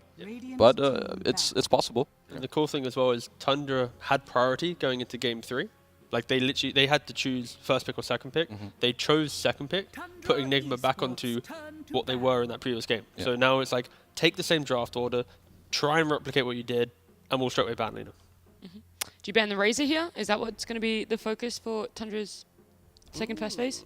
Ban Razor, let through IO. Yeah. There's options. Yeah, IO or Razor. Razor IO was game 1 and game 2. I think you get the Razor out. Like, are you guys IO believers? Because I'm not. Like, I'm not sure. I mean, to be fair, I'm not sure if I believe in either that much that you need to ban a first phase. But I think right now it's just more about, okay, which one are we more comfortable against with our opening? I guess it's the Razor. So I would be a bit surprised if Tundra, if their first 2 picks have some opening where Razor 8 is just like, bam. Not naming any names, but we have seen second pick teams try and play Razor, and then they get bat-rided straight away after. And of course, Nigma is a bat-rider team, so I don't think they worry too much about that. Are they switching anything up, or is this Tusk again? Because for me, Tusk feels natural, right? Yeah, it does. Feels very natural. And the Keeps Tusk your will literally draft. appear now. Well, They're actually using Nice the try. reserve time, which Oh. makes me think it's not going to be Tusk. If you wanted to pick it, you'd pick it by now. You'd be like... This is like an A or B situation. The question What's is, the B? It's like maybe Mirana. Tiny Rubik. Oh yeah, Rubik's still there, of course. Yeah. But there's like 3 or 4 heroes, and yeah, they pick Rubik. So pretty solid. Question for Tundra now. DP Normally, Tusk? It's like DP Tusk or DP it's Mirana. Beastmaster +1. Surely it's definitely Tusk. Tusk Marana perhaps or something. It's very likely there's a tiny, a Tusk in there or a Tiny. I feel like it's one of these two with like. We actually +1. have seen Tiny kind of struggle against Rubik a couple of times. I feel like the Tusk +1 opening is the most probable one. Tusk. And, good job, good job. Very tough one. Yeah. Tough call on one this out of one. 1 out of 1. Quickly, guys. Yeah. The Lina call ban also very high skill. Well played, Nat. Prophet, maybe. Oh, Phoenix. Ooh, Spicy. Very spicy. Why is it spicy? Or are you just saying that for... I mean, it's not the hero you see first hoot very often. It's also, I feel like Phoenix is the type of hero where you see something very clearly because the enemy team is bad at killing the egg or fire spirits are good, or because the Sunray is good like for your team. Yeah. But it's this early on, so they'll try to build around it. Yeah, but you're giving Nigma Galaxy all the time in the world to figure out ways to deal with the Phoenix. Like, to deal with the egg. And pick heroes that don't really care about fire spirits or can get rid of them easily. So what heroes does Amar play that deals with the egg? That's the thing. When you look at his hero, It doesn't have to be a carry. Yeah, but exactly. It's like you pick the Phoenix early, and now you're maybe mitigating, let's say, a little bit of Huskar potentially, right? Putting a little bit of fear in the back of his mind, but also now you're putting emphasis. Okay, if we want to deal with the egg, if we want to play that style of Dota where we want to commit in an engagement, other heroes need to do it. So they pick up a Beastmaster, have some attack speed. They're slowly moving towards dealing with the egg and allowing themselves to take the big fights rather than having to go, well, we don't really have a core player that wants to play against us. Let's now just play for secondary fights. Yeah, you're getting a ton of vision as well from the Beast. Beast plus Rubik, not really a weak lane whatsoever, and has been played so many times before. Plus this Rubik that I'm talking about can be a 5. Like it was a 5 in game 1. It could be Kuroki Rubik once again.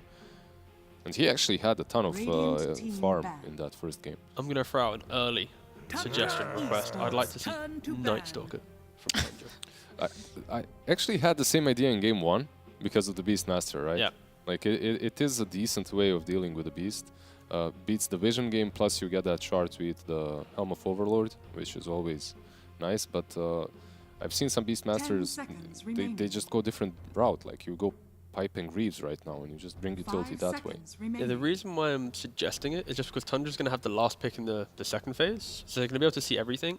And if they're other support, because I'm assuming Tusk is mid, if they do, let's say if they open the second phase with like a Tiny, then you have Tiny Tusk. Don't know what's going to happen with it. Or you go for like a Dark Willow or something to give yourself more early fight to cover the weakness. It's just, if Nigma puts more emphasis on Beastmaster having to take the tower, having to open up the map, then this 15-minute Night Stalker with Shard eating the creep, if you are forcing him to a different build, it could potentially delay Nigma's grouping style, because if you group and win the game by 20, 25... You can't fly in the sun, though. Yeah, I mean, true. But you can still... Phoenix Night Stalker is also pretty trash. Yeah, that's true. Yeah. Oh, bro, okay, why? Just don't egg at the same time, bro. Yeah, but get in. Just don't egg. just don't egg. Yeah. Just don't use your team fight abilities together in a team fight. That's fair. One thing is, I forgot. if it is a free Night Stalker game, they will, of course, still pick it. But the synergy itself ain't the best. It's pretty trash, that's a good point. Yeah. It's just the synergy. Everything else you night and day, it's great. What you do. Yeah, I forgot. All right, lads. All right, leave me alone. It's fine. I think it was a great suggestion. No, it wasn't that. No, don't give me this. No, it was well thought out. If they pick it now, I'm going to giggle so much. Like, told you. Yeah. No, I don't know what that was. Yeah. Well, on the side of Nigma, at least, I think their bans are pretty good. Usually, so they're building their lineup around the Beastmaster. They want to protect it. CK, hero that lanes well into it. Similarly with Bloodseeker. Naga for Tundra, same story. Does well in the lane and does really good for their team fight. Also helps them with the map and the song, comboed up with the egg. So I think that's their bans pretty much on point. Tundra, kind of similar. They're protecting their Phoenix with most of their bans. Huskar, not too surprised. Ursa, not too surprised. Okay, now that I'm thinking, yep. I'm going to throw Brewmaster maybe in the mix. Tundra. And now I'm going to take a step back before I shoot myself in the foot. Brew ain't too bad, yeah. Yeah, thank you. Okay, we're good. We're chilling. Yeah, this time I need the yes before we Okay. dive into the reason why. They just snatched the Pangolier instead. This is, I believe he was banned in the last game as too, right? Second phase. I'll check it for you. It just gives you another way of defending the egg, which is always nice. They have Rubik, they have Roar against you, but it's still pretty solid. Game 1 and 2. Pango is banned. And, the hero is just in a really good spot. 5 seconds remaining. Like Bloodseeker is banned out as well, something that could have maybe been picked against him. A lot of Mars picks also make Pango better, so right now if you're Nigma you might not even be thinking about that Mars anymore. What would you be thinking about? You get to pick 2 heroes here back to back. The thing is, it's like, what's Amar really got to play now? His CK's banned out, Bloodseeker's banned out. He doesn't really want to pick Mars into Pango. Huskar's gone, Ursa's gone. Like, his other heroes he's been playing in pubs is like Sven, a little bit of Faceless Void, but they don't feel great into some of Tundra's heroes. And I think Amar's probably in a slightly more difficult spot. I'd argue like Slark's really good. He's played some Slark. And then of course with the Shard, just try and save your team, force out the egg defensively and then re-engage. Could be a good option. Bloodseeker's already banned out, so yeah, I could maybe see the Amar Slark. There's like some merit to picking your carry here, because as T was saying, a lot of them are banned out. Okay, I guess the Razor. Classic Razor. I think a carry that abuses the attack speed, which sure, most of them do, but heroes that rush BKB, I think in this game is very good. You play into Phoenix Pango, Another hero I could have seen that maybe isn't as good right now is Queen of Pain. Lanes well into Pango, also uses the Beast Aura. Can decide herself whether or not she wants to commit to the egg. Safe against Tusk, but they go with the Razor Centaur. That's gonna I mean, it feels like just the Kuroki pos 5 Centaur. I think so. Poppy do it. And Are you guys seeing the Tusk 4 here, Phoenix 5 or Empango mid? Because yeah, right? That's the vibe I'm getting. Yeah. So is Mars an option for Tundra? Potentially, yeah, just something a bit more aggressive. I wouldn't be surprised if they just try and go overwhelming They have anti-fight. perhaps they have enough control, right? In that sense, maybe Mars isn't the best option. I'm just looking at Stampede. That's pretty much it. Nothing more. Mars would be good for them. I feel like it's not a 3-3 hero, and perhaps because all of these carries are banned and they also picked one themselves, maybe you have more value picking your carry here against the Beast, and you save the last pick. Maybe then you can still go for the Mars. The Arena is incredibly good against Centaur. I mean, Nigma are picking Centaur post 5 for one reason. That's so it. Just disengage and... Yeah. CK is banned. What is the play? You just get the Spectre instead. They secure the late game, decent versus the Razor later on if you can isolate him. I think for Nigma at least, they're going to be pretty happy because they're now seeing a clear window, which is like, if we execute, if we play well around our heroes, we're going to be able to replicate the same style of play in the previous game.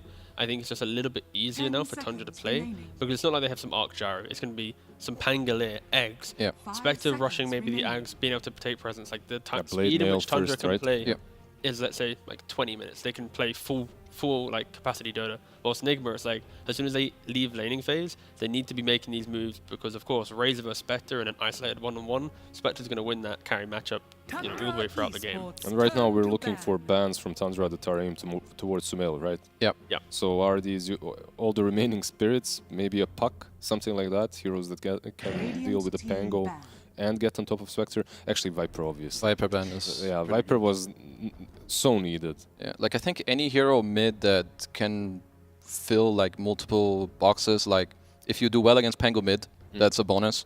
But I think second, you want to play on tempo, try to help your Beastmaster take the tower, kick out the Spectre, and play fast. Like a Leshrac style of play as well. Like you do Break also pretty comes even. in handy, right? I feel like they just want to have a hero that also just puts out so much damage. So I'm kind of leaning. I like the Puck suggestion because there's no lockdown. I also personally kind of like the idea of Leshrac. Put a bit more pressure on towers. Beast will help with the Roshan. Beast will help with the tower. Lesh takes tower. You just cut in between them, and you're basically just trying to force out one bad egg, one bad roll, and then it kind of allows Nigma to run through and try and just collapse on Tundra. Skitter is really enjoying this Spectre pick. He just knows, like, boys, if I hit creeps, I can win us game eventually. Just hold out. Meanwhile, 9, it doesn't look as happy. He's a little bit worried. What can you do? Sometimes you just need to make sure that the only guy who has a good game is your carry. I mean, I'm still kind of leaning towards the Queen. I can see Puck too. I think just, you know, good laner with tempo. Perhaps one who can semi-use the Beast Aura is nice. Puck is banned. So Tundra's bans, pretty good. What else are Enigma Galaxy trying to fill in this? I'm just seeing the same thing. Playmaker that deals damage in that mid Start the fight, Start the fight, get on top of Spectre, don't let her run through the trees. Storm for me is an option, Void Spirit also I was going to is say an Void option. Spirit feels. Yeah, both of these heroes look pretty damn solid. Storm obviously not really picked that much, just a couple of players really spamming him at the moment. So maybe OD instead, okay. A different approach. And we saw it earlier today with Stormstormer on Entity.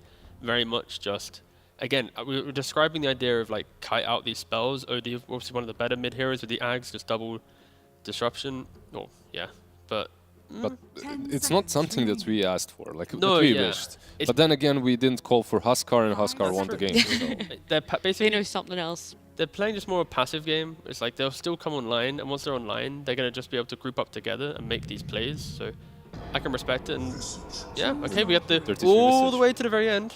Last pick Visage.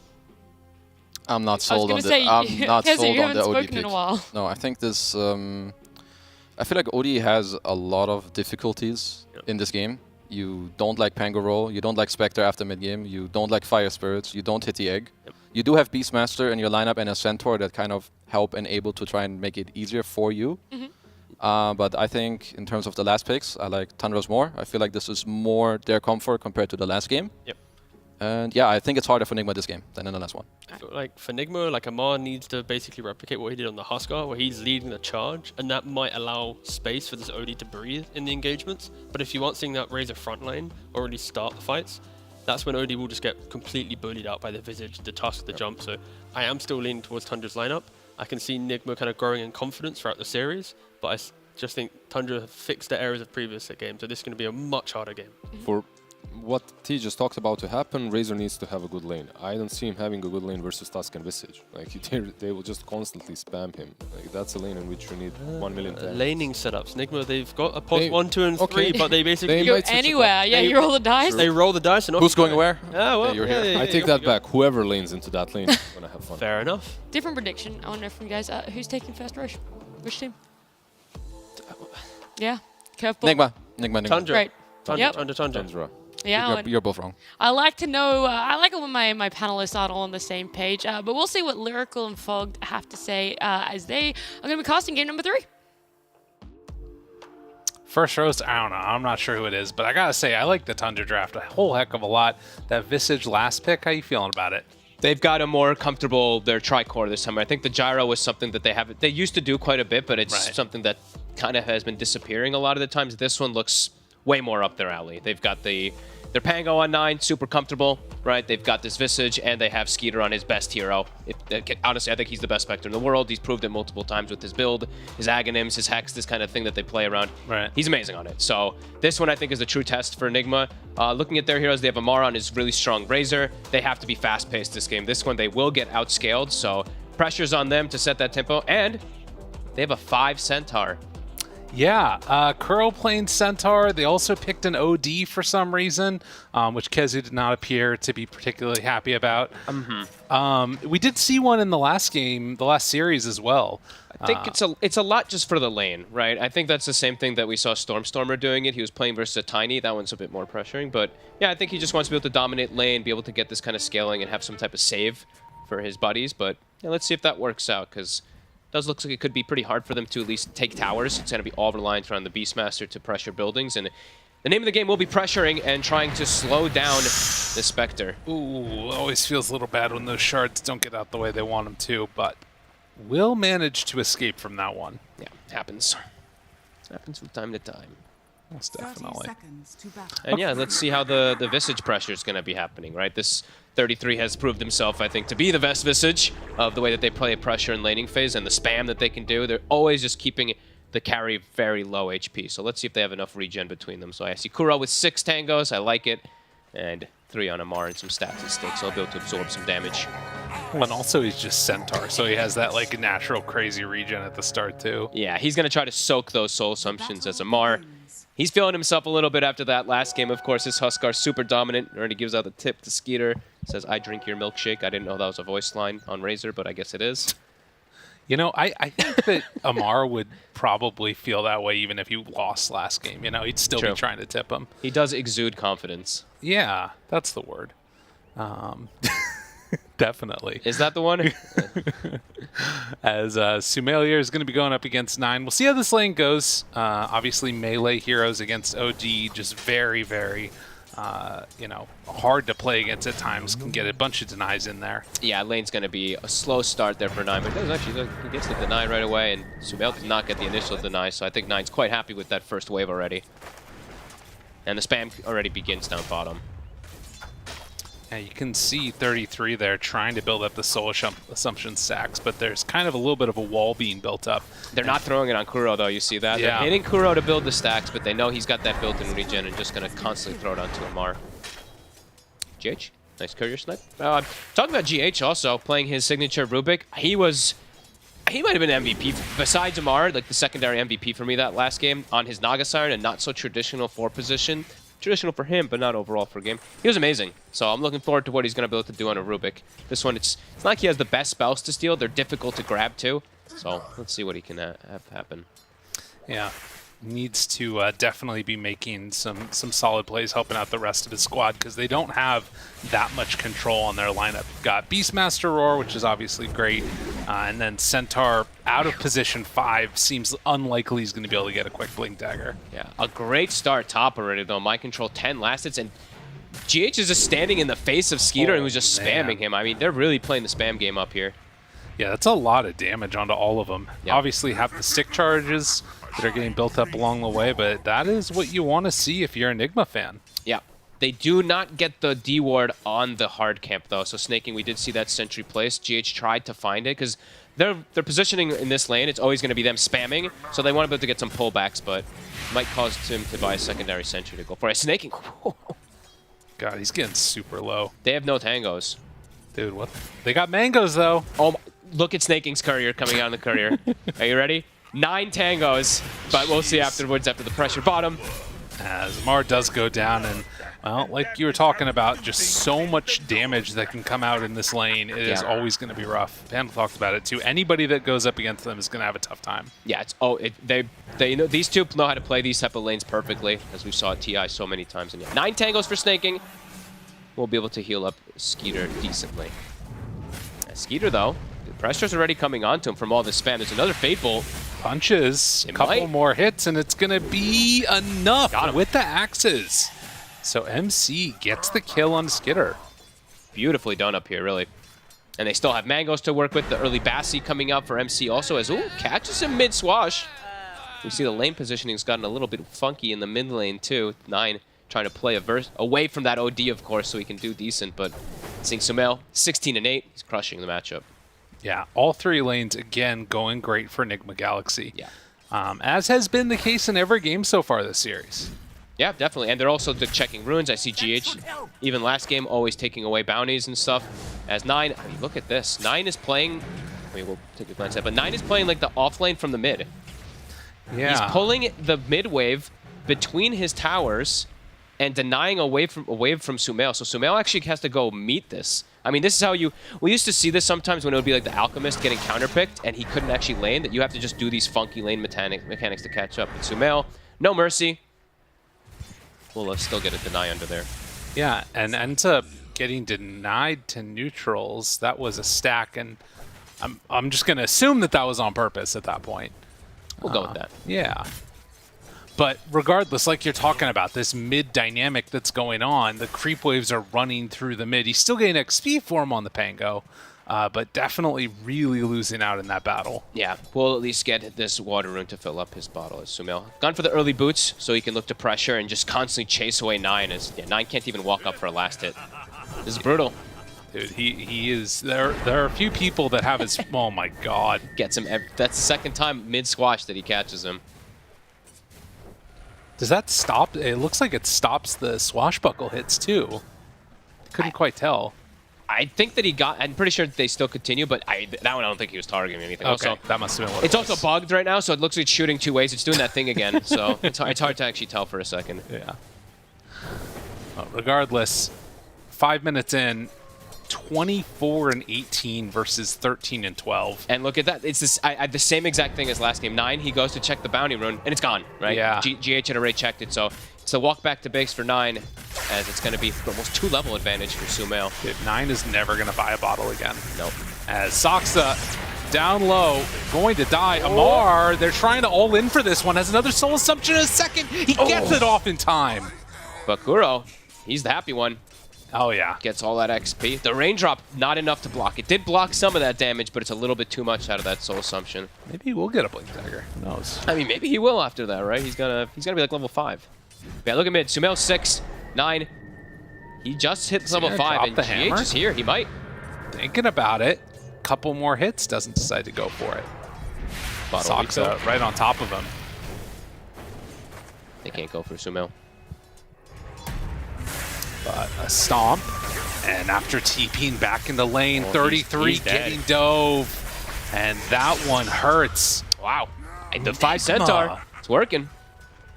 3,000 gold lead at 6 minutes.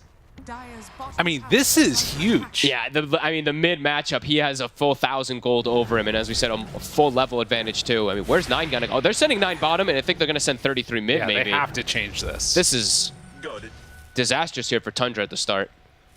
Like, Sumail has completely destroyed him mid. I mean, 33 doesn't have TP either. He TP'd bottom, like you said. So Sumail actually has the full wave mid and a catapult wave, and he finds the D ward too. All right, this is going to be a enormous OD. I mean, and Kuro is almost more net worth than the Pango. Snaking? In trouble, but gets out of there. Saksa? Be in some trouble, but the slow from that shield crash.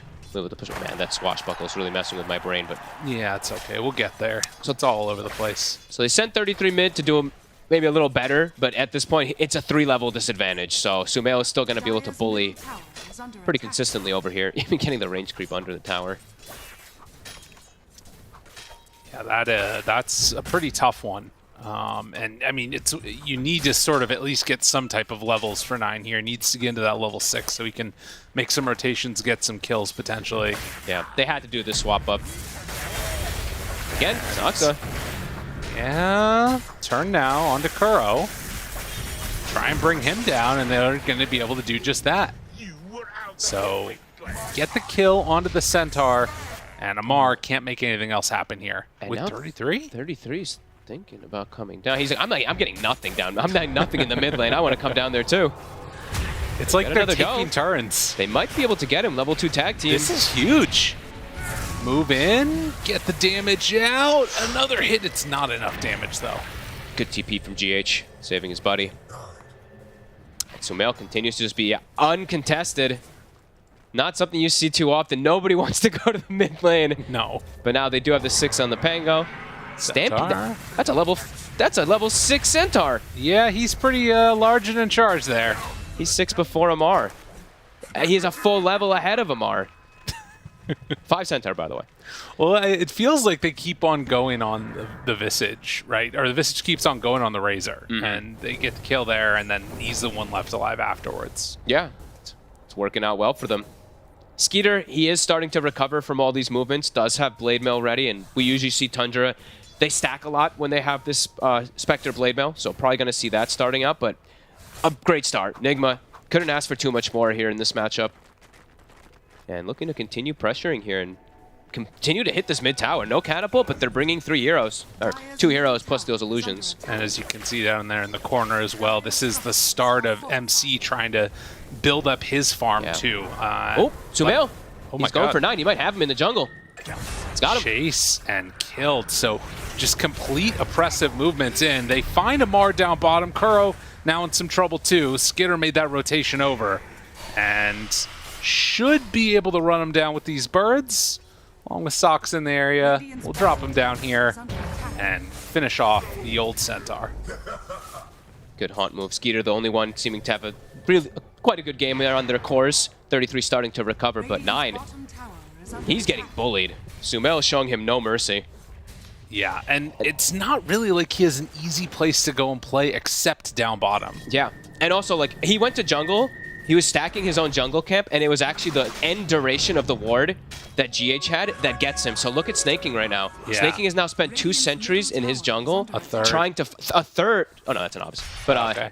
It's not sentry ward, but it's an obs. Remember, Oh it's my Snaking. God, it does look like it. Oh, it's the worst. Sorry. But yeah, there was that ward that GH placed earlier. It expired by now, and then they have to waste all this time. So big moves from the side of Nigma.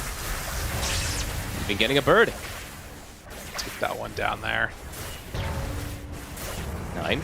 He's got the Rolling Thunder. Amar's a bit far up.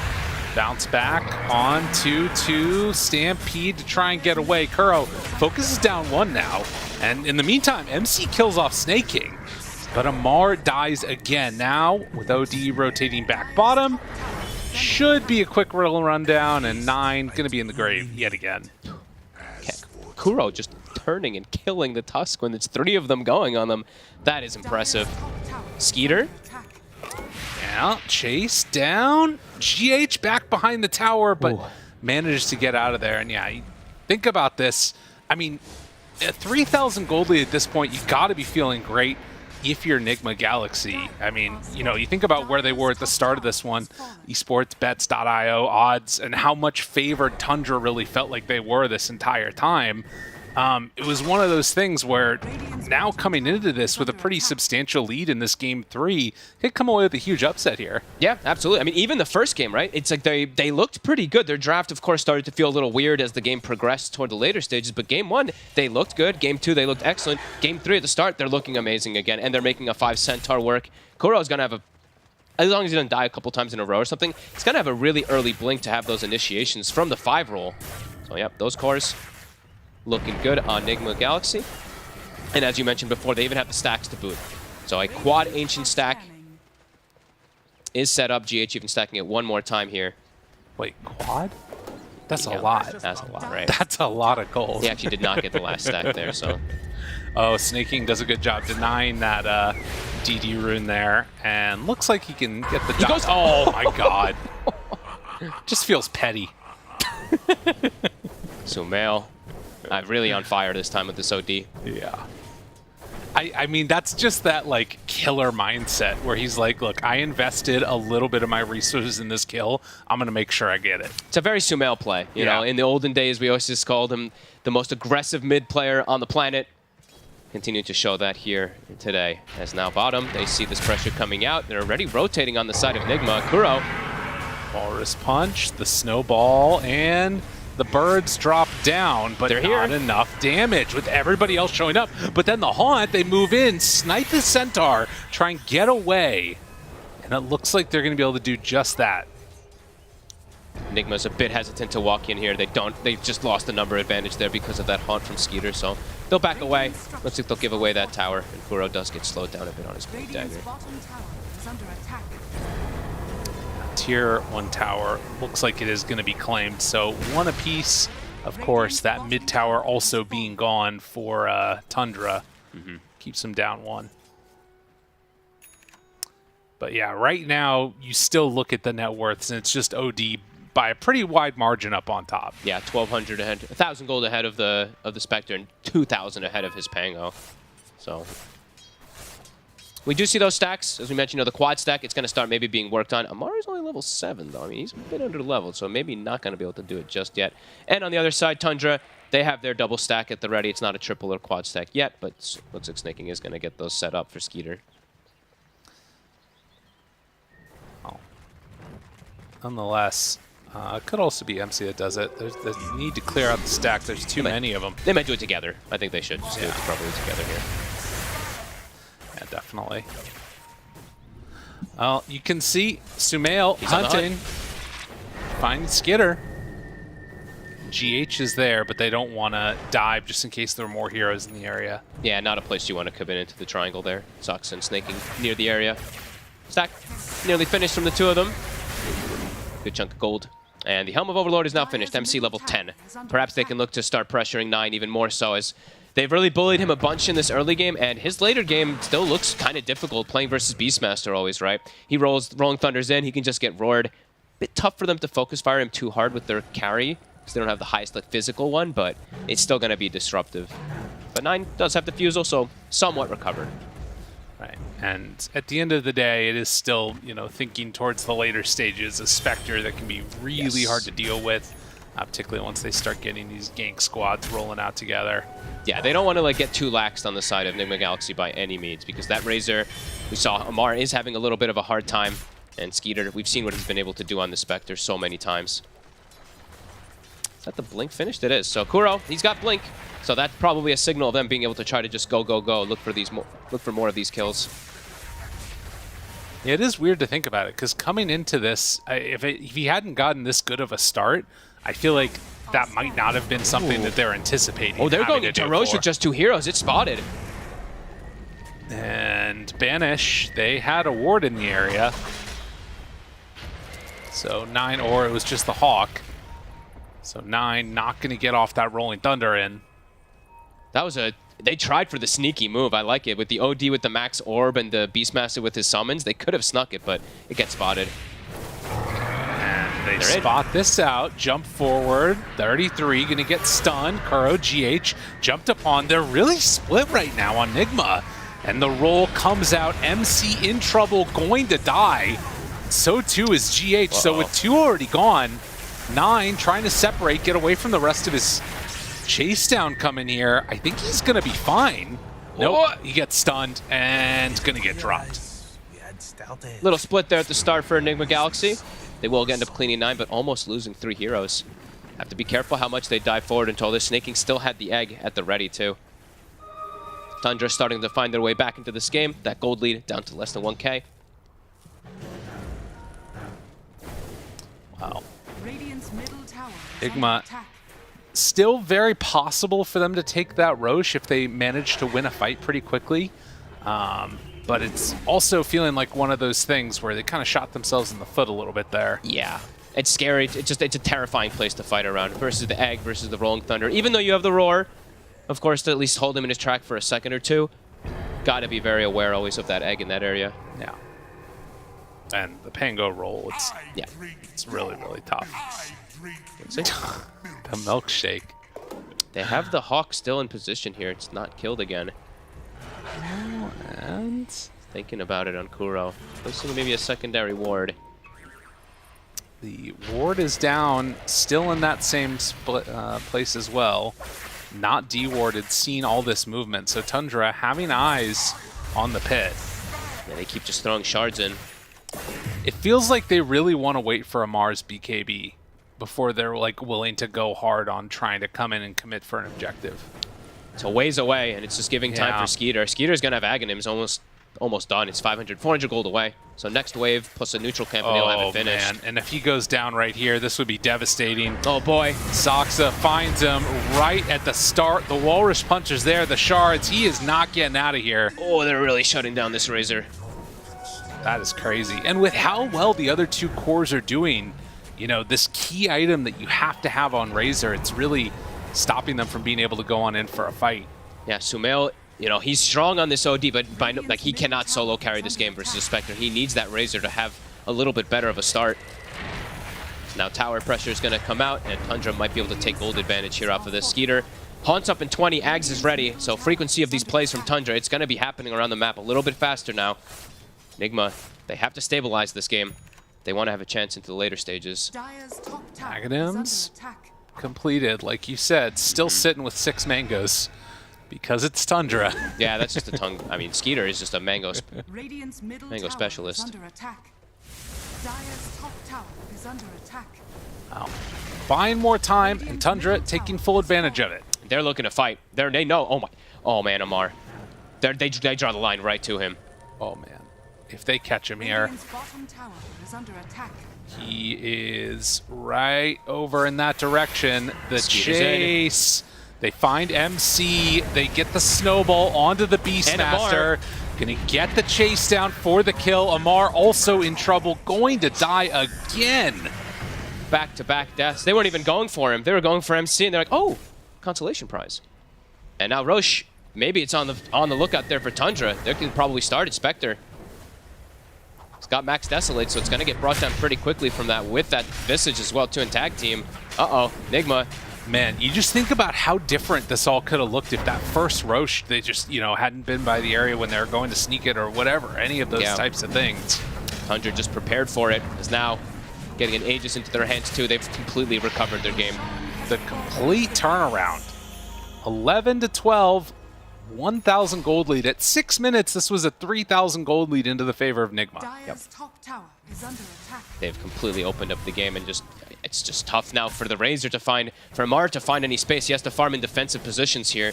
Still a ways away from BKB, and yeah, we're seeing that win probability, 83% now. It has confidence in that Skeeter Spectre.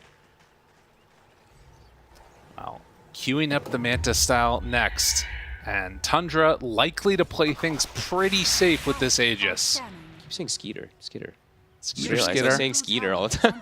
I like. Sometimes I say Skeeter too. I go back and forth on it. Yeah. Yeah, he's massive, right? He's gonna always be able to jump in to join every fight with Shadow Step. His ult is constantly ready now too. As Tundra, they're feeling probably pretty good as making another smoke rotation. They're probably like, if we find this Razor again, his game is just done, right? Like he still doesn't have the BKB.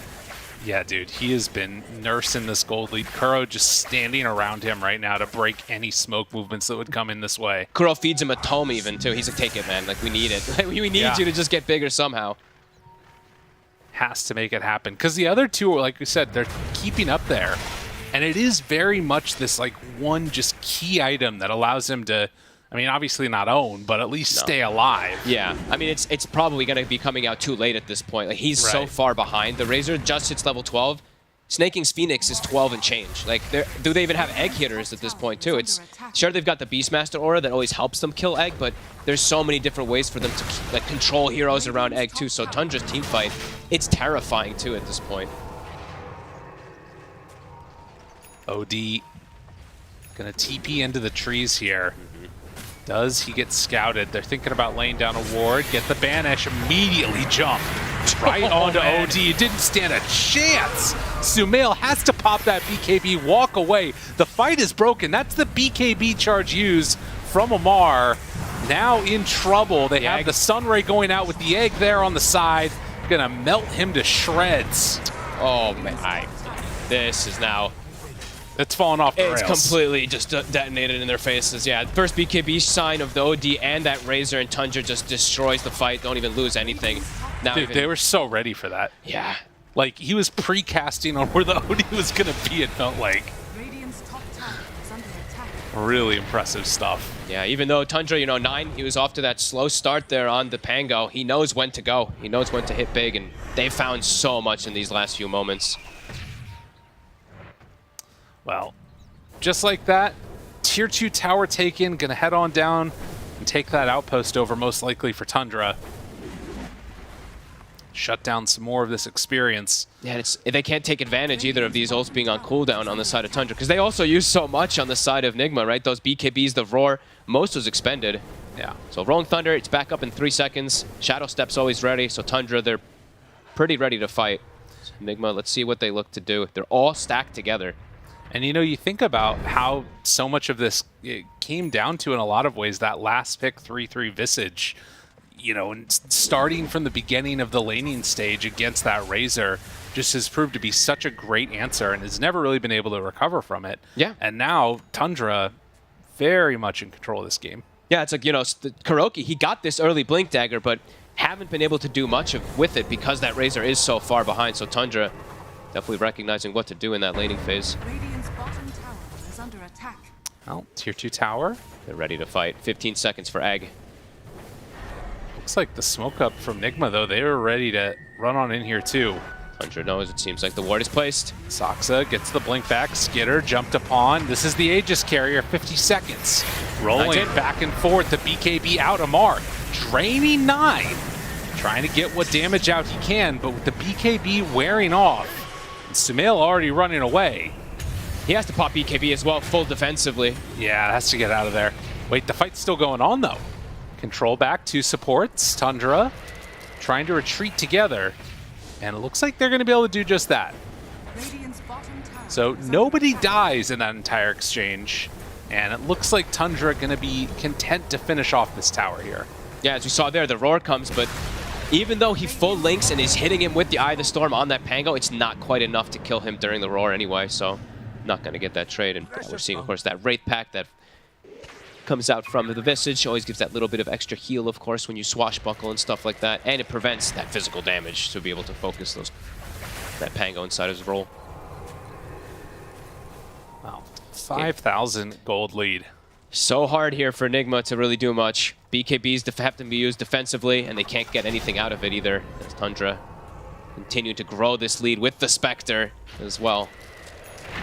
That always feels pretty rough. Speaking of Spectre, they find themselves a tasty little Kuro. Boy, Manta's about to be done now for Skitter too.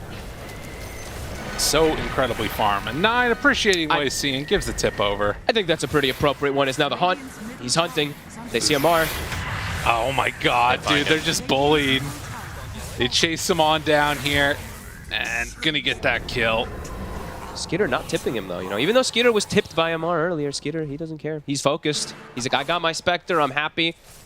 And I think the team is very happy that he got it as well too, as we could see, you know, 9 tipping him very happily. Oh yeah. Well, 11 to 16, and they're gonna try and hold here on this high ground for as long as possible. We'll see if Nigma can come up with any other answers here. They're trapped in the base. All lanes pushing in onto their side. It's looking again like one of those moments where Nigma are gonna have to try and break out at some point, try and go for a smoke gank or what have you, but It's going to be a very telegraphed move. They do make it. It's feeling nearly impossible for them to do much of anything now in this game. Even if they get like a great trade, they're just everything's pushed in onto their side, and they're playing into so many different ults. So very unlikely they even have a chance to win those team fights anymore. 96% win probability, 97 win probability now for Tundra. It's getting pretty ridiculous here with the Spectre. Dude, this is worse than when they had Mega Creeps last game. That is actually true. That's a good point. The Mega Creeps gave Nigma a 5% chance. Skeeter, he's in. Oh my god, Mar. dude. They're trying to kill him over and over again. They're going to find a little bit of retribution here, though, as Saksa gets brought down. The snowball, always a little bit of a scary thing to move in. And Mar holds the BKB in, so thankfully for him. Yeah. And now, does that give enough confidence to Nigma to get out onto the map? They might actually do that as Tundra retreat back. And a little bit of space opened up. Sumail has no mana, though. He has 300 right now. So, okay, hopefully for him, he gets some procs. Okay. It's 9. Maybe they can catch him down here showing far, but no. They quickly force the wave out. They're going to back up and wait. 20 seconds on the haunt. And just a couple of seconds too late. Yep. All the difference it can make. Tundra, just great awareness. Can they maybe find 33, though? They're going to play the lane ward. Don't know if they want to commit that far into the triangle, though. Yeah, it doesn't look like it. So, and there is still actually vision on this bottom side here from Tundra. They have that ward that they placed way earlier from that fight when Saksa blinked in forward, so they could look to maybe charge down here in the next few moments and go for a fight, as it's a very long respawn on the Roche. About 3 minutes. Yeah, that's something to watch for sure. Snaking probably looking to prep vision in the area so they can set up for that next Roche soon. Even going to be buying, I believe, a gem to take out any of that vision that is there from the Hawks. And you can see that also the way that they're playing right now, Nigma are always ready for a fight because they know that if one breaks out, they have to immediately all be there together to have any chance of winning it. But that means it's still very much up to Tundra to sort of play on their terms whenever they want to. Yeah, they're hugging us 3 or 4, and then just the Spectre continues farming, which is a great win condition for them. While on Nigma, they're sticking as 4 or 5. So versus the Spectre, that is never gonna be that good win condition. They have to try to get some type of successful fight because they're just getting more and more out farmed around the map. Now, camping now onto this tier 2. The wave is already caught and cut though, but with backdoor down, they might actually be able to claim this one, or at least get some good damage onto it. Looks like they should be able to finish it. Yep, they will. How long on this Roche? Still that minute and a half. Snaking constantly checking it. Who's carrying gem? 33 is. As he also has Aghanims done. Okay. Oh, massive on the Visage as well, too. His damage is nothing to be laughed at. Jump. Finds one, gets the kill. Kuro right on top of him. Can they find any more? Long duration root onto Snaking there. Mar already popped Eye of the Storm as 9 is doing the roly-poly back and forth. They kill off MC. Bash. From downtown, connects there onto Razor, still hanging onto that BKB. And immediately buys back onto those 2 heroes. Yeah, 2 buybacks. Saksa also buys back. Mar needs to be careful with his movement there. They're just poking him. He's nearly at half HP from the poke. Still is silent from the grave. 33. The chain control, the stun there, has to pop the BKB and run away on Sumail. And in fact, Kuro goes down again. That's a dieback. Mar has to run, has to get out of those. BKBs have already been used. I think the swash from 9 missed. If he gets a bash or something connection, I can't tell which way he's aiming, honestly. It's actually throwing me off completely which way the swashbuckle's going, but doesn't get it on the Razor, but a full disengage from Nigma, having to use both BKBs and 8 seconds for Roche. So Tundra, I mean, they force it perfectly, right? Now there's no way that Nigma can even look to fight in this area. Dude, they knew. Yeah. I feel like the timing on this Roche, it's like, you know, it's like, yeah, okay, we knew it. It was going to pop back up right now.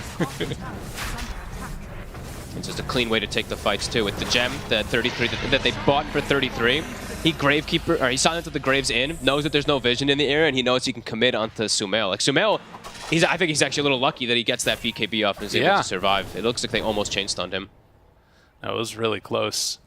And showing some of the power that you can kind of get out of this, you know, silent as the grave ability. You can get sort of a stun out of nowhere. Yeah. You can use yourself even as the stun, right? You can get right on top of him and use that, and then the bonus damage is...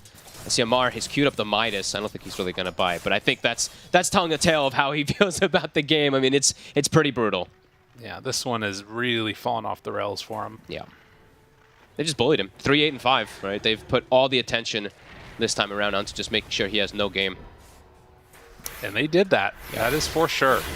And Skeeter, he's got a full Scotty. Just jumping around with the Shadow Step, forcing reactions. Nearly even killing him. Yeah, that was... Oh, my God. Goal! Nice shards there from Saksa. That was well played. The fact that you can force that, right? It's just a Shadow Step. Yeah. The Shadow Step forces like 3-4 heroes to react over there, and he still dies, and now they're trapped back in the base. A masterclass post-laning phase for Tundra. They take out the big creep right there. MC does look like he's going to have this Octarine core done. Okay. It doesn't really feel like these items are the things that they need, though, to make a real change in the game at this point. No. And for 33, I mean, the other danger here is that now he becomes a real assassin. And with the follow-up damage that comes out from that Spectre, like you're talking about, that Shadow Step, these heroes are just not going to stand a chance. Yeah, if anybody gets caught outside from even one of the stuns, like 2 familiar stuns, the Shadow Step in, they're dead. Yeah. They'll just get disintegrated. Skeeter is, I mean, I said it before, like best Spectre in the world for a reason. He's so fast on the way that he like Shadow Steps in, drops his mantas, and then just jumps out of there, and then he just lets the illusions do his work. We've seen it time and time again from this man on it. 4, 1, and 10. 312 last hits at the 30. Specialist on some of these heroes. It's been owning. Let's see. Nigma, they'll walk right into 33. That's all of them. They use the Haunt to scout a little bit from the Rubik. And they won't be able to get him anyway. And now... Oh my God. He just ran into all of them. But it's just that little thing, right? You see how he just jumps, drops the illusions, makes a mess of it all. And then does the real Haunt after. GH getting bullied back and forth. Sumail getting dropped down lower and lower. 9 taking the damage from Amar. That BKB, it's actually enough for the kill. But Skitter, the one that's still standing tall in this fight, along with 33, trying to kill off Amar. The last one left alive. Back into the fountain. Skitter thought about diving, but isn't going to go for it. Even the last Soul Assumption clips Sumail as they just dive past the base. And now, Rax on the menu. Not much left in the tank for Nigma. Tundra have looked very good in this one. Sticking to form, the same style that's gotten them so much success. And they're continuing it here in this game 3. Exactly what you'd hope from the TI champs. Yeah. Started a bit slow. Of course, we saw that lead from Nigma after the laning phase and stuff like that, but quickly Tundra, they had answers. They knew exactly what to do, and they did keep the Razor constantly down, having no game there on Amar. Yeah, 2 sets, making their way to the 3rd. Amar hiding behind this one tree. He's like, please don't find me, please don't find me, please don't find me. But he's just prepping, he's ready. Game feeling pretty done and dusted as Sox. I know, there we go, if they can go. They're setting up for the big gank. He's gonna come out of nowhere. Ah, here I am! I'm Amar! Oh no, and starting to drop down. Smell save. Okay. Tries to at least, but the Walrus Punch is there, and he is going to fall. But with that last set of racks about to drop, looks like Tundra is going to get the Mega Creeps there. Sumail gets bashed just barely there at the end. The Rubik steal of the roll, which is pretty nice for him. It looks cool. Doesn't really end up amounting to that much, it looks like. No. As only 3 heroes left, none of them really damage dealers on the side of Nigma. Tundra might decide to continue the chase here and go for the tier 4 towers. Yeah, it's time to end this one. I mean, it's over anyway, but it's time to just full out close it. Buildings dropping. Tier 4s. Does look like also the respawn here. They might want to make one last go of it, of Nigma, with Razor about to respawn. Haunt is at the ready. A full Hex for Skeeter. Who's he gonna insta-gib? Let's see. Does he decide to go for it? I feel like it's just gonna be Amar, surely. Someone's just gonna insta-die. Someone's just gonna get Hex Manta-styled and just exploded. Just waiting patiently. The time is soon. They're still all in the area. Don't have the Tusk with them. But the Drain, Mar has a lot of damage right now. Whoop, who is it? Goes for the Rubik. Oh, okay. Gets out of there. Skitter making some enemies. 9. Rolls in, gets isolated here, and actually he's going to drop. Mar still had a ton of damage on him there. So they kill off 9, and now it's Sumail back up again. Amar TP'd in the front. Oh my god, they haunt in. GH is completely dead. Buys back immediately. Mar with that BKB still trying to stay alive.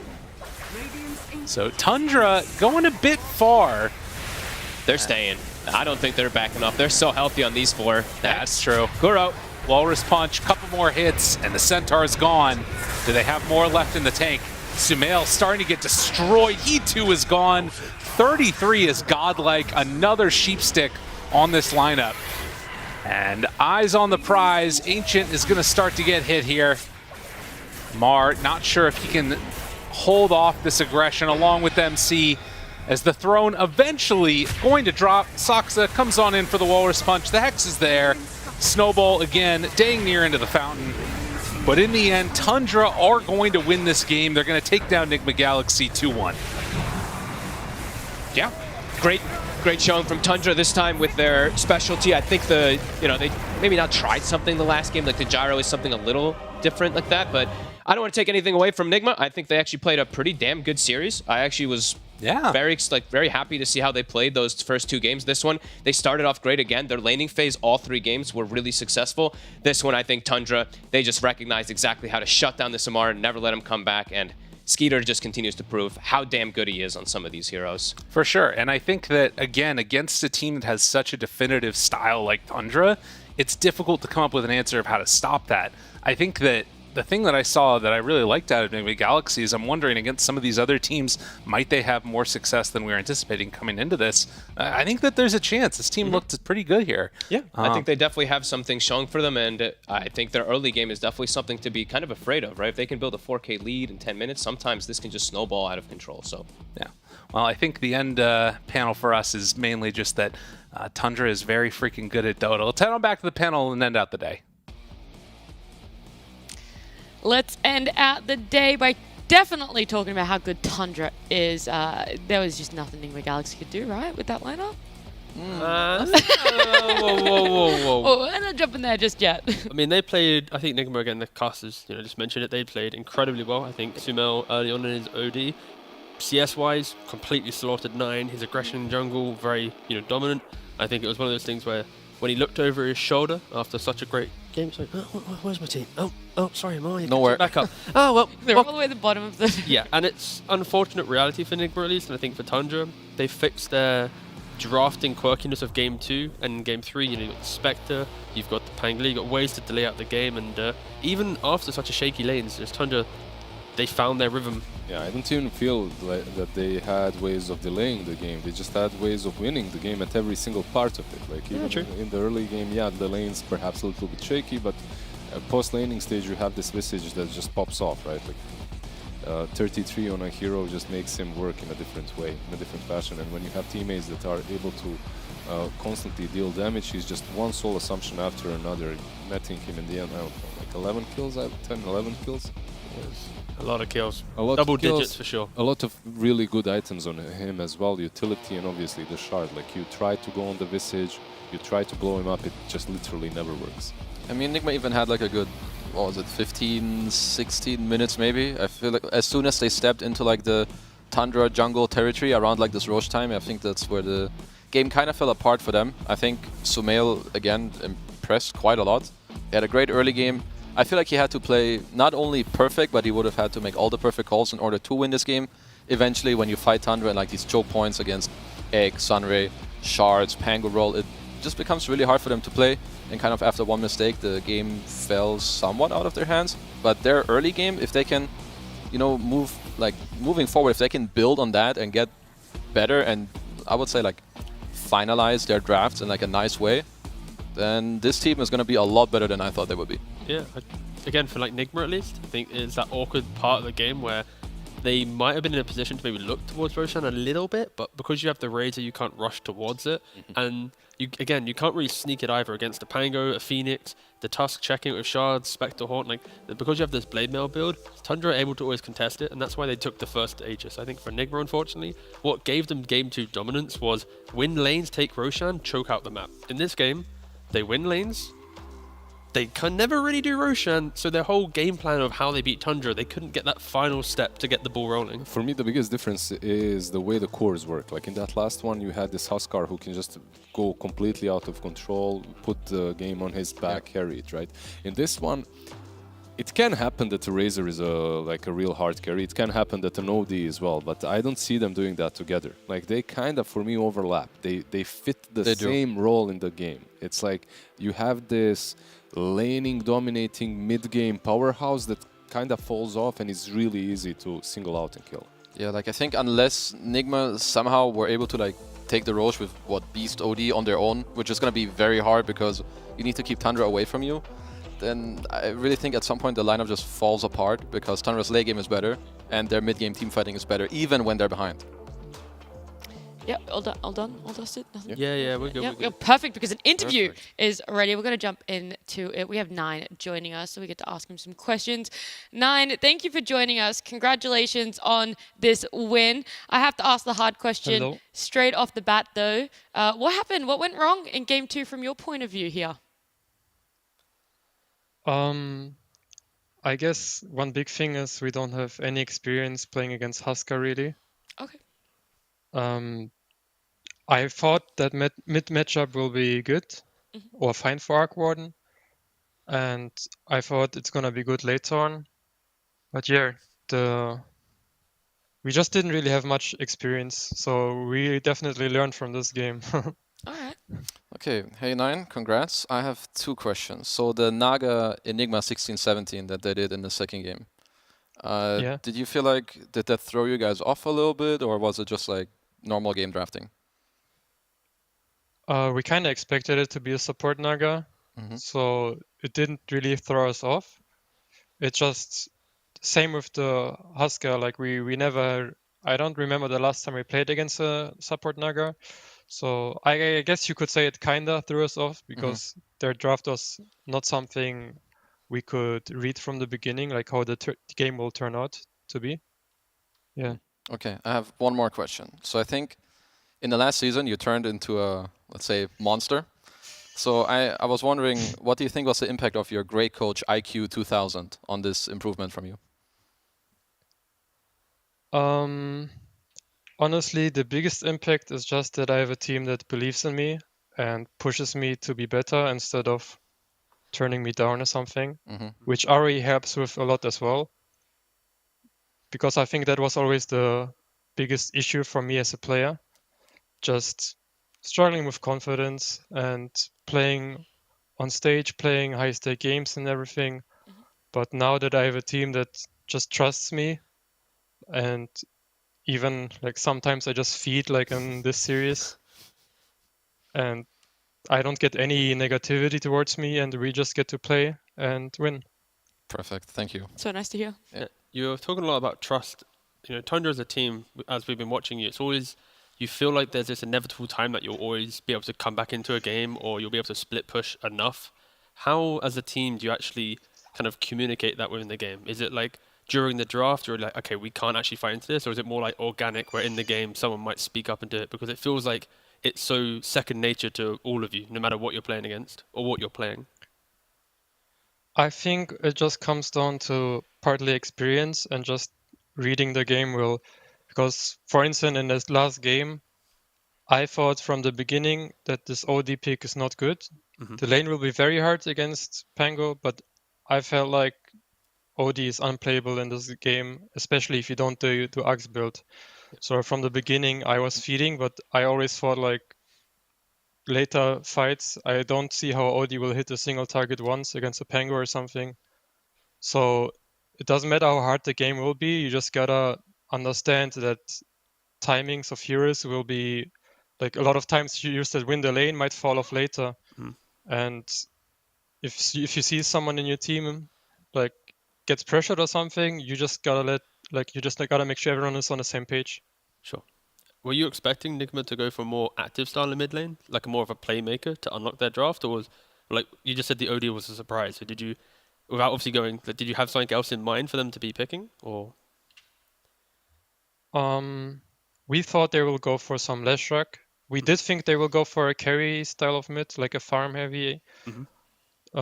There's still a young team of this squad, but I thought like our read was that they play more as a farm heavy mid. Okay, cool. Thank you very much. I just have a couple of general questions, really. Like, you guys won TI not so long ago. I wonder, like, is that high still in you? Like, do you still feel the high from winning TI? No, not at all. It's gone? It took a long time until it kicked in as well. Like after we won, I didn't really feel it for a while, and then at some point I was at home. I was alone at home sleeping, and then it just kicked in, and I was like, "Holy shit!" Damn. You woke then I up. had real high. Then I had real high, but I don't know. Just I didn't play Dota for a month, and then at some point when we started scrimming again and just pubbing, you just realize everything is still the same. Like you won a tournament, but life goes on.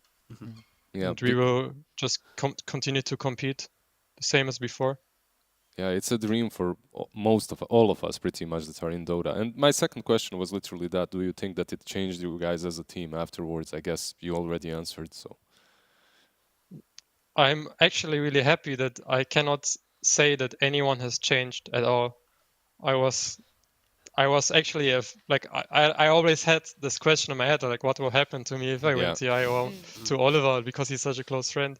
But I'm really happy how everyone is like dealing with it. And what did you think would happen to Oliver, please, if you don't mind? I mean, back when we were younger, I thought he will be the most insanely high ego person there is. No. I thought he will go hard, like he will go ham on everyone in pubs. He will be unstoppable, but I think it just matured him even more. Nice. Okay. So that's good. Good effect, yeah. No, I'm good. Yeah, we're Alright. good. Yeah, that's nice answers. Thanks, mate. Yeah, thank you so much, Nine. It's really nice to hear your point of view on this series and how Tundra is going after TI. But congratulations again, and thanks for joining us. Thank you. Thank you. Thank you for having me. Yeah, Thank Congrats. you so Goodbye. much. Bye. Oh, Nine, so wholesome. I actually loved the part where he talked about the biggest shift for him coming into Tundra was more about this confidence, this belief that he feels from his team, even when he feels that he's underperforming in a series like today, whether you believe that he did yourself or not. Like, it's just nice that he knows his team will always have his back. It's pretty much the other three, right? Because if you like look into his history, he's been playing with Oliver with Skitter for almost all his life. I mean, it also boils down to the evolution of Dota teams. I think if you go back 6-7 years, it's always listen to the guy with the ideas, everyone fall in line, you mechanically good, I will guide you. And nowadays it's more everyone has their own ideas, and if you respect each other, then you can push it forward. Of course, OG kind of showed it in their first TI, and since then it's kind of had the ripple effect, and of course Tundra's showing it here in a bit more of a more kind of modern class to it, less kind of rough around the edges, a bit more fine-tuned, but yeah, it's camaraderie and friendship is really what pushes you through Dota. It can get you the win. You could win TI2 with friendship. And that's why you should be nice in your pubs. And if you have nothing nice to say, where's the camera? No one will listen.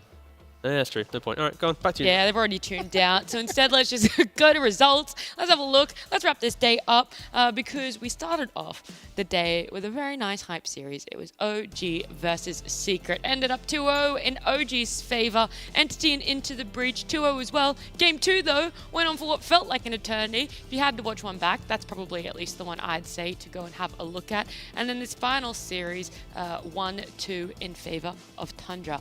Your series of the day, Kezu? Tundra versus Nigma, for sure. Like, even just... honestly, I feel like the highlight of this day for me was this interview we just had with Nine. Yeah. That was some of the most, true, like, actually. wholesome answers I've heard. This guy just won TI, as did his team. I feel like he seemed very humble and, like, very happy to be in the position he is in. And I just loved his answers about, like, his team helping him, making him feel comfortable and happy, confident. We didn't really have a lot of players that won a TI and then went ham, did other things, or just like stopped playing. I remember when MC when I believe it was Liquid, right? Mind Control, when they won TI. Literally the same morning I'm pubbing. Yeah, he's pubbing. I see him playing. I'm like, okay, dude. I mean, he wanted to click the Aegis in the Fountain Cup. I was like, oh, yeah, Yeah, that's me. That's why he's playing. That's why they're all playing, just to click that beautiful little Aegis. Well, conclusion of day 2 does mean now we've seen every team play at least one series. Let's have a look at standings. Let's check out where teams are sitting. Tundra up there on top with 2 wins. Then it's Gaming Gladiators, Liquid, Entity being 1-1 on their scoreline, OG being 1-1 as well, Into the Breach, Enigma Galaxy, and then Secret in Shambles. Absolute okay, well, I was going to say, whoa, jeez. I mean, you know, you start the DPC, it's already 2 Ls, but Secret You're only playing 7 series, remember that, in 3 weeks. But you have played against Liquid in our duty to start the series. So, yeah. What did you just say? I don't know. I just kind of went a bit more local. But yeah, Secret, of course, at the bottom, but they are the bounce-back team, I think. A lot of teams. The bouncy bounce. You got to respect each other here. Europe's such a bouncy region. You really don't know who's going to be the going up up. and the down. Yeah, exactly. And down. And they're coming back. It's only day 2, and I have no idea where it's going to be going. So, yeah. That's how bouncy Western Europe is. Yes. Yeah, what up? Good night. No, we're not going. What? Just yet. I was teasing him. Because now they're like, oh, wait. That's right. We're not disappearing just yet because we have to talk about our schedule for the next time Western Europe is on. Day number 3 of Western Europe is going to open with Gaming Gladiators versus Secret. Secret might be 2-0. This could be their chance at a series win. Then it's Tundra up against Liquid. That one's going to be an absolute banger, seeing the form that both of those 2 teams are in. And then Into the Breach up against Enigma Galaxy. Both those teams have losses now. It's going to be the second time both of them are playing. It's going to be a great day to close out Western Europe Day 3. It's going to be on Friday, the 13th. Amazing. Of January. 13th, Friday. Friday the Unlucky 13th. Unlucky Friday the for 13th. some. It means that we are going to see Secret 2-0. It means we're going to see Liquid 2-0. It's going to be the day of horror. Don't reveal this way. How? Wait. I don't know. I don't know why that was horror. Nat hates Day of underdog horror. Cool. Sure. Yeah. So Nat really doesn't want Liquid and Secret to win. No, that's not what I'm No, she saying. said I'm they just will. saying. What? A bit of bias. My ring just flew off my finger. What just happened? Losing jewelry left and right. Oh, I'll pick that one up later. I mean, or not. Or not. Ugly He's anyway. already. What? Anyway, it feels like the night is dragging on. I wouldn't want to keep you anymore, but if it is the start of your day and you're searching for some more Dota, then you can head on over to twitch.tv/PGL_Dota2 EN2 because NA is happening right now. Yeah, they're in their first game of the day. You can switch on over to that one. You can go on, get out of here. Get. See ya.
That's good.